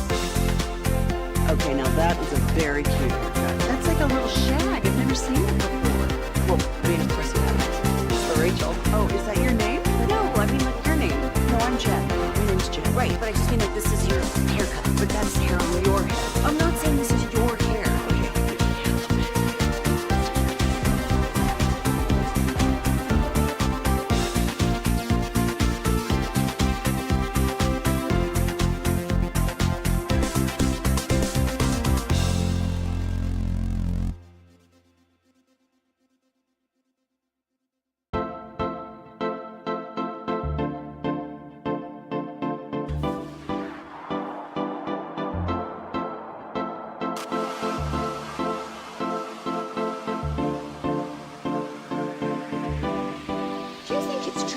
Got to forget something else to remember that Uber Eats has groceries. No, that's absurd.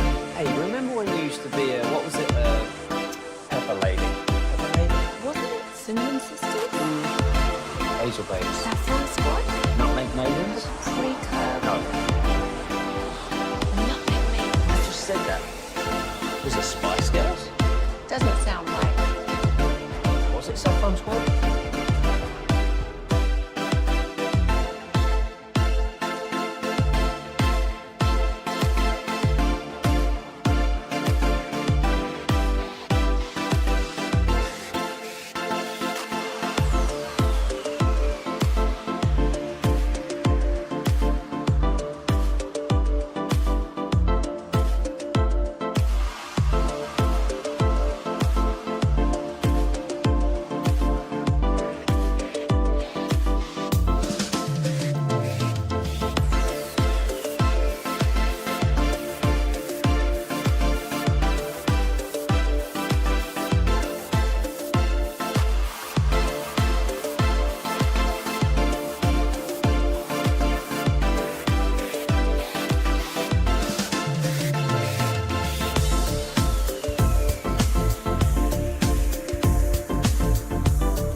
Welcome back, Nation. Let's hit the C note. We do it every night at this time. The Cowboys news of the evening. Segments brought to you by Cars for Kids. Segments also brought to you by the Frankels. If you've been injured in a car truck wreck, call the Frankels for a free consultation, 214 or 817-333-3333. There's never an out-of-pocket cost. They only get paid when you win. Franklin Frankel, the go-to car and truck wreck attorneys in Dallas. Tim McMahon reporting that the Mavericks pick is going to be Cooper Flagg. There is that news out there, and then the Miro Heiskanen news. He's activated tonight and available, and we assume that could only mean they plan to play him in Game 4 against the Jets. So it is a very exciting time to be covering these DFW sports. Thanks for checking us out. Might be a chance. I was talking to the Hockey Hawk about this. That maybe that you dress extra defenseman tonight. He was saying to go one forward light and then go with some extra defensemen. So. Yeah, I was just asking Leah Simakopoulos about this, and so the big question would be like, okay, so what would the defensive pairings look like if Miro's in? She said that's a good question. She can see him rotating, skating with both Thomas Harley or Esa Lindell, and then you could see a variety of pairings then with the forward. So if they end up not going with 7 D-men, it could be Petrovic might be the healthy scratch there, and Miro takes his spot. But that'll be something, whenever we get the lines pregame, we'll kind of pay attention to Leah and Heike and some of our local beat writers. But that'll be fascinating to kind of see how Pete DeBoer wants to work him back in. Yeah, I'm sure it's going to be great eventually. I am a little bit anxious about tonight, and how you bring a guy back in and how you alter these lines. They can have chemistry going really well, and you obviously, everything you're doing, you've sorted it out, how to play without him. Now you're going to try to put him back in there, and it's a move you got to make, because I feel like once you get this transition smoothed out, then you are going to be completed as the overwhelming Stanley Cup favorite. I mean, they already are the favorite in Vegas. If you want to bet right now, like who's going to win at the stars of the favorite. But I think this is going to make it ridiculous. With how Thomas Harley has elevated his game now. Yeah, man. Like there's just so many different ways this team can beat you. And Otter's playing great this time around. I have not been sold on Otter. I've been told he's an elite goaltender, but the last couple of playoff runs, I thought there were some games that got away from him. It's time for the C note, though. A lot more talk today about the Cowboys' Week 1 game against the Eagles, opening night of the NFL there, that Thursday game. Eagles are 7-point favorites. Yeah, I've got a good breakdown, by the way. I'm in Krusty's Corner, believe it or not. Yeah? Yeah, I've got some things that bettors are already looking at, but it's kind of an in-depth kind of a way of looking at it, maybe a little bit different. So. I just thought now would be a decent time to remind you guys that there still hasn't been back-to-back winners in this division for 2 decades. Yep. Philly lost these players. Last time they won big, they weren't able to sustain it. And then they lost like 5 defensive players. Are you guys ready for that? Do you have an appetite for it? That maybe the Eagles aren't going to win the division even this year? Yeah, I could see the Commanders probably going ahead and winning it with Jaden Daniels. I think the Cowboys are going to win the division. I could see it. Yeah, I like Volchuk calling it. He did the commander call early last year too. There could be something to a regression in Philly with the coordinators. We've seen that before. Yeah. Now the Cowboys are breaking in a new defensive coordinator as well. There could also be something in offense. Sure. Well, Shoddy's been there at least, but you're right. Now, hopefully this is a new Clayton Adams. Like there are going to be doing new stuff 100%. So that goes both ways. But then the regression that we saw with C.J. Stroud, like this time last year, we were touting C.J. Stroud as like possibly a top 5 quarterback. He didn't play that way. I do believe Jaden Daniels is that dude. I thought he was better than C.J. Stroud coming out, but maybe you see a regression there, possibly. The sophomore slump, could that be real for him? So I think it's Washington or Dallas. One of them is going to win it. I wouldn't be surprised if you saw 3 teams make the playoffs out of the East this year. That would be fun. I think right now with the Vegas number on the Cowboys is still like 7.5 or something. Yeah, for the win total, absolutely. And I'm more with Chief, where I'm leaning towards it's probably going to continue to be a disappointing season for the Cowboys because they need positive answers to just way too many questions. There's at least a half dozen of them, Brian. Yeah, to me, I think it's going to be difficult to win the division. I like what you're doing, Wolchuk, though, but I just we'll get the schedule tomorrow and, maybe have an idea to really break it down even further. Are you going to be actively trying to leak things? I'm trying. Okay, cool. I'm trying. I love when he does this. I do too, man. I'm trying to figure out stuff, but you're only as good as your sources. You know what I'm saying? Yeah. Only as good as your sources. So, but anyway, I just wonder. Dawson brought up yesterday about playing the NFC North and then having to play the AFC West.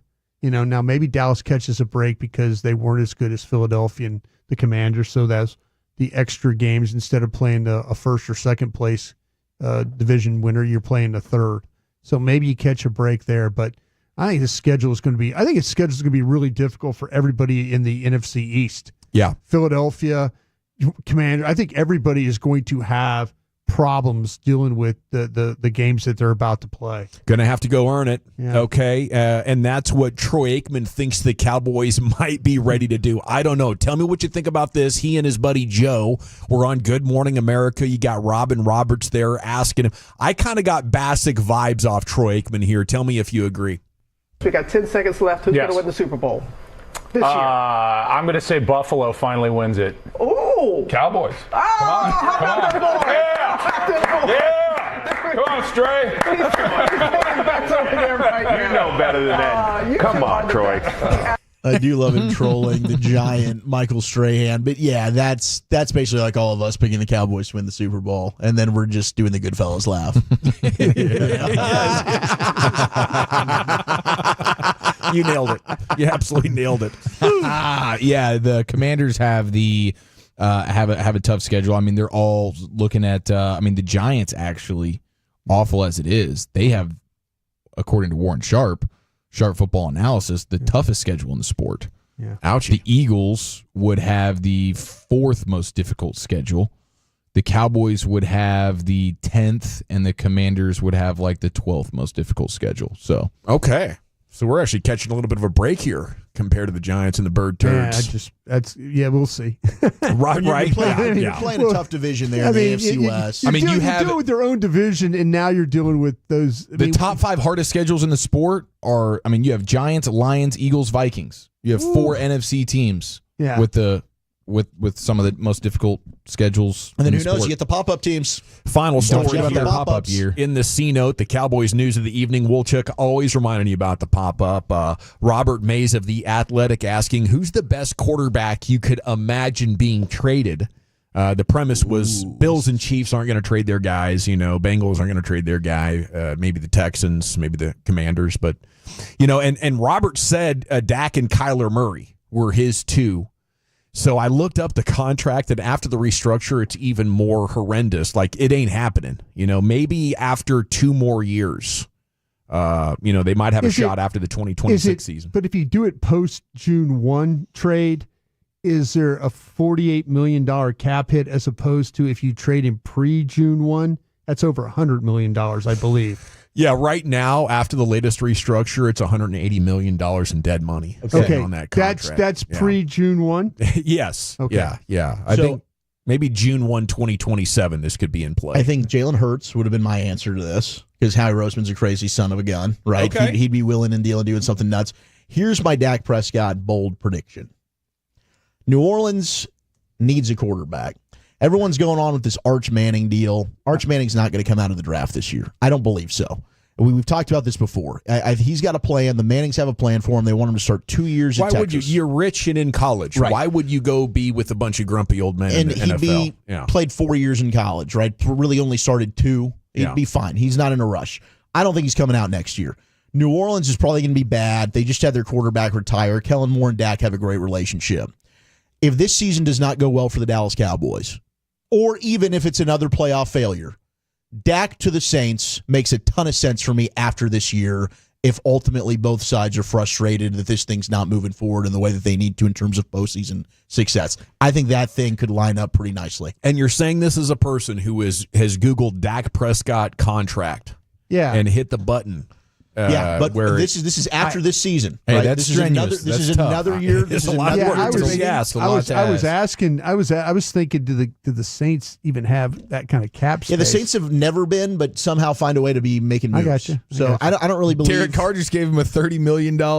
Yeah, Derek Carr kind of saved their ass a little bit there, I suppose. I don't know. I mean, there seems to be always a way to finagle numbers and move things around if you want to make something happen. I like what you're doing. That dead cap $129 million next year. Wolchuk, I think you got to wait one more year. Maybe. But they're going to restructure it next year. They're going to keep restructuring. But if there's a team, that you trade him to, New Orleans makes a lot of sense. It's half a team's payroll worth of dead cap.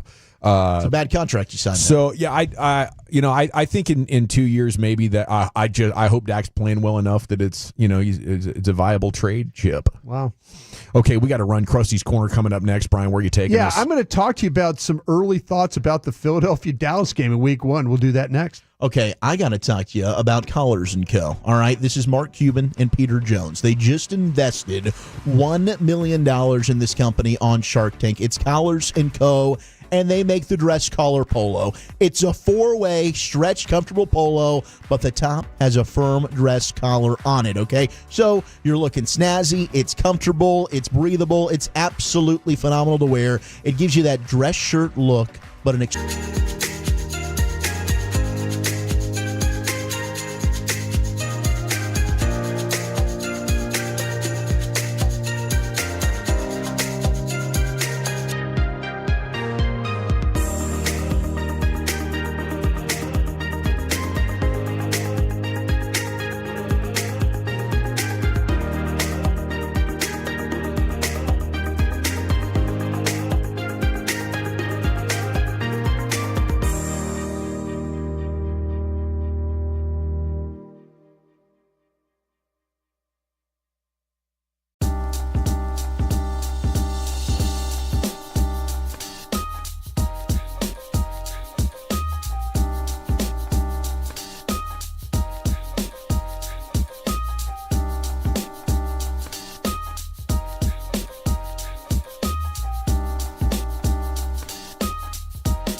to say in order to remember something, you have to forget something else. Okay, now that is a very cute haircut. That's like a little shag. I've never seen it before. Well, I mean, of course you have. It's the Rachel. Oh, is that your name? No, I mean, what's your name? No, I'm Chad. My name's Chad. Right, but I just mean like this is your haircut, but that's hair on your head. I'm not saying this is your hair. Okay, forget it.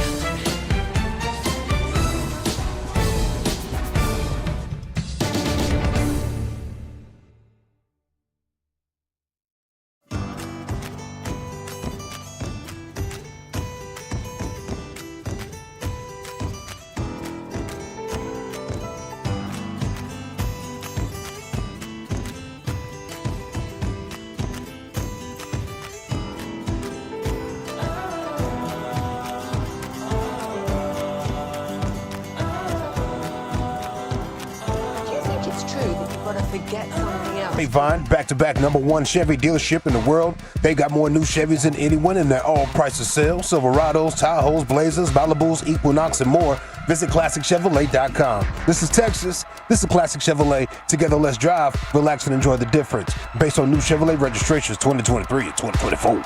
Yes, sir. Thank you, Lucius. It's the G-Bag Nation here on 105.3 The Fan. A sports hodgepodge coming up at 4 o'clock. Looking forward to that. Time for Krusty's Corner, brought to you by Reliant Air Conditioning, gimmick-free AC repair and replacement. Here's Brian. Thank you very much, Joe. Thank you to Reliant as well for being a part of this.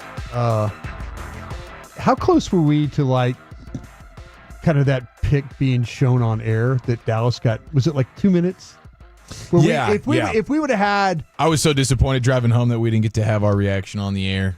I think that was so much fun when they pulled the card and said Spurs. I was like, it was stunning. No, what just happened? That was freaking wild. out. It was kind of like, okay, I believe now in the rigging of it, but my gosh, I appreciate the rigging to of it. see By it the way, happen was like, is this real life right now? Like all of a sudden, just all the frustration that you'd had over the last few months since the Luka trade, you kind of felt like life just being injected back into your. I've never seen Broadus take his shirt off and spin it over his head like helicopter style. I did. Not even at the Rangers championship break. It was did he amazing. do that. I thought about it though. At that, It's underrated. I think you maybe didn't see it coming and people weren't waiting for it. But I will never miss the draft lottery. Yeah, because the Trailblazers won it when I was working in Portland in 2007, and it set the city ablaze like they had just won the championship. And I was like, I'll never miss one of these draft lotteries because of the potential of when that happens. Yeah. It feels like you were in a Vegas casino. You pulled the slot and hit the jackpot. I'll tell you, when I was trying to kind of pay attention to it, I was watching it, and Dawson goes, "We're in the top 4."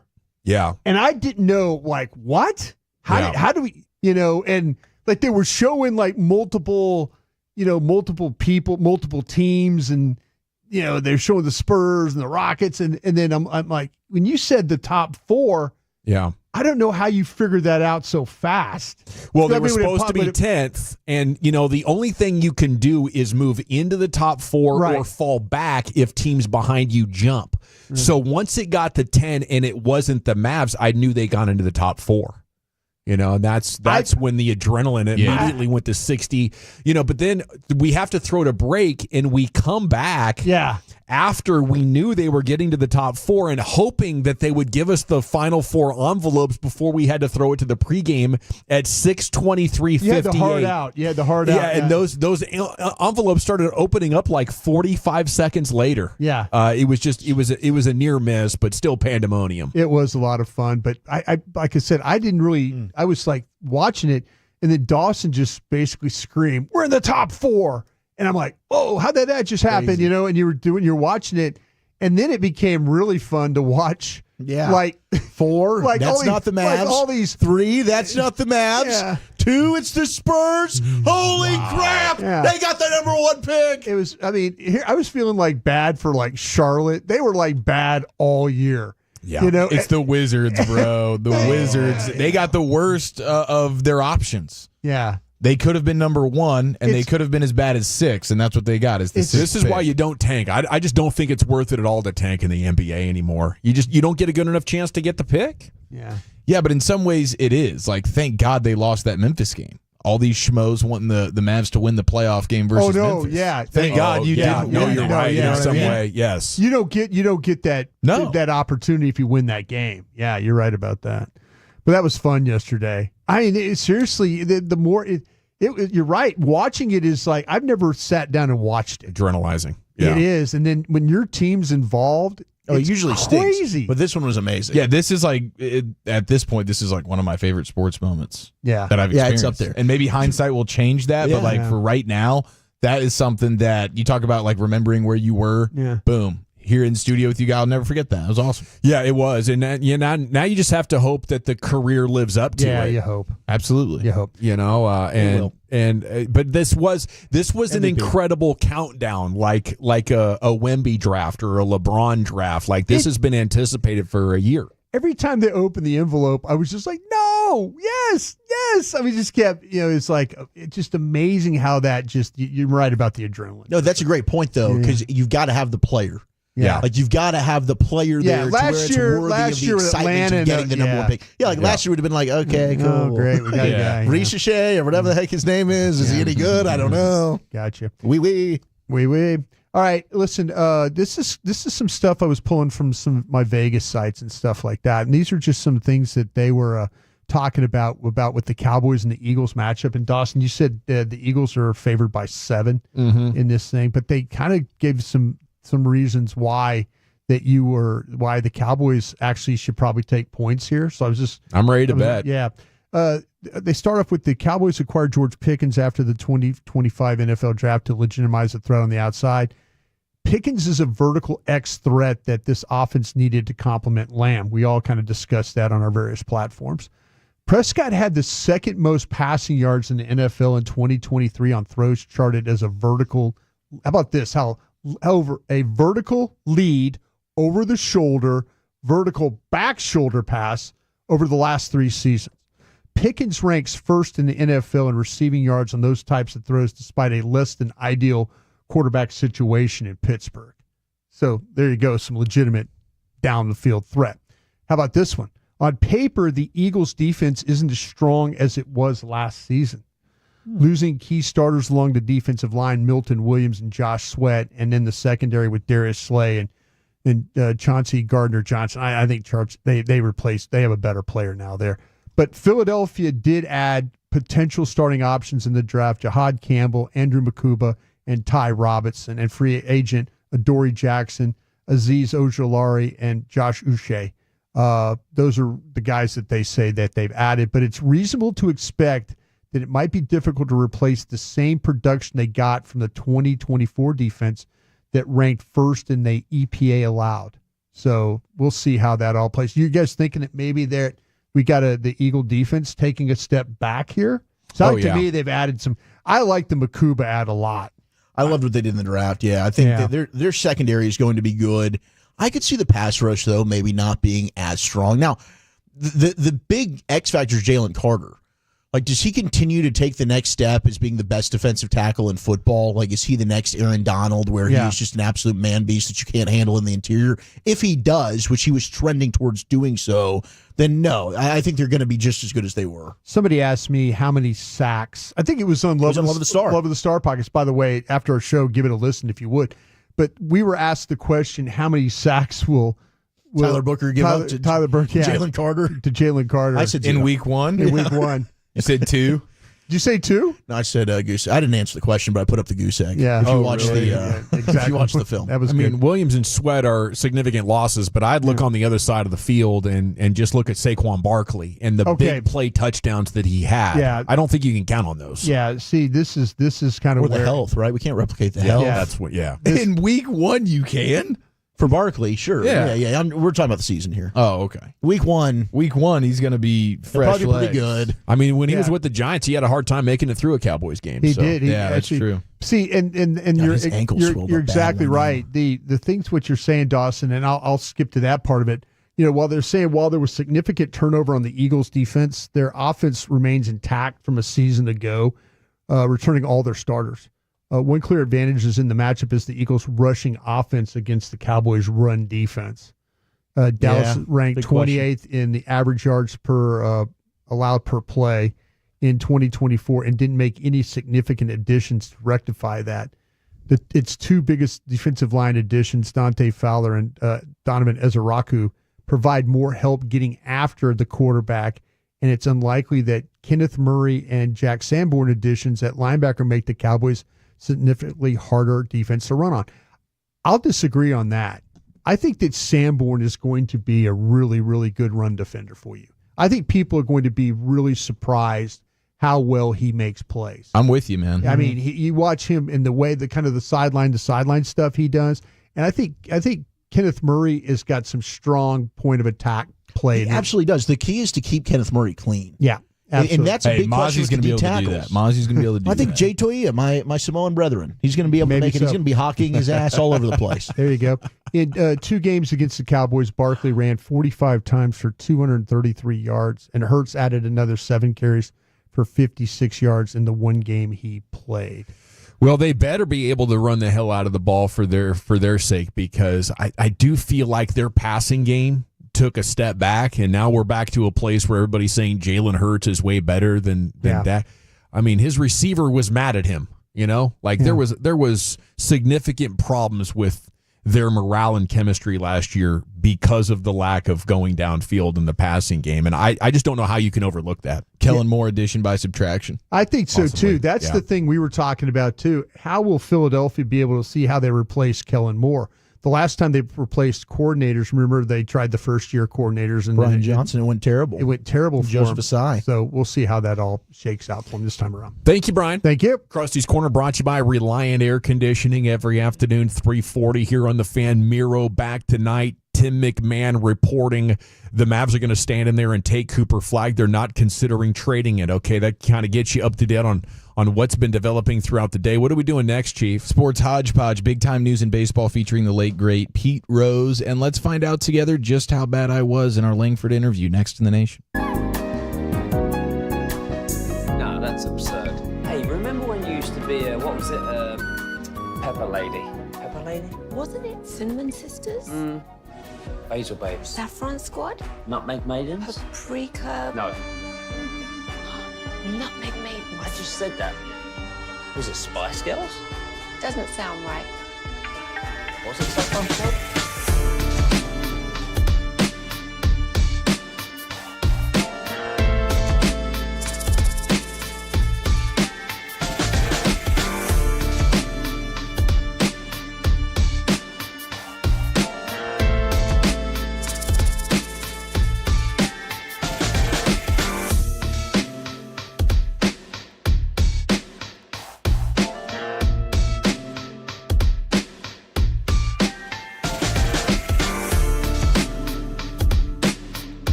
D&M Leasing Studios. You're rolling with the G-Bag Nation on 105.3 The Fan. Welcome to the nation. Hour 3, G-Bag Nation, 105.3 The Fan. I hope you're having a fantastic day. We have Sports Hodgepodge coming up here for you in just a second. My, oh my, what a day of sports. Miro Heiskanen is back. Tim McMahon reporting the Mavs are going to take Cooper Flagg. No trade. Seager has gone on the IL, though. Higashioka activated. Okay, we got a hammy situation with Seager. It's beyond nagging at this point. It's a serious concern, so they're going to sit him down for a while here. Going to be out for a week from this point moving forward, and hopefully that's all it is. And it has been confirmed Jason Tatum tore his Achilles. That was pretty rough. Ugly scene there for them as they're all but eliminated and now have to imagine that next year's probably on the outs and looks like they're going to have to break up that championship team. But anyway, here's the chief of the Sports Hodgepodge, buddy. Yeah, man, Jason Tatum with the Achilles. That is awful. The NBA playoffs now. Tatum, Curry.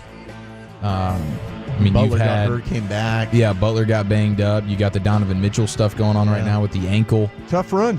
Yeah. Damian Lillard right it's a before. tough run, man. Yeah, absolutely. Playoffs are tough. They are. Every other the night. Achilles stuff too, man. I mean, that feels like every year we're losing a big star to an Achilles. I know. It's weird. I know. It's terrifying too to see it. Oh, it's always just like they try to take off and bang, their ankle exploded. He was writhing in pain. Yeah. He was. Thing rolls up your calf. That's not good either. Yeah, it really is disgusting. And he's already had the surgery for it. Yeah. Like, what a quick turnaround. Yeah, he just underwent successful surgery, according to Boston. They must have had to fix it quick. Must be one of those. They had to go in there and get it. Maybe it was some complications or something they needed to take care of now. Hope for a speedy recovery for him, man. The league's better within a minute. Yeah. And now the Celtics, I mean, goodness gracious, with the way the Knicks are playing, up 3-1 now in the series, Knicks fans going nuts. And actually, we have this clip from WEEI in Boston. This is from a few days ago when the Celtics were down 2-0 and cocky radio hosts in Boston. This is how they were feeling at that time. I'm not taking him seriously. I'm still not taking him seriously. No, me either. I still think the Celtics are winning this series. If I had to put money, that's where I'd bet it. I'd take the odds and bet the Celtics for sure. And the Knicks still blow. Don't let the Celtics off the hook by saying, "Oh, well, the Knicks are." No, they're not. They're trash. You felt they were trash 5 days ago. You thought they were trash 5 weeks ago. You thought they were trash 5 months ago, 5 years ago, because you know why? They're trash. They're garbage. Wow, they're about to knock you out of the playoffs. 3-1 on the Celtics, and they would have been even without the Tatum. I mean, they were up. The injury happened late in the game. Tatum had a great game. And, of course, the Celtics were up for a good chunk of the game, as they have been in basically every game this series. And then they farted it away, and even if Tatum didn't get banged up, the Celtics would be down 3-1 right now to the Knicks. I love it. So we're probably heading for a Knicks-Pacers Eastern Conference final. I agree they aren't that good. And that's just the confidence of a fan base that's just won the championship. I feel like maybe we still might have that kind of mindset about these Texas Rangers. We're going to kick ass and take names, just a matter of time. It's just temporarily inconvenienced here at 500. But I don't know who's good in the league anymore. They've made it like the NFL, where for a brief period of time you're good enough to whoop anybody's ass in this tournament, so you're going to win the championship. But next year, we can't say anything about that, And so 2 years from now, you might be totally broken down like the Nuggets. Yeah, I mean, I don't know. I envisioned liking this more than what we had, where it was basically Warriors, Cavs every year. Yeah. Right. And now it is very open. I mean, I don't remember a playoff where it was like this wide. Like anybody can win. I mean, you look at the West. OKC. I mean, it might have already been a juggernaut, but they're tied. Just by default with the Warriors breaking down, and same with the Nuggets. Yeah. But I mean, this probably has started 3 or 4 years ago, but we were watching the Mavs go to the conference finals and the finals, and now it's kind of like rounding into context because it's such a massive trend. It's undeniable. And these teams that are winning it and look great, really, they aren't that great. They just had something figured out for a period of time, but the salary cap and luxury tax are coming for them this next offseason. You're going to have to totally tear Boston down. Like, Boston won't win another championship. They're done for. You know, and it's like, who can? So I think the Mavs are in a great position to go for the championship next year. Now, if they have injuries, I'm all for tearing it down, but I think you're close enough right now because of how weak this league is. Just go for it. You might end up, being clearly the best team next year with your multiple bigs, multiple stars. Cooper Flagg, PJ Washington. I mean, you want size and versatile skill sets. They got it all. Yeah, I mean, I'm not going to be banking on the health factor. You say if they're healthy. I think, that is a far-fetched scenario, unfortunately. And that was the problem when Nico made the move in the beginning. It was like, dude, you're putting all your chips on just aging, often injured players. That's your plan. That's unfortunate. Celtics fans are down bad right now. Yeah. Have you seen a couple of them on the Twitters? Kyrie Irving's been good for the last, 3 or 4 years in the health department. Anthony Davis, you just hope that he's healthy for the playoffs because he's about a 60% proposition for any NBA game that he's on a team for. Is he going to be available or not? There's about a 40% chance the answer to that is no. Yeah. So, and that would be fatal for a playoff run. I'm looking at like a 60-plus-year-old gentleman who's a Celtics fan named Norman Rutherford on Twitter right now. Okay. Norman. He says, no, not Tatum. Anyone but him. Take my wife's Achilles. Lord knows she doesn't need it. That fat B never gets off her A. Can't cook for S either. Can't cook for S either. That's the status of Celtics fans right now. Down bad in a big way. Totally understand. Okay, now how about the crazy news that was pretty unexpected? We have a historic sweeping decision. Baseball Commissioner Rob Manfred announcing that Pete Rose and Shoeless Joe Jackson and other deceased players from Major League Baseball's permanently ineligible list will now be removed from that list. And they will have a chance at the Hall. And it basically, his explanation for it is, once they're deceased, they have no concerns about whether or not they could be a threat to the integrity of the game.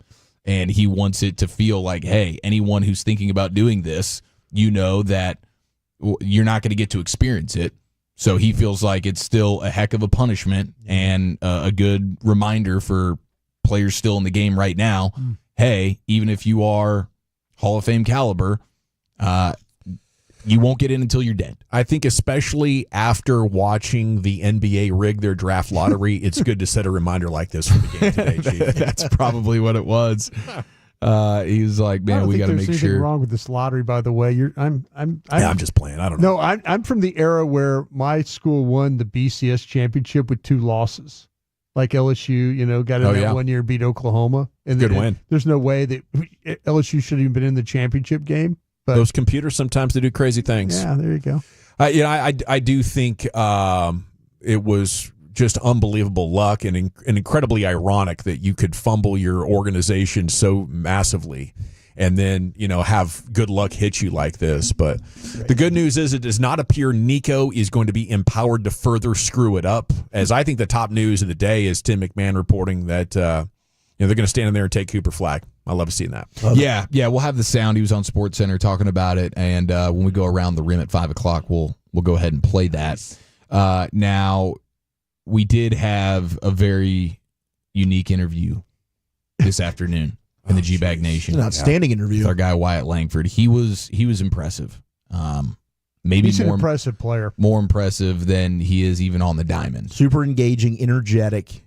Unfortunately, I got involved in the interview, and that's where things got bad. So you guys can grade this, okay? Because this was a guy who was on a heater. He was giving great answers. You're going to be tough on yourself here, but I think your maybe 2 minutes with him in the middle was the only thing resembling an actual sports conversation. I appreciate you picking up a teammate when he's down, and I'm down. Here's 60 seconds. Here's 60 seconds of me just interrupting what was a fantastic guest. What'd you think about the roof being open? It's probably the last time we're going to get that thing open for the rest of the year. Yeah, I mean, I love it for night games. I think it's amazing, especially when the weather was as good as it was yesterday. Wyatt Langford with us here on the fan. Wow. Sorry about that, Wyatt. No, you're good. What's the Brett Boone experience been like for you? It's been good. He seems like a really good guy.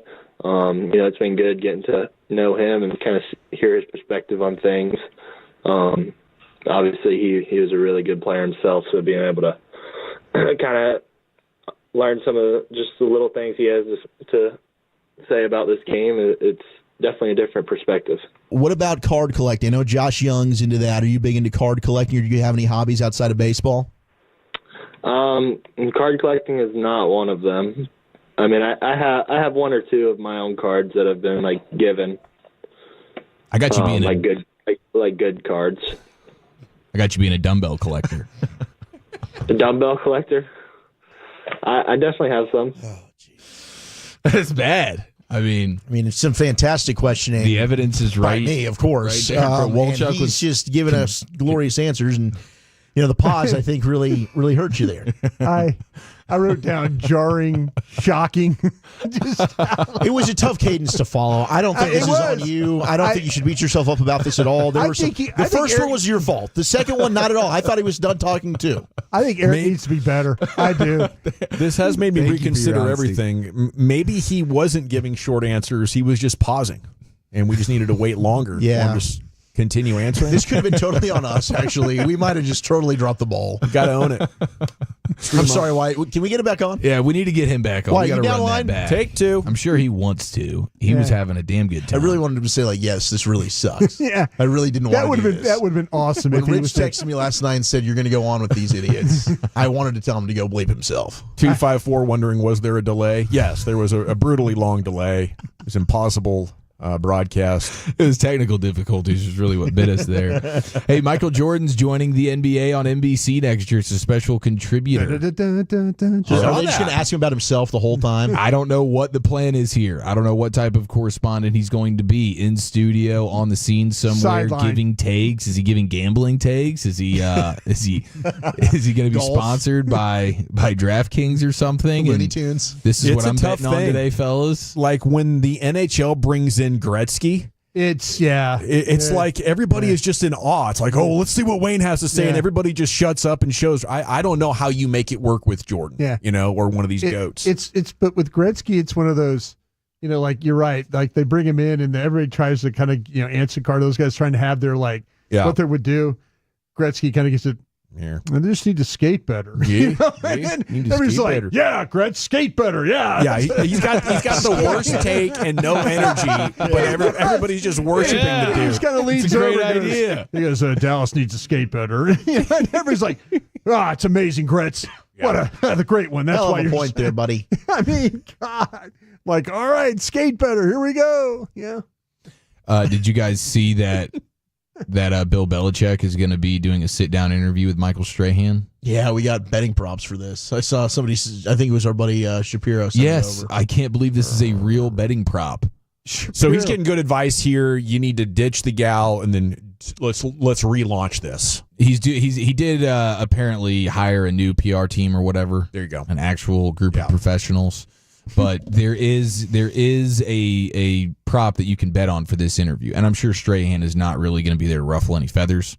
But one of the things that you can gamble on right now, the question is, which will be wider, the tear or rip on Belichick's shirt, or Michael Strahan's gap in his front two teeth? That's a real bet that you can bet on right now. What do you think the favorite is? Belichick. Strahan's teeth. No, I'm just kidding. It is Belichick as a heavy favorite that he's going to be wearing a shirt that has tears and rips in it that are larger than the gap between Michael Strahan's two front teeth. You can bet on it right now, ladies and gentlemen. I think she got what she wants. By the way, I would want to bet on, are they going to ask about how you guys got together? I think that's the most interesting storyline. Yeah, I think there's an over-under on how many direct questions about the girlfriend. The line is set at 1.5. I think I'd go under on that. You think he goes, how old were you? How old was she when she met you? I think Strahan will have respect for the coaches. He will. Yeah. Strahan has his own skeletons he has to deal with. Was she a teenager when you guys met on that airplane? The answer is yes. She was 19, and then she went ahead and lied about her birth date on North Carolina TV application. On North Carolina internal documents. But I'm really 25. Yeah, she That's wanted to make it grounds seem for like she was 25. dismissal, I think, right? Perhaps. So. Yeah, but I think this is the perfect time for maybe her to take more of a back seat She's taking a back seat. Yeah, she's in negotiations for a bunch of different things, including Dancing with the Stars. Oh, so I think her profile is elevated enough. She just lost the Miss Maine contest, right? Isn't that what we did? She was runner-up. Second runner-up. Yeah, but I think it's mission accomplished. Bill has now made her famous enough. It might kind of be like the Haktua girl. No, but it's true. It's up there. Dancing with the Stars is trying to get her on there. She can get her own bags now. She does not need good for her. to hang out and try to control what Bill has going on. Well, he did say today she is not involved in any UNC football-related activities. All right. Well, best of luck to them. It would be fun to see him have some success there. What did DFW do to deserve all this sports goodness, and will it continue tonight? We'll talk Rangers. We'll talk Stars. We'll talk Mavs and more with you. And then Sands is coming up at 4:40, and we're back into the G-Bag Nation here on The Fan. Hey, you want the scoop from the source?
They say in order to remember something, you have to forget something else.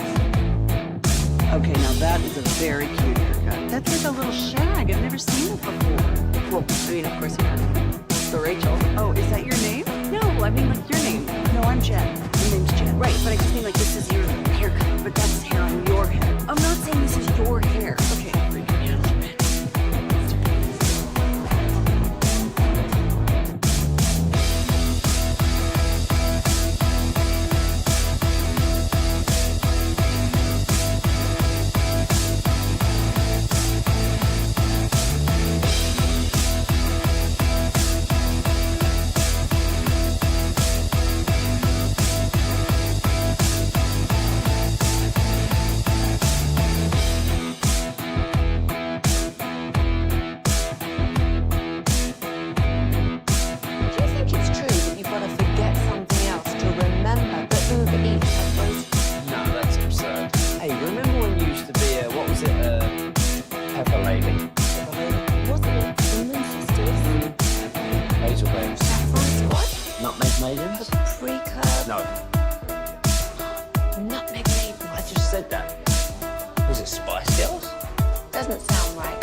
friendly and affordable. Call us today for your free estimate at 469-909-0956 or visit TolbertGarageDoor.com. Yeah, buddies, welcome back. It is the G-Back Nation here on The Fan, and Jared Sandler is going to join you here coming up at 15 minutes. We'll talk Rangers, Rockies with you. How about some Sebastian Walcott discussion? Corey Seager back on the IL there with the hammy. Maybe it's still premature. We'll see what Sands has to say about that. And how bad is this hamstring here with Corey Seager? Will another 10-day shelf trip get this taken care of? But what a day here, and we continue to react to the Cooper Flagg story, the Mavs winning the draft lottery. I have a very interesting team-building question here for you gentlemen in just a second. But segment's brought to you by Cars for Kids. Donate today, carsforkids.org. The Franklin Frankel Injury Attorney text line is open if you want to text into the show. Tell us what you're thinking. If you have been injured in a car truck wreck, call the Frankels first, 214 or 817-333-3333. There's never an out-of-pocket cost. They only get paid when you win. Franklin Frankel, the go-to car and truck wreck attorneys in Dallas. Yes, Tim McMahon reporting the Mavericks will be picking Cooper Flagg. So in case you were wondering about that, they're not going to trade it for Giannis. I was significantly concerned right up until the point that we got this report that they could even trade him for Kevin Durant or somebody else in their 30s who, was a big Nike signing back in Nico's days there in Beaverton, Oregon. But that's out. Apparently they're gonna stand in there and take Cooper Flagg, and we'll see what that makes of that. But another way to look at it here is now you have a logjam with Anthony Davis wanting to play power forward, with P.J. Washington's best position being power forward, with Derek Lively and Daniel Gafford. Like, you could actually say multiple players should be traded, a 5 and a 4 here with this being the case. Obviously Klay Thompson is a player that everybody would love to trade. I think Max Christie might have some very interesting value as another wing. I think you want redundancy with guys who can play defense on multiple positions and also dribble, shoot, and pass. You do want as many of those guys as possible. So if you wanted to say, no, I'm actually not wanting to trade anybody because I want an army of versatile, skilled length, then I'd say, all right, I can drink to that. Let's go win the championship. But I do believe you need another point guard or shooting guard to take pressure off of Kyrie Irving and to bridge that 50-game gap to even get Kyrie back with you in decent playoff position. So how would you guys approach this team-building dilemma? I think you look at moving Gafford. Not that I don't like Gafford, but he's a guy that's going to be going into, what does he have, another year left after this coming season? And he's already said that he wants to make starting center money. He deserves it. Yeah. He does, absolutely. Yeah. So he's probably not a guy that long-term you're going to be able to keep in the fold anyway. So maybe you try and get ahead of that. I mean, I'm with you, Eric. I'd love to move on from Anthony Davis. I'd 100% be in on that. I just don't see a world in which Nico Harrison is still with the Mavericks and he moves from the guy that he just went ahead and nuked Dallas basketball by trading Luka for. So I don't see him going. That's why I'm firing Nico if I'm Dumont. Then maybe that is an option if Nico's not here anymore. But I think the piece that I'd look to move is maybe Gafford. And then I love P.J. Washington. I don't want him to go anywhere. Yeah. I'd like to keep P.J. and Lively. But everyone else, I think I'd definitely consider moving. Yeah, I'm aligned with you. I guess I didn't consider the possibility of trading Anthony Davis. But if you fired Nico, it becomes realistic. And it is the best thing in the interest of this team. Maybe not for the probabilities of winning it this year, but long term. Mm-hmm. I mean, getting off that contract and that injury risk. I don't think you could really rest easy as a Mavs fan or as a member of that front office or coaching staff, depending on Anthony Davis's health in the playoffs. But I mean, if Cooper Flagg is going to be a power forward in his career, then clearing that out and then having P.J. Washington and Lively around him, it's just the perfect kind of incubator to launch a career. But I think there's a lot of different ways you could do it, like trading Klay Thompson would be really cool right now if there is a market. Obviously, Caleb Martin, Max Christie, these are the kind of wing throw-ins that, if you needed a pot sweetener, I think any team would be interested in adding those kind of young players who give you that three in that defense. It is a massive Sports Tuesday, though.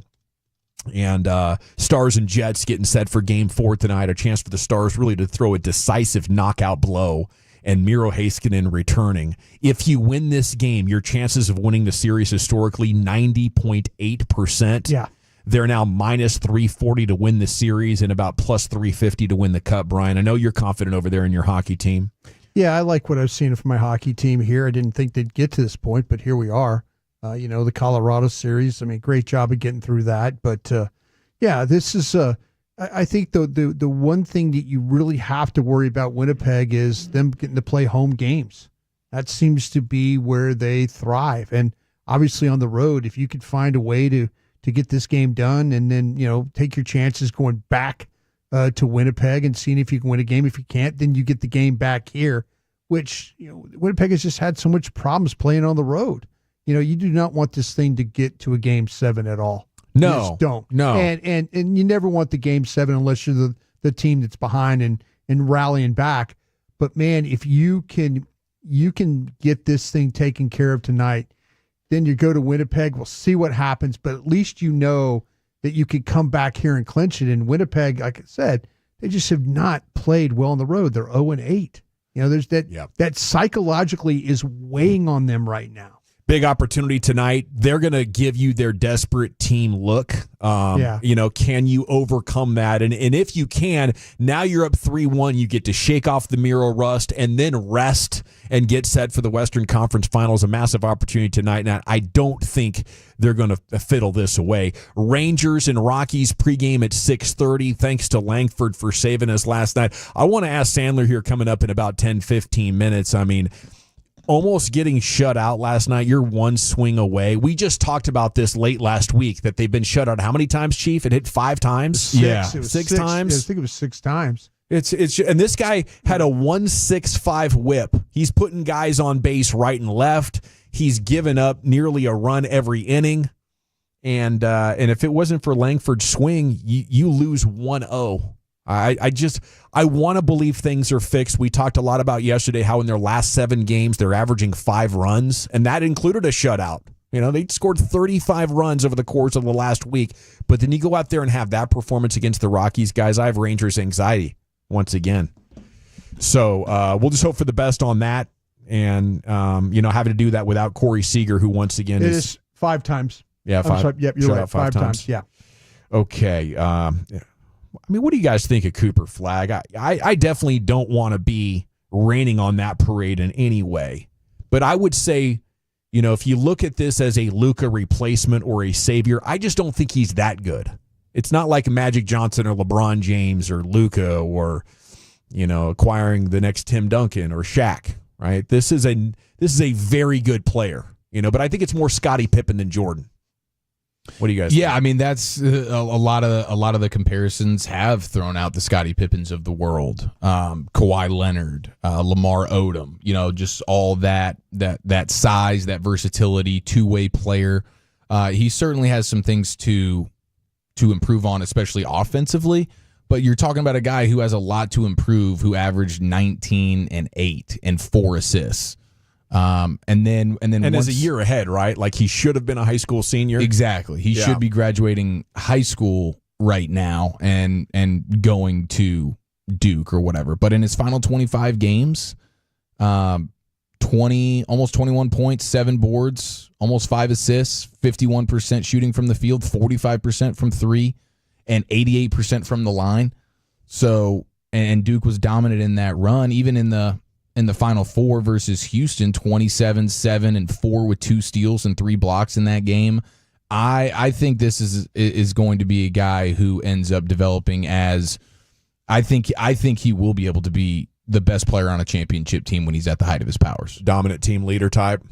Yeah, and where this goes over the next 3 or 4 years is going to have a lot to say. I think if you could tell me those 3-point numbers are going to be like 38%, 41%, somewhere in that range, high 30s, low 40s, and he can get that off the dribble like Harden and Luka, then you don't have to be super shifty getting to the rim. Right now you're setting up people like Steph Curry. I'm out here dancing. I might shoot a 3, and you have to press me so hard that now I can blow by you.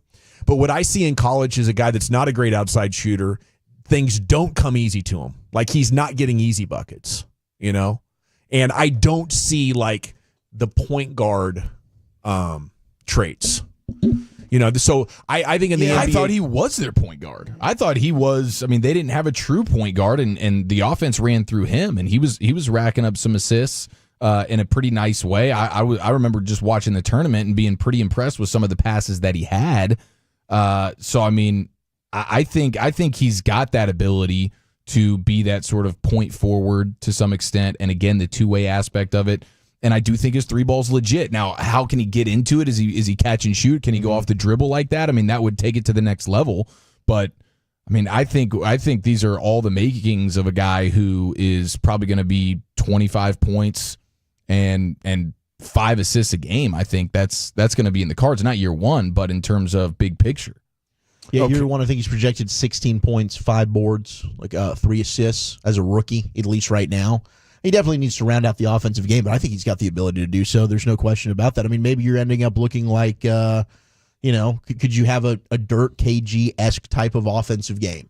And I think if he's able to get that with what he does defensively, this dude could be a top 5 to 10 player, no question. Yeah, I like that KG comp. I think the Anthony Davis comp is in there is interesting, but it's a little bit more perimeter oriented than than a classic big. So, I mean, incredible opportunity. I think the opportunity to trade the pick was very intriguing when we started the day, and I was looking forward to a conversation like, should they take the guy or trade it for Giannis? But that conversation, I think, is not even going to materialize, as this is one of those rare situations where the team gets the pick and makes it clear very early on that they're going to go ahead and take the guy. All right, Jared Sandler joins you next. We'll talk Rangers, Rockies, and what he makes of the Corey Seager news coming up next here on The Fan. Coming up on the next KNC Masterpiece, we got Bruce Bochy at 12:30. We continue to bask in the Cooper Flagg glow, and Game 4, Stars-Jets. Join the show, 10 a.m. to 2 p.m. right here on The Fan. Our good friends at D&M Leasing have some exciting news to share. Cars.com named D&M Leasing the top leasing.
It's a Lola V product? I gotta remember that. Well, you know, they say in order to remember something, you have to forget something else.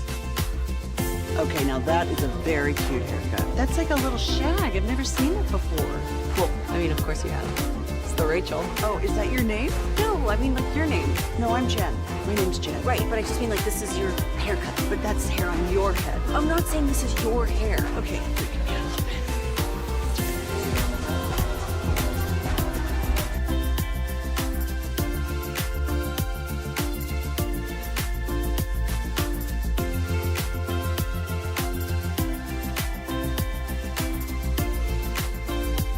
Barricades.com. If you're in the market to upgrade your vehicle, get to Classic Chevrolet in Grapevine, back-to-back #1 Chevy dealership in the world. They've got more new Chevys than anyone, and they're all prices sales. Silverados, Tahoes, Blazers, Malibus, Equinox, and more. Visit ClassicChevrolet.com. This is Texas. This is Classic Chevrolet. Together, let's drive, relax, and enjoy the difference. Based on new Chevrolet registrations 2023 and 2024. Yes, sir. Thank you, Lucius. Welcome back. It's the G-Bag Nation here on The Fan. I love how angry some people get mad at me on the text and on the tweets for not believing that Cooper Flagg is going to be the next, LeBron James or something. I think he's going to be great. I really do. But, I mean, this is like what I'm expressing is a legitimate, cross-section of how NBA front offices are looking at this guy. I think a lot of Mavs fans think that this is, a Luka Doncic level player that's coming in here, and that would be a significant, jump from his trajectory, from where he is now. I think, you need to develop an elite handle, right? You need to develop the ability to create space between you and the defender. I don't see any of that. I see a hard drive with power, jump stop, pump fake, turn over one shoulder, pump fake again. Oh no, now I got to go back over this way. And that's pretty good. I think the greats make things pretty apparent in college that they're operating on a different level. And I think it complicates the evaluation a little bit because his age is there. But make no mistake, he's the clear #1 overall pick, and he is going to be an incredible NBA player for a long time. As Jared Sandler joins us now here on The Fan. He's at Jared Sandler, and he's brought to you by Blue Nail Roofing. Jared, good evening. How the heck are you? Guys, I'm great. I appreciate the thoughts there, Gavin. Right on, man. I know you're a big college basketball guy, and I know you're a Mavs fan as well. I know we have a lot of exciting baseball stuff to talk about, but if you wanted to hit that at all, go ahead. No, I mean, I think if someone told me that they thought, hey, he's going to be a really, really good player, but maybe not the alpha that leads you to a championship, I wouldn't knock someone for saying that. I think what you said was really important early on, in that he's going to be a really good player. He's obviously got the ceiling and the potential to be that guy, right? A generational talent, but I think his floor, which to me is, why it's a no-brainer #1. We're not talking about a guy who's like boom or bust. I think the floor is like you're looking at a perennial all-star caliber type player, but is he a Robin or is he a Batman? But, I mean, I just think the way the guy impacts the game on both ends of the floor, it's like he's got a nonstop, full gas tank. And he's not just a guy who, gives effort defensively. He's a legitimate playmaker defensively. He can fit in. And another thing I love about him offensively, he fits in, in any system. You don't have to fit around him. He'll fit into what you have, which, on this roster could be helpful. He can make plays from the wing. I do think he'll eventually be a guy that's like a 50, 40, 90 threat. You mentioned the age. It's incredibly impressive. I remember we didn't think Luka was going to be, nearly as effective of a shooter as he's become. Even though he's very niche, it's not like he's a off the dribble, pull up at the wing, the elbow type shooter. He's acquitted himself nicely there. I don't know. I think I think the floor for Cooper Flagg is incredibly high, and I just think the age and the aptitude, the way he competed with the Team USA guys, gives me a lot of excitement that that ceiling is something that he's going to approach. Okay, so speaking of floors, I mean, what do you expect when you see Lefty going against the Rangers? Do you think this is automatic loss? I mean, what's the state in general here as they get set to take on Kyle Freeland and the Rockies? Well, I'll tell you the thing that, more than being a lefty in general in recent years, it seems, you have different labels for pitchers, and Kyle Freeland's more of a pitchability type guy, which means, he maybe doesn't have overpowering stuff. He might not have that sexy 1-2 combination, in his arsenal, but he's going to try and change speeds and keep you off balance and, kind of grinder, role player-y type, on the mound. And the Rangers have, in recent years, maybe struggled a little bit more against those guys. This year against lefties, we talked about in spring that, I think we were asking the question, hey, if anything went wrong with this lineup, what would it be? And I think we talked about the swing and miss. We also talked about against lefties because, the thought was, well, Jock Peterson, Evan Carter, two guys you probably aren't going to have in the lineup against lefties. But, I think for the Rangers this year, obviously they've struggled offensively in general. But if you look at where they rank against lefties, compared to the rest of the league, they're, kind of middle of the pack, but they're just not slugging, right? And, they're getting hits. They're not slugging a ton.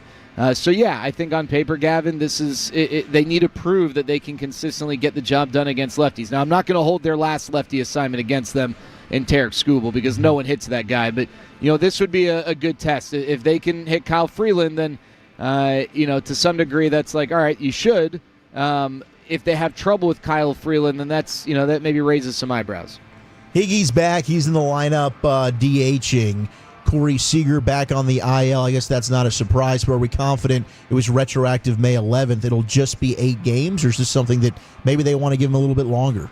Yeah, I think that given the way the last IL stint to where we are now is played out, I think they're going to probably be a little more cautious. It stinks he's not going to be there against Houston, but I don't know that this is going to be an aggressive return. Now, I'll tell you that, Corey and the Rangers obviously both want him out there as soon as possible, but I think, the hope is that this is the last IL stint for the hamstring this year, and so maybe if it takes a little bit longer for him to get back, that, that might make sense. We'll see, obviously, how it progresses, but, I do think that you're probably going to get a little bit more than just the 10 days, but if Corey wakes up each day the next few days and he keeps getting better and better, I'm not going to rule it out, but I think that given this is the second IL stint for the same the same physical challenge, they want to be smart with it. Looks like we're moving on up with Osuna, right? What are we looking at now? Another month? I mean, he obviously passed the AA test really well, right? And he got off to a slow start also, which I think, that to me is telling. He got off to a slow start in Frisco, but then was able to turn it around. Now, I will tell you, it's not like he busted the doors down, right? It's not like we're looking at a guy that had like a 950 OPS, but he did do a really nice job, and I think the plate discipline while he was down there was also something that, was impressive. That didn't go away. Now, Gavin, if he picks up where he left off in AAA, then, if the Rangers find themselves in need of an outfielder a month from now or whenever, then, I think he's a candidate. He does not need to be. I think we had the Sebastian Walcott conversations in spring. My answer to Sebastian Walcott's ascent, he needs to bust the door down. Like, in order for him to be a big leaguer this year, he would need to have the talking heads around Major League Baseball question why he's not up and all. I mean, he'd have to have that type of a performance. The bar's not as high for Alejandro Osuna. So if he goes up and he performs well, I think you could see him. And I would probably wager that if he stays healthy, he makes his Major League debut this year. Check the box from AA. Excited to see how he does in AAA. And if there's a need, he's now. He always was one step away, but I think legitimately now he's one step away from being in a position to make his debut. I saw you tweeted out a photo behind the scenes of Still Talking Rangers, you and Dave Raymond catching up with CY himself. I know he wasn't a better guest for you today than Wyatt Langford was for us, but anything you can tease about what you learned from CY? Yeah, so we talked, he shared a great story about a near perfect game. We played a game where we had a deck of cards, except instead of players, it was a baseball stadium. So he drew a random card and then had to tell a story. But we talked about the Brett Boone hiring, and we just talked in general about building the culture here and what he sees and what his goals are, what kind of motivates him on a daily basis, and it's just interesting hearing his perspective on. We talked about Patrick Corbin and what he saw in Patrick Corbin and what that I think it leads into a larger conversation about what he views as important when making some of these decisions. And it was great. It was just great talking to him and great, giving hopefully the fans a chance in addition to, his conversations with y'all each week. But, you guys are obviously talking about the nitty gritty and, hey, what's the update on this guy? What's the status on this guy and kind of the stories of the day? Whereas, we kind of took more of a big picture approach, and hopefully it gives fans an understanding of how he operates and just the state of baseball right now, too. We did talk about that, where the game is headed and what that means not only for fans but also for someone in his position in terms of what you value, what you're focusing on, and hopefully people enjoy it. Should come out tomorrow, the next day. Big day with Pete Rose and Shoeless Joe Jackson now being eligible for the Baseball Hall of Fame. You had Manfred go ahead and lift that ban.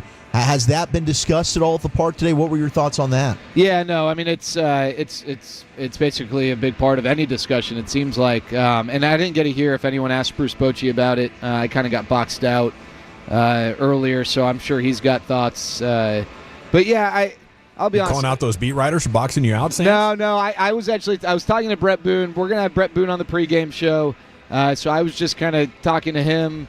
Really hadn't had a ton of FaceTime with him. So by the time I was done, the beat writers had already, they'd established their ground, and God forbid we get them out of the way. So I know this is like anti-sports talk. I don't have a strong opinion on this. You could convince me that this is a great day. You could convince me that this is a terrible decision. I think I'm more. The steroid stuff to me is more like it's just so weird that you got not a whole generation, but a partial generation of some of the greatest players of all time who, they're not in the Hall of Fame. And I don't know that I feel strongly on Shoeless Joe or Pete Rose one way or the other. I feel strongly that Pete Rose and Shoeless Joe are two of the greatest, of their generation. I probably, I guess, maybe would have more opinions on Rose than Shoeless Joe. That just, that was a century ago. But, yeah, I mean, I do think that gambling in general, and I hope it's not a part of baseball now, the way that, we've slowly uncovered, something here, something there in the college ranks or whatever, with what's-his-face's brother. I can't think of who, slipping my name, but in the NBA, Michael Porter Jr.'s brother, Jonte Porter. But that can really challenge the integrity of the game. And so I understand why some people passionately earlier shared with me that they did not like this. But I don't know that I've got a strong opinion. I just think the steroid thing to me is the one that I'd like to have more resolution on it, because it's kind of out there for other people to decide, and I wish that there was just someone, I don't know. I wish that there was more of a hard, clear stance on that. It's kind of, a nebulous, muddied water situation, and it's weird the way it's marred the way we characterize and think about baseball history. Hey, Jared, in the last minute or so, any update on Luke Jackson? He took that 111-mile-an-hour shot off the hand last night. Well, I can tell you he was pretty fired up about some Pokemon cards that he had, so that's a good sign. Yes. There you go. He's a big Pokemon guy. But no, he was doing some sort of, exercise work. I'm not saying for sure there's not going to be an IL stint, but the fact that he's not already on the IL, good indication. He feels good. Scans were all negative. It's just a matter of the swelling and whether the Rangers feel confidently that the swelling can go down in the next 48 hours to make him available. Otherwise, it might make sense to make a move just so that they're better protected in the bullpen. But, yeah, I mean, I think all things considered, you walk out, walk off the mound like that, you're worried IL stint, something broken, you're out several weeks. That's not the case. It's just swelling. He's got to get it down. He's doing all sort of squeezing exercise to work on the blood flow, so hopefully he's back soon. Sands, we got to run. He's brought to you by Blue Nail Roofing. Can you just ask the Rangers to maybe get their first hit before the 5th or 6th inning tonight? Hey, your lips to God's ears. Bang, bang. Appreciate you, buddy. There he goes. He's at Jared Sandler on Twitter. And he's a must-follow for Rangers fans everywhere. We have 90 minutes of show left on a historic Tuesday night in DFW. Chief, where are we going next? Fellas, thanks to the incredible fortune with the lotto balls last night, we crank open a rim sesh and we plant the flag in the Big D next year in the nation. All right, I want you to go plant the flag at my favorite new place. All right, this is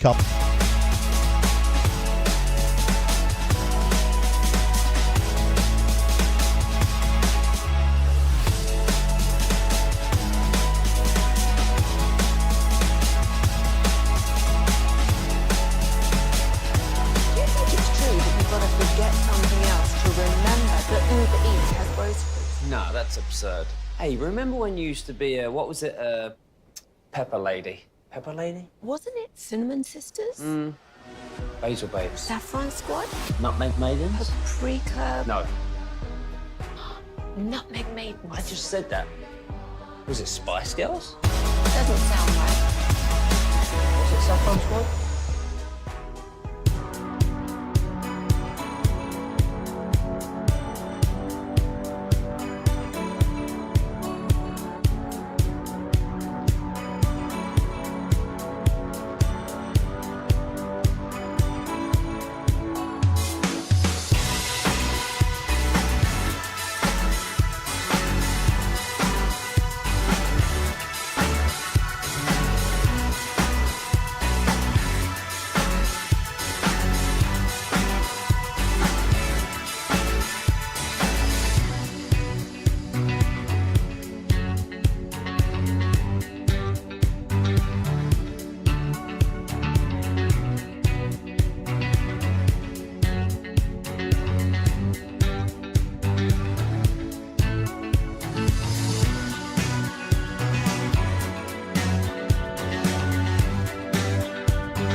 driven by our D&M Leasing Studios. You're rolling with the G-Bag Nation on 105.3 The Fan. Here we go. It's hour number 4, the G-Bag Nation on 105 through The Fan. We're about to talk some hoop with you. The 214 asked mid-Sandler interview, can Gavin just hang up on him now? LOL. And no, I would never do that. Obviously, Sandler is a treasure. It's an honor to have him join our show and spread his baseball wisdoms. But I do appreciate the nature that remark comes from. I don't mind that at all. Okay, let's get some hoop in here though, because there is so many plates spinning here with this Mavericks topic tree now. Less than 24 hours later, it's still just as exciting, maybe more. And here's the chief to break it down. For the first time in a long time, we cut the lights out, we put the kids to bed, and the G-Bag Nation goes all 56 inches around that rim. Let it ride! Rain dance! Rain dance!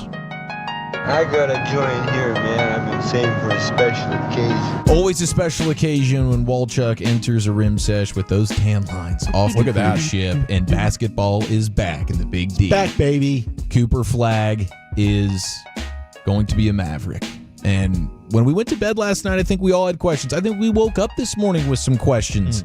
Yeah. And then our guy, Tim McMahon, hopped on the Sports Center and gave this information, something we all needed to hear.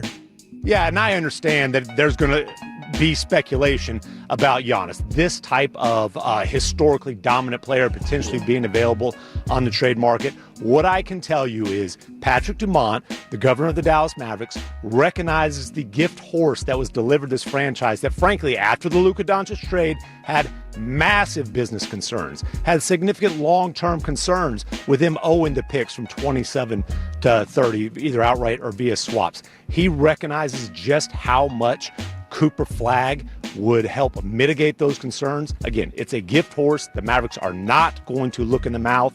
The Dallas Mavericks will be picking Cooper Flagg with the number 1 overall pick. Hallelujah. Yeah. That's exactly what we all needed to hear Thank today. goodness. I do think it was the worst part about last night, having to see the inside the war room cam or whatever for the Mavs and seeing Nico just explode with excitement. Just a happy Nico. Wasn't that like the only downside to last night is knowing how happy he is? Because as a fan, you can't trust him, right? And Nico being here represents anxiety. It represents PTSD in the sports world as a fan.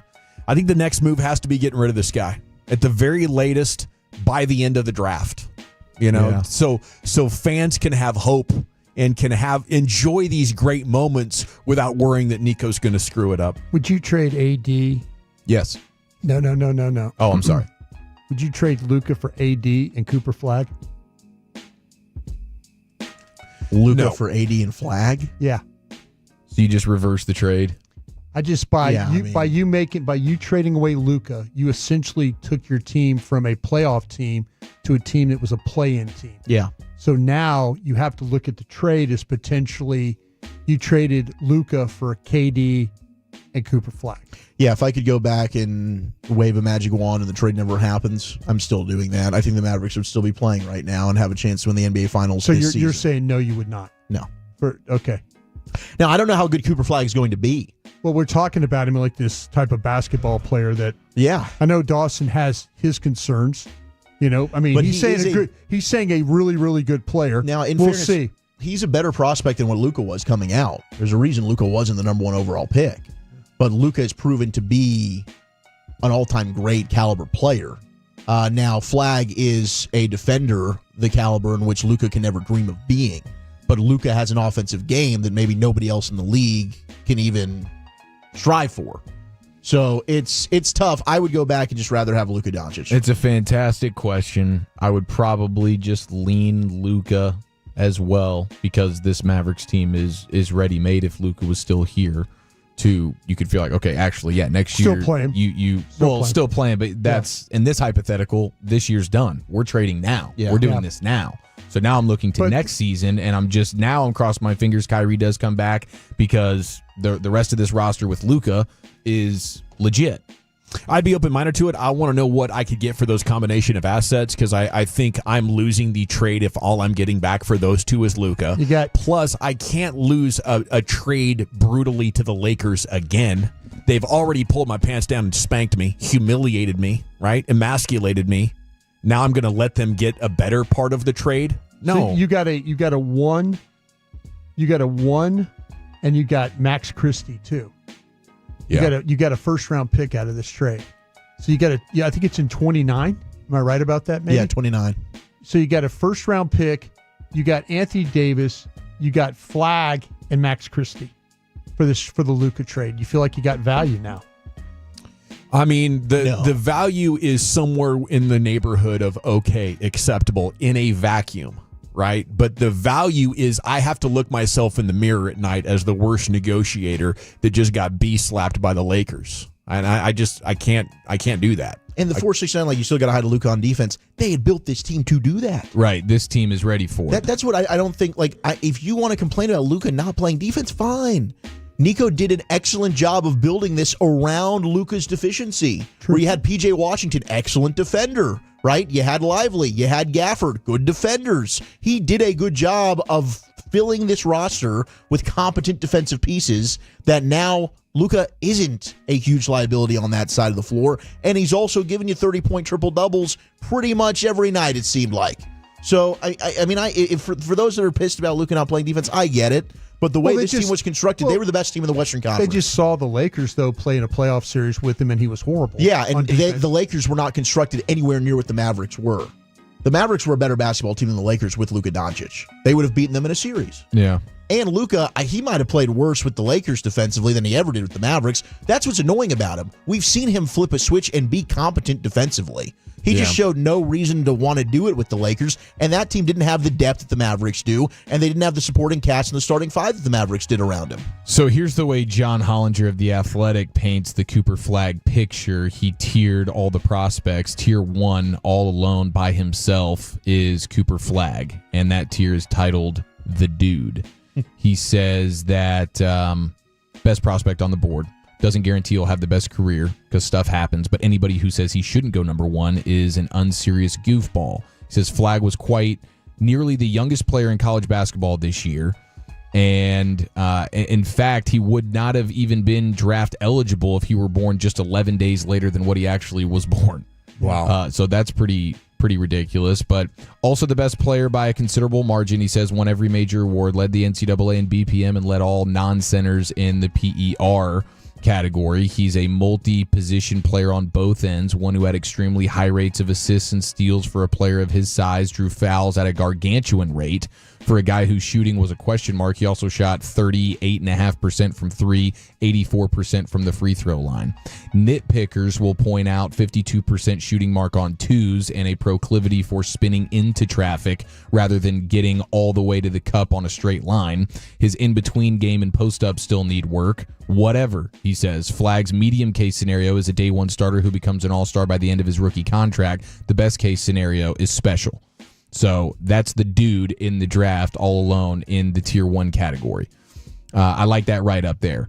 Now, here is Duke head coach John Shire talking earlier on SportsCenter about his thoughts on Cooper Flagg and now being most likely to the Mavericks. Well, for me, the first thing I thought of is he gets to be with Derek Lively. Yeah. You know, Derek, as a head coach, was the first guy to get drafted. So to go from the first lottery pick that I've coached to, who I think is going to be the number 1 pick, that's a pretty special thing to think about those two guys together. Obviously, Kyrie, the Duke connection as well. I think Cooper would be incredible there.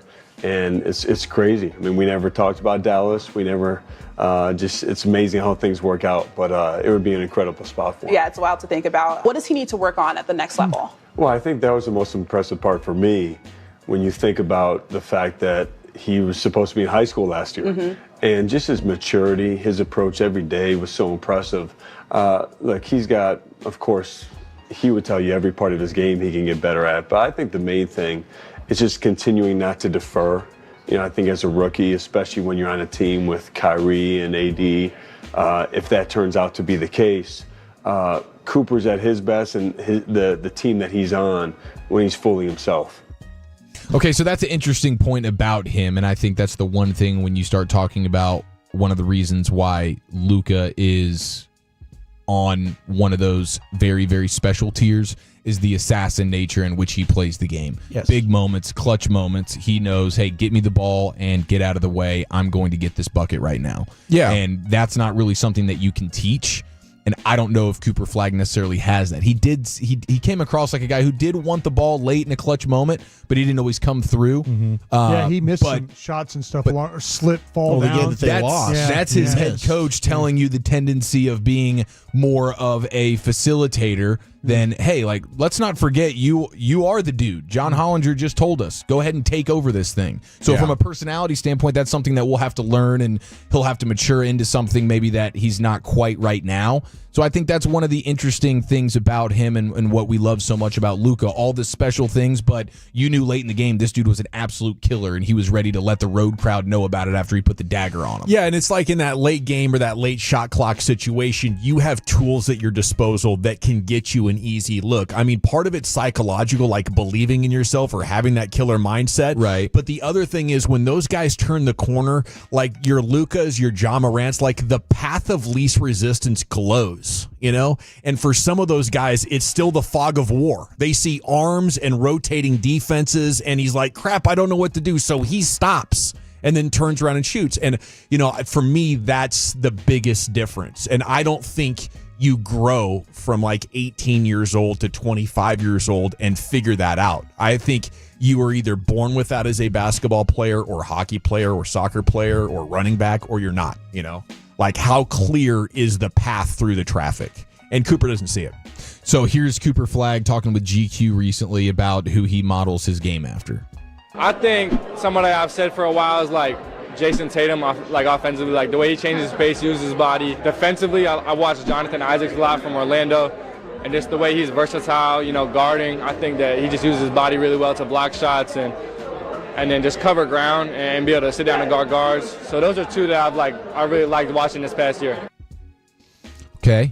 So that's his thought on it. Now, he was at the combine. He measured in at 6'7" and 3/4 barefoot, which is basically 6'8", 221 pounds, 7-foot wingspan, and his standing reach was 8 feet 10.5 inches. He actually grew nearly an inch in the past year and added about 12 pounds. My God. So that's part of the excitement as well, just how young he is, perhaps still growing to some extent, but. This is a very, very exciting time, and I wanted to throw this out there. I haven't gotten to actually listen to it, so I don't know the total context. Tomorrow, I'm sure we'll be able to provide a little bit more, but Mark Stein on his All-City Dallas program said there's a very decent chance the Mavs are going to explore the trade market for P.J. Washington. Ooh. That is the reality. Ooh. Okay. Well, hey, Tim Cato did say small forward when talking about Cooper Flagg. So maybe there is a scenario in which he could play the 3, you have AD playing the 4, then they go Gafford and Lively as the 5. I mean, they can mix and match a lot of different things. Yeah. But either way, you have too many, right? Yeah. Now, I would say who's the 9th or 10th best player in our team? Let's trade that guy, not the 4th or 5th best player in P.J. Washington. But it might be an economic deal. Like, long-term, we're not going to be able to afford to keep P.J. Washington in order to keep Anthony Davis happy, you know. Is Mark Stein talking to somebody who's very Nico friendly or assumes Nico's going to be in charge and we're keeping Anthony Davis there at 4? So we want to preserve his spot. Like I would be wanting to, let's trade Anthony Davis. Let's have Flagg and Washington together. You know, that gives you youth. That gives you more versatility. That gives you more dribble playmaking, which we do need, you know, especially with Kyrie Irving being the only point guard on the team still. Yeah, I'm with you on that. I'm going for more of a youth movement here, and at 26 years old, P.J. Washington fits that bill. Yeah, much more than Anthony Davis with the injuries and the age. So I agree with you there, but that is something to consider. And tomorrow I'll probably have more information on exactly what the plan is. So that's Steiny right there, a longtime Mavs insider. Oh yeah, he's in there.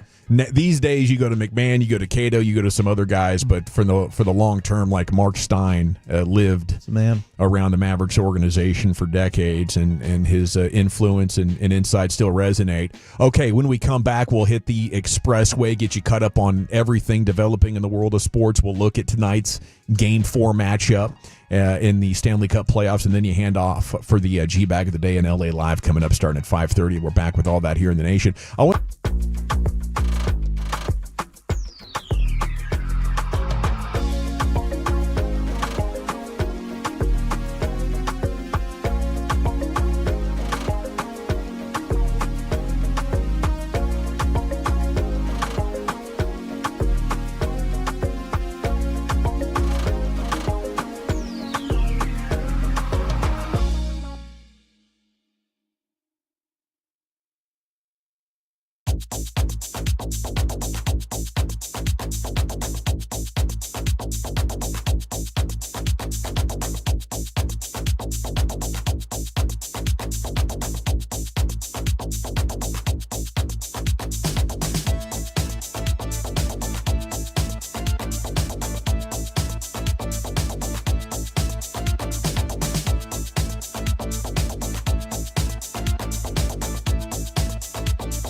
Uber Eats has low fee products? I gotta remember that. Well, you know, they say in order to remember something, you have to forget something else. Okay, now that is a very cute haircut. That's like a little shag. I've never seen it before. Well, I mean, of course you have. It's the Rachel. Oh, is that your name? No, I mean like your name. No, I'm Jen. My name's Jen. Right, but I just mean like this is your haircut. But that's the hair on your head. I'm not saying this is your hair. Okay, freak me out.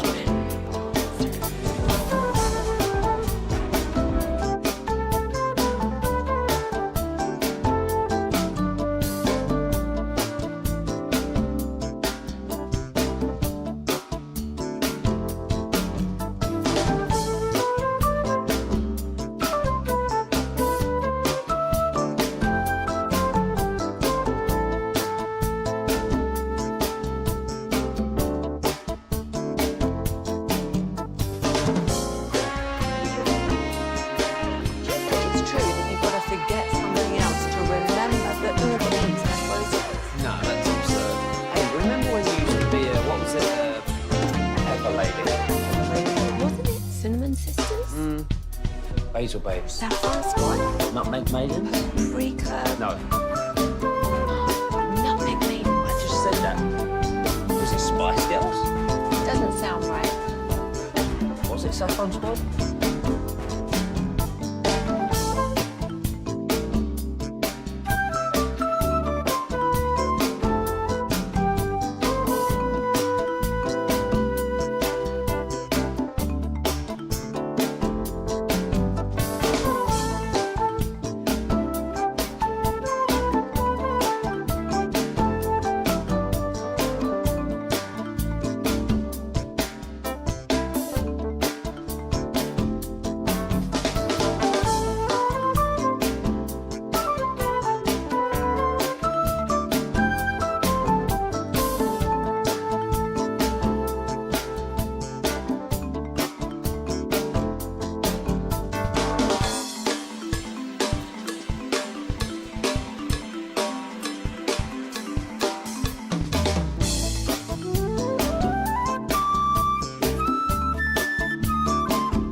Yeah, buddy, welcome back. It's time to hit the Expressway. We'll go commercial free to the top.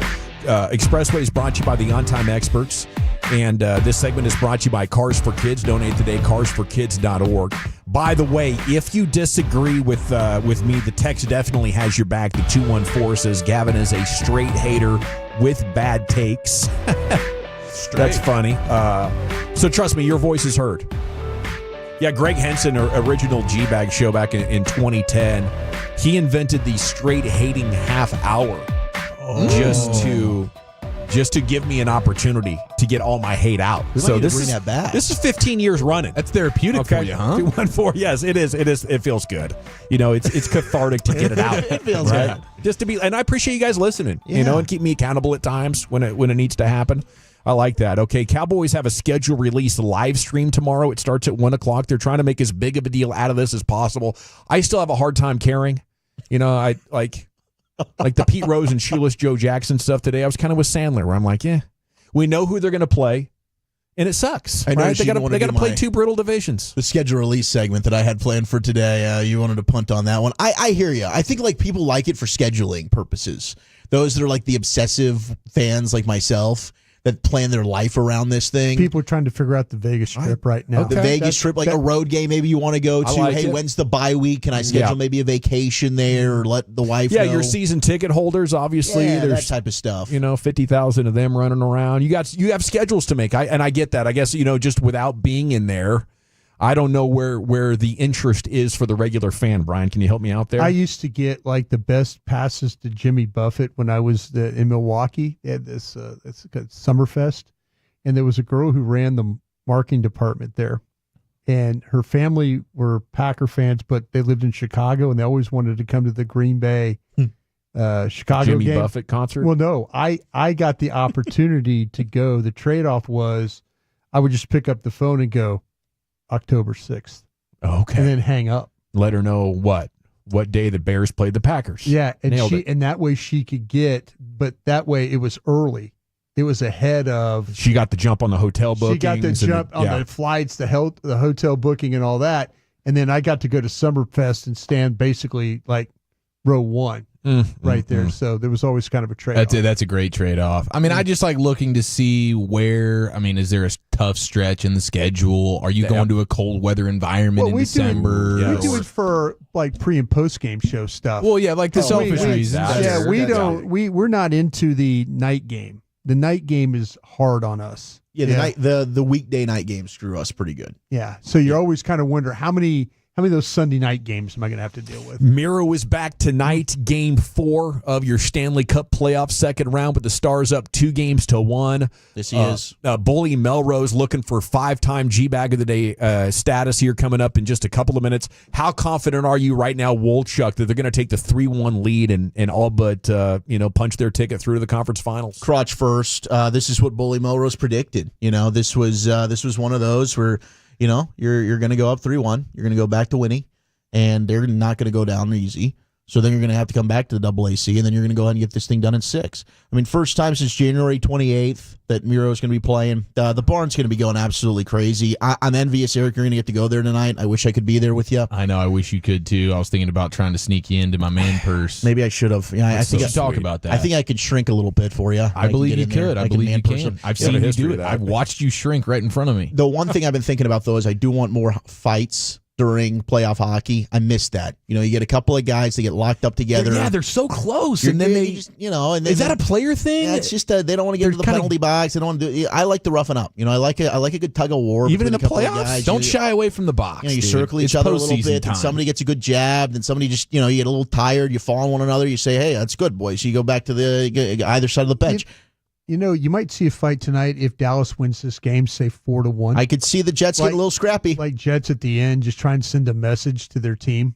Like, we need to play a little tougher. We need to play a little better going back to Winnipeg. Okay. Wyatt Johnston, though. That's the guy we got to look at tonight, Bry. Okay? Okay. Tomorrow's Wyatt's birthday. Now, do what you want with that information, says the Stars. Leah Simakopoulos coming out here. Wyatt scored 2 goals. Stars took a 3-1 series lead over Colorado last year at this time in the second round. 5-1 win, day before his birthday. Put it down.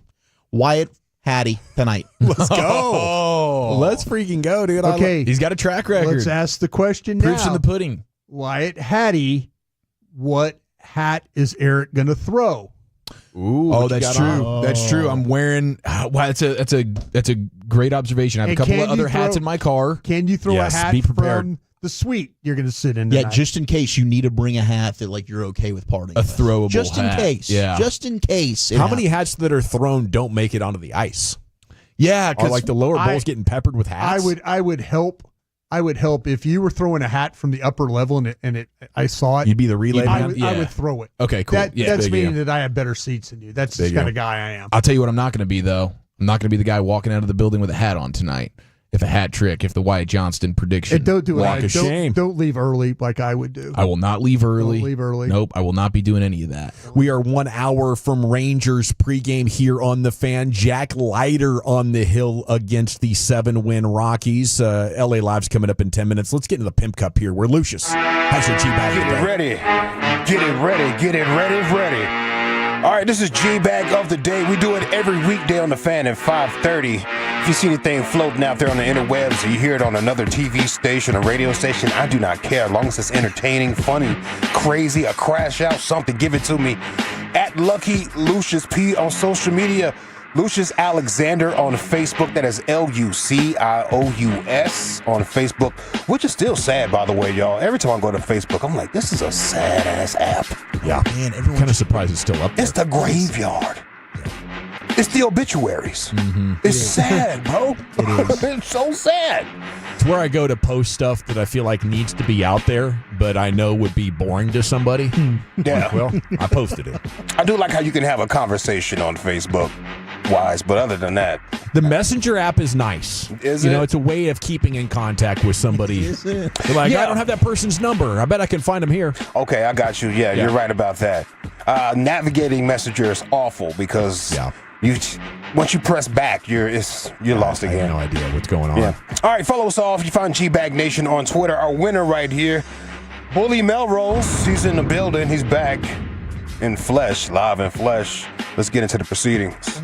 Count on me. L.A. King Stanley Cup champion Barry Melrose. I'm telling you, Game 7, get Miro out there, boys, all right? Get him back there. I don't want a He's Game gonna 7. Go, well, I don't want a Game 7 either here, Brian, all right? I don't want a Game None 7. of us want a Game 7, Brian. I don't all want a right? Game 7. Captain freaking obvious. Get home. Don't come home and have to go ahead and play a Game 7. Oh. Nobody wants that, Brian. Get his Here we ass go. buried. Get his Everybody ass wants to buried. win Game Ding, 6, Brian. ding. We Was want to that- end the series tonight, Brian, but if you have Was that to, a little Canadian accent? if I you heard? have to, pick the board. It's Barry Dan Good old Melrose. Petey. It is Barry Melrose. Petey's undefeated in Game I 7, didn't know he worked with Barry Melrose. Petey's undefeated, and they're going to get Miro back there. It's going to be incredible. Game 7 at the AAC. The barn's going to be a rockin'.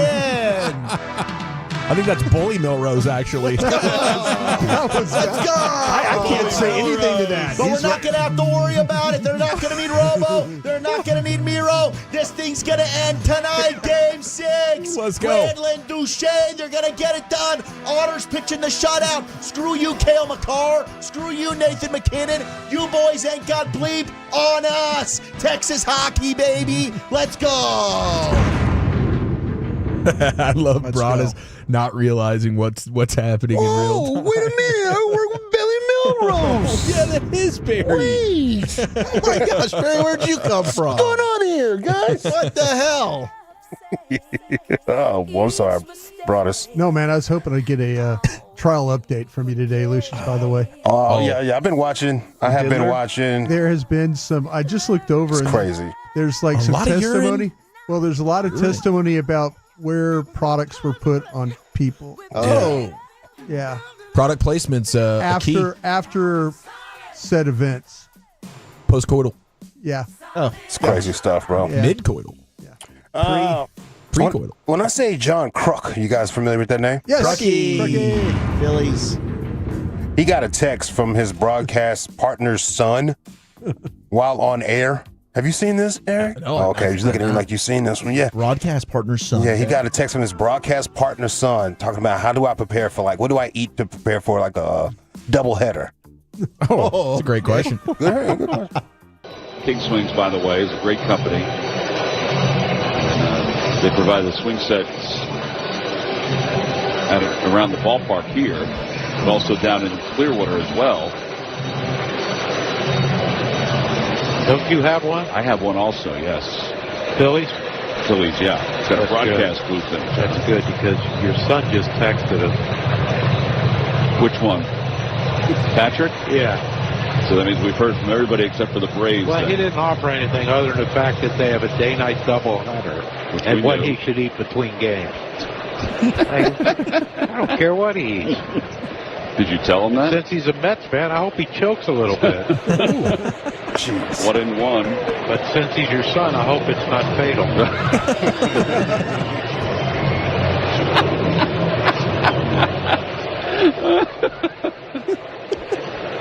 Thank you, John. You're welcome.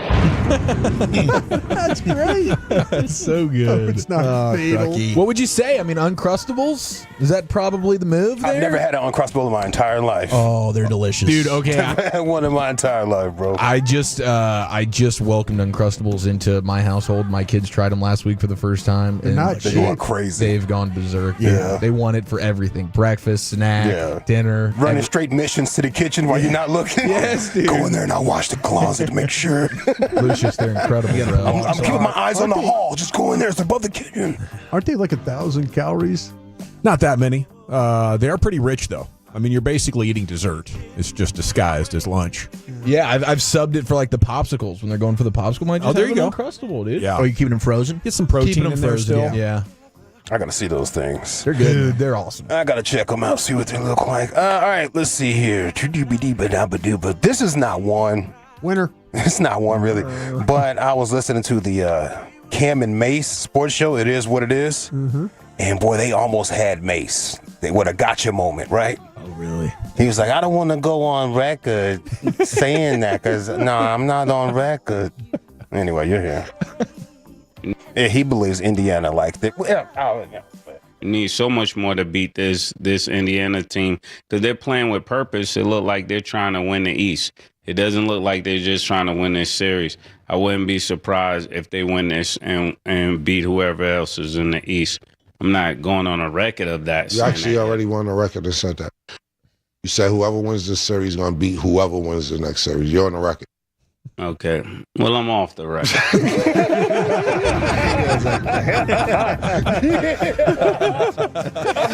I thought that was amazing. I'm off the record. Well, I'm off the record now, Cam. That's incredible. Yeah, it's funny stuff. Okay.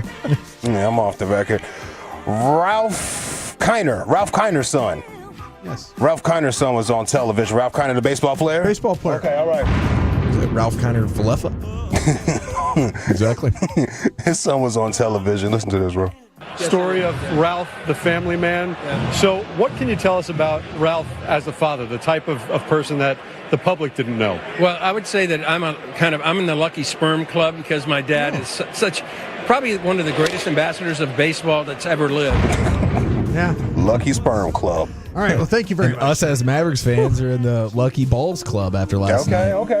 Balls and sperm. Okay. I see what you're doing right there. Well done. High five. He did it. Family show. Yeah, I'm mad at that. He's got a lucky ball. Yeah. I was thinking like Bronny or something like that. Lucky sperm club. Oh, yeah. You know? Yeah, Michael Irvin's son, they be rapping. True that. You grew up in a gated neighborhood. Eddie Jones. Yeah. All right, one more before I get out of here. Saints fan made a diss track. Tired of these bitches, It's 7 p.m. on Friday. It's 6 o'clock p.m. Man, the Saints so go trash. Sick of that sorry ass GM. All these stupid go dicks. GM gotta be smoking dick. We been garbage for way too long.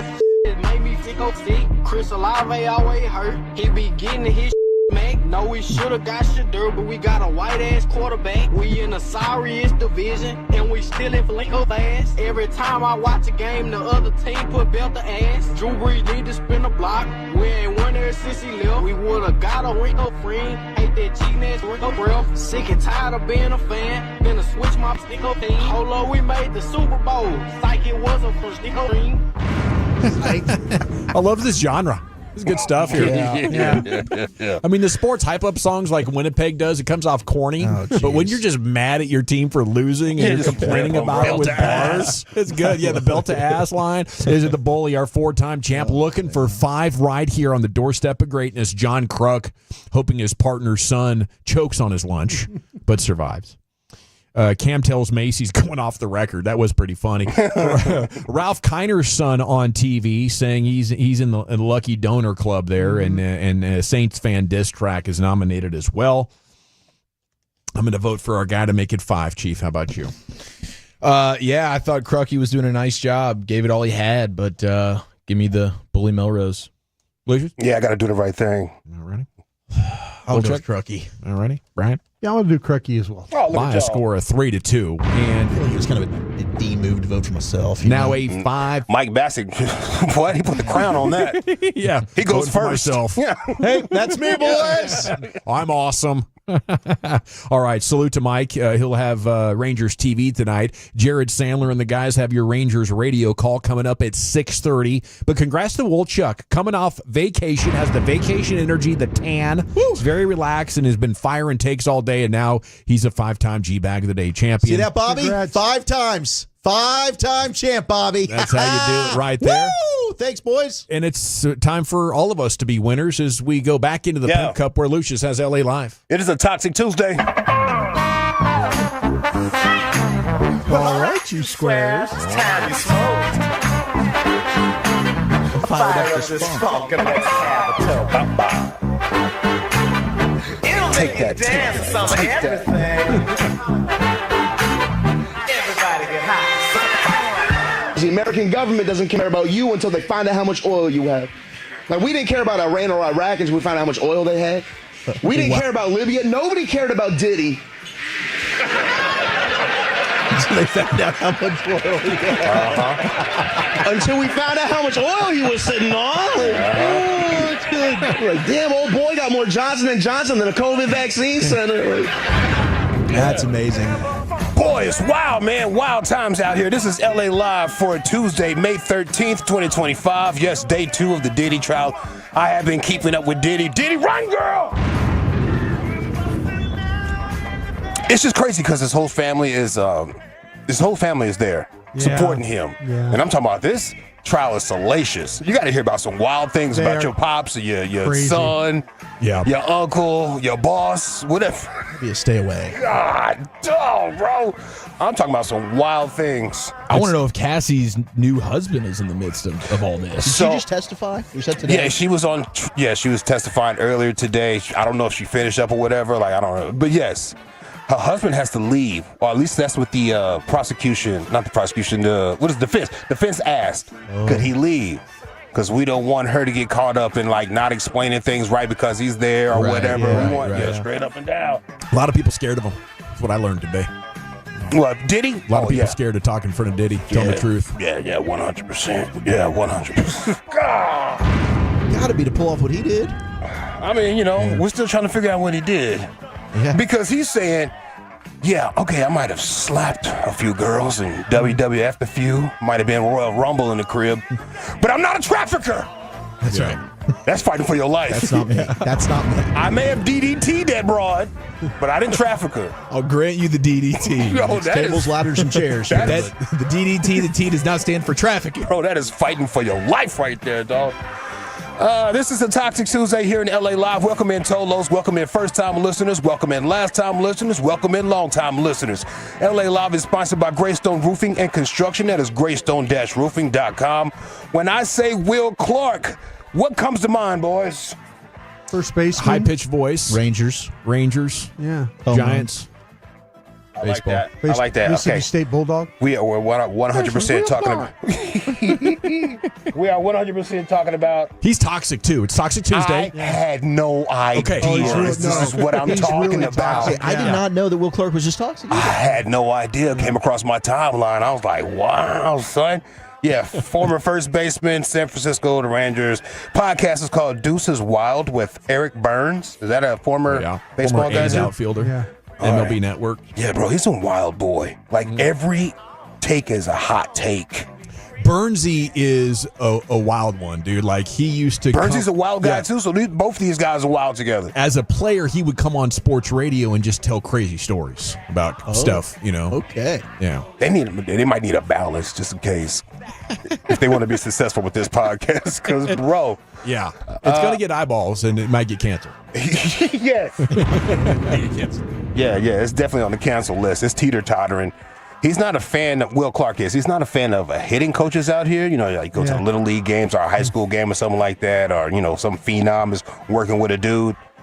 Will Clark is just picking it apart as he's looking at it on the timeline, and he rants about it in his pod. Listen, bro. I mean, he starts off with 3 curse words. That's what these idiots are teaching now. They're teaching this for you. Wait. Listen, bro. Can't even get through a sentence. Beep, beep, beep, beep. That's what these idiots are teaching now. They're teaching this for you. Hit the catcher like this. Look what happens to your front elbow. Your front elbow comes up, your back shoulder goes down. What the do you think's going to happen? There's no way you can get on top of a high fastball unless you roll. They got no clue what happens with a baseball that's moving. That's why these mother never played. Jeez. Shank and all the rest of these piece of shit. Y'all are trying to teach, and you can't teach because you couldn't do it on your own. But I'm going to show you how it's done, mother. Let me show you. Whoa. Yeah, he is really bitter. He's a cowboy. He's angry. He's ripping Little League coaches? Yes. Yeah, bro. Just volunteered These dads. idiots, they don't even know what they're doing. They couldn't hit the ball off a tee. Wow. Yeah, there's a lot of like semi-pro former minor league players who are getting $200 an hour, you know, charging, you know, rich parents who have dreams in their eyes. You see it everywhere. This is like the Cody Deckers of the world, stuff like that. Exactly. Cody Decker. Yeah, my man be ripping, dog. And he's sitting in his garage. Yeah. And what is those little backstop situations where you can practice? I missed the joke. The T-ball? I missed the joke, dog. It was a fire-ass joke. Now I feel like I'm stepping on it. So the clip he played the other day of that Cody Decker guy in the BetMGM ripping him. Oh, yeah. Oh. Yes. Okay, I got That's it. why I just He need did not have a great Major League Baseball career. I for get what it. it's worth. Nah, I get it now, Played bro. parts of one season. Yeah. Okay, I totally get it. Yeah, but my man Will Clark is doing this while sitting in his garage. He's got a beer with him. Look like he's got some Zen. Yeah. Okay. Okay. Ooh. Doing the podcast. Sounds kind of nice, actually. He's ripping hitting coaches. Okay. And he's also doing batting practice in there, bro. He's got the whole cage and everything set up in the garage. He's really living the dream, bro. Listen. I take my hip, full turn, wham, and I drive it this way. He's in his garage. Okay? That way you get a full hip turn, you get all your body, all your momentum, everything into the baseball. Oh, yeah. Still got it. Completely different sound when you catch them clean. When you catch them clean, you're like, oh, that was it right there. Guy was a legend. I still remember when his rookie card Still a came legend, out. dog. Yeah, everybody needed. I bet that garage is dialed too, like pristine. Yeah. There's like beer lights and He's tearing them little